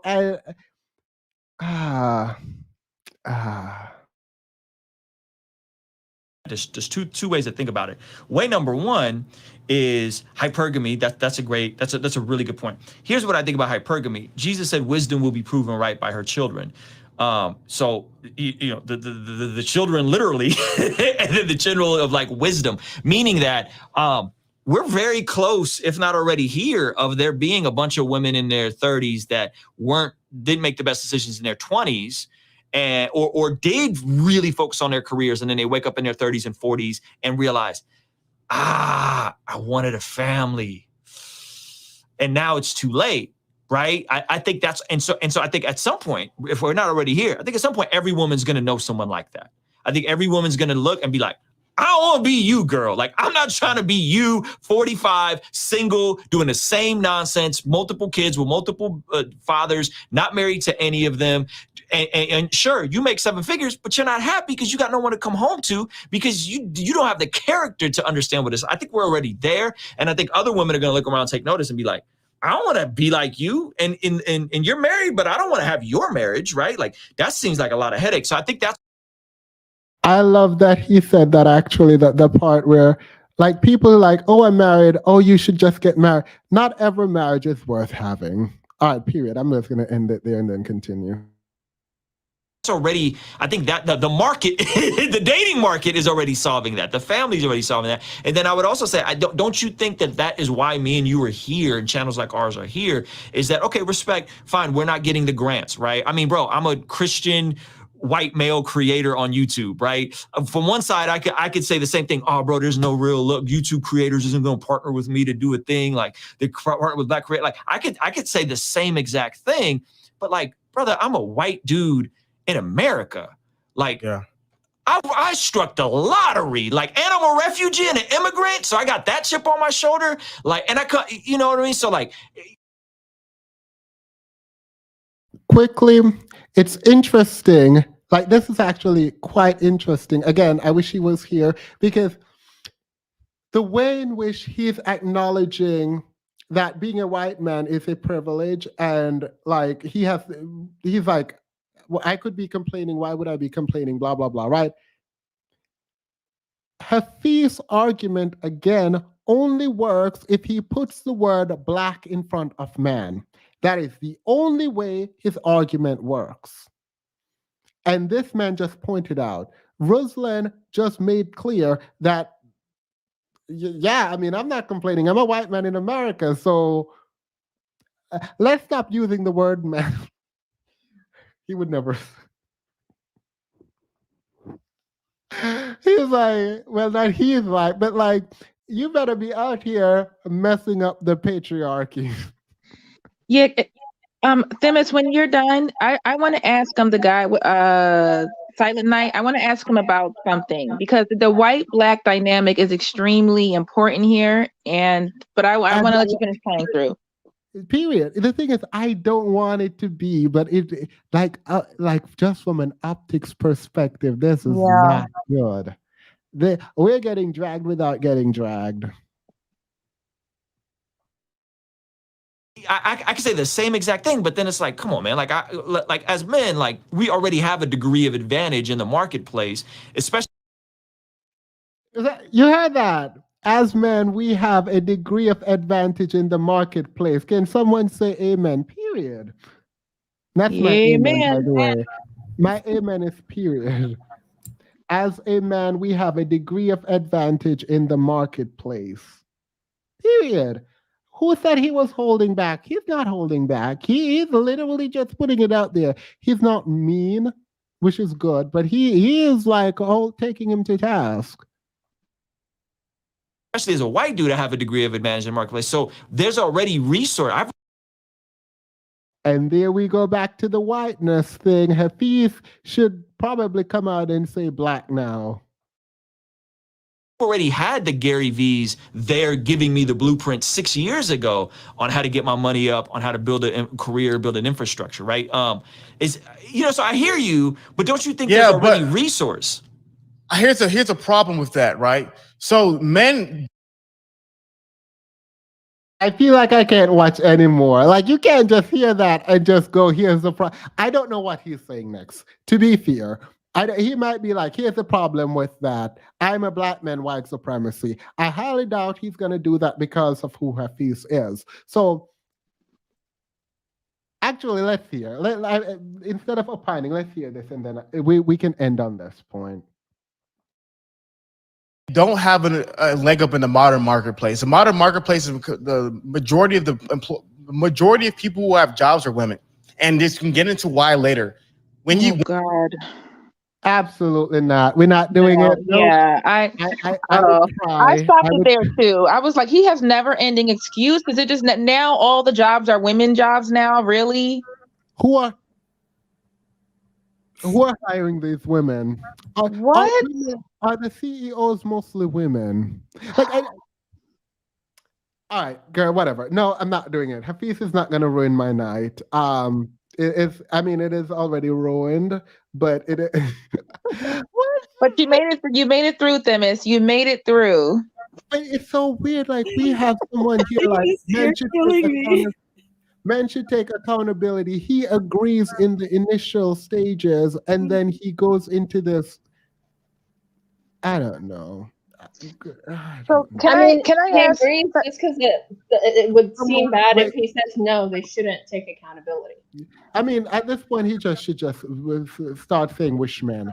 Someone said they had a question for Silent Night. Go ahead. Yeah, because this is my question on the race dynamic that is important.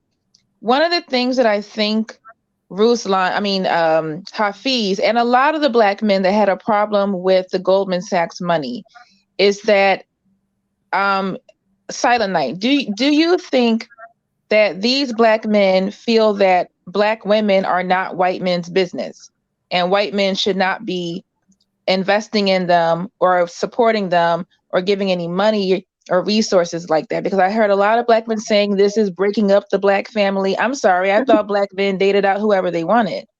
So why is that not breaking up the black family? So do black men feel like white men are raising the stakes too high and putting black women purposely out of reach of black men when they're making investments like this? No, I would argue. I've listened to a lot tonight. All I can say is I think we're at a point now where we probably should just stay away from each other, because the way I'm hearing this, this is, first of all, let me just start with saying this: Hafeez is just dead wrong. The idea that they're putting hundreds of was it millions of dollars into Black women's businesses, there's nothing wrong with that.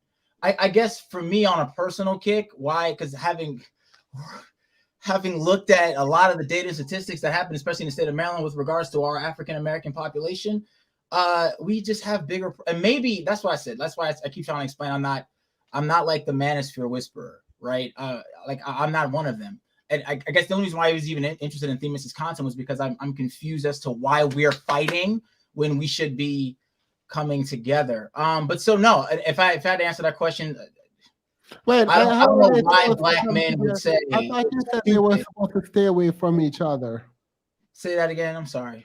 Should they come together or stay away from each other? I don't feel think like- we can, because just like conversations, like, okay, let me put it like this entire conversation, and it's fine, I want to be clear, but this entire conversation, like, I don't see why it should be this should not be a Black men versus Black women's investment conversation. Maybe just be clear for a second that Goldman Sachs is investing in Black women. Good. I can say that's good because we put millions of dollars in the state of Maryland towards helping Black men to get full-time employment, specifically those who are formerly incarcerated, specifically through the Department of Labor grants. I know that because I used to finance my program that way. So like these are, to me, these are like non-issues that almost to the point where if we're really, as Black men who are the kind of really low right now, fighting, saying stupid things like, hey, Black women's businesses shouldn't be, I mean, I get, but what I would say is that I understand that there is, just like, God, this is going to trigger everybody, just like the fact that the Color Purple movie was like produced by Steven Spielberg and not like a Black man, like that triggers Black men, that you have this image of Black men that has been produced by the white man and the Black women ate it up. I think regardless of their reasons for eating it up, I can see, this is all I'm trying to say, I see why so many Black men can get frustrated, myself included, especially when, like I said, are you frustrated with the replication of the image, or that the image exists? Like, I'm confused. I am frustrated because this is like watching two brothers who should be best friends fight each other. And so I guess for me personally, which two people who is supposed to be best friends? So Black women and Black men. I would argue, but you keep saying they're fighting each other, and this is the accountability bit that I don't like. The issue is Black men that are talking out of the, well. Can I be honest, Themis? Real quick, I would argue, okay, please try your best to take, not you, Themis, but members of the panel, to try to like give some grace as to where I'm coming from with this answer. I would argue that that guys like Hafeez, guys like Kevin, I don't even want to use these names specifically, but that there is something out there that these men are responding to, that there is something that exists. No. Nope, absolutely not. It is not. No, I have done this research. I have been through this. Women were not the one to first publicly come out and shame Black men. Even today, women are responding. The responding is not happening on the man's end. It is the women who are responding to this. It is the women who are responding to the stats. It's women who are responding to being abused. It's women who are responding to being killed. Like, no. And this is, I think, where this conversation is going to derail, because we don't disagree with things. No, we disagree. If you say men are responding, we disagree. Okay, men are okay, here we go. So because Silent Night, quickly, hold on, because I'm going to tell you, all I ever hear is Black men say that something happened on Phil Donahue, and that's where this is coming from. I'm so sorry. I do want to hear this, because how do we agree? Where do we agree? We agree, Themis, that let's take it piece for piece. We agree that Black women disproportionately have been disenfranchised in this country. When it comes to this conversation, we agree that there's no problem with, let me say like this. We agree that Hafeez is wrong to critique the fact that Goldman Sachs is giving money to black businesses. We agree that black men need to level up. We agree that black men are kind of in dire straits right now. That's where we agree. I would also agree that we've got, I'm just saying as black men, we've got a lot of problems that we need to figure out. All I am saying is that when it comes to, and this is why, like, you keep hearing me bring up anecdotes, and I feel like people have mentioned that before. I just want you all to realize, like, when guys are saying things. Okay, wait, cut all of that. How, when you say black men are responding, what are you talking about? That's exactly. I was about to answer that. So with things like, so now I am going back to why this manosphere stuff from guys that I've spoken with, why it has taken root. And I'm not talking about this recent new 2022 version. This stuff has been going on for a long time because many, you're not going to listen to this, and I understand why you wouldn't, but many men have suffered in silence. There have been issues that we just don't talk about, from mental health. But what? Suffer from what? I don't disagree with that. I don't disagree with that. But We're all coming from black women? No. Coming from black women? We are all dealing with mental health issues. I think we are all struggling in our own ways. I agree with that. I don't understand what you think black men are responding to, though. So I will give this example again. For example, when, watch my words here, because you're going to disagree no matter what I say when this next statement comes out. If you say some foolishness, yes, I will disagree with No, it. I mean, it's not foolishness. It'd be because, let me just be blunt. A black man's reality, from what I'm gathering from just listening to a lot of you, his reality is irrelevant. And no, his reality is very relevant to him. It is very relevant to him. And what you've been through individually, if you're with, who is that? If you're with someone who treated you poorly as a black man, you have a right to that story. You have a right to talk about that story. What you don't have is the right to generalize on other black women who did nothing to you, unless you have the stats to back it up. And sir, I 100% agree with you. That is the reason why I said, like, we've had this conversation already about making distinctions. So it's not black women aren't this. It's more like this specific, like you said it, this specific breed of black. For example, it's not that there's a bad black women. All right. No, because the knife would cut both ways. I would argue that it's not black men are trash, black men are this, black men don't want to step up, black men don't want to raise their families. I just want you to know how insulting that. You don't have to take this the way. But when I keep hearing black men don't want to raise their own children, and I get where you're coming from with the 80% out of wedlock, but hear me out. That's like the majority of black men that are having the 80% of children out of wedlock. These are not these upper middle class guys who work their. Yes, they are. Van Jones has had kids out of wedlock. We're not even going to do this. I don't understand. That's fine. Listen. Are you saying that we should not cite stats? No, you should cite facts. What I'm saying is that the narrative, and we had this conversation last week as well, but that some narratives that you will draw claiming about an entire demographic of black men. No. Wait, when you have the stats to back up what you're saying, like when you say the word narrative, it diminishes what is happening. So can I give you an example? Just, from my last studies, I've read this is in a Heritage Foundation. So if you don't like that statistic, you don't have to like it. But it said that 18% of black men are impoverished or living, I think it was 300% the federal poverty line and below.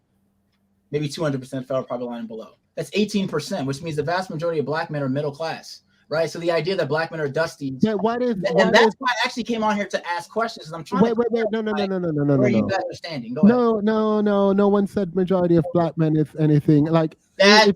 Okay, so when you say black men don't, or like as you read your comments, they think that we're all black, and I'm like, what? No. That are telling y'all this? You keep using the word all, and like when we read a stat and when we inform people on a stat, I also find it odd that black men are always talking about the sexual market. It makes me feel they think it is all they can bring to the table. That's what I'm getting. Where is all? Okay. So if I Where's said the word all it in that bothers me that statement? black women Where have is attitude the word issues. all To be fair, I Stop. understand. To say. Where is the word all in that sentence that you just read to If me? I said white people are ignorant, do I have to say all white? The fact that I said white people, that's a brand. Yes, it's a generalization. Yeah. Okay. That is what a generalization is. Okay. No, there is a distinction. No. There is a distinction. If I say black people are this, and I can prove to you that the stats back it up, even if there is an exception, it is what it is. If you say white people are this, then you can back it up. If you say all, you are speaking in absolutes. There is a distinction. Saying all is falsifiable immediately. Mm-hmm. Okay. I feel like I don't disagree with that, but I would say that, for example, if 57% of black men are in the middle class, to say that all black men are, or not even all black, to say black men are dusties, they don't want to work with, they don't want to build. I don't know where you guys are. I'm sorry. I feel like we come here and we have nuanced and very most of us choose our words very wisely, and you come in here and sometimes I feel like you're just putting words like. Are you listening to me or interrupting? The truth is, he's just. It's not that he thinks. When you wrong, add all to things, make you keep adding words like, oh, we're all saying it, they're dusty, they're trash, when we're literally having meaningful conversations about trying to have solutions and trying to figure things out, and you're sitting here in your victimhood saying, oh, we're saying all men are doing this and all men are trash and all. No, we're not doing that, and we're not the same as the manosphere trying to just drag people for how they look because you're 6'5" or whatever. No, nobody's trying to do any of that.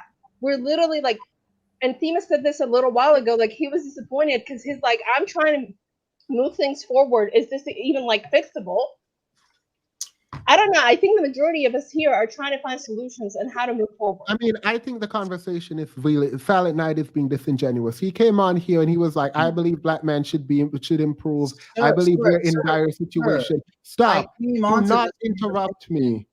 Okay. You said all of these stuff, and then you were saying, oh, well, it's not all. We're doing well. We're in the middle. No, we're not. We're not doing well.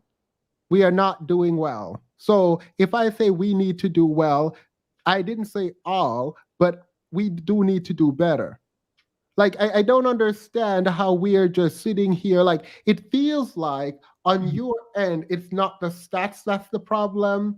And you keep saying narrative, but I feel like your feelings are hurt. No, I'm saying that 57% of black men are in the middle class. Can you define middle class? What's the salary range? That's no, but no. That's what I'm saying. No. You pointing out that they're in the middle class does absolutely nothing when you have admitted that we needed to do better. Yes. Now I want to be. Hold on, Themis. Now I want to be specific. When I say we need to do better, I mean. So let me just be very clear. We need to do better. I just explained that I worked with formerly incarcerated Baltimoreans for years. I see what you are saying when you are saying this is the difference. There are certain black men who are just vile, who are making horrible life decisions. And yet I work to fix their lives. I've been doing it for years. However, my issue, and this is why I came on to ask questions. I asked, what do you consider a high value man? What are you considering a good salary? I am trying to understand. I'm not even. No, you're trying to argue. We told you multiple times. We told you multiple times that the salary does not matter. High value man is a concept. Do not say okay, because I did not interrupt you while you were talking. I sat there while you raised your voice, and I was fine because I don't get that emotional when it comes to you talking. What is a problem for me is you sitting here saying we need to do better, then throw out a stat regarding being in the middle class while acknowledging that we're not doing well, even when you are interrupting me again. Okay, guys. Okay. Go ahead, Themis. I'm sorry. So you work with men and you are trying to improve these men, and I am here for that. But you already admitted that we need to do better. And so in the spirit of saying we need to do better, you then go on to say, oh, why are we saying black men are not doing well? We're in the middle class. So do you believe we need to do better, or are we good? Do you remember that time? Can I respond to that question, Themis? Are we good? Can I respond to that question?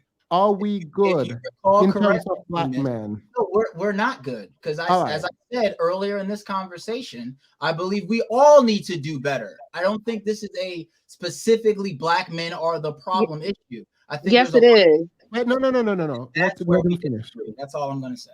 You think it's a black man and a black woman issue? No, I think right now, where we are currently situated, with regards to finances, with regards to our current morality and the way that we conduct business on our culture, black people, white people, generally speaking, we need to do better. No. See? No, I don't disagree with that. So I'm saying, so black men need to grow in a very specific set of categories. I would also argue that black women need to grow in a very specific set of categories. Yes, one of which is that they need to stop. One of which is, I believe, don't take this as advice, but one of the ways in which black women need to grow is realize that certain men talking about you should not be weighted at all. Like their opinion of education, you cannot take a man who does not have an education and make him be the barometer for how you value your education. He just does not have the range. So I would agree that certain black women should not be listening to black men, certain black men in your case, tell them about how important their education is. Yeah, I would agree. I didn't say that at all. No, you didn't. But I'm agreeing with you that black women need to improve in one area, and that is who they take advice from. Yeah. If I may say this, I think yes. I think what the issue is that, and I think somebody else brought this up, is that these conversations, I think it was Muhammad that said it, the way in which it was like the first foray that I had into like this whole thing was years ago with the Sotomayor guy, like that despicable person. I think he got ran off YouTube eventually. Like it's the public manner in which black men have been degrading black women's character. That's what the issue is across these social media platforms, which is not good. And the thing is that for you, Silent Night, you like what I'm hearing and listening to you express yourself is that in your circle, in your group of people, from your individual experience, you are not seeing the broader conversation that is happening in real time in terms of how black women have been how black men have been characterizing black women. You know what I mean? On the public platform, to the point where now, and I'm not on TikTok, but I see people make videos and responses about it on YouTube, and it pops up in my feed. Where like white men are now having to come out, as in the case with what we're watching now with Ruslan, and correcting black men and checking black men on behalf of black women. And that is embarrassing. Because you know what I mean? And it's like, and you're not aware of this. You're not aware of this because I take it because you're doing your own thing. And I wouldn't be aware of it either if it weren't for the fact that because of a couple of people that I follow, I end up getting these. We're not doing this. We're not doing this. We're not going to sit here and pretend like black women. We're not going to sit here and pretend like black women aren't online praising black men while black men are degrading black women. Yeah. Whoa. So listen, I have not touched that grenade. I'm not saying that. To what you just said, that was true. Actually, I gotta start looking at the people. Truth teller that just said that, right? Yeah. I don't want to get in trouble. I don't want LB to beat me up like last time. So what Truth Teller just said, oh God, she said so much. Really good point she just made. Now I just lost it. But what she just said, we created a culture in which black women are operating in the way that they are. Yes. So I think that you are correct, a lot of degradation that is happening. Yeah. All I'm saying is I just almost want you to flip it. And I wouldn't care. Wait. In the same way, if I were black men, okay, I would hear this conversation. Now, you don't have to agree. I want to be clear. It's okay if we don't agree. Oh, you don't have to tell us not to agree. Oh, you guys are okay, Themis. Thank you. I would hear this conversation and go, "Oh, you guys just hate black men. Y'all all dragging us. You just disrespect us. Blah blah blah." If that's what you hear, then that's what you hear. But that's not what bingo. And so what I'm saying is, I think that like this manosphere stuff is taking. I am not going to sit here and coddle you to make you feel better about a message. You just said, even if that's not what we said, that's what you hear. Then if that's what you hear, that's what you hear. Vice versa. I think that there are actual issues in black relationships on both black male and black female sides that do need to be addressed. I haven't heard anything valid from the manosphere though, besides degrees and dress sizes. Literally, no one is disagreeing that there are issues between black men and black women.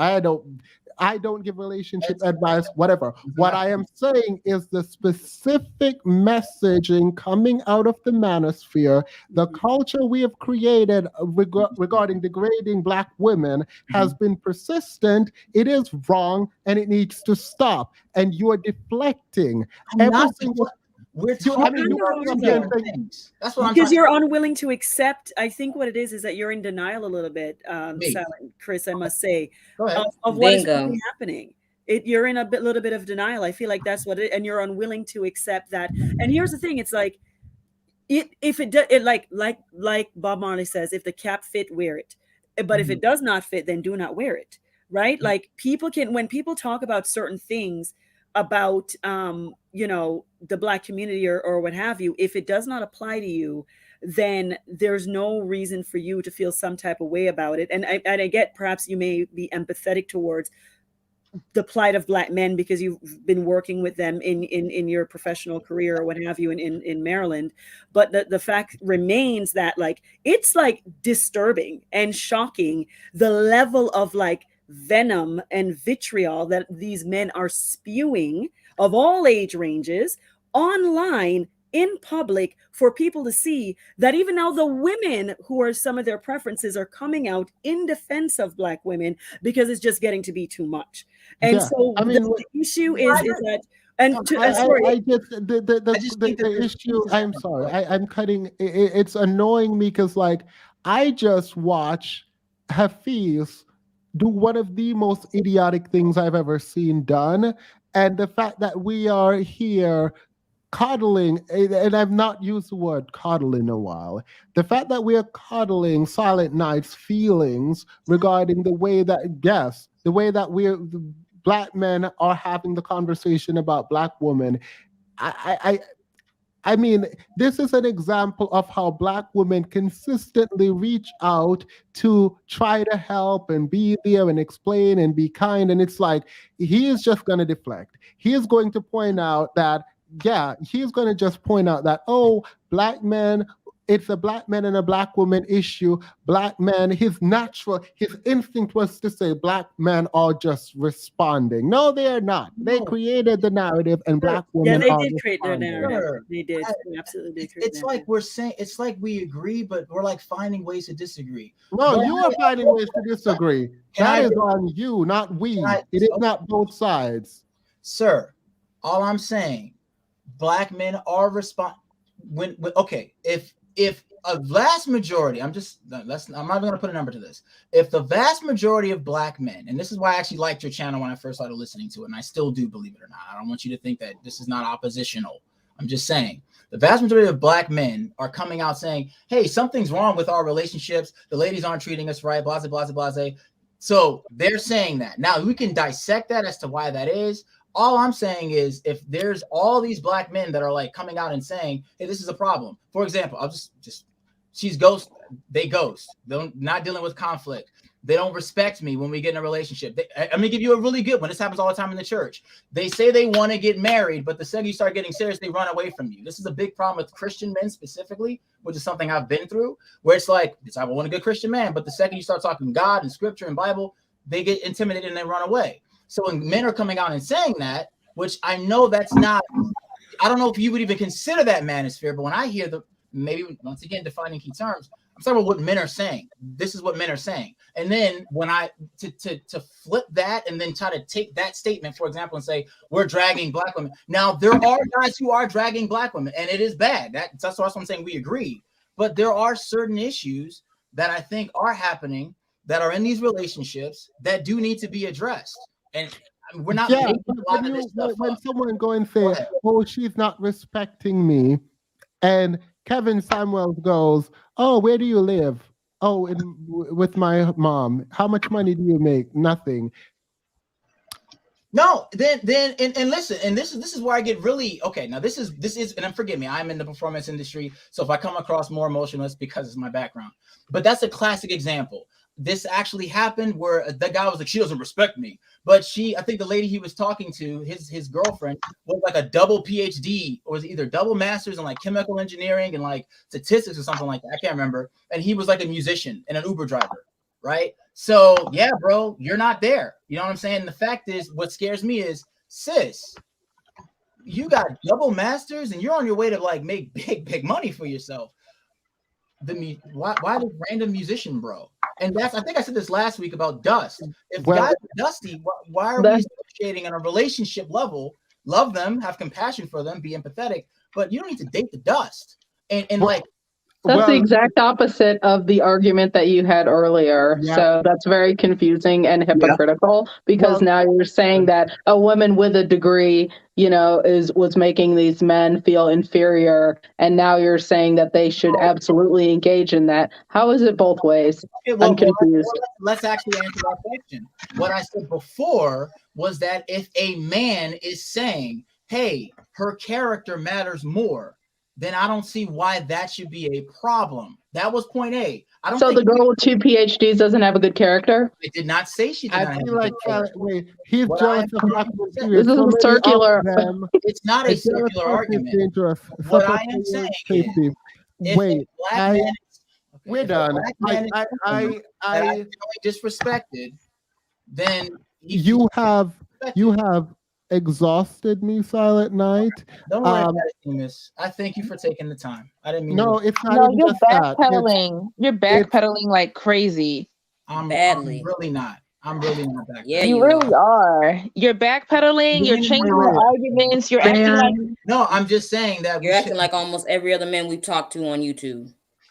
May I? If this is every other man, all right. Can we stop for 2 seconds? Please. You are pointing out that men have issues with women. No one is denying that. Now, if we are accepting the framework that men are in any way superior to women, which is what is in the manosphere, right? Y'all don't get to complain, period. Now, if we're saying you guys are equal, I don't accept that. Wait, yeah, whatever. If we're saying whatever, I mean, you just whatever that, I am not. That's not me. I am not making that argument. You are interrupting me. So me saying whatever is a response to you interrupting the fact that I was speaking. Okay. So you and people are like, oh, we're feminist, period. Equality of the genders. All right. Now you get to complain about your specific circumstance. I would not be in disagreement with that.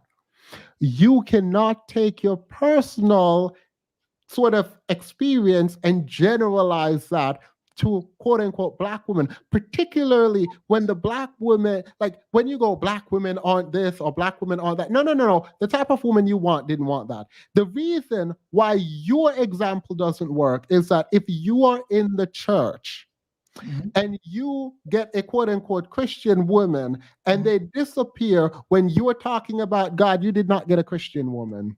You are lying. Any man who comes on here to tell me that their quote unquote Christian woman got cold feet when you start talking about God, well, you got the wrong Christian woman, because that is not a Christian woman, and I don't know anything about religion. She might have ran when he started telling her to submit. I've never that part, and he wasn't worth submitting to, and she ran. That'll make you run. No. I'll be honest. Okay, so this wasn't even a personal thing, but this happens in with Christian men. As an example, the amount of women that have told. Don't you don't need to hum. We're listening. Go ahead. Because I think you're going to be a pastor someday. I don't want that stress for my life. That's one argument. Other Christian men have said, hold on. other men have noticed, because I'm just using the Christian church as an example, because I just came from an event at a Christian church where we talked about all this as a group, right? Okay. Where the man came up and he literally asked the question, it seems like y'all talk about in this specific church I was just at, it was 5 to 1, 5 Christian women to 1 Christian man on average. And the dude, of all the questions you got to ask, he says, it's interesting that it seems like, as brothers, we all talk about this, that when we ask, when they want us to be serious and pursue them, when we do that, it's not properly being reciprocated. It's not, because I promise, it's not our looks. It's just that there's a level. Not all Christian girls like, this just sounds like weird complaining. Like, why do you mean it's not properly reciprocated? Like, if they don't like you, they don't like you. No, it's more like reciprocation. So like, if you are, hold on, Themis. This is what I mean by narratives. Just hear me out on this one. If you are saying there are no good Christian men, I'm just using this as no one said I'm that. not saying you said that. I'm just saying, if you are saying this, you hear this all the time with younger in the Christian community, not enough guys out there that are really God-fearing believers. And now there are guys out here who are God-fearing believers, but you are not connecting with them. Then what I would argue, all I'm saying is, when men are saying, hey, I'm a God-fearing good Christian guy, they're not connecting with me. What I continue to see happen is, that's because something's wrong with you. You're mentally off. Maybe you don't know how to talk to. Or he could something is wrong with you. Actually, if you're the common denominator, then something is wrong with you. But if Christian men get over it, if you are the common denominator, the problem is you. That's straight math. Facts are facts. 2 + 2 is 4. Facts do not care about your feelings. It is what it is. If you are the common denominator, then you are the problem. Get over it. So let me take that argument and say, well, if the vast majority of Black women are unmarried, you are the problem. You see how nasty that sounds? No. You are the problem. No, because men propose marriage. So if you're not getting down on your knees, again, that is not your problem. Even if true, swirlers and divestors would argue that Black women are the problem in this scenario. Their loyalty to Black men is the problem. No, I'm not saying this is true. I'm saying you don't want to take this argument where you think you're going to go with it. It could be the problem, but what is the problem? They could have a problem. What is that problem? Is it loyalty to Black men? Oh, is it that they're ugly and no one wants them, as in Kevin Samuels? No, I'm not saying you are saying this. I am saying, what is the problem? Is it their attitude? Are they too ghetto? Is it their dark skin? Like, too educated? Too smart? Too emotional intelligent? Too mentally resilient? What is it? Wait. Too much of a warrior for you? May I? It's Deanne. Before Deanne goes, Silent Night. What I am trying to say is the way in which you interpret things, like you will say, I agree. And then you say, it's just this one simple thing. And then you take that one simple thing and it feels like you just disrupt the entire dialogue. So it's not that one simple thing. Deanne, go ahead. Okay, I can accept that. Good evening, everyone. I've listened to this, and so I talked a little bit earlier, and probably, Chris, you didn't hear it because you weren't on yet, about how running with the wrong operating system causes trouble. Generally speaking.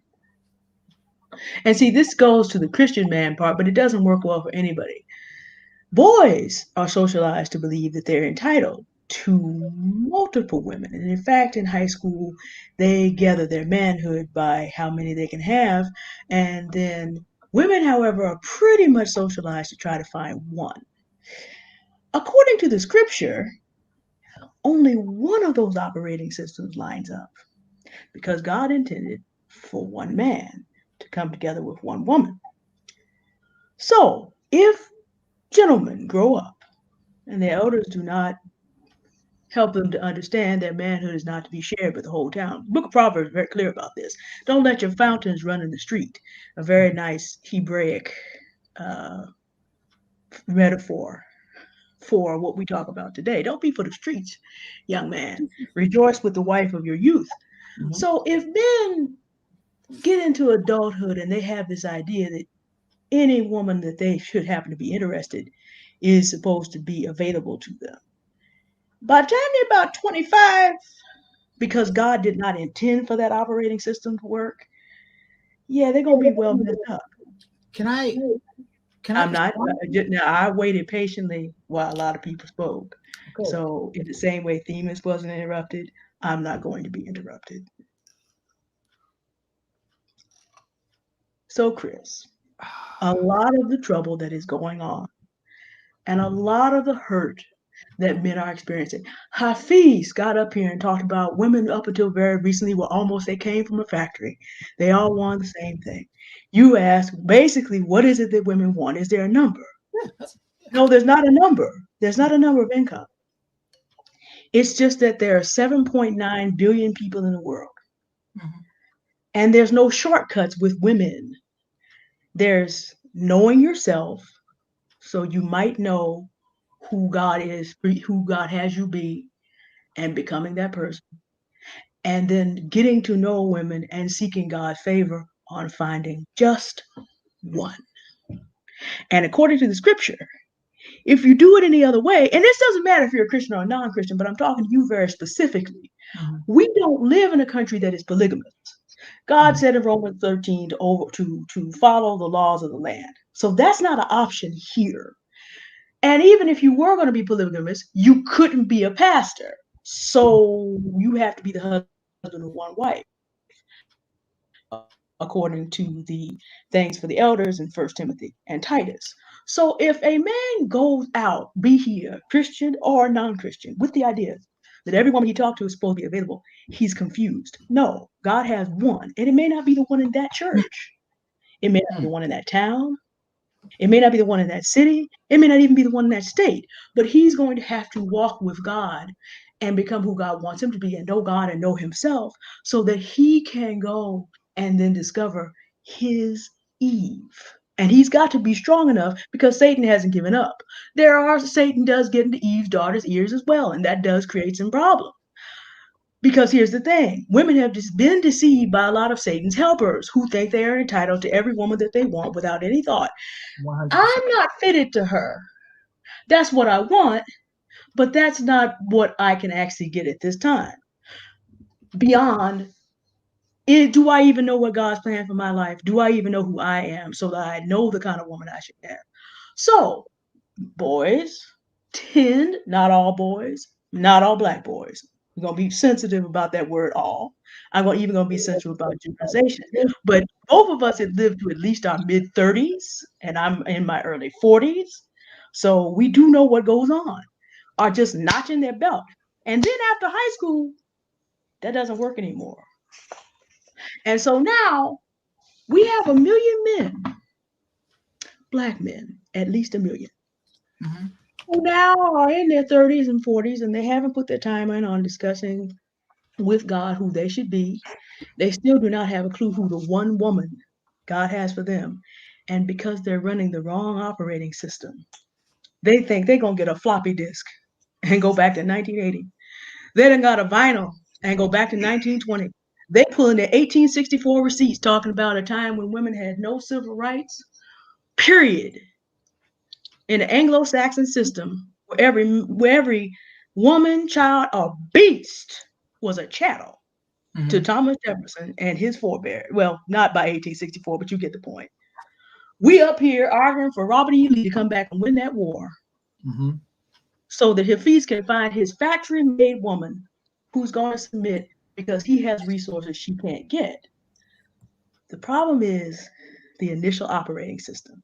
As if the immigration bill would have passed and he would have been, look, we're not even doing this. So a lot of this difficulty has to do, Chris, with the fact that we all, even if we were raised in church, we did not question early enough.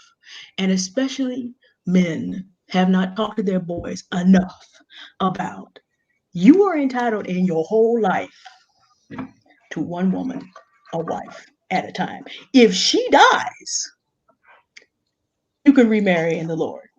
If you're not a Christian, then you have no way of knowing that this is how God intended his universe to run. So no matter what you try, why is there trouble in the Black community? And then add on top of it, for Black men, average. You were correct when you said 57% of Black men are in the middle class.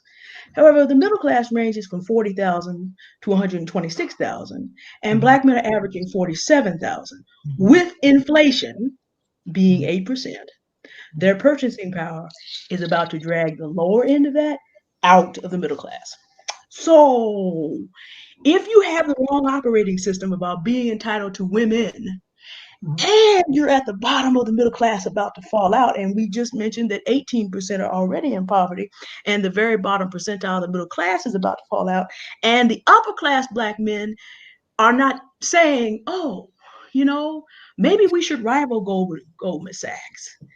So if we don't want Black women to go take money, because men are supposed to provide for women, and so if we don't want white men through Goldman Sachs to be giving Black women money, why don't we pool our NBA, NFL, baseball, rap money, and put money out there so Black women can run our businesses and we can be paid?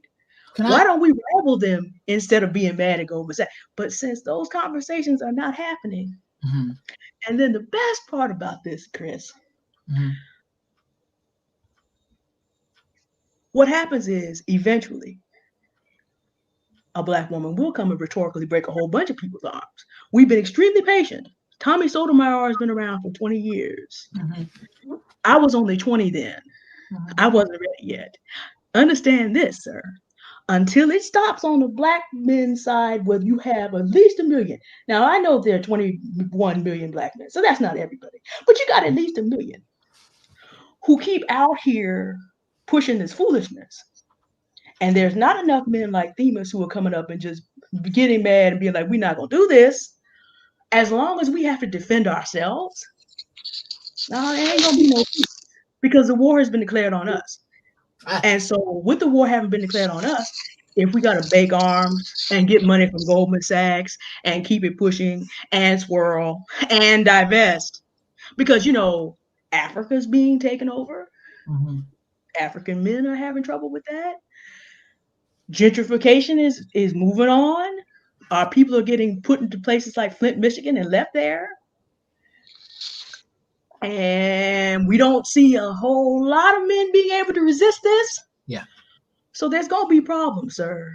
But it starts from the idea that boys are getting this idea that they're entitled to a lot of women, even though they are not able to do what a patriarch who would have the respect that Black men want are doing. And until enough Black men, I did not say all, but until enough Black men make that shift, because I am trying to be sensitive. My dad and my grandfathers got the job done. So I know there's some out there. You are not entitled to any but one. You're entitled to one woman if God calls you to be married. And that's an if. So because Black men are talking about we're entitled to all, we can't get the women we want. No, you're only entitled to one and you don't know who you are. You may not be doing some of the things that you need to be doing that God has called you to, and now you're mad. And again, I know my dad has some representatives in our generation. You shout out to Eugene Goodman for one excellent example. The man saved the entire United States of America. So if there's one, there's got to be more. But they're not the ones out here making the noise, Chris, and making your life hard.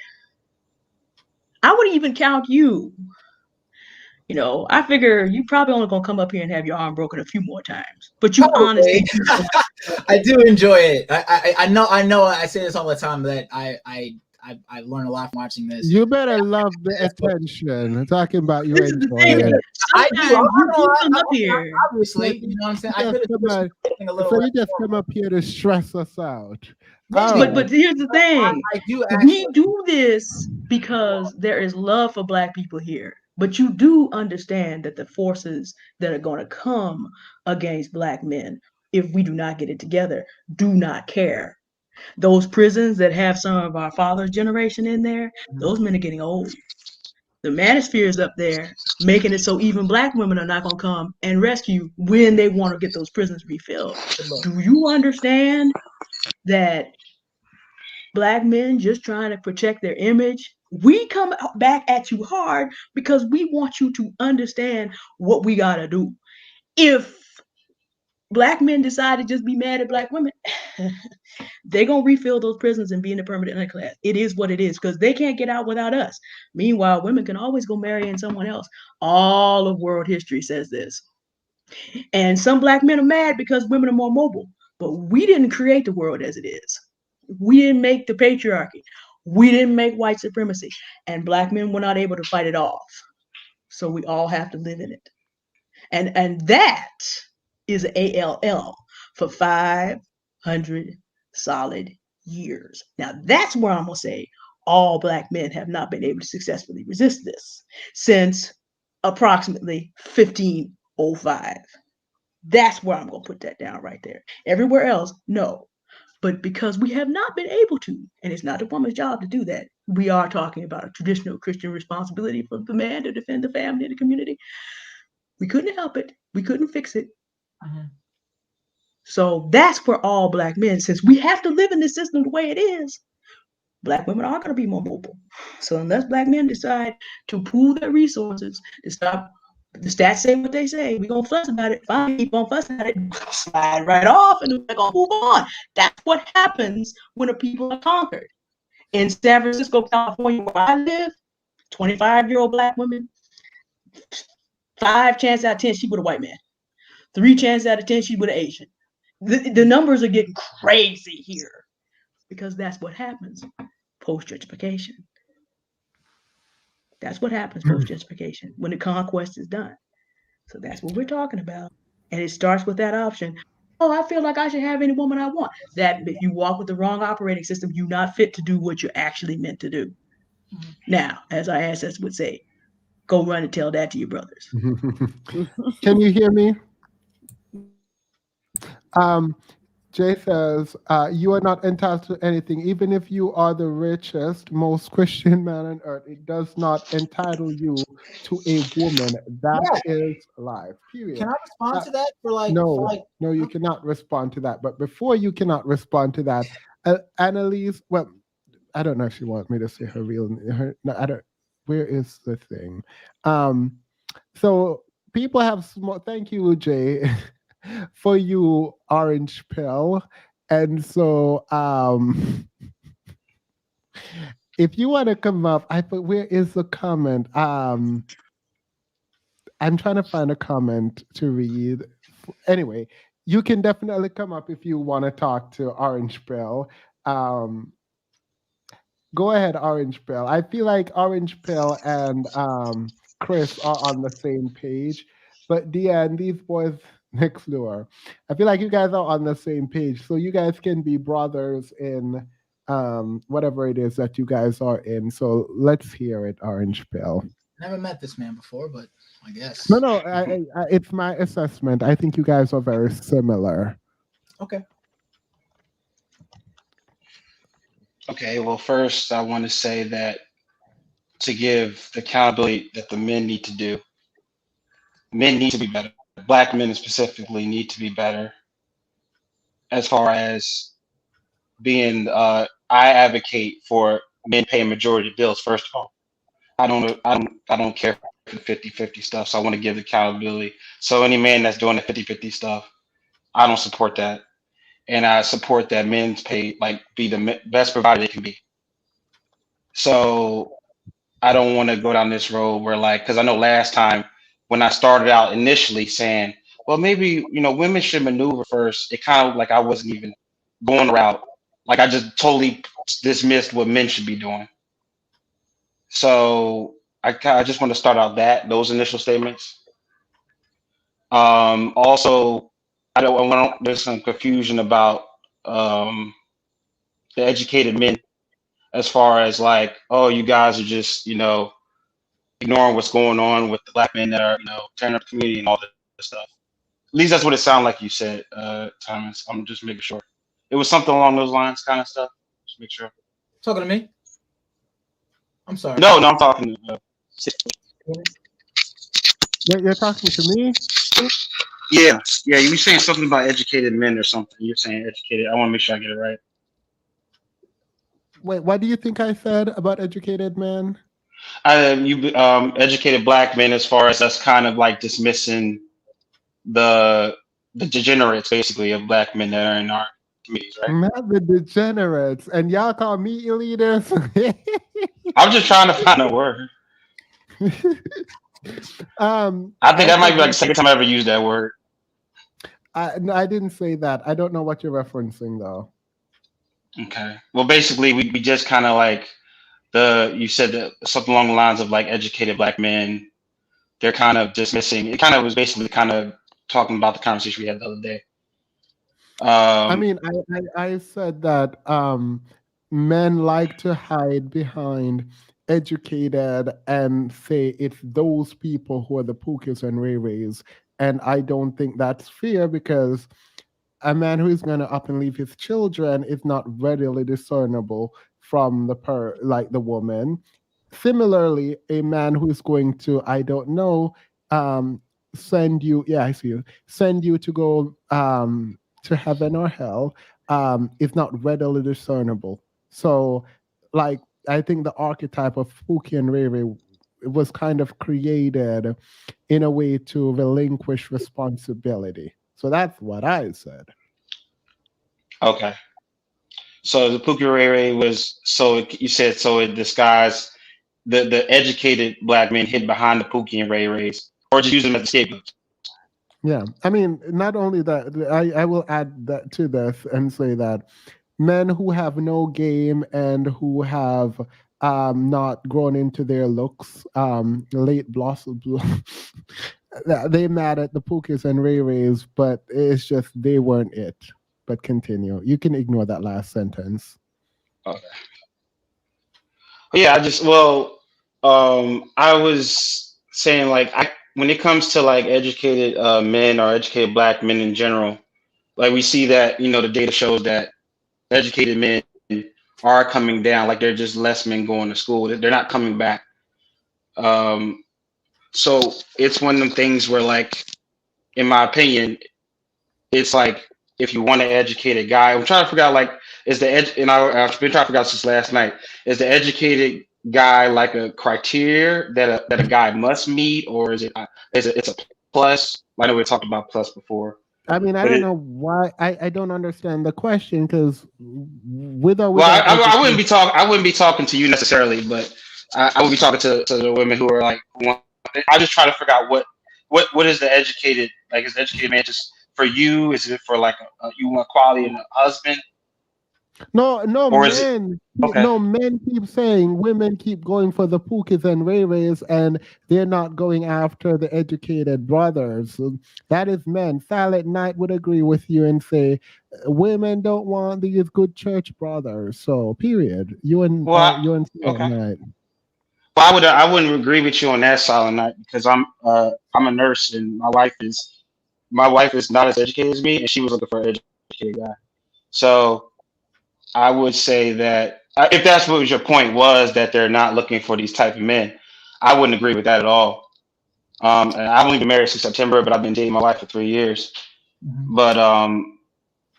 But I wouldn't say there is that like that stereotype like nobody wants to educate lames and stuff like that. But that's not true at all. There was when I finally became a nurse, there was a woman that liked me years ago. She was like, "Oh, he's a nurse now and he's married. Oh, I wish I got." So like, no, there's nothing like I disagree with that. I think women are looking for educated black men. Yeah, they are.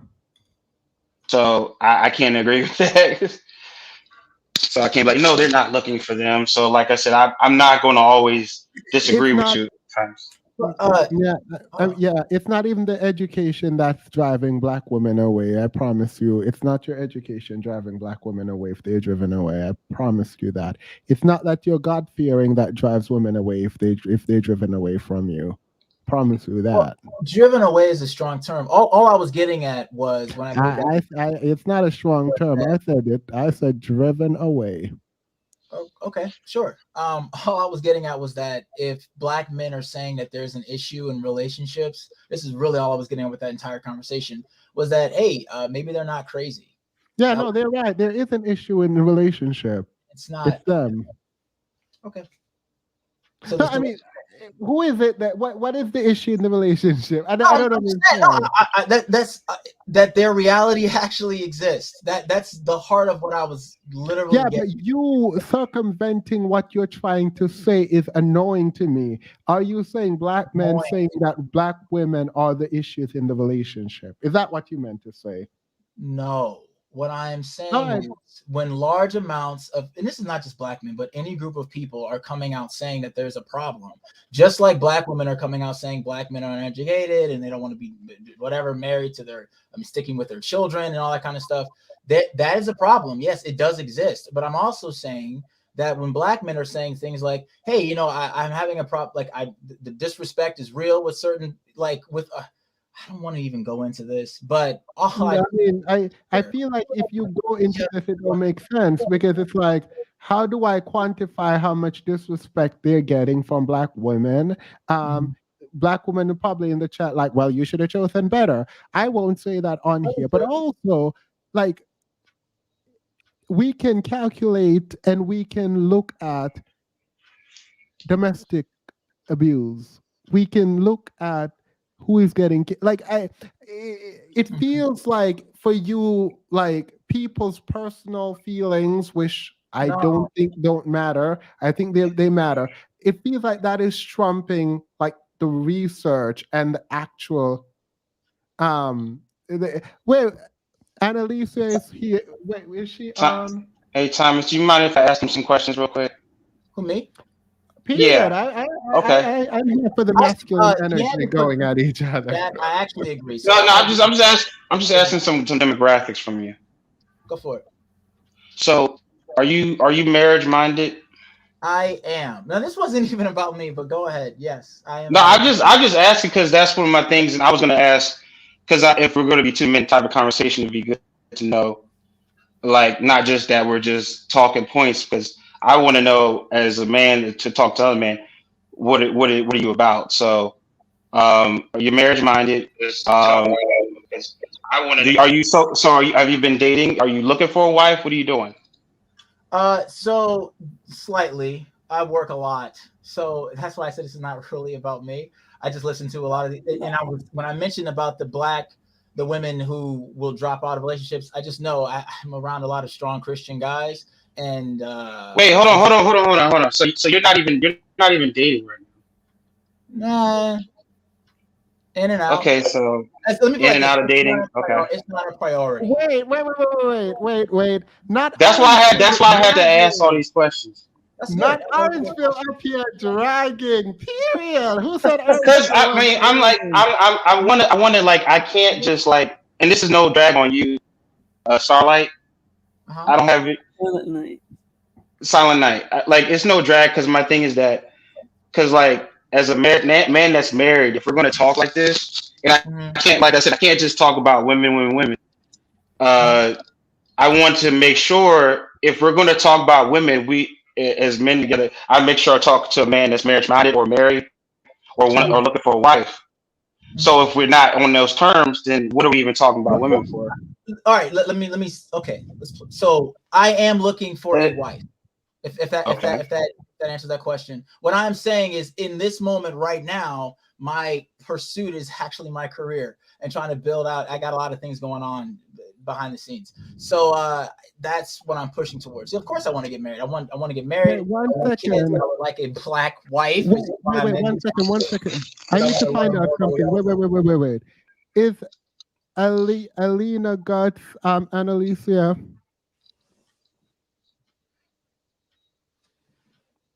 You're on mute. Can you all hear me? Yeah. Oh, that's right. Turn on. Yeah, we can hear you. Okay. Okay. I came into the stream a little late, and this is no. Sorry. Go ahead. You can go. I thought you were someone else. This was very. I'm empathizing with a man's point of view, but I'm like, if I was a man, this whole thing would seem very, very, very self-emasculating. Yep, agreed. Yeah. What you're as I'm hearing a lot of. I agree. There's an issue on both sides, but I think what's being missed is that, well, for one, this is still a patriarchal world. The men create the culture. The women pretty much keep it going. Things will fall apart if the entire machine is not working properly.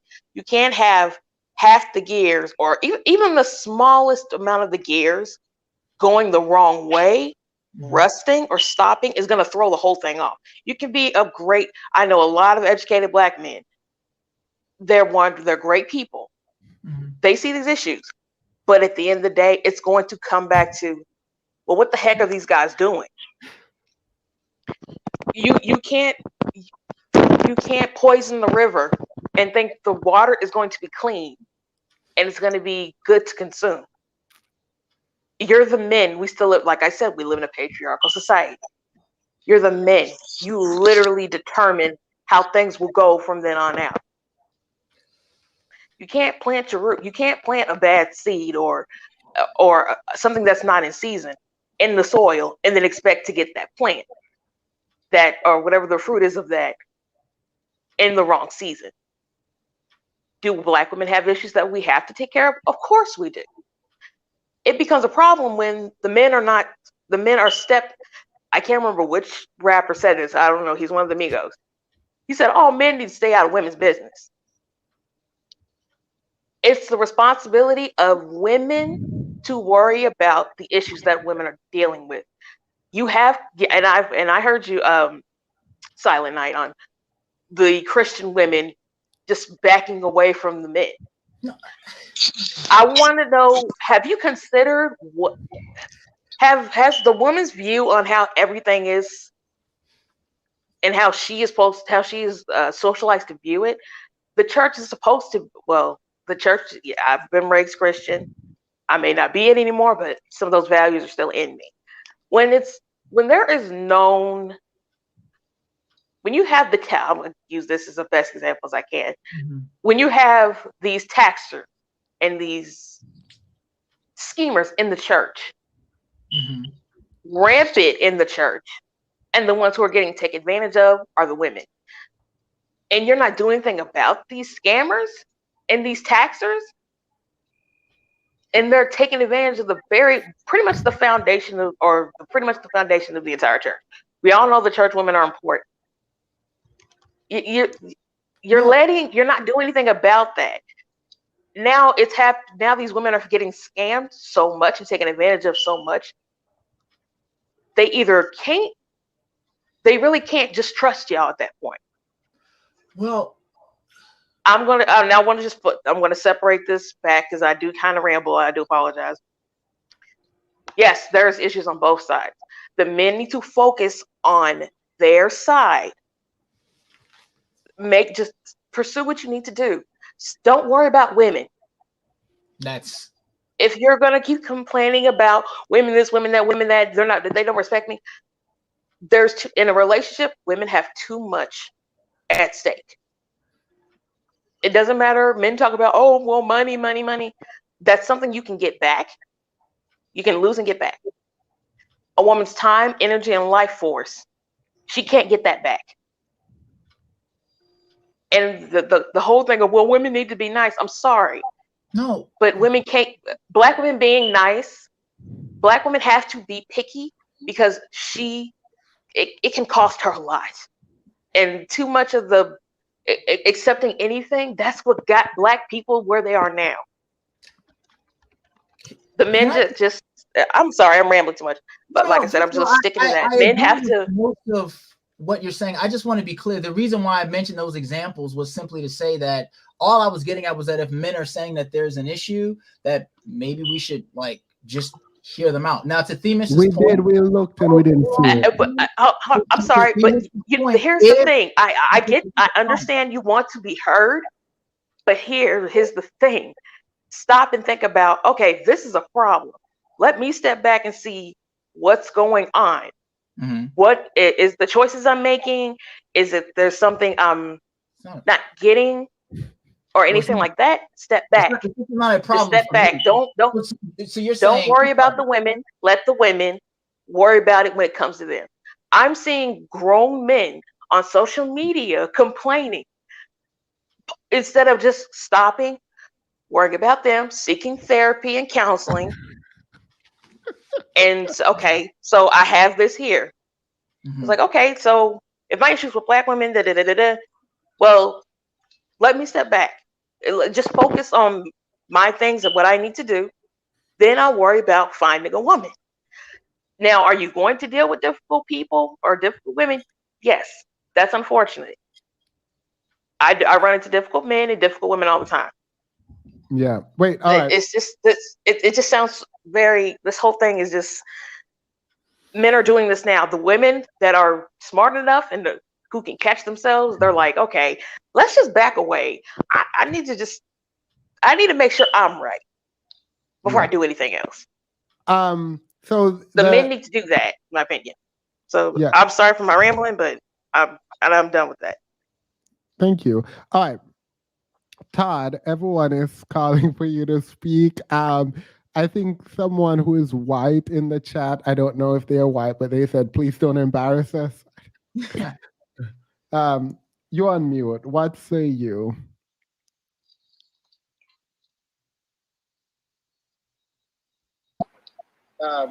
You're on mute. What say you?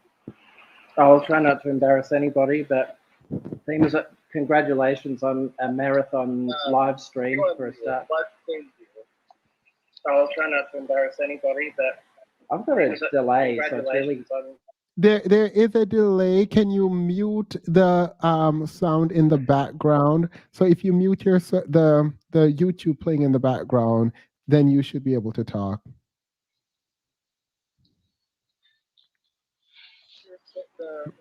What's good?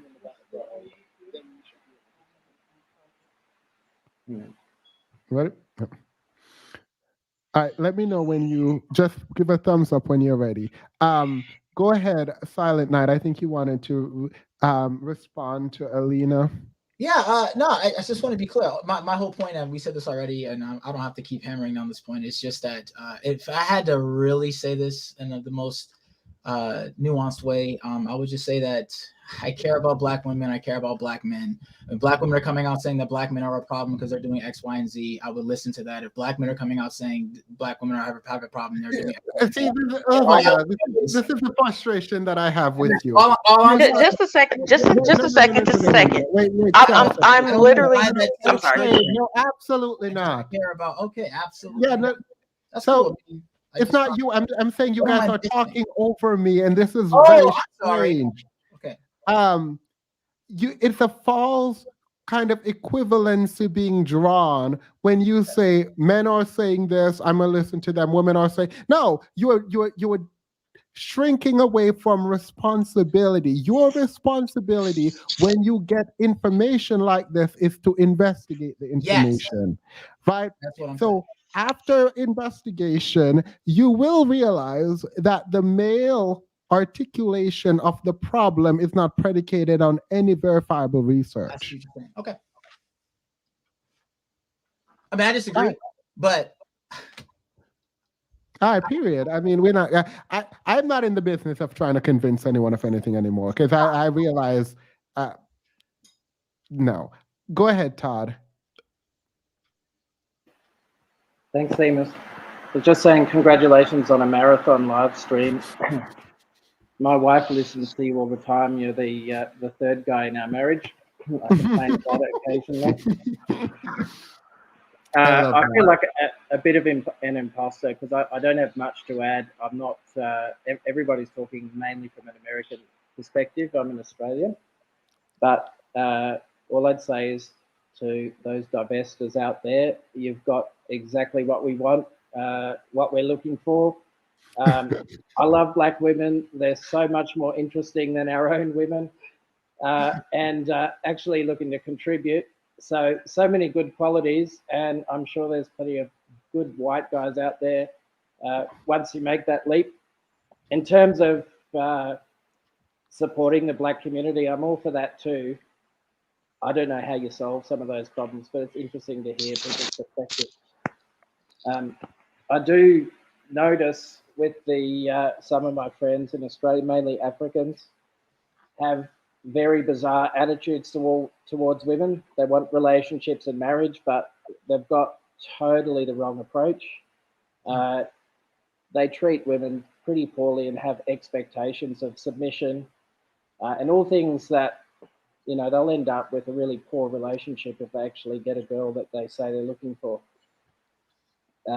So I think it's important to focus a little more on the individual and what the benefits are of being in a couple, rather than worrying about what's good for the community. I think, you know, people are better off as a family than on their own, and can achieve a lot together. And it'd be nice to hear people saying a little bit more about what the community can do to do that. If the black guys can't sort it out, then yeah, there's a whole lot of us out there willing to pick up the slack. That is a lot. I feel like there is no way to respond to this. Okay, period. I mean, all right. I appreciate you, and I appreciate this. You can obviously stay on and listen. I think I hope, and I'm going to speak generally and not specifically. I'm at a loss, but I do hope that if nothing else, Black women stop listening to those, Kevin Samuels, for example, telling Black women that no other group of men want them and they're ugly and all of that stuff. I hope that's not something that you believe. And I know you guys. My wife's a beautiful Jamaican woman, and I'm one of the luckiest guys in Australia to find one of the few Jamaican women that live here. So I'm definitely not one of those guys. I don't know why anybody would listen to Kevin Samuels, take any sort of relationship advice from him. I'm sure he's destroyed more relationships than what he's created. So if there's anyone expecting me to come in and back up Kevin Samuels, there's no way. I wouldn't even listen to that guy's show. Fair enough. Honestly, if I were giving advice, which I don't do, on the first date, you should ask the guy, hey, I like Kevin Samuels. Do you like him? And listen what they say. And if they say yes, just leave. Like, it is what it is. Just leave. Annalicia. So I haven't heard from you in like forever. Can you hear me? Yep. Hi, I know. How are you? I am doing well. I've been following on Instagram. I have to say, Themis, that I try to just kind of stay in the background of things, but your content and you as a human being, I think you're so influential and you're so compelling that I have to, like, I remember I came on and I was shaking things up and you were relatively new, and I'm like, you know what? I don't want to do this to him. I like this one. So I wanted to take a step back, but you're doing your thing. Like, you're really doing your thing. I'm so proud. Thank you. I appreciate that. I remember when you came on, actually something about someone named Logic something. Honestly, it was needed, but I do appreciate that. I really do appreciate that. Thank you. Orange Pill did not go over bounds today, it doesn't seem, but go ahead. I think you wanted to address both Silent Nights and Orange Pill. I did, and I think that him getting on the panel was strategic. So shout out to him for having some foresight.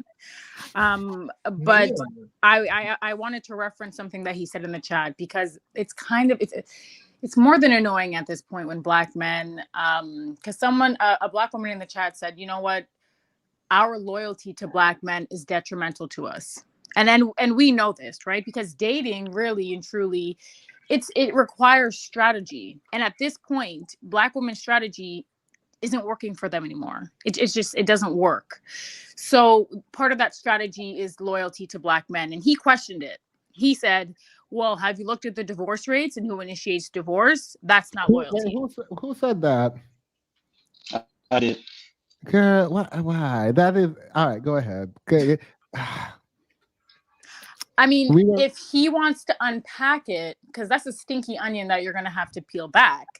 Because does anybody know why women, first of all, this is not relegated to Black women specifically, all women across all races and ethnic groups, they file for divorce. And filing, it's paperwork, right? It's not the end of the marriage in and of itself. It's filing the paperwork. Actually, it's cheaper for women to file. That's part of the reason that women predominantly file. I just want to know, I want him to sort of break that down for me before, because I don't want to, I'm not going to do the rah-rah. I just think it's intellectually dishonest to use that or to try to extrapolate how much women, how much loyalty they have for their men based on them filing for divorce, right? Like I just want you to understand something, Orange Pill. Women, regardless of race, they don't generally go around divorcing good men. That just doesn't happen. It doesn't happen. So if you're seeing an influx, if you're seeing Black men being divorced at a disproportionately high rate, maybe higher than their marriage rate, that speaks to the man. That speaks like there's a problem. There's a problem. So if you could maybe peel back the onion for me before I unload the clip, I would appreciate it. Well, first I want to ask you, and this is just me just asking, so we're having two personal conversations. Are you married? No. I'm not Chris.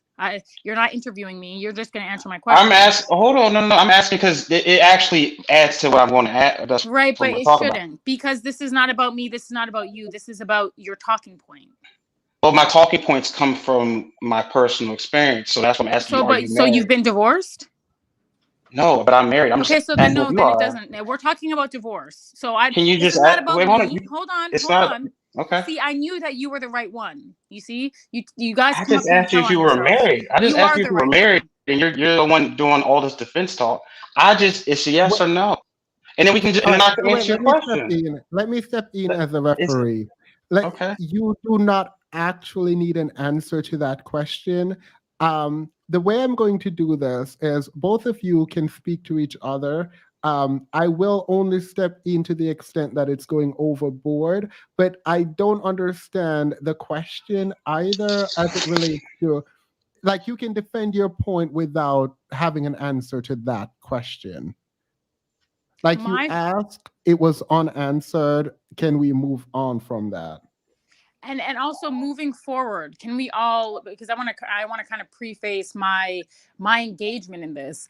I don't think that in order for us to have the conversation, it needs to be personalized. It just doesn't, right?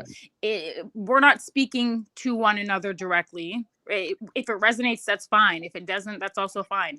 But I think that we have the intellectual bandwidth and the wherewithal to have the conversation regardless of our position in the world, right? So I don't want us to get caught up in this, oh, well, if you aren't this or that, you can't have the no, we're adults, we're intellectuals, we can have the conversation. This is not about me, this is not about you. I want to focus on the talking points and then and build a framework and move forward.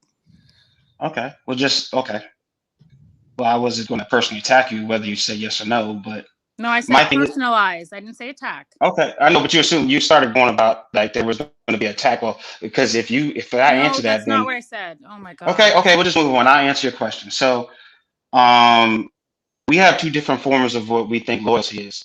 That's all it simply came down to. Because of my personal experience, I feel as though the biggest loyalty both Black men and Black women can have is being married to each other. That's all I was even saying. So in me being married and sharing my space, my legal name, my finances, my home with another woman, not another woman, but with a woman, and growing with them, that's the biggest loyalty. I need to understand something really quickly. Okay. Marriage in and of itself does not equal what like you were saying a good marriage, right? Like marriage, like It's not a good marriage. It's just what you come. It's not. It's not about being a good marriage. I'm just telling you so. what my If you're, definition of loyalty is. wait. Okay. So you think I am loyal to someone if I marry them and like abuse them? What? What are you talking about abuse for? I literally just asked you what kind of marriage, and you said it doesn't matter what if it's a bad marriage. Well, you're talking. You're trying to defend. You were trying to say you said good marriage. Then I was like, I'm not talking about good marriage. Then you say, what? Were you talking about bad marriage or abuse? Like, no. What? Wait, I feel You're like trying I'm to in the put some right type of though. marriage. Wait, Why are you trying to find what the marriage is though? Why are you trying to find? But that Yeah, I'm gonna have to matters. stop. Wait. What's Whoa, wrong with whoa, him? whoa. Silent Night. Maybe you are saying I am wrong. So maybe are you with Orange Pill on this? Do you understand the exchange that just happened? You can repeat it. All right. I'm confused. The biggest show of loyalty, the biggest show of loyalty in your mind is marriage. Mm-hmm. Does the kind of marriage matters? If you go further into marriage, but when you first get the marriage, yes or no question. Like, does the kind no, like because you don't know what the kind of marriage is until you're in the marriage. You're talking about when you get married. You're trying to already say, well, if the commitment is just at the marriage ceremony, like we sign the paper and I am so confused. It's him. He did this. Oh, he did this. I did Oh, what? What did I do? Terrible. You're terrible for this. He's how terrible. Can you how is your argument predicated on being married for the sake of marriage, but you think that you can separate the quality of the marriage? You can't. But how do you know what the quality of marriage is at the beginning of the marriage? It doesn't matter what it is in the beginning. What yes, matters? Wait. Listen, sir, listen. The point is that it matters. It matters. Quality always matters. You can't separate the quality of marriage and marriage. Okay, so first, what? Like, see, if this is your argument, then I understand why you feel like in your own mind there's validity. But I'm going to tell you what you're saying is entirely incongruous with successful marriage, because getting married for the sake of being married, statistically, and because this is the thing, these things are tracked. Unhappy marriages, i.e. the ones that don't work out, those are tracked. It's trackable data. And it's not a good, why did you do this? Just say yes. Say quality matters and let's move on. No, here's the thing that you're overlooking, in my opinion. When we had the discussion, with discussion you saw was that we were just establishing what loyalty is to women. I was saying that loyalty, loyalty to Black men is through marriage. That's my definition. That's what definition of what can show the biggest loyalty to Black men. Now pause. So I'm sorry. I know this is a you and Annalisa conversation, but like I'm honestly just trying. Like I'm literally not even trying to do a gotcha. Like I'm really not. Like I'm so detached. Like you guys can go at it, but the biggest show of loyalty is marriage. Yeah, that's through the act of marriage. Yes. For a man. All right. So if that is the biggest, is it like when you do the marriage, immediately when you do the marriage, or is it the marriage? Well, I'm sorry, what was the last thing my thing hit? Is it like the act of getting married? So the day you sign the paper, that is the biggest show of loyalty, or is it the commitment through the marriage? It's just the act of getting married. Girl, I'm done. We're done. Why are you already? You and Annalisa can have this conversation. I'm out of it. I disagree completely. I'm trying. What is what it? Can I do? What can I do with him? I can't do anything with him. I don't. Okay. Wait. Silent Night seems to be agreeing with you, or I don't know. Yeah, I agreed. This is the issue that I have is like you guys just took his, even before he could even make his point, you took it and slandered him, and then. And it's not really you, Themis. The panel does this a lot, and I'm over it. It's okay. I mean, like you come on, you step into the fire, you're gonna get burned, right? But I don't know what to do with him. I don't know what's wrong with him. Why did he do that? I'm gonna make it better. I apologize. I overstepped my bounds. No. Orange pill. I definitely ask you if it is the act of getting married, or if it is the marriage that shows loyalty. Which of those is it? Just the act of getting married shows loyalty. So I am loyal to you, not to you. If I decided to marry a woman today and cheat on her for the rest of her life and beat her, am I loyal to that woman? No, you're not. Well, you're not. You're not. So again, the question is it the act of getting married, or is it the marriage?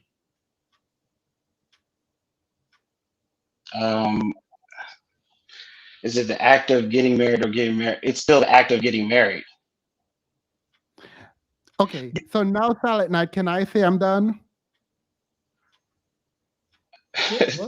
I mean, can I get Todd?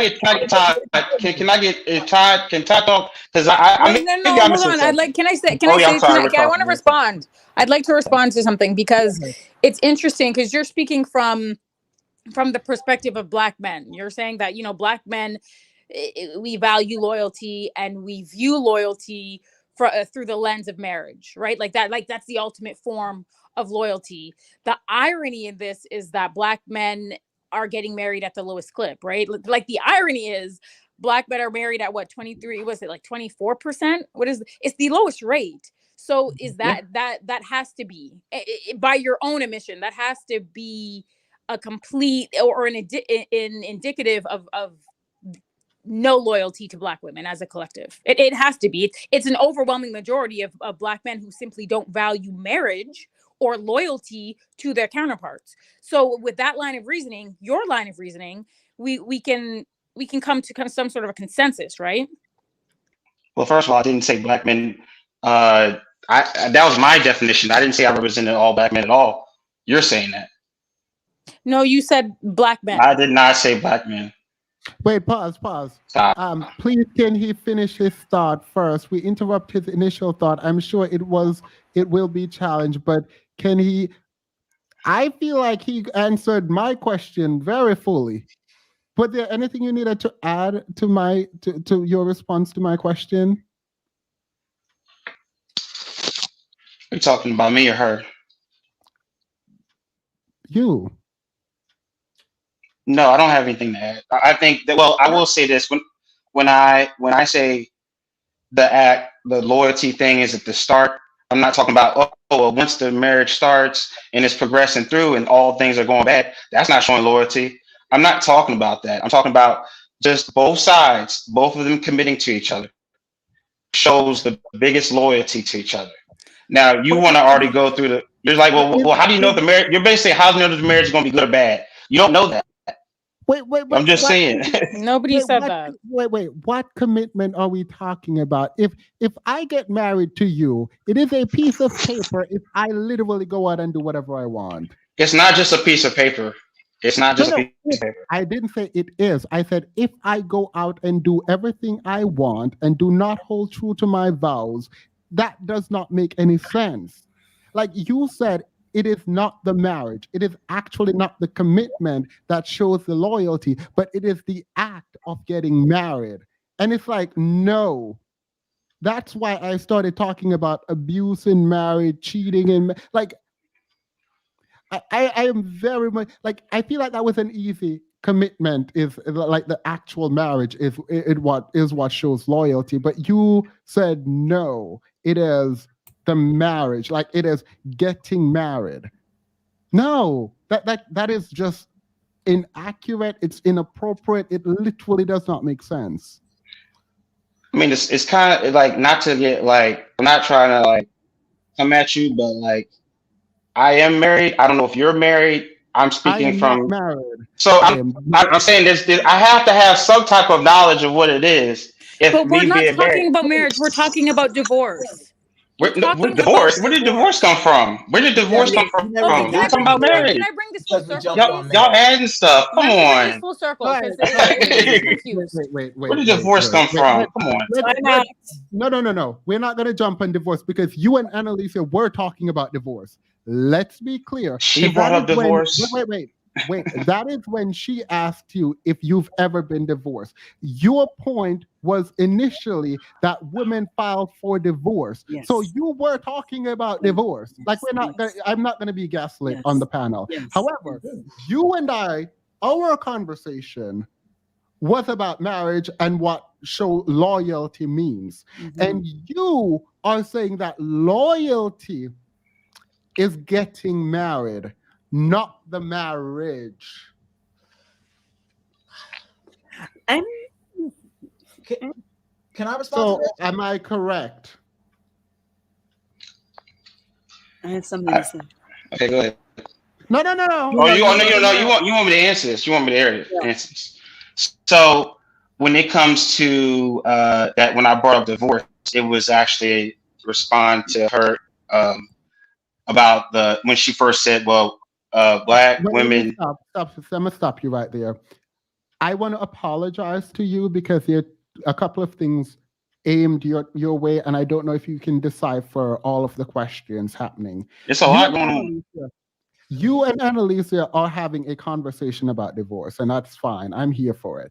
You, in that conversation, talked about loyalty, and the biggest show of loyalty is getting married.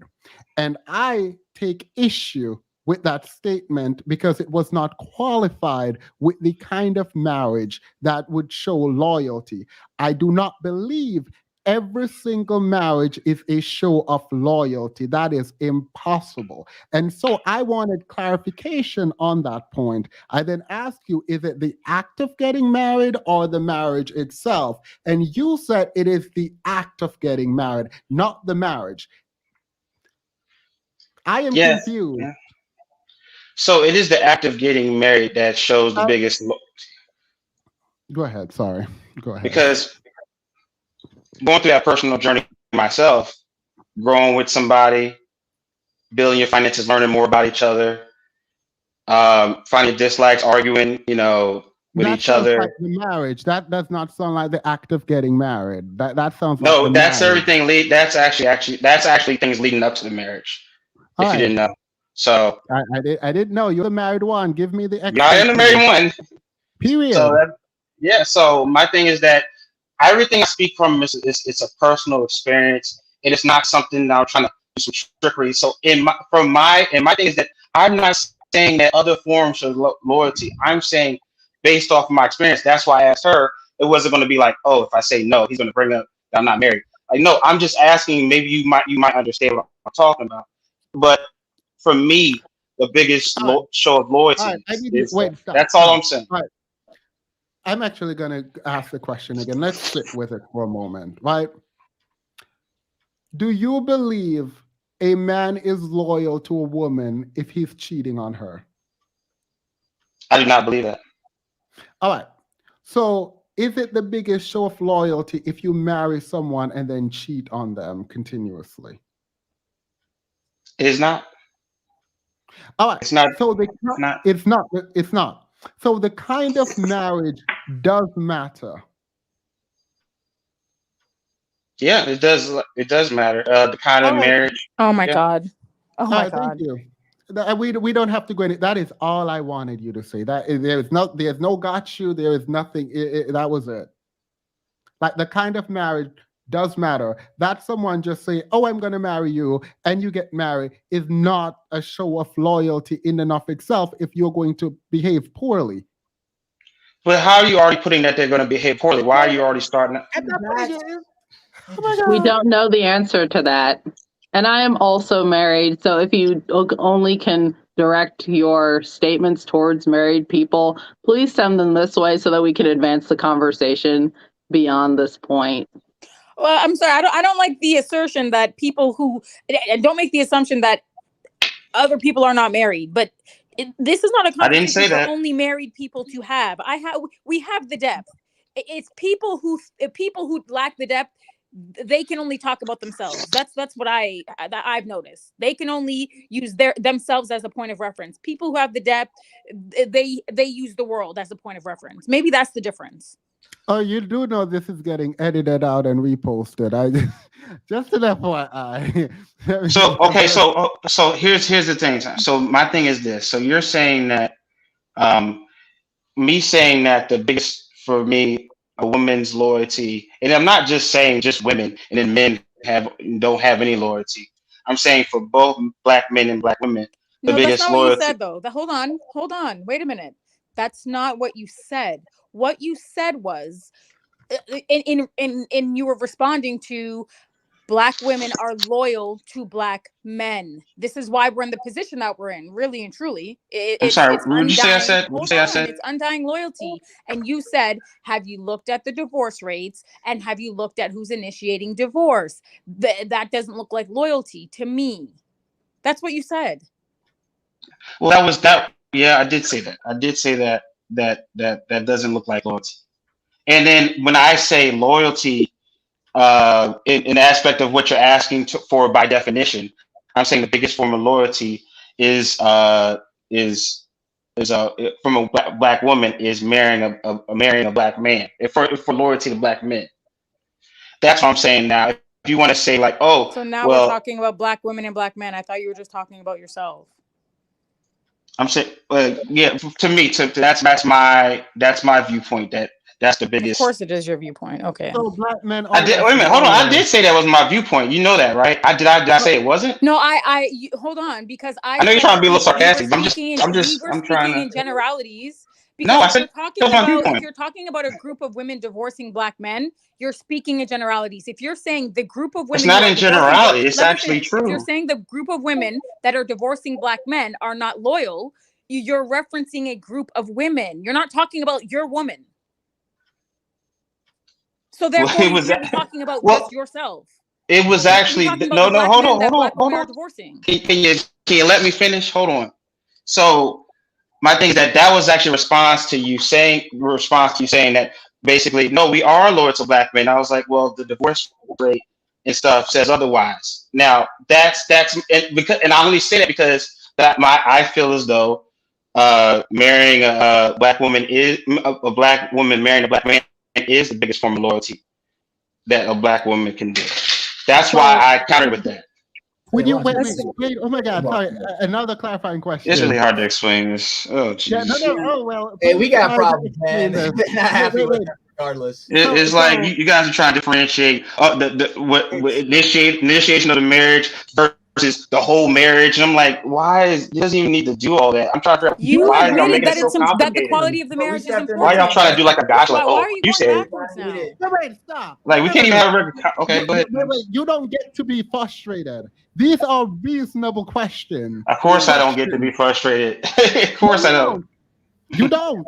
You don't get to be frustrated. It's fine. Let's go. Let's keep going, man. It's good. All right. So when you say when in the context of loyalty, when you say black women initiate divorce, is that a show of what is that exactly? Explain to me what that means in the context of loyalty. Does it mean they're not loyal because they initiate divorce? Yes. Yes. All right. Period. Do you want to qualify? Now, my thing is you could be just. Wait. Okay. Do you want to qualify that? Yes. My thing is. Oh, go. You want? No. Please just say yes. I'll go. It doesn't matter. I'm not like, oh, you better go because I don't want to answer that. Like, it's fine. Oh no, you got it. I'm just saying. Don't say I can take it. Go ahead, Orange Peel. So here's my thing. Okay, go ahead. What'd you say, Thomas? Sorry about that. So the quality, your answer right now is that initiating divorce is a show of disloyalty. Do you want to qualify that? Yes. I did not ask you. He's a brother, man. Wait. Black man, let him go first, and then you can come in and help your brother out. Go ahead. Yes, Thank you, Ms. Melanin. Go ahead. Yes, it's regardless, because I would do accountability on both sides, and that whoever initiate, like if you're want to leave the marriage, which is a legal document in my, so you're showing disloyalty. Now that's my viewpoint. It doesn't have to be like, oh, you guys just drill me until I say otherwise. Like, okay, I give up. It's not true. Like, this is what I think. That is disloyal. That's So disloyalty by leaving the think marriage. so. Any you don't want to qualify it then. So regardless of what is Can I happening qualify in the for him, Themis? no, well, you can qualify it in a minute. I promise you. All right, by all means, So sir. you don't. I actually qualified for him. Go ahead. Yeah, okay. I would say that if let's say sister girl is leaving because irreconcilable differences, she's sick of him, she just doesn't like him anymore, whatever.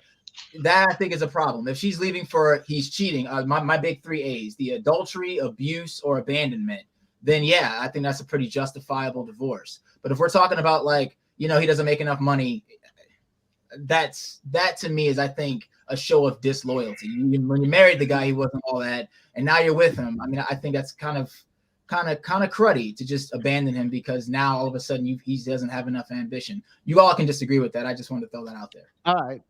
Cool. So Orange. Do the statistics reflect that? No. This is their personal belief. I don't. We don't care about stats. So, Orange Pill. Orange Pill. I came out here to learn. So, yep. Chris just brought up a scenario, abandonment, for example. Is it disloyal to the man? Right? Is the woman being disloyal to the man? If the man ups and disappears and is out there sleeping with everyone, there is no connection, nothing at all, no communication. You think it's disloyal for her to leave, to divorce, because he already left. So it's disloyal for her to initiate a divorce.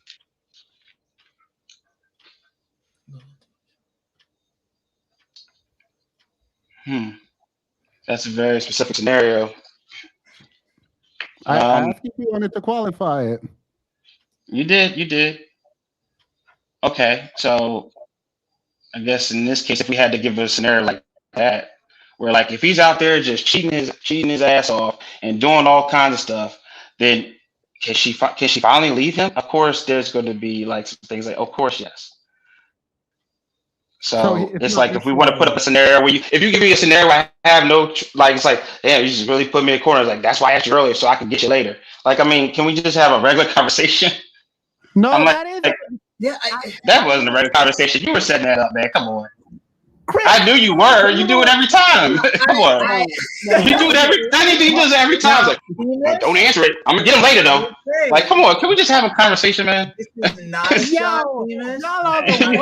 You're so debating, man. we just try. We're like guys trying to have a conversation. Come on. Wait, I'm so confused. It's like you all you like my thing is look. Come on, man. This is silly. Wait, stop. Like everyone, stop. I promise you, I am a good debater. I will admit. You are. You really are. You really are. Yeah, that's why I have not done anything here. Like I have not been debating. Like I literally go.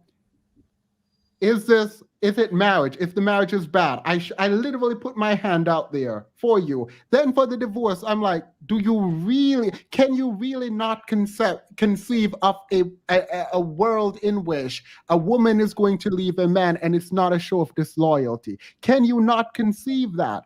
And you didn't qualify it. Before I even went into the quote unquote got you, which I wasn't doing, Chris came in and pointed out, oh, well, let me qualify for him. So at least one of y'all understood what was going to happen. What you were trying to set up. I got you. Yep. Mm-hmm. It's not a setup. It's not a setup. Like, your mentality is that if a woman leaves, that woman is being disloyal. And I am saying, right. There she has are a reason for leaving. You just said yeah. You literally just said yeah. Even after I gave you a scenario. I know. But my thing is that if I'll say yes, right? But well, okay. You're trying to find a situation which you immediately said right after I said no, and he said, "Well, you sure?" You say, "All right, let me give him a scenario where he would have to go back on what he just said." You didn't build up to it. You mean said it, so you clearly would set it up. But I knew you would. I knew that's just how you're gonna do. So my thing is that. I mean, come on, man. Come on. Come on. Orange pill. I feel as if are you trying to say that because what I'm kind of hearing from you is that you are equating the willingness to commit to marriage is in and of itself for you the thing that shows loyalty on behalf of a Black woman to a Black man and vice versa. And what we're trying to say is that it is not just because, and I think Todd pointed it out in the chat, a marriage is more than just the moment that you stand up in front of, whether it be a judge or in front of friends and family, and declare your love and commitment to one another. A marriage is more than the day. It is the everyday. Do you know what I mean? And so that's what Annalise, is that her name? Yeah, is getting at, is that so when you say Annalisa, so when you say that it's just the act of getting marriage is what shows loyalty, it doesn't make sense to us, because it's like anybody can get married for any reason, right? People can get married for a comma, people can get married for a green card, people get people be getting married for a multitude of reasons, and just the act of getting married does not show anything in and of itself. Yes. It's I actually agree with that. Much of it is the actions that really shows. Wait, pause. Would you agree with that? Yeah, and I actually see what I see. I'm gonna respond after she's done. Wait, no. Well, if you agree with that, you do realize how that just disrupts your. Here's what I think the problems is, and this is just me, and this is what I feel. What I'm kind of seeing is that for me, and this is why I was asking when I was having a conversation with her, is she married? Was that as a married man myself, and then you may not feel like you guys are doing this. I'm not thinking about bad, like the worst about what I'm about to do. I will try to stay positive and things I can do as a husband. I'm not thinking about, what if she leaves me, what if she divorces me and all this stuff. So when we're having these conversations, you guys are already talking about the bad stuff and green cards and all this stuff. God. Okay. Orange pill. Who's bringing up negative stuff about marriage? That's what I'm like. What is marriage supposed to Can I say something to to Let's cool off for a second. Let me read the super chat. The Cool Scissor podcast had a episode where they admit to pushing wife or girlfriend to divorce or break up so they wouldn't have to initiate because she emotional. I didn't know about this. Thank you, Melanin. I don't know about that. There was one more, I think, from Jay. Up here it is. Orange Bill, it is a rational thought. Why comment on divorce rate if you have no idea why people are divorcing? That's the point. Yep. Exactly. What's the data on that? I've actually tried to look for that. Hold on, but Orange Pill, I wanted to ask you a question, because if you're up here really trying to have the conversation, I think it's important that we use a more you're using a sort of it's a utopia, like marriage is a utopia. I don't want to see the potential harms that can come. But if we're really going to have a conversation and we're going to be honest, that is a part of marriage, right? Like that you have to talk about the good, the bad, the ugly. And divorce, while it can be bad, can also be beautiful, right? And sometimes in equal measure. So I think for you to come up here and employ cognitive dissonance, you can't have the conversation. That's how you lose. You don't have a leg to stand on when you're saying, well, I'm looking at it from my angle, and I don't want to think about divorce. No, that's myopic. You have to have a broader range and more depth to have these conversations, because it is nuanced. So I should sit down with my wife and discuss divorce and all that stuff, right?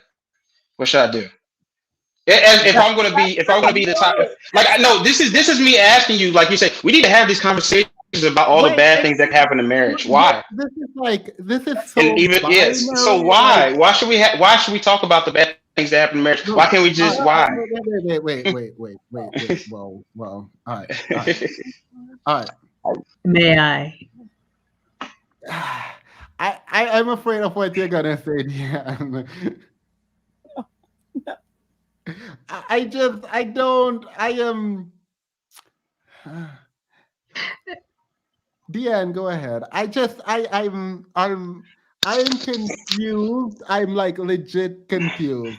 I don't think there was any, like, I wasn't even trying to have a got you moment. And so that's the problem that I'm having. It's like, obviously, when you speak in absolute terms in this way, I've said this multiple times on this live stream, that it's so easily debunkable. Like, you can't just say, this is a fact if it is not.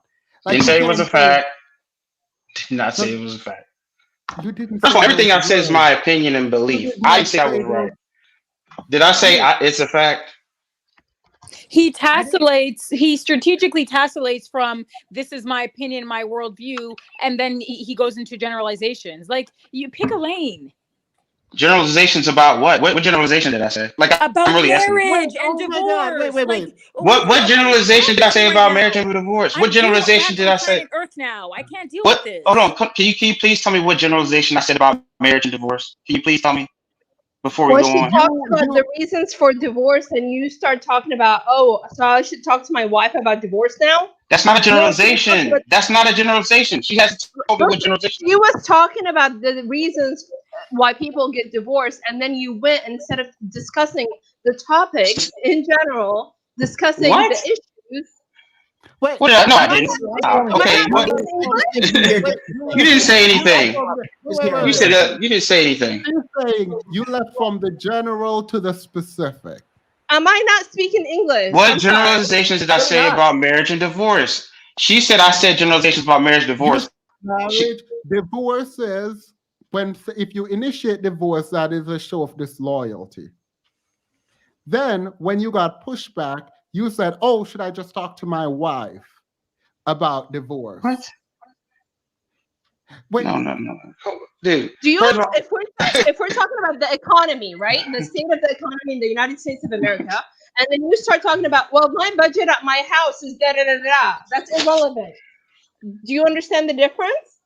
Is that when we're talking about the state of the economy in the United States? Why is it so hard for some? Why is it so hard for somebody to just have not even like, my thing is that I'm about promoting the positive of marriages, Yeah, and but that's it. not the way I'm that not. life works. You're not a Okay, child. that's fine. You can talk about You're the bad not things a in marriage. child. Life is not sunshine. Of course, I'm not a and rainbows, child. sir. Get over Did it. I The say? world is Did round. I say that? Did I say that? I'm coming in again. Wait, stop. You Let's do this. You said, is it wrong to have your own opinion? It is not wrong. You can have your own opinion. I think you should have.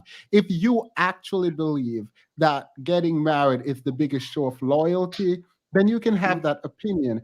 Just know that by a reasonable person's standard, that is an unreasonable conclusion to draw. That someone gets married is not a show of loyalty always. It can be, but it is not always something you have agreed to on this panel.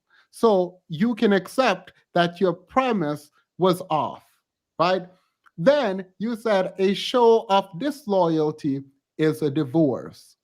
And we point out an example in which it would not, that you agree that it would not be a show of disloyalty. So in that case, you retracted, hopefully, the stance that a divorce necessarily implies disloyalty. Yeah, I did retract. All right. But so this is why when that you say, piece, oh, yep. can I just not wait? This is why when you say, can I just not have my opinion? It's like, no, you can have your opinion, but we hopefully evolve our opinion with new information. Well, it's not new information. It's the way, it'll be loyalty.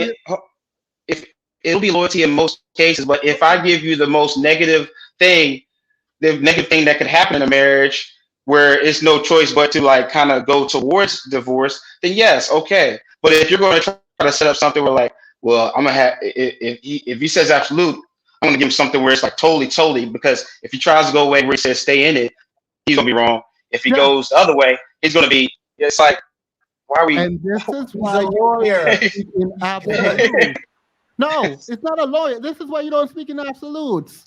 This is why People you don't don't get say. divorced for no reason, though. So I Go don't get ahead. the example. People don't get divorced without a reason. So of course you're going to be referring to bad things in the marriage. So that's why it doesn't make sense. Yeah, I mean, it Everybody is. who gets divorced will have a reason for having done that. So what's the? I don't get the original point that divorce is disloyalty. The disloyalty will have already occurred prior to that happening.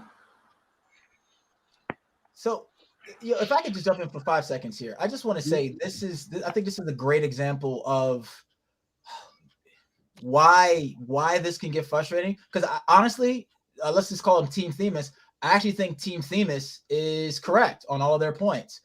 I just want you to like hear though, just so you can like see. Maybe I'm not gonna try to speak for all black men, but so you can like see it from another perspective. Just hear me out here. Here's a black man who just said, "Hey, I find the fact that I just married a black woman as a massive act of loyalty." Oh, but and you're right. There's all sorts of scenarios you could chop the hell out of that up, right? Yeah. That leaving a marriage is an act of disloyalty. So listen, you are all correct. No, we are not all correct. No. There's only one correct answer. There's only one correct answer. Yeah, well, unless I know what is happening. Stop. Do not talk over me. Unless I know what is happening.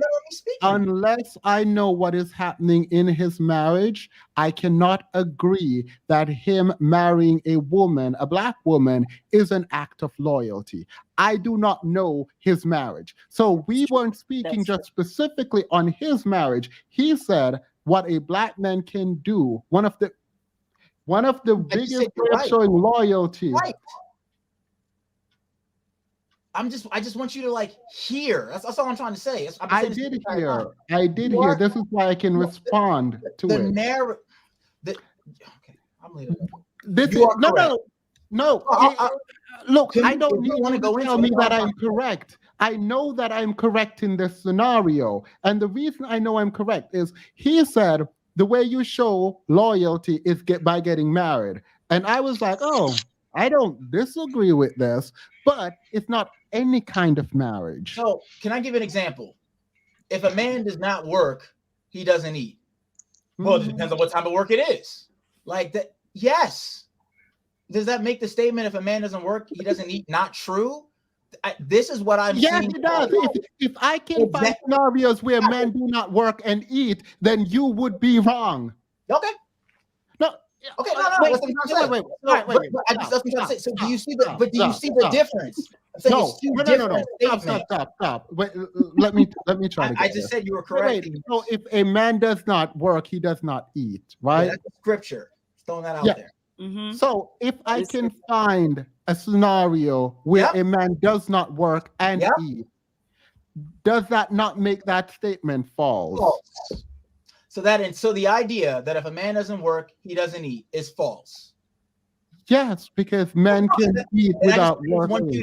And that's all I'm saying. So this is what I'm saying. You are correct. There's a whole lot. Get up in public and say that. If a black man says, I am loyal to black women. Okay, all right. I'm going to give you this. It is 4 a.m. It is 4 a.m. where I am. And maybe... No. I'm not even tired anymore. Maybe I am wrong. Maybe like I am delusional right now. And this could be possible. I'm dying. I can't take it. It's too what much. is happening? Am I crazy? No, stop it right now. We gotta do a better job. As black men, we gotta be better communicators, man. We gotta step our communication. Can I say something to Chris? Wait. Let him and Chris break down his point. Thank you, the cat eye. Yanni Black said conversation started off all wrong. Y'all should move on from this. I listen often, but this confused me too. She should have just stated her opinion. I'm not confused at all. Like, I'm literally not even confused a little bit. Yeah, no, but I want to say something to Chris because this is interesting to me, right? Even this sort of convoluted, what you might feel is a convoluted conversation. Not what I might feel. Think most you need to people say that little what you might feel. Don't have to throw that in. Okay, that's fine. the That's kind fine. of stuff I'm But I talking about. think, and the people on the panel know, we know what's happening. We have a very firm grasp of what's happening right now. And I think it's interesting to me that your position They is are causing chaos happily. They just put hold that on. See, I why, think why would you, it's no, interesting that your why would you position put is that to in say, the hey, listen to him. You know, it and I'm not going to play semantics, because for me it's coddling. If someone's line of reasoning is warped, you have to have a conversation about it. And if they don't understand it, they don't have the depth, they don't have the range. Have you ever heard of the expression thinning out the herd? Yeah, sometimes that has to happen in conversations, right? Sometimes that has to happen in real life, in real time. So rather than saying, just hear him out, we heard him many times. We listened to everything he had to say, and the unfortunate part is everything he had to say didn't make sense, right? That's the problem. Everything he had to say contradict the last thing he had to say, right? That's why we couldn't move forward. So let's thin the herd and let's not mollycoddle anyone. Everyone's responsible for what they say and what they do. And you coming here as his defense attorney, as though he needs one, to say, hey, let's hear him out. There's two sides of a coin. No, the people on the panel know what's happening. And we can't move forward until we thin the herd. And the reality is, and I don't really care who this offends, some people don't have it. They don't have the intellectual depth. I'm sorry. You might be a great person. You might be athletically inclined. You might be creatively inclined. You might be a beautiful person. But when it comes to having more dynamic and complex and nuanced conversations with respect to Black people in the Black community, politically, economically, and socially and romantically, sometimes it's not there. The comprehension, try as much as we may, is not there. We need to move on. Don't mollycoddle him, public defender. He's okay. He's a grown man. He'll be okay. Let's move on. Now you know that's triggering because I do protect my Black people. Todd has to go. No, let me just say this: if I were to say all Black women are beautiful, wait, Black women are beautiful, Nights. that's not a. You'll go next. You'll go next. Sorry, I apologize. You'll go. Go ahead, Todd. Thanks for having me. I've got to head off. I agree. It's time to move on. There's so much more that you can achieve on this show than debating the minutiae of things. I think everyone knows where it's at. I think you should be talking about quality of relationships rather than, whether a legal document makes a difference or not. It doesn't. But I'll keep watching, Themis. I don't have a choice anyway. Thanks. Have a good one. Thank you for coming on. Cool, Todd. All right, go ahead. Silent Night. I was gonna say. No. So, like I said, you guys are listen. That's actually why I love coming on. I have only come on twice, so forgive me. I love your show. But I will say that I actually agree. Like I said, everything Team Themis just said in that last conversation, I think was totally correct. But if you take that to its logical conclusion, I'll use my example again. Black women are beautiful. False, because I can yes, there's 1,000 more examples where Black women are not beautiful. And I guess what I'm getting at is that there's a different line of thinking here. If I'm saying Black women are beautiful, or here's a great example that somebody put in I think it was recently. I mean, the statement that Black women are beautiful. Like all these TikToks of white guys saying, I love Black women. Like you can easily say, no, you don't. That's false, because and like literally pierce it apart. But that wasn't the point of the statement. And I agree 100% that you can pierce that apart. And Themis, you're really good at it, and you are correct. And so is Annalise or Annalicia. I want to make sure. Annalicia, yeah. Annalicia, sorry. So Hey, you're right. I don't understand though. You keep saying I'm correct, but I should listen. And apparently I should. Instead of being correct and instead of pushing back, what should I have done? Just say yes. No, I'm saying it's so. Listen, it is okay to push back. I am just concerned. This is my whole argument in a nutshell. I am concerned that the point that he's getting at, and listen, I'm not even trying to impute a point, but you guys have done this to me too, and I can take it. Like I said, it came on here for a reason. I can take it. I can eat it. But like, if a person's trying to make a point, for example, I'll use it again. Black women are beautiful, and I'm trying to clearly impute something epistemologically to you that a statement about black women. You can easily pick that apart, like 1,000 ways to Sunday. All right, but you were saying that in good faith to perpetuate something that is going to be positive, right? Period. When someone says getting married is the ultimate act of loyalty, right? Do you think that is to promote something that is positive? I would, okay. See, now, my turn, Orange Pill. I would say, channel my inner themist. I would say that the act, and this is what I heard, and this is what I mean by we hear different things. This is why I said this last week. We talked past each other. A black man who is married, talking about getting married, getting on his knee and proposing and saying, I want to be married, I want to be with you for the rest of my life. Is that a good thing? I would say yes. And then Themis, no. Right, hold on. You're confusing this. Go for it. Do you not see how it could be a problem if women all believe that just by getting married, that is a show of loyalty? See, that was not my point. My point is that the motivation. Wait, stop. I don't care about the motivation. Great. You saying that's my whole point. Don't care about the motivation. I don't. I care about the effect of what you've done. So if you say black women are beautiful and black women start believing that they're beautiful, period, that is a good thing. If you say that getting married, not marriage, but getting married is the ultimate show of loyalty, and getting divorced is showing of disloyalty. If people believe this, if this is believed, that is a problem. You see the difference? Yes. Yes. So the effect matters. Whoa. I wouldn't say that the effect matters. What I would say is, yes, it does. You just said yes. I can't do this. We can't do this, you guys. Hold on.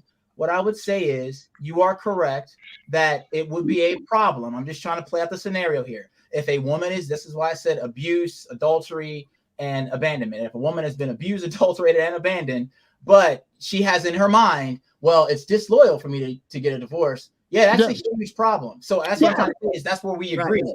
However, if somebody's saying divorce is a problem, I just want to say that those are two. No one said divorce is not a problem or a problem. It says divorce is a show of disloyalty. That's let me specify that. The person, and this is I'm just being a little too empathetic. The person making that statement, and I'm not even trying to make this about Orange Pill. If somebody said to me, somebody getting divorced is a show of disloyalty, I would understand, I know what you're talking about. You're trying to say that blah, blah, blah, blah, that it's not good for people to leave their marriages. Clearly, there are 1,001 examples. You're on code. Black men stay on code. It's marvelous. They are on code. For real. Like, I have never heard someone say black men is on code in this direct way where I'm like, it sounds like if you like. For me, it's so obvious. It's so obvious when someone say, "Oh, getting married, not the marriage." Like that's why it triggered me immediately when someone said, "Getting married is a show of loyalty, not the marriage itself." Like that view is problematic. If people believe this, that is a problem. If people believe that black women are beautiful, that is not a problem. People believing getting married, the act of getting married is itself the show of loyalty, and then getting a divorce is a show of disloyalty. That is a problem. The quality of the marriage in any circumstances going to be like it's going to reign supreme for me in my decision about whether or not this is loyalty or not.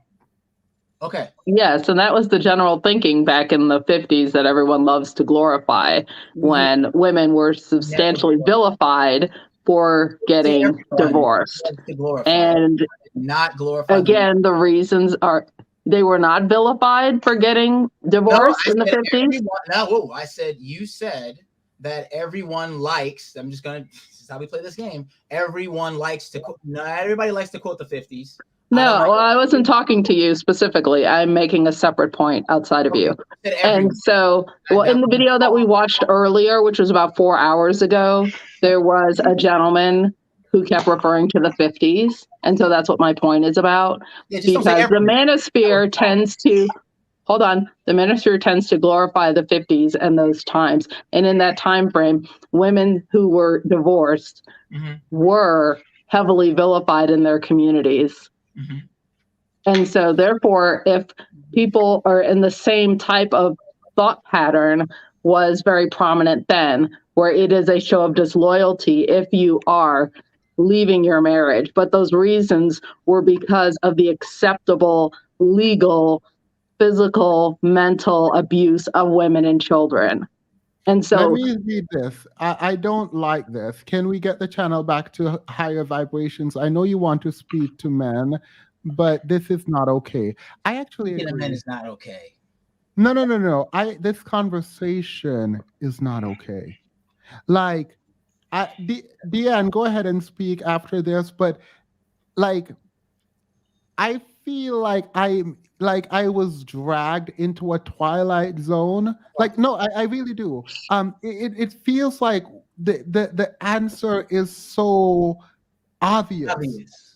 Yeah, like when we say, and I'm gonna repeat it one last time. When you say the act of getting married is itself the show of loyalty, that is a problem. It is why so many people will sacrifice happiness being single, happiness in a lot of way in order to get a ring, because it shows that you're worth something. And regardless of what, yes. No, I'm not disagreeing. No, I'm sorry. Keep going. All right. I just heard And something. regardless of what is happening in the marriage, a lot of people won't leave. Some of that result in death. And so for me, it is triggering, even if I did not see this personally, based on the research that I have done. It is triggering for me, like it was triggering for you guys, to hear a statement spoken in that way. It is not the same as saying Black women are beautiful. It is not. It's not even close. The effects are completely different. America's a great country. I would agree. Famous. America is a great country. Yeah. Wait, this has to be going somewhere. No, that's just an example. So you would agree that America is a great country. Yeah. And I'm sure before we have this conversation, you could see why somebody could go piece for piece as to why that statement would be objectively false. Okay. It wouldn't be objectively false. Like, if we have objective criteria by which we rank a country and America falls at the top of there, then it would be objectively true. If we have subjective ideas about greatness, which is what we would do now in a conversation like this, I think America is a great country. This is why my family and I chose to migrate here. Is America the greatest country? We would not have to qualify that. There is a distinction. Okay. Oh, God. You already know where I'm going with this, right? I have no clue where you're going. As I already said, state of Maryland has the highest Black incarceration rate. So if somebody were to say to you, Themis, America's a horrible country, and you're wrong. That when you say that America's a great country, that's horribly false. Women are paid disproportionately, significantly less than men. When it comes to white men, I think Black women make 62 cents for every white man's $1. I would ask you, what is the standard that you are judging the country by? Bingo. So okay, great. So listen, you just gave me your standard. You said your family immigrated here. You think it's a great country. All I'm getting at, and this is, and like I said, this is why I said I'm hoping to be wrong about this. All I'm getting at is that the person saying, and maybe this is more of a postmodernist view. To me, the person saying it and the intent of the person saying it, I think, to me matters. Oh, I just revealed my own life there. The intent of the statement matters more to me, and this is a personal thing. You guys are correct. Matters more to me than the actual like you can nuance. Okay, well that's you. That's your subjective. No, and you know what? What are we talking about? But sex is more important, though. No, I am not promoting postmodernism. Deanne, I'm sorry, that's in the chat. Let me shut that down right now in case somebody got that confused. I am just saying that I'm noticing that I may have a postmodernist bent. So when I hear a Black man who in a culture where we just had a conversation about how black men are not getting married, talking about it's a good thing to get married, and no one said it was not a good thing to get married. You are hearing things that were not said. Right. Sorry, go ahead. No one said it was a good thing to get married. No one said it was a bad thing to get married. That's why I just clarified that it is a show of loyalty. When I hear a black man, I'm just being clear. So you're right, and maybe I just have I have some postmodernism I need to work out in my life because I think we're hearing two different things. That's what I'm hearing. Lord, so you heard. Oh my God. So you heard it was a show of loyalty to get married. Did you hear it was a? Did you hear that it was a show of loyalty to be in a good marriage, to create a good marriage, to be faithful in your marriage? That was after you nuanced his point. He started by saying it is a show of loyalty to get married. Now, I understand he retracted his statement. I get all that. All I'm saying is that I'm looking at the purpose of why a person would say something like that. And yes, you would be right to tear it apart. You're right to qualify it. Just like you asked, is all marriages? Yeah, if it's abuse, abandonment. But a person, this is all I'm saying, who is saying marriage is a good thing, you would be right to be able to say, saying the word good. So you keep saying the word good, and this fundamentally changes what is happening. If someone says marriage is a good thing, that is objectively true based on the fact. I mean, you can people can disagree if they want, but based on the stats, people do better when they're married, and kids do better in marriage. However, the quality of marriage does matter. All of that. When someone say it is a show of loyalty to get married, I am like, I don't disagree. Yeah, to be married, he said initially. I thought it was to get married. I heard to get married. No, yeah, well, to be married, whatever. I'm helping him. And I'm like, okay, I agree. But do you mean the marriage, like getting married, or do you mean the marriage itself? And for me, the fact that you are hung up on the fact that a black man says getting married is a good thing in your mind because he said loyalty literally makes no sense to me, because we literally dissected it. And I was like, just to be clear, you meant the marriage, not the getting married part. And he was like, no. I mean the getting married part. Yeah, okay, I jumped in. It's because they feel like their job is done after getting married. I'm jumping in because Orange Pill had mentioned, you guys are twisting my words, blah, blah, blah, blah. You're kind of attacking. And what I am trying to say, and this is back to my point of what I was getting at before, was that when I say we talk past each other, this is literally all I mean. So one person is saying something, I may mean something else. No,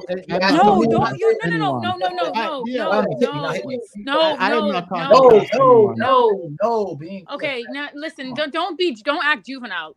This is not about winning.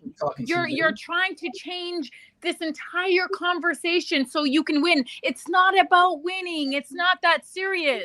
Like you're a dog with a bone in its mouth. Leave it alone. Why do you think Move on. This is ridiculous.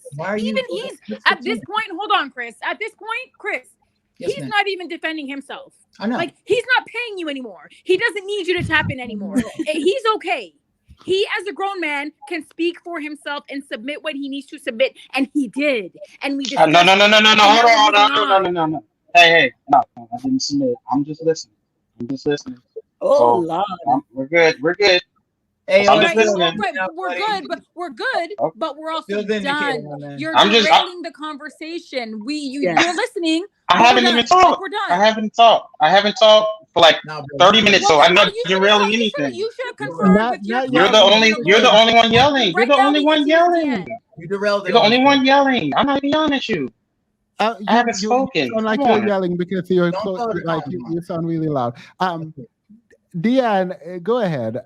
Because every night we come on, we argue about semantics, and I'm kind of done. Yeah, the semantics thing is killing me. I'm not I feel like we don't even know, we're not even on the same. Like it really. But see, I wanted that, Chris, for bringing some light to this. Something you said was very important. So important that I've actually now done 2 videos on it on my own channel. All of us are young enough to have not lived long enough to live before the postmodernist age. Orange Pill, this is why We cannot just have basic conversations. I shared earlier that there's a difference between the way, in general, I'm going to be respectful, not everybody, but a large plurality of Black boys are socialized versus a large plurality of Black girls, such as Black boys measure their manhood by how many times they can use their manhood and notch that belt with girls. And Black girls are looking to be married to one person. This also leads to the good Black man wanting to be seen as good because he actually stopped and got married. Whereas in other communities, that's not seen as a great thing because that's what you do as a mature man. You grow up to adulthood, you become a husband and a father, and you become a valued community elder most of the time in civilized nations. Now, there's variations on this. There may be polygamy in some countries. But see, because we were raised in a postmodern age, now we're going to have to sit up here and talk about what good is. And people who think that, well, my boys are out here getting 5 and 6 and 10, and at least, the Tyrones they can, are out here getting 5 and 6 and 10 women a day or a week or a year or whatever. We've had all this on the channel in the last weeks. So that's an environment in which it is good, and people think I should be praised as a Black man for doing what all civilized men in all of history have had to do to keep civilization together.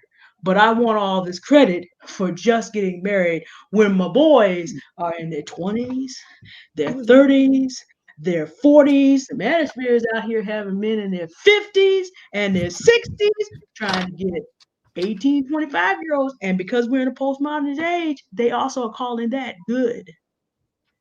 So no, we can't have simple conversations. Okay. Because we can't even agree on, can we define what marriage needs to be? Everybody's not a Christian, so I'll go to a different level.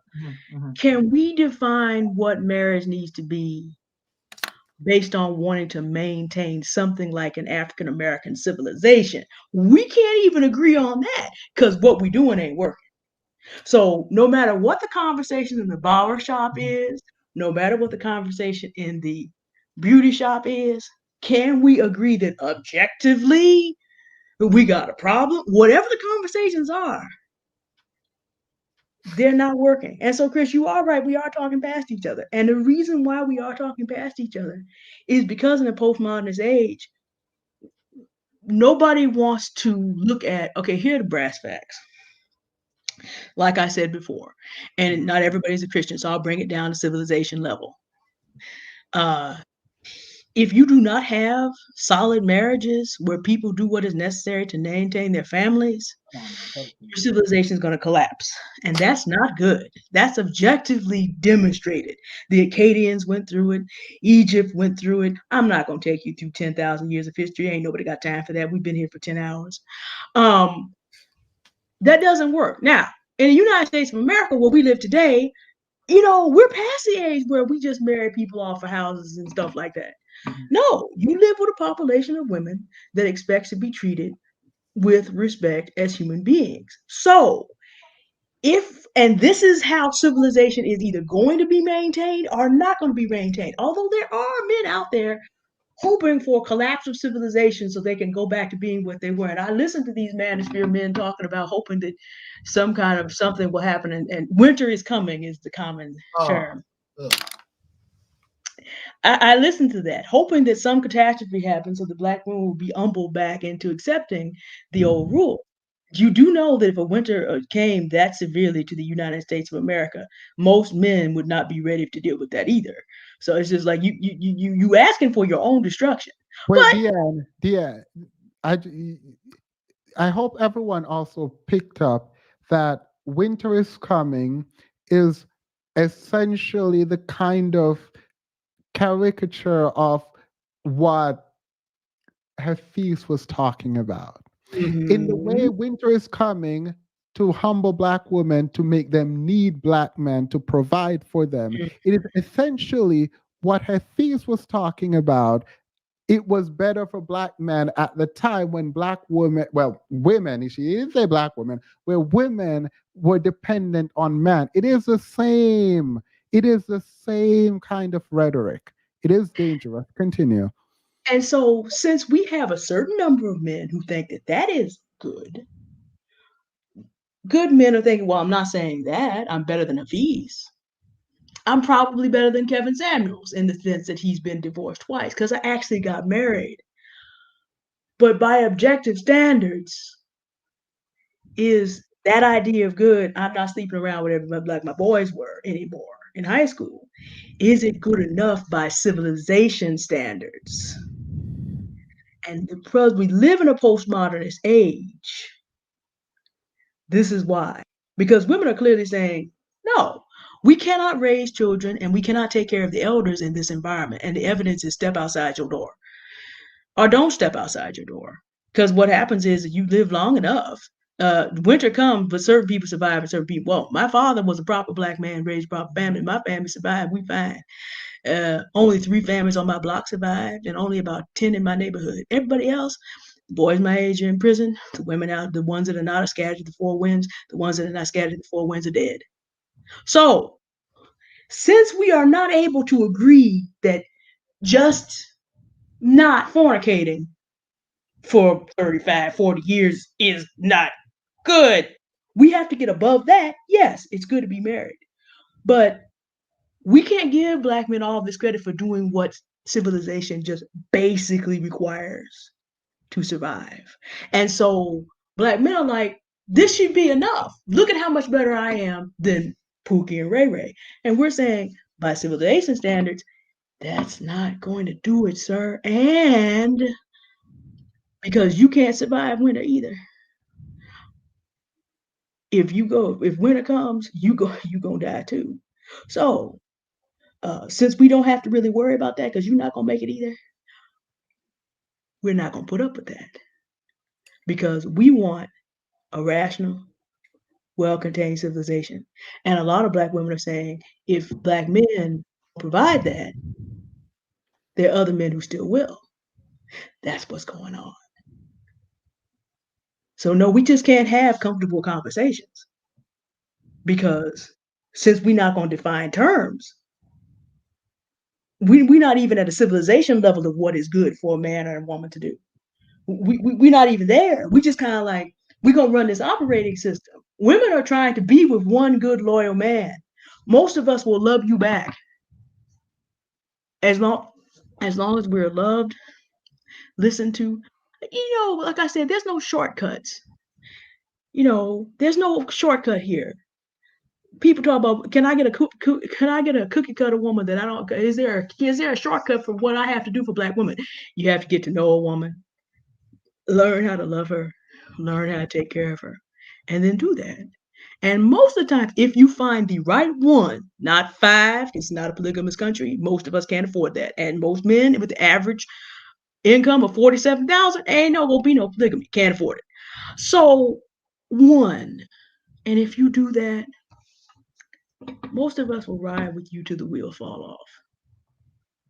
That's been true for a long time. But being able to humble down and accept, all I need to do is uphold civilization, is to be good objectively to that one woman and learn how to do that. That's a conversation we're not having. That's why we're not getting anywhere. And until black men get over the idea that just being better than their high school friends is good, till they get over the idea that just because I approach the woman with whatever qualification I have, she should fall into my lap, and I'm gonna be mad for the rest of the next 20 years if that doesn't happen. Till we get over that, we're not gonna be able to have these conversations because we just passed that time in history. It's 2022. It is not 1922. Some of these black men, Hafeez is out here talking about the 50s, the 1850s. H.G. Wells' white man is not going to be who wrote a fictional book about a time machine. We not going to be doing that. No, we're trying to get to Mars. We're not going backwards, y'all. The Starship Enterprise does not exist. So when we start having conversations based on y'all are not entitled to multiple women, And Chris, again, shout out. I know that you have been fighting the good fights. I'm gonna give you respect. And Orange Peel, you're married, so I'm gonna give you some respect. That is good, objectively, but understand that you need to stop arguing with us and go talk a little more with your brethren. And the reason that you don't hear it the way you want to hear it over here is because if y'all talk to your brother and the way we have to talk to you over here, if men take care of men, then the women don't have to get your girl.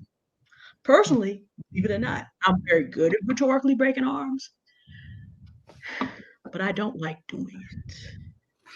Now, but if anybody needs another one, I got one. I got it for you. But So that's not what I want to do. you want to Because know something interesting, Diane? I actually disagree with you on Orange Pill. Same. I don't give credit for being married. I do not. I give credit for the kind of marriage that you have, and I will die on that bridge. I'm sorry. I've seen too many bad marriages. But I do accept what you're saying. This is why I called it out initially, but I let this go, and you can have your credit from Deanne. Just know that I don't co-sign that credit. It's not enough, but at least I'm assuming there's a good marriage. We're 5 months in. We're doing well. That I'm. What is y'all always asking for? I'm giving you grace. I'm not assuming you're in a bad marriage right now. I'm giving you grace. I am assuming good. I don't know if this is the fact, but y'all won't have grace. So I'm assuming good marriage. About Chris, I know a little bit more, but that's not for the public to know about. I'm assuming good. This is good. That's a start. Congratulations. You are doing what civilization requires as a start. But Deanne, I'm on the other end of this spectrum, and I love you. I love everything that you say and everything that you stand for. But I think I'm identifying more with Themis on this, but also with respect to grace. I think that giving Black men grace from Black women, I think that has been detrimental to us. And I also feel that this entitlement that we've been talking about, I think it comes directly from the fact that Black men haven't been doing the things that you've submitted, right? If you're providing, if you're loving, if you're taking care of us, if you're cultivating a relationship in which we can thrive, we'll be with you until the wheels fall off. I think the entitlement comes from the fact that historically they haven't been doing that, and we've been with them until the wheels fall off and it falls off the cliff into the ocean. Like, I think that we should have changed the strategy when we realized that Black men are not operating as men, and they're more interested in victimhood and punching down on Black women. So that's my only line of gradation where I feel like grace has, for Black men, they've taken the grace, they've ran with it. They change the goalpost, they move the goalpost, and they turn into victims. They victimize themselves with that grace, and I don't think that they have the privilege to be given all that grace. I think that grace has made them entitled. It's made them pathologically victims, and I think I just don't think that they're in a place historically where they need grace in terms of and then this is me. You guys could say, "Oh, I'm hard, I'm mean, I'm this, I'm that." I really do have a lot of empathy, but I think for Black men, empathy, you have to be selective with the Black men you employ empathy for, especially because Black men, historically they don't have that same empathy for Black women, right? And I feel that all relationships, regardless of the dynamic, should be symbiotic, and it should always be a two-way street. And with Black men and Black women, historically, it's really always been one way. Even you can look what was going on. It was on the plantation. It's been a one-way street with Black men and Black women. So that's my only pushback. I feel like we're not riding with you until the wheels fall off. I feel like you need to build something with wheels, and then we'll revisit it, and then we'll talk about it. But I'll speak for myself. I'm not going to ride with you to the gas station, let alone till the wheels fall off. Like, no, that time has come and gone. It has not been advantageous to Black women. It's been detrimental. But that's my only pushback. Hey, can I just someone asked how long? Wait. Someone asked how long this live is. Deanne said we ride till the wheels fall off. It has been 10 hours and 23 minutes. Thank you, Jay. I will agree with you 100%. Theme is it's quality of marriage. Yeah. All right, go ahead. Let's do wrap up. Actually, let's do this and then come back and wrap up. To that, and then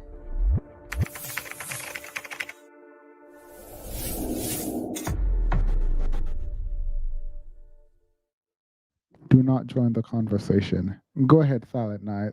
yeah, I was just gonna say I actually agree with everything Deanne said, and though I will always have problems with the characterization of black men as these weak, pathetic. I actually agree with everything, and I'm gonna make sure I get this right. And Alicia said, I 100% agree. Book of Judges, we talked about how people did what was right in their own eyes, and that's pretty much what brought that entire society down in ancient Israel. So I just want to say I'm in total agreement. I also want to just say I definitely agree with who you choose to be empathetic for. I do not consider it, you've heard me say this multiple times, all black men the same. I think that there are certain men that you should give grace for, specifically the guys that are trying and really like putting the work in to make stuff happen. The other ones, if they're garbage, I would say this as a black man, let the dust be the dust. You know what I'm saying? And when I hear the anger that comes from the black female community, it's actually why I love this channel, because of what dust does. I just don't want anybody listening to this to believe that I'm 100% in agreement. All right. As a fruitcake, I actually have a question for you. As a fruitcake, I can't really do this. I'm not a fighter. I'm not a warrior. I'm more of a philosopher. All that Hopefully. debating you did. Okay. All right. I'm a philosopher.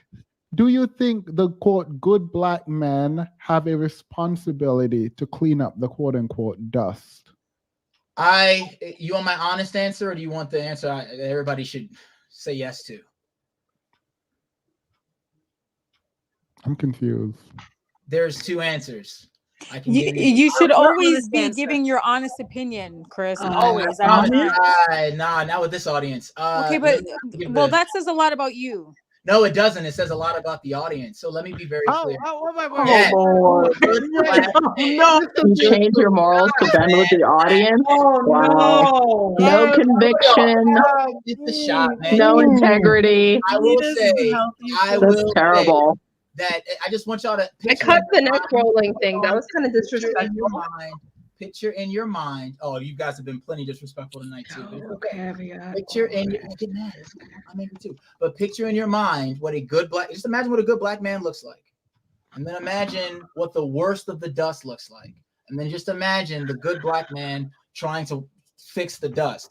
I have done it. I've been doing it for years. It is extremely difficult. I don't understand why so many black women choose to deal with these dudes. I'm sure there's a lot of other reasons I don't understand, but it's painful. I've tried it. Dudes do not want to change. They'll fight you. They'll come at you. You'll be a simp. All right, so the good black men are afraid. Got it. Afraid? It's not realistic, but by all means.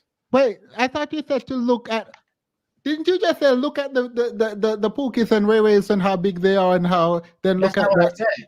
I just said that it's an incredibly overwhelming situation. I ran a training program with that. You did not use the word big. I purposely put it to see if you would jump at it. What did you mean when you say look at the?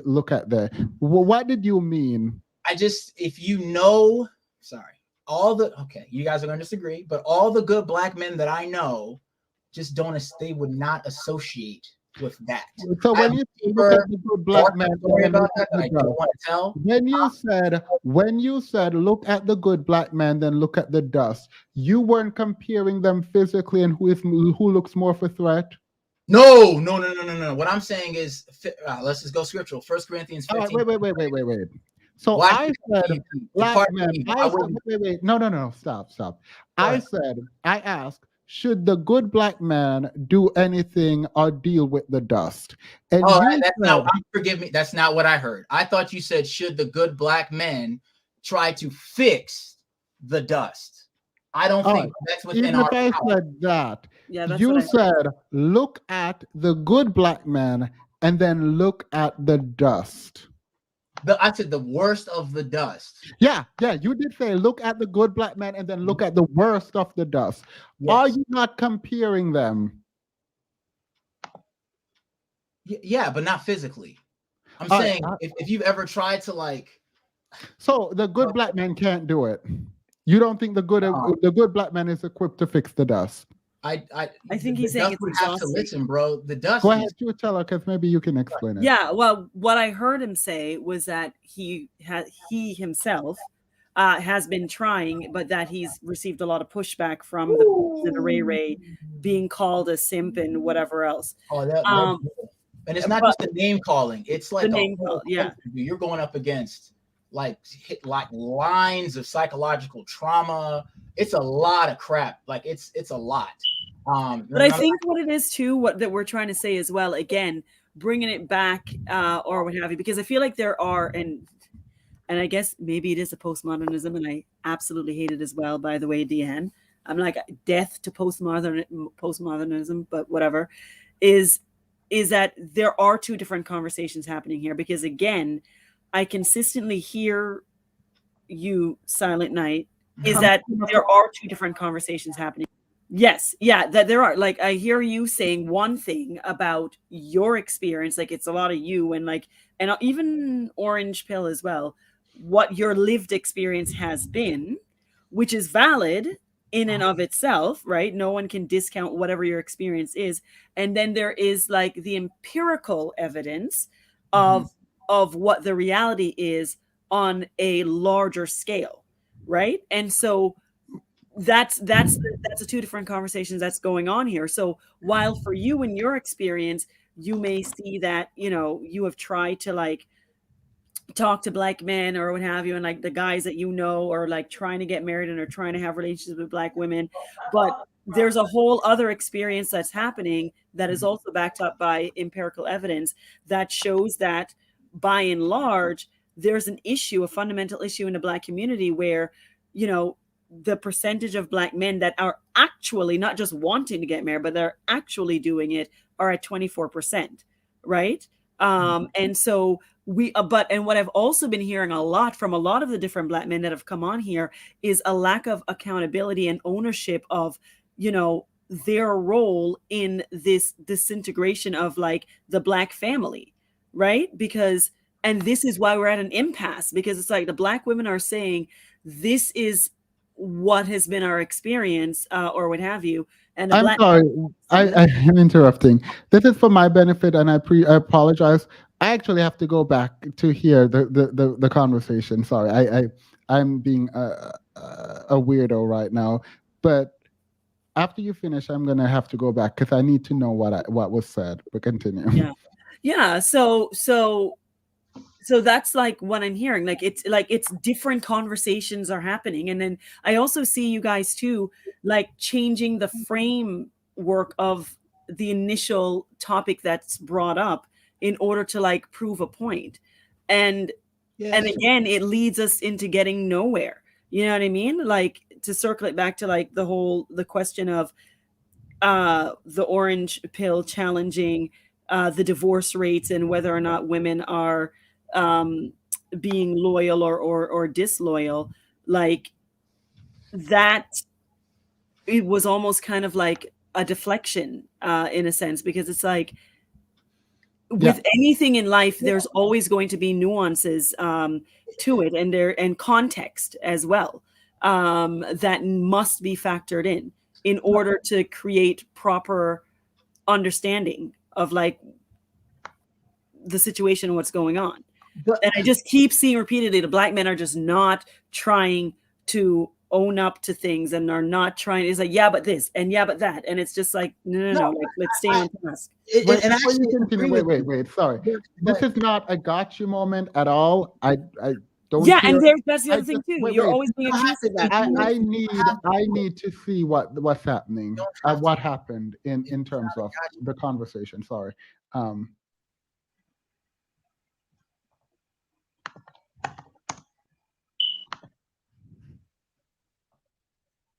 The quote, good Black men have a responsibility to clean up the quote unquote dust. You want my honest answer, or do you want the answer everybody should say yes to? I'm confused. There's two answers. I can you should always be giving your honest opinion, Chris. Always. Nah, not with this audience. Okay, but well, that says a lot about you. No, it doesn't. It says a lot about the audience. So let me be very clear. Oh, Lord. Audience. Wow. No conviction. It's a shot, man. No integrity. I will say, That's terrible. that I just want y'all to I caught the neck rolling thing. That was kind of disrespectful. Picture in your mind. Oh, you guys have been plenty disrespectful tonight too. Okay.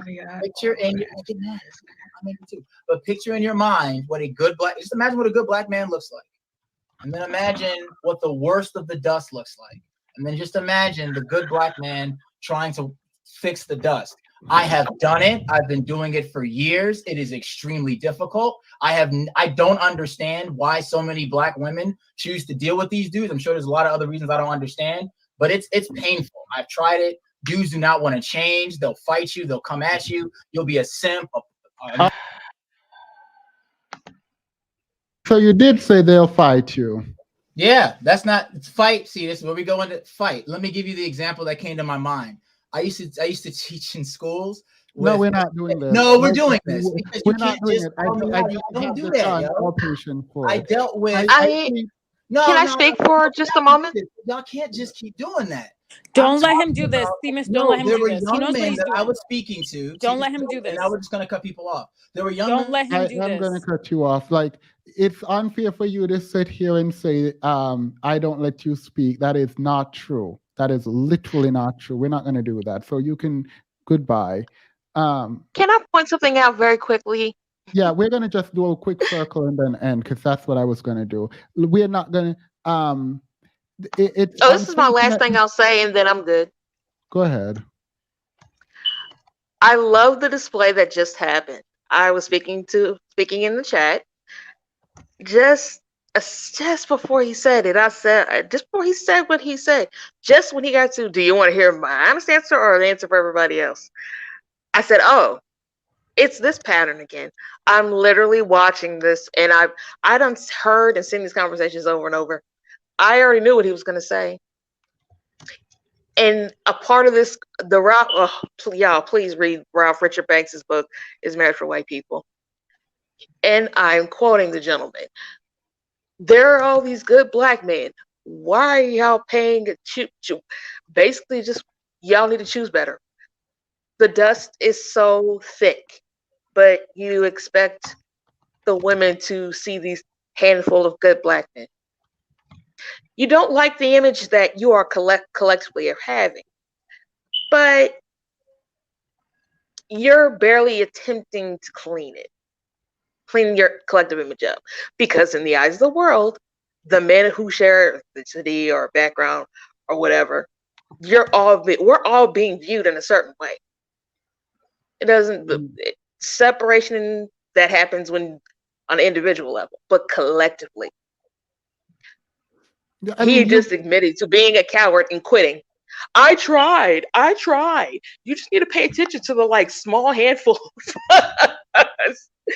But the small handful is not using any real power to change what it. I'm annoyed with is, thank you, by the way, what I'm annoyed with ultimately is when you come on and you get all the time in the world to talk and you meander here and meander there, and then, oh, no, you don't get to talk and you don't get to come back either. You left, you do not come back. And that's just that. Like, there is no apology, there is nothing. You do not come back. It's fine. You disrespected me. You only have one chance to disrespect me, and that's it. Like, it's done. So if you are afraid of the quote-unquote Pookies and Ray Rays, say that. I think everyone is afraid. 25 black men were killed last year. If you're afraid, I get it. But don't sit here and pretend like you weren't talking about when you say look at the good black men and then look at the quote unquote dust. You know what you were doing, and that's fine. Just don't back out of it now. When you said you were afraid standing at 6'5", no. Anyway, let's go.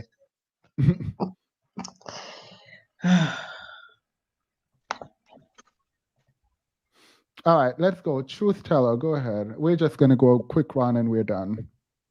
Yeah. The one thing I'll say is that I don't like it when a lot of these guys try to say that you are, trying to do a gotcha with them or what have you. I don't think you've done that at all, or that you've cultivated a space that's only for women or whatnot. I feel like, I think what Annalisa has been saying is that some of them are beyond their depth.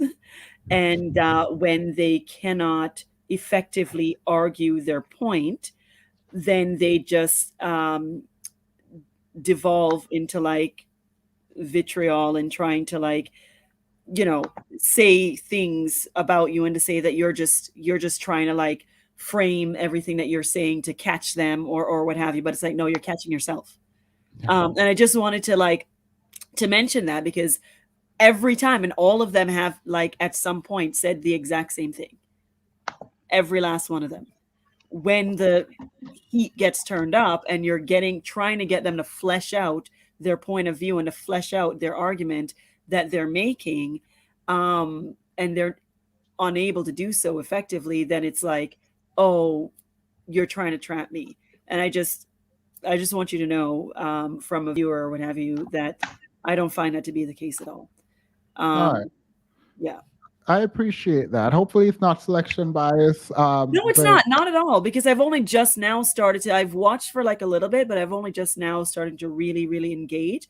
And I sat back and observe and like listening. I'm actually listening and trying to listen to what these men are saying and listening to the way that you moderate people and the way people are engaging. And I find that people default to like blaming as a means of not actually dealing with situations.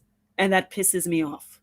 Yeah. And I see that a lot, not just with you and in this, because I listen to a lot of different perspectives and see, and it's the same tactic that people employ, whether male or female, when the heat is turned up and they do not have a strong enough argument to like support their claims, then they default to like everything else but what the point is that they're trying to make. Yeah. So, and it's just an excuse. Thank you. I appreciate that. Hope. Yeah.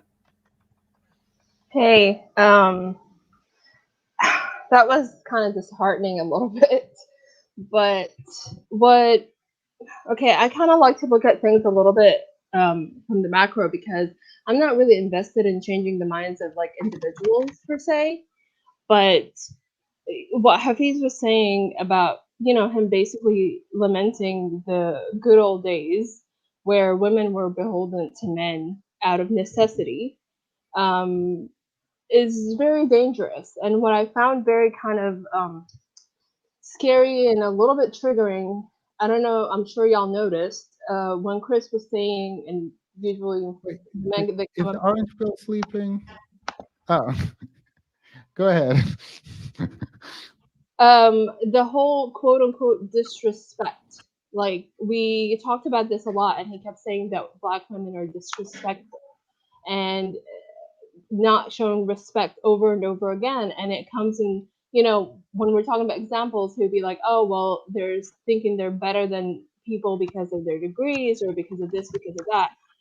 And it comes down to, it's a straight line from what Hafeez is saying, where he wants to be entitled to women just because, and to have women under his thumb and beholden to him, enslaved to him. It's the same entitlement, just in different degrees of what these men are talking about. Of, oh, well, she can't be too uppity, she can't be too educated, she can't require anything from me other than that piece of paper. And I really don't think they understood what you were talking about earlier, why getting the piece of paper is not an act of loyalty, because they're like, I've done my part now, I'm done. This is it.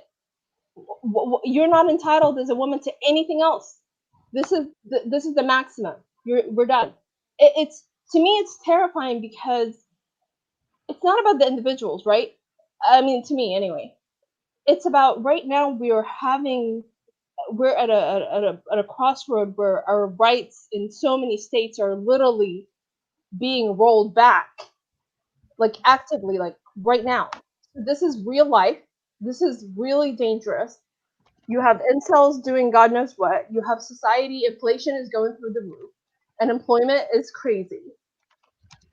and like life is getting dangerous for women and Black women in so many ways. This is where these things matter. And they think we're sitting here talking, we're not sitting here talking about dusties and trash and blah blah blah. No. We're not like the manosphere. I'm not like the manosphere. I don't talk here all the time. I would just like engage a little more because this is getting dangerous. This is real life. And it has real life consequences. This is not just the internet is not like back in the day where it was few people sitting on it. This is real life. And it's gonna keep escalating.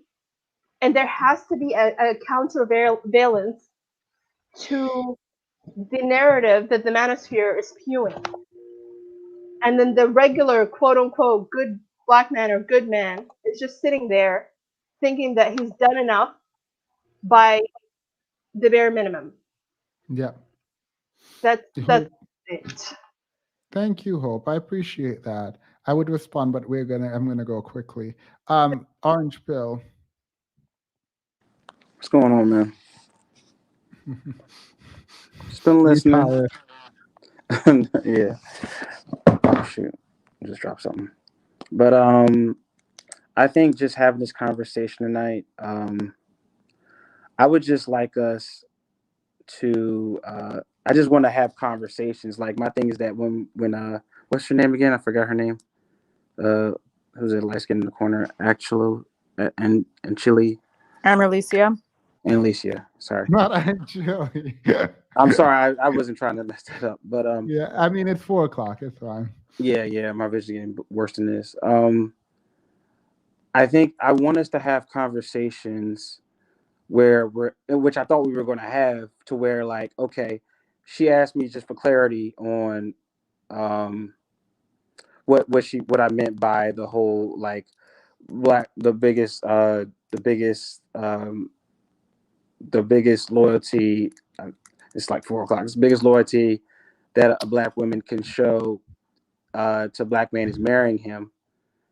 And then and then I thought that she was going to tell me what she might think that is, or the case may be. I knew we were just going to exchange ideas. I didn't really think it was going to kind of be like, and I was just giving my personal opinion of what I view it as, just from my own experience.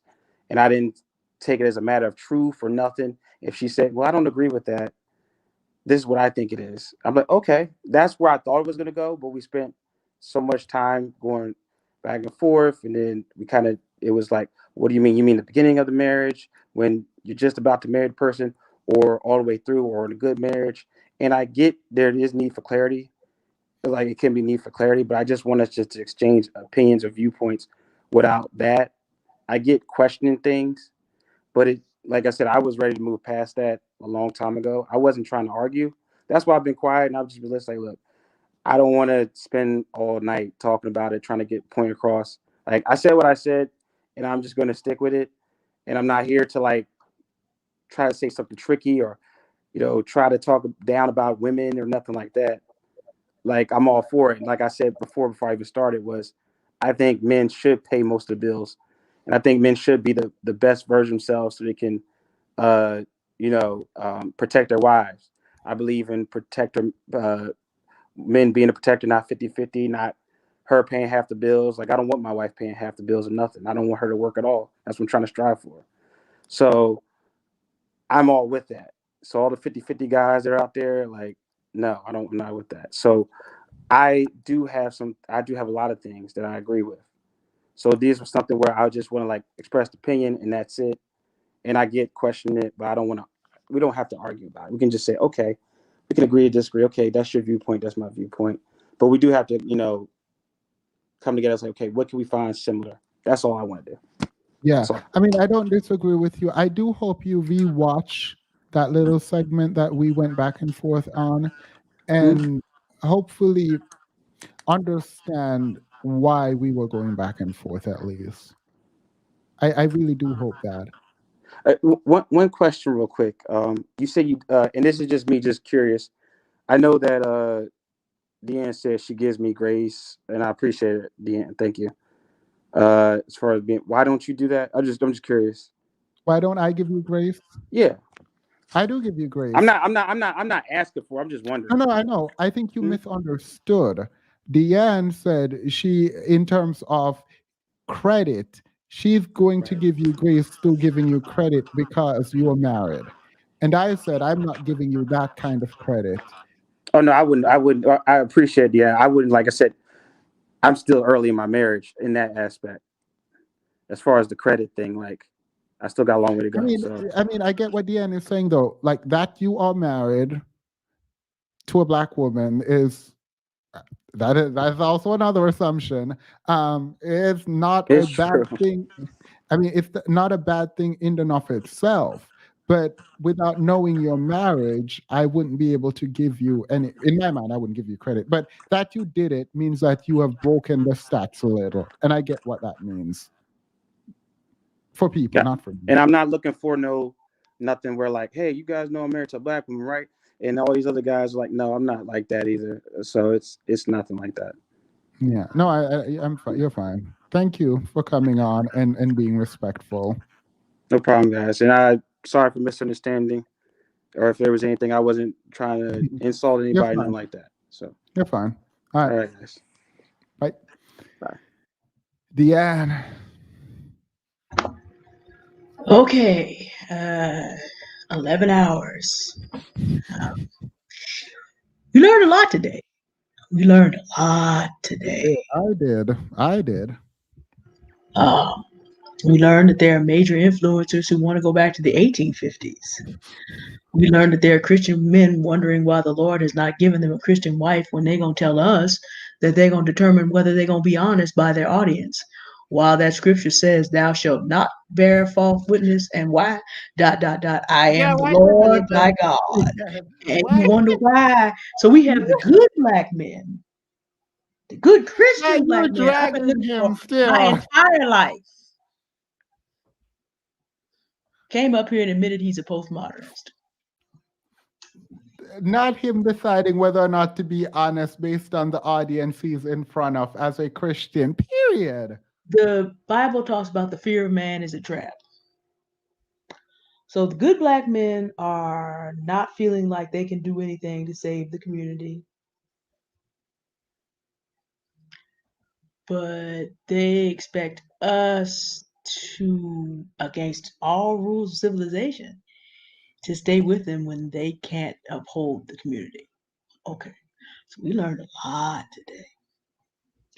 Let me tell you a little something about postmodernism as I close out. Postmodernists want to change times, like the Bible said, they want to change times and laws and language so that they can pretend to be God over anybody that doesn't realize what's going on. This is how you have a Christian that can determine whether he's going to tell a lie based on basically, 8 women and 2 men, and think that's cool. That's postmodernism. When you see that in a community of people, you might want to be careful. Now, just for the record, I read this group of people all the way back to 1505 and right back to Acadia. So this has been going on for a minute if you consider that God made man from the dust of the ground. And the last time I looked, I ain't never seen that much white dirt. Men of the full hue have been out here going against God, trying to change the rules, and then trying to blame God and the women for a long time. And when you sniff it, see, Themis, you're providing us education on what not to deal with. At great expense to yourself, psychologically. Please get some rest this weekend, because I saw you age 10 years in 1 minute, literally. And but then Themis, as the descendants of the survivors of the enslaved, a lot of us black men, women been going through this for a little while. This is what we're dealing with. Ladies, you see it. I don't need to say anything else. You see it. So when you talk to a man and you can't get a straight answer on anything, you're gonna try to argue about you can't ask a question, he's trying to ask you a question back. You don't have time in your life. I'm here from the other side of gentrification. You don't have time. You don't have time. You literally will see bulldozers. This is gonna pick up. I'm gonna say this again. The old group prisoners that Joe Biden as senator helped put in there is now 30 years old and about to leave. Joe Biden is president. Attorney General Kamala Harris, when she was Attorney General, had the most draconian draconian enforcement of laws against Black men in perhaps American history. She vice president. They're gonna be looking to replace some people. Don't get caught up. Sometimes you just have to admit there's no direction home. So we're gonna have to go make homes where there are people that at least understand. If we can't get Christians to figure out that they need to tell the truth because God said it, we got to at least get to the point that the man understands what's necessary to uphold family and civilization. That's all I got. Themis, Thank you. thank you for being willing to sacrifice yourself for us to get this education. That's a very Christ-like thing to do. Yeah, I mean, I appreciate that. Thank you. Like, it was draining. I keep thinking, am I combative? Am I just like someone who is looking for a fight? And I've accepted that that might be me in reality, but like watching that back and like thinking about what is happening, I'm like, no, that was some foolishness. Like I know that wasn't right, but maybe I shouldn't. I'm gonna think about this. Maybe I call out everything, and I should not get hung up on these foolishness. Annalicia, by the way, please come back. But go ahead. Oh my God, I love you. I will be back.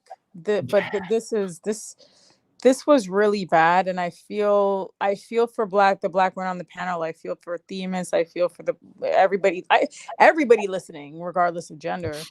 But I think that this was a great example of behavior. I think now everyone is privy to the behavior that Black women have endured. I'm gonna just say this collectively. These are not isolated incidences. This is not a one-off. This is typically the dynamic. It's like we're speaking two different languages, and it is exhausting. It's exhausting. I also think it's interesting that we're trying to establish a baseline for what a good Black man is, and him presenting himself as a good Black man. I mean, he doesn't even really want to police the neighborhood, right? What is a good Black man? I don't think that Black men have the discernment. They might be on code with each other when it comes to punching down on Black women or manipulating them or exploiting them, but best believe they're killing each other. They don't trust each other. That's the reality. But I think it's interesting that they come up here and say, "Hey, well, what can we do with Pookie and Ray Ray? But pick us." Pick me. I'm a good Black man. Pick me. It's like, but are you a good Black man? That's what I'm saying. They come on panels, they reveal who they are every single time. So there is no Pookie and Ray Ray. There is no differentiating good Black man versus bad Black man. This is a part of who they are. And I know that people don't generalize.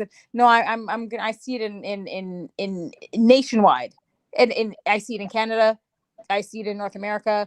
This is how they are. They don't want to police the bad Black men, right? The perceived quote unquote bad Black men, but they want to be chosen and they want to be picked, but they haven't been able to show women and children that they can step up to the mantle of manhood and protect the community and thin the herd.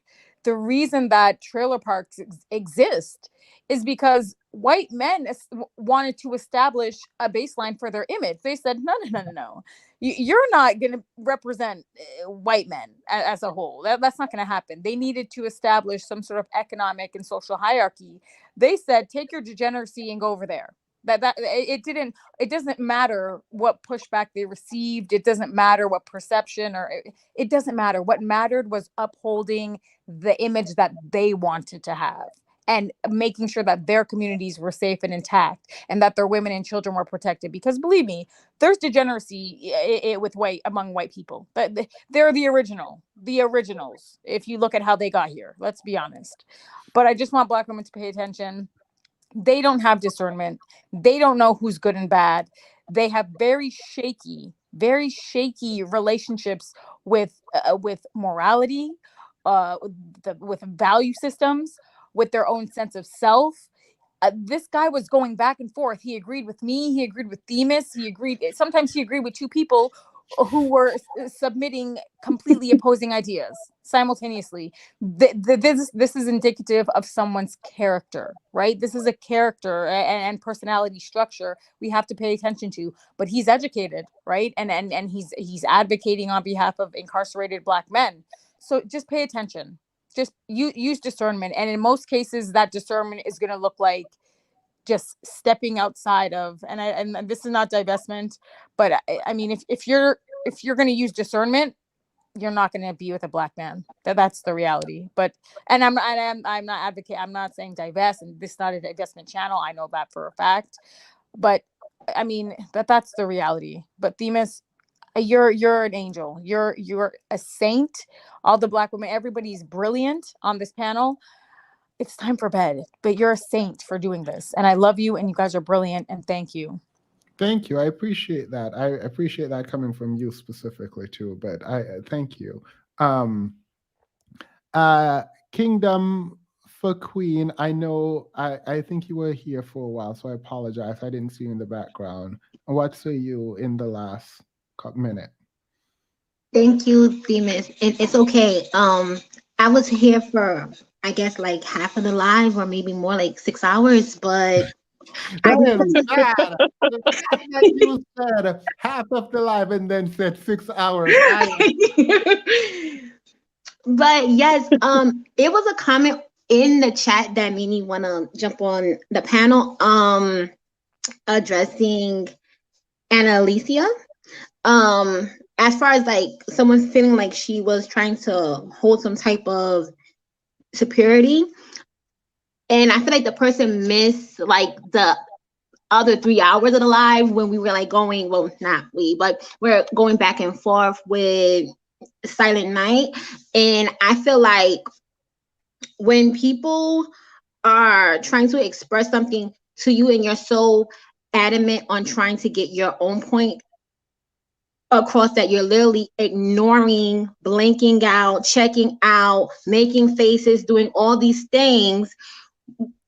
If you're watching this and you come on the panel and you say, hey, let me say my opinion, and then as soon as you try, they're like, oh, no, but what about me? What about tonight? It's like, it's frustrating. So I don't think it was a thing of like, oh, I know more than you. And she used, I think someone in the chat used trying to beat him down. I'm like, that's not what this is. I've seen chats like that.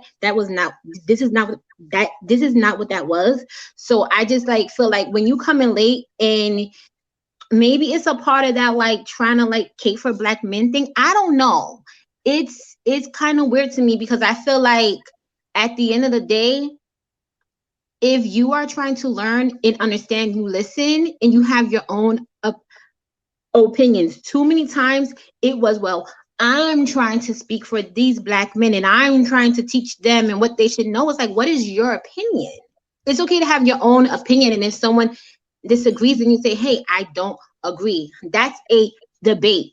But if you're trying to hold some type of, well, I'm trying to teach these other men and I'm trying to find out, and like, no, you're trying to defend yourself because you're respectable and you don't want to be slumped in, like we've discussed, into the Pookies and Ray Rays, which we also discussed is type elitist and anti-Black. But hey, so it's like, it's just frustrating, because like this is the second time that I seen this person come on, and it was just again like trying to pander to, but not me. And we get it.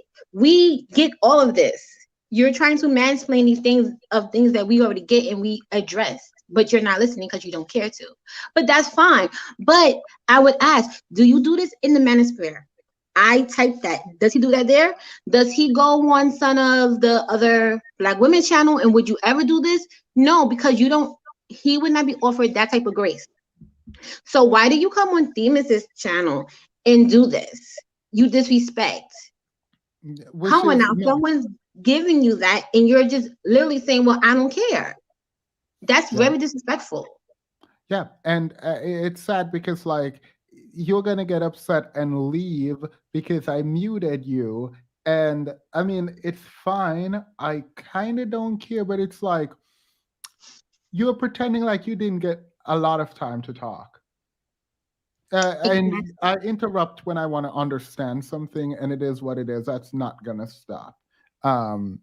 You can talk. You can get to the point. You don't have the right to filibuster. Like no.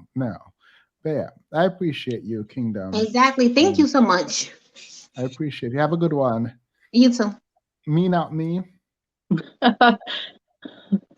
Yes, Themis, I must say, I'm not religious, but you're doing the Lord's work. I really appreciate your live, and I'm also very glad to be over the age of 40 and married. And this is kind of why when I came on the other day, I was talking about why I try not to directly engage, with the manosphere, but I think it is necessary for men, especially like yourself, to, push back against them and have these conversations with them, because it's just tonight, we tried to have, some meaningful conversations, and they were derailed by people that had inabilities to articulate their points. They had anecdotes and stories and fables and fairy tales, for hours, in order to not really get to a point, just to keep us off track. And I think that's what I really just kind of noticed the most,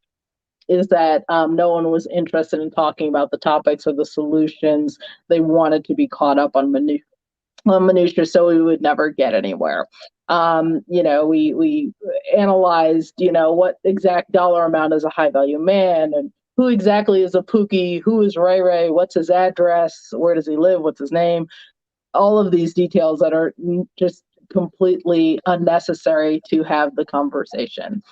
And why church girls don't like me, and and all those things. So that's what we spent hours and hours analyzing. What was not solved was, how are we going to match the 10 million, 10 billion or whatever dollars that Goldman Sachs is giving to the women? Where are we going to find that money for the men? Like, no one wanted to come up with a solution for that. We did not find ways for Black men to increase their educational level so that they did not have to feel inferior, impotent, and insulted or condescended upon, by women. Even though women have been dealing with that again since the 50s, when all the men were educated and the women weren't. They've been condescending. My grandmother's been condescended upon, my mom, and women for multiple generations. We've had to deal with it. So now the tables have turned and they're just going to have to deal with it. And as you say, Themis, I don't care. So like they're going to have to deal with educated women because we're here to stay. So thanks so much for having the panel, and get some sleep. I will. I have some thoughts, but I'm going to close quickly now. Thank you so much. I appreciate you guys, and I appreciate y'all. Have a good night. Okay, bye-bye. I talked about this before. The reason I don't give advice about love and relationship is because I don't have the right to. I would go in more depth, but I'm not going to do that right now. Commitment for me, commitment for me means something very, very specific. And so for me, it is not necessarily marriage, though it's good. The legal aspect is important, all of that. But it is the commitment. It is choosing to honor someone. So when you say the act of marriage, that's why I got triggered. So that's super important.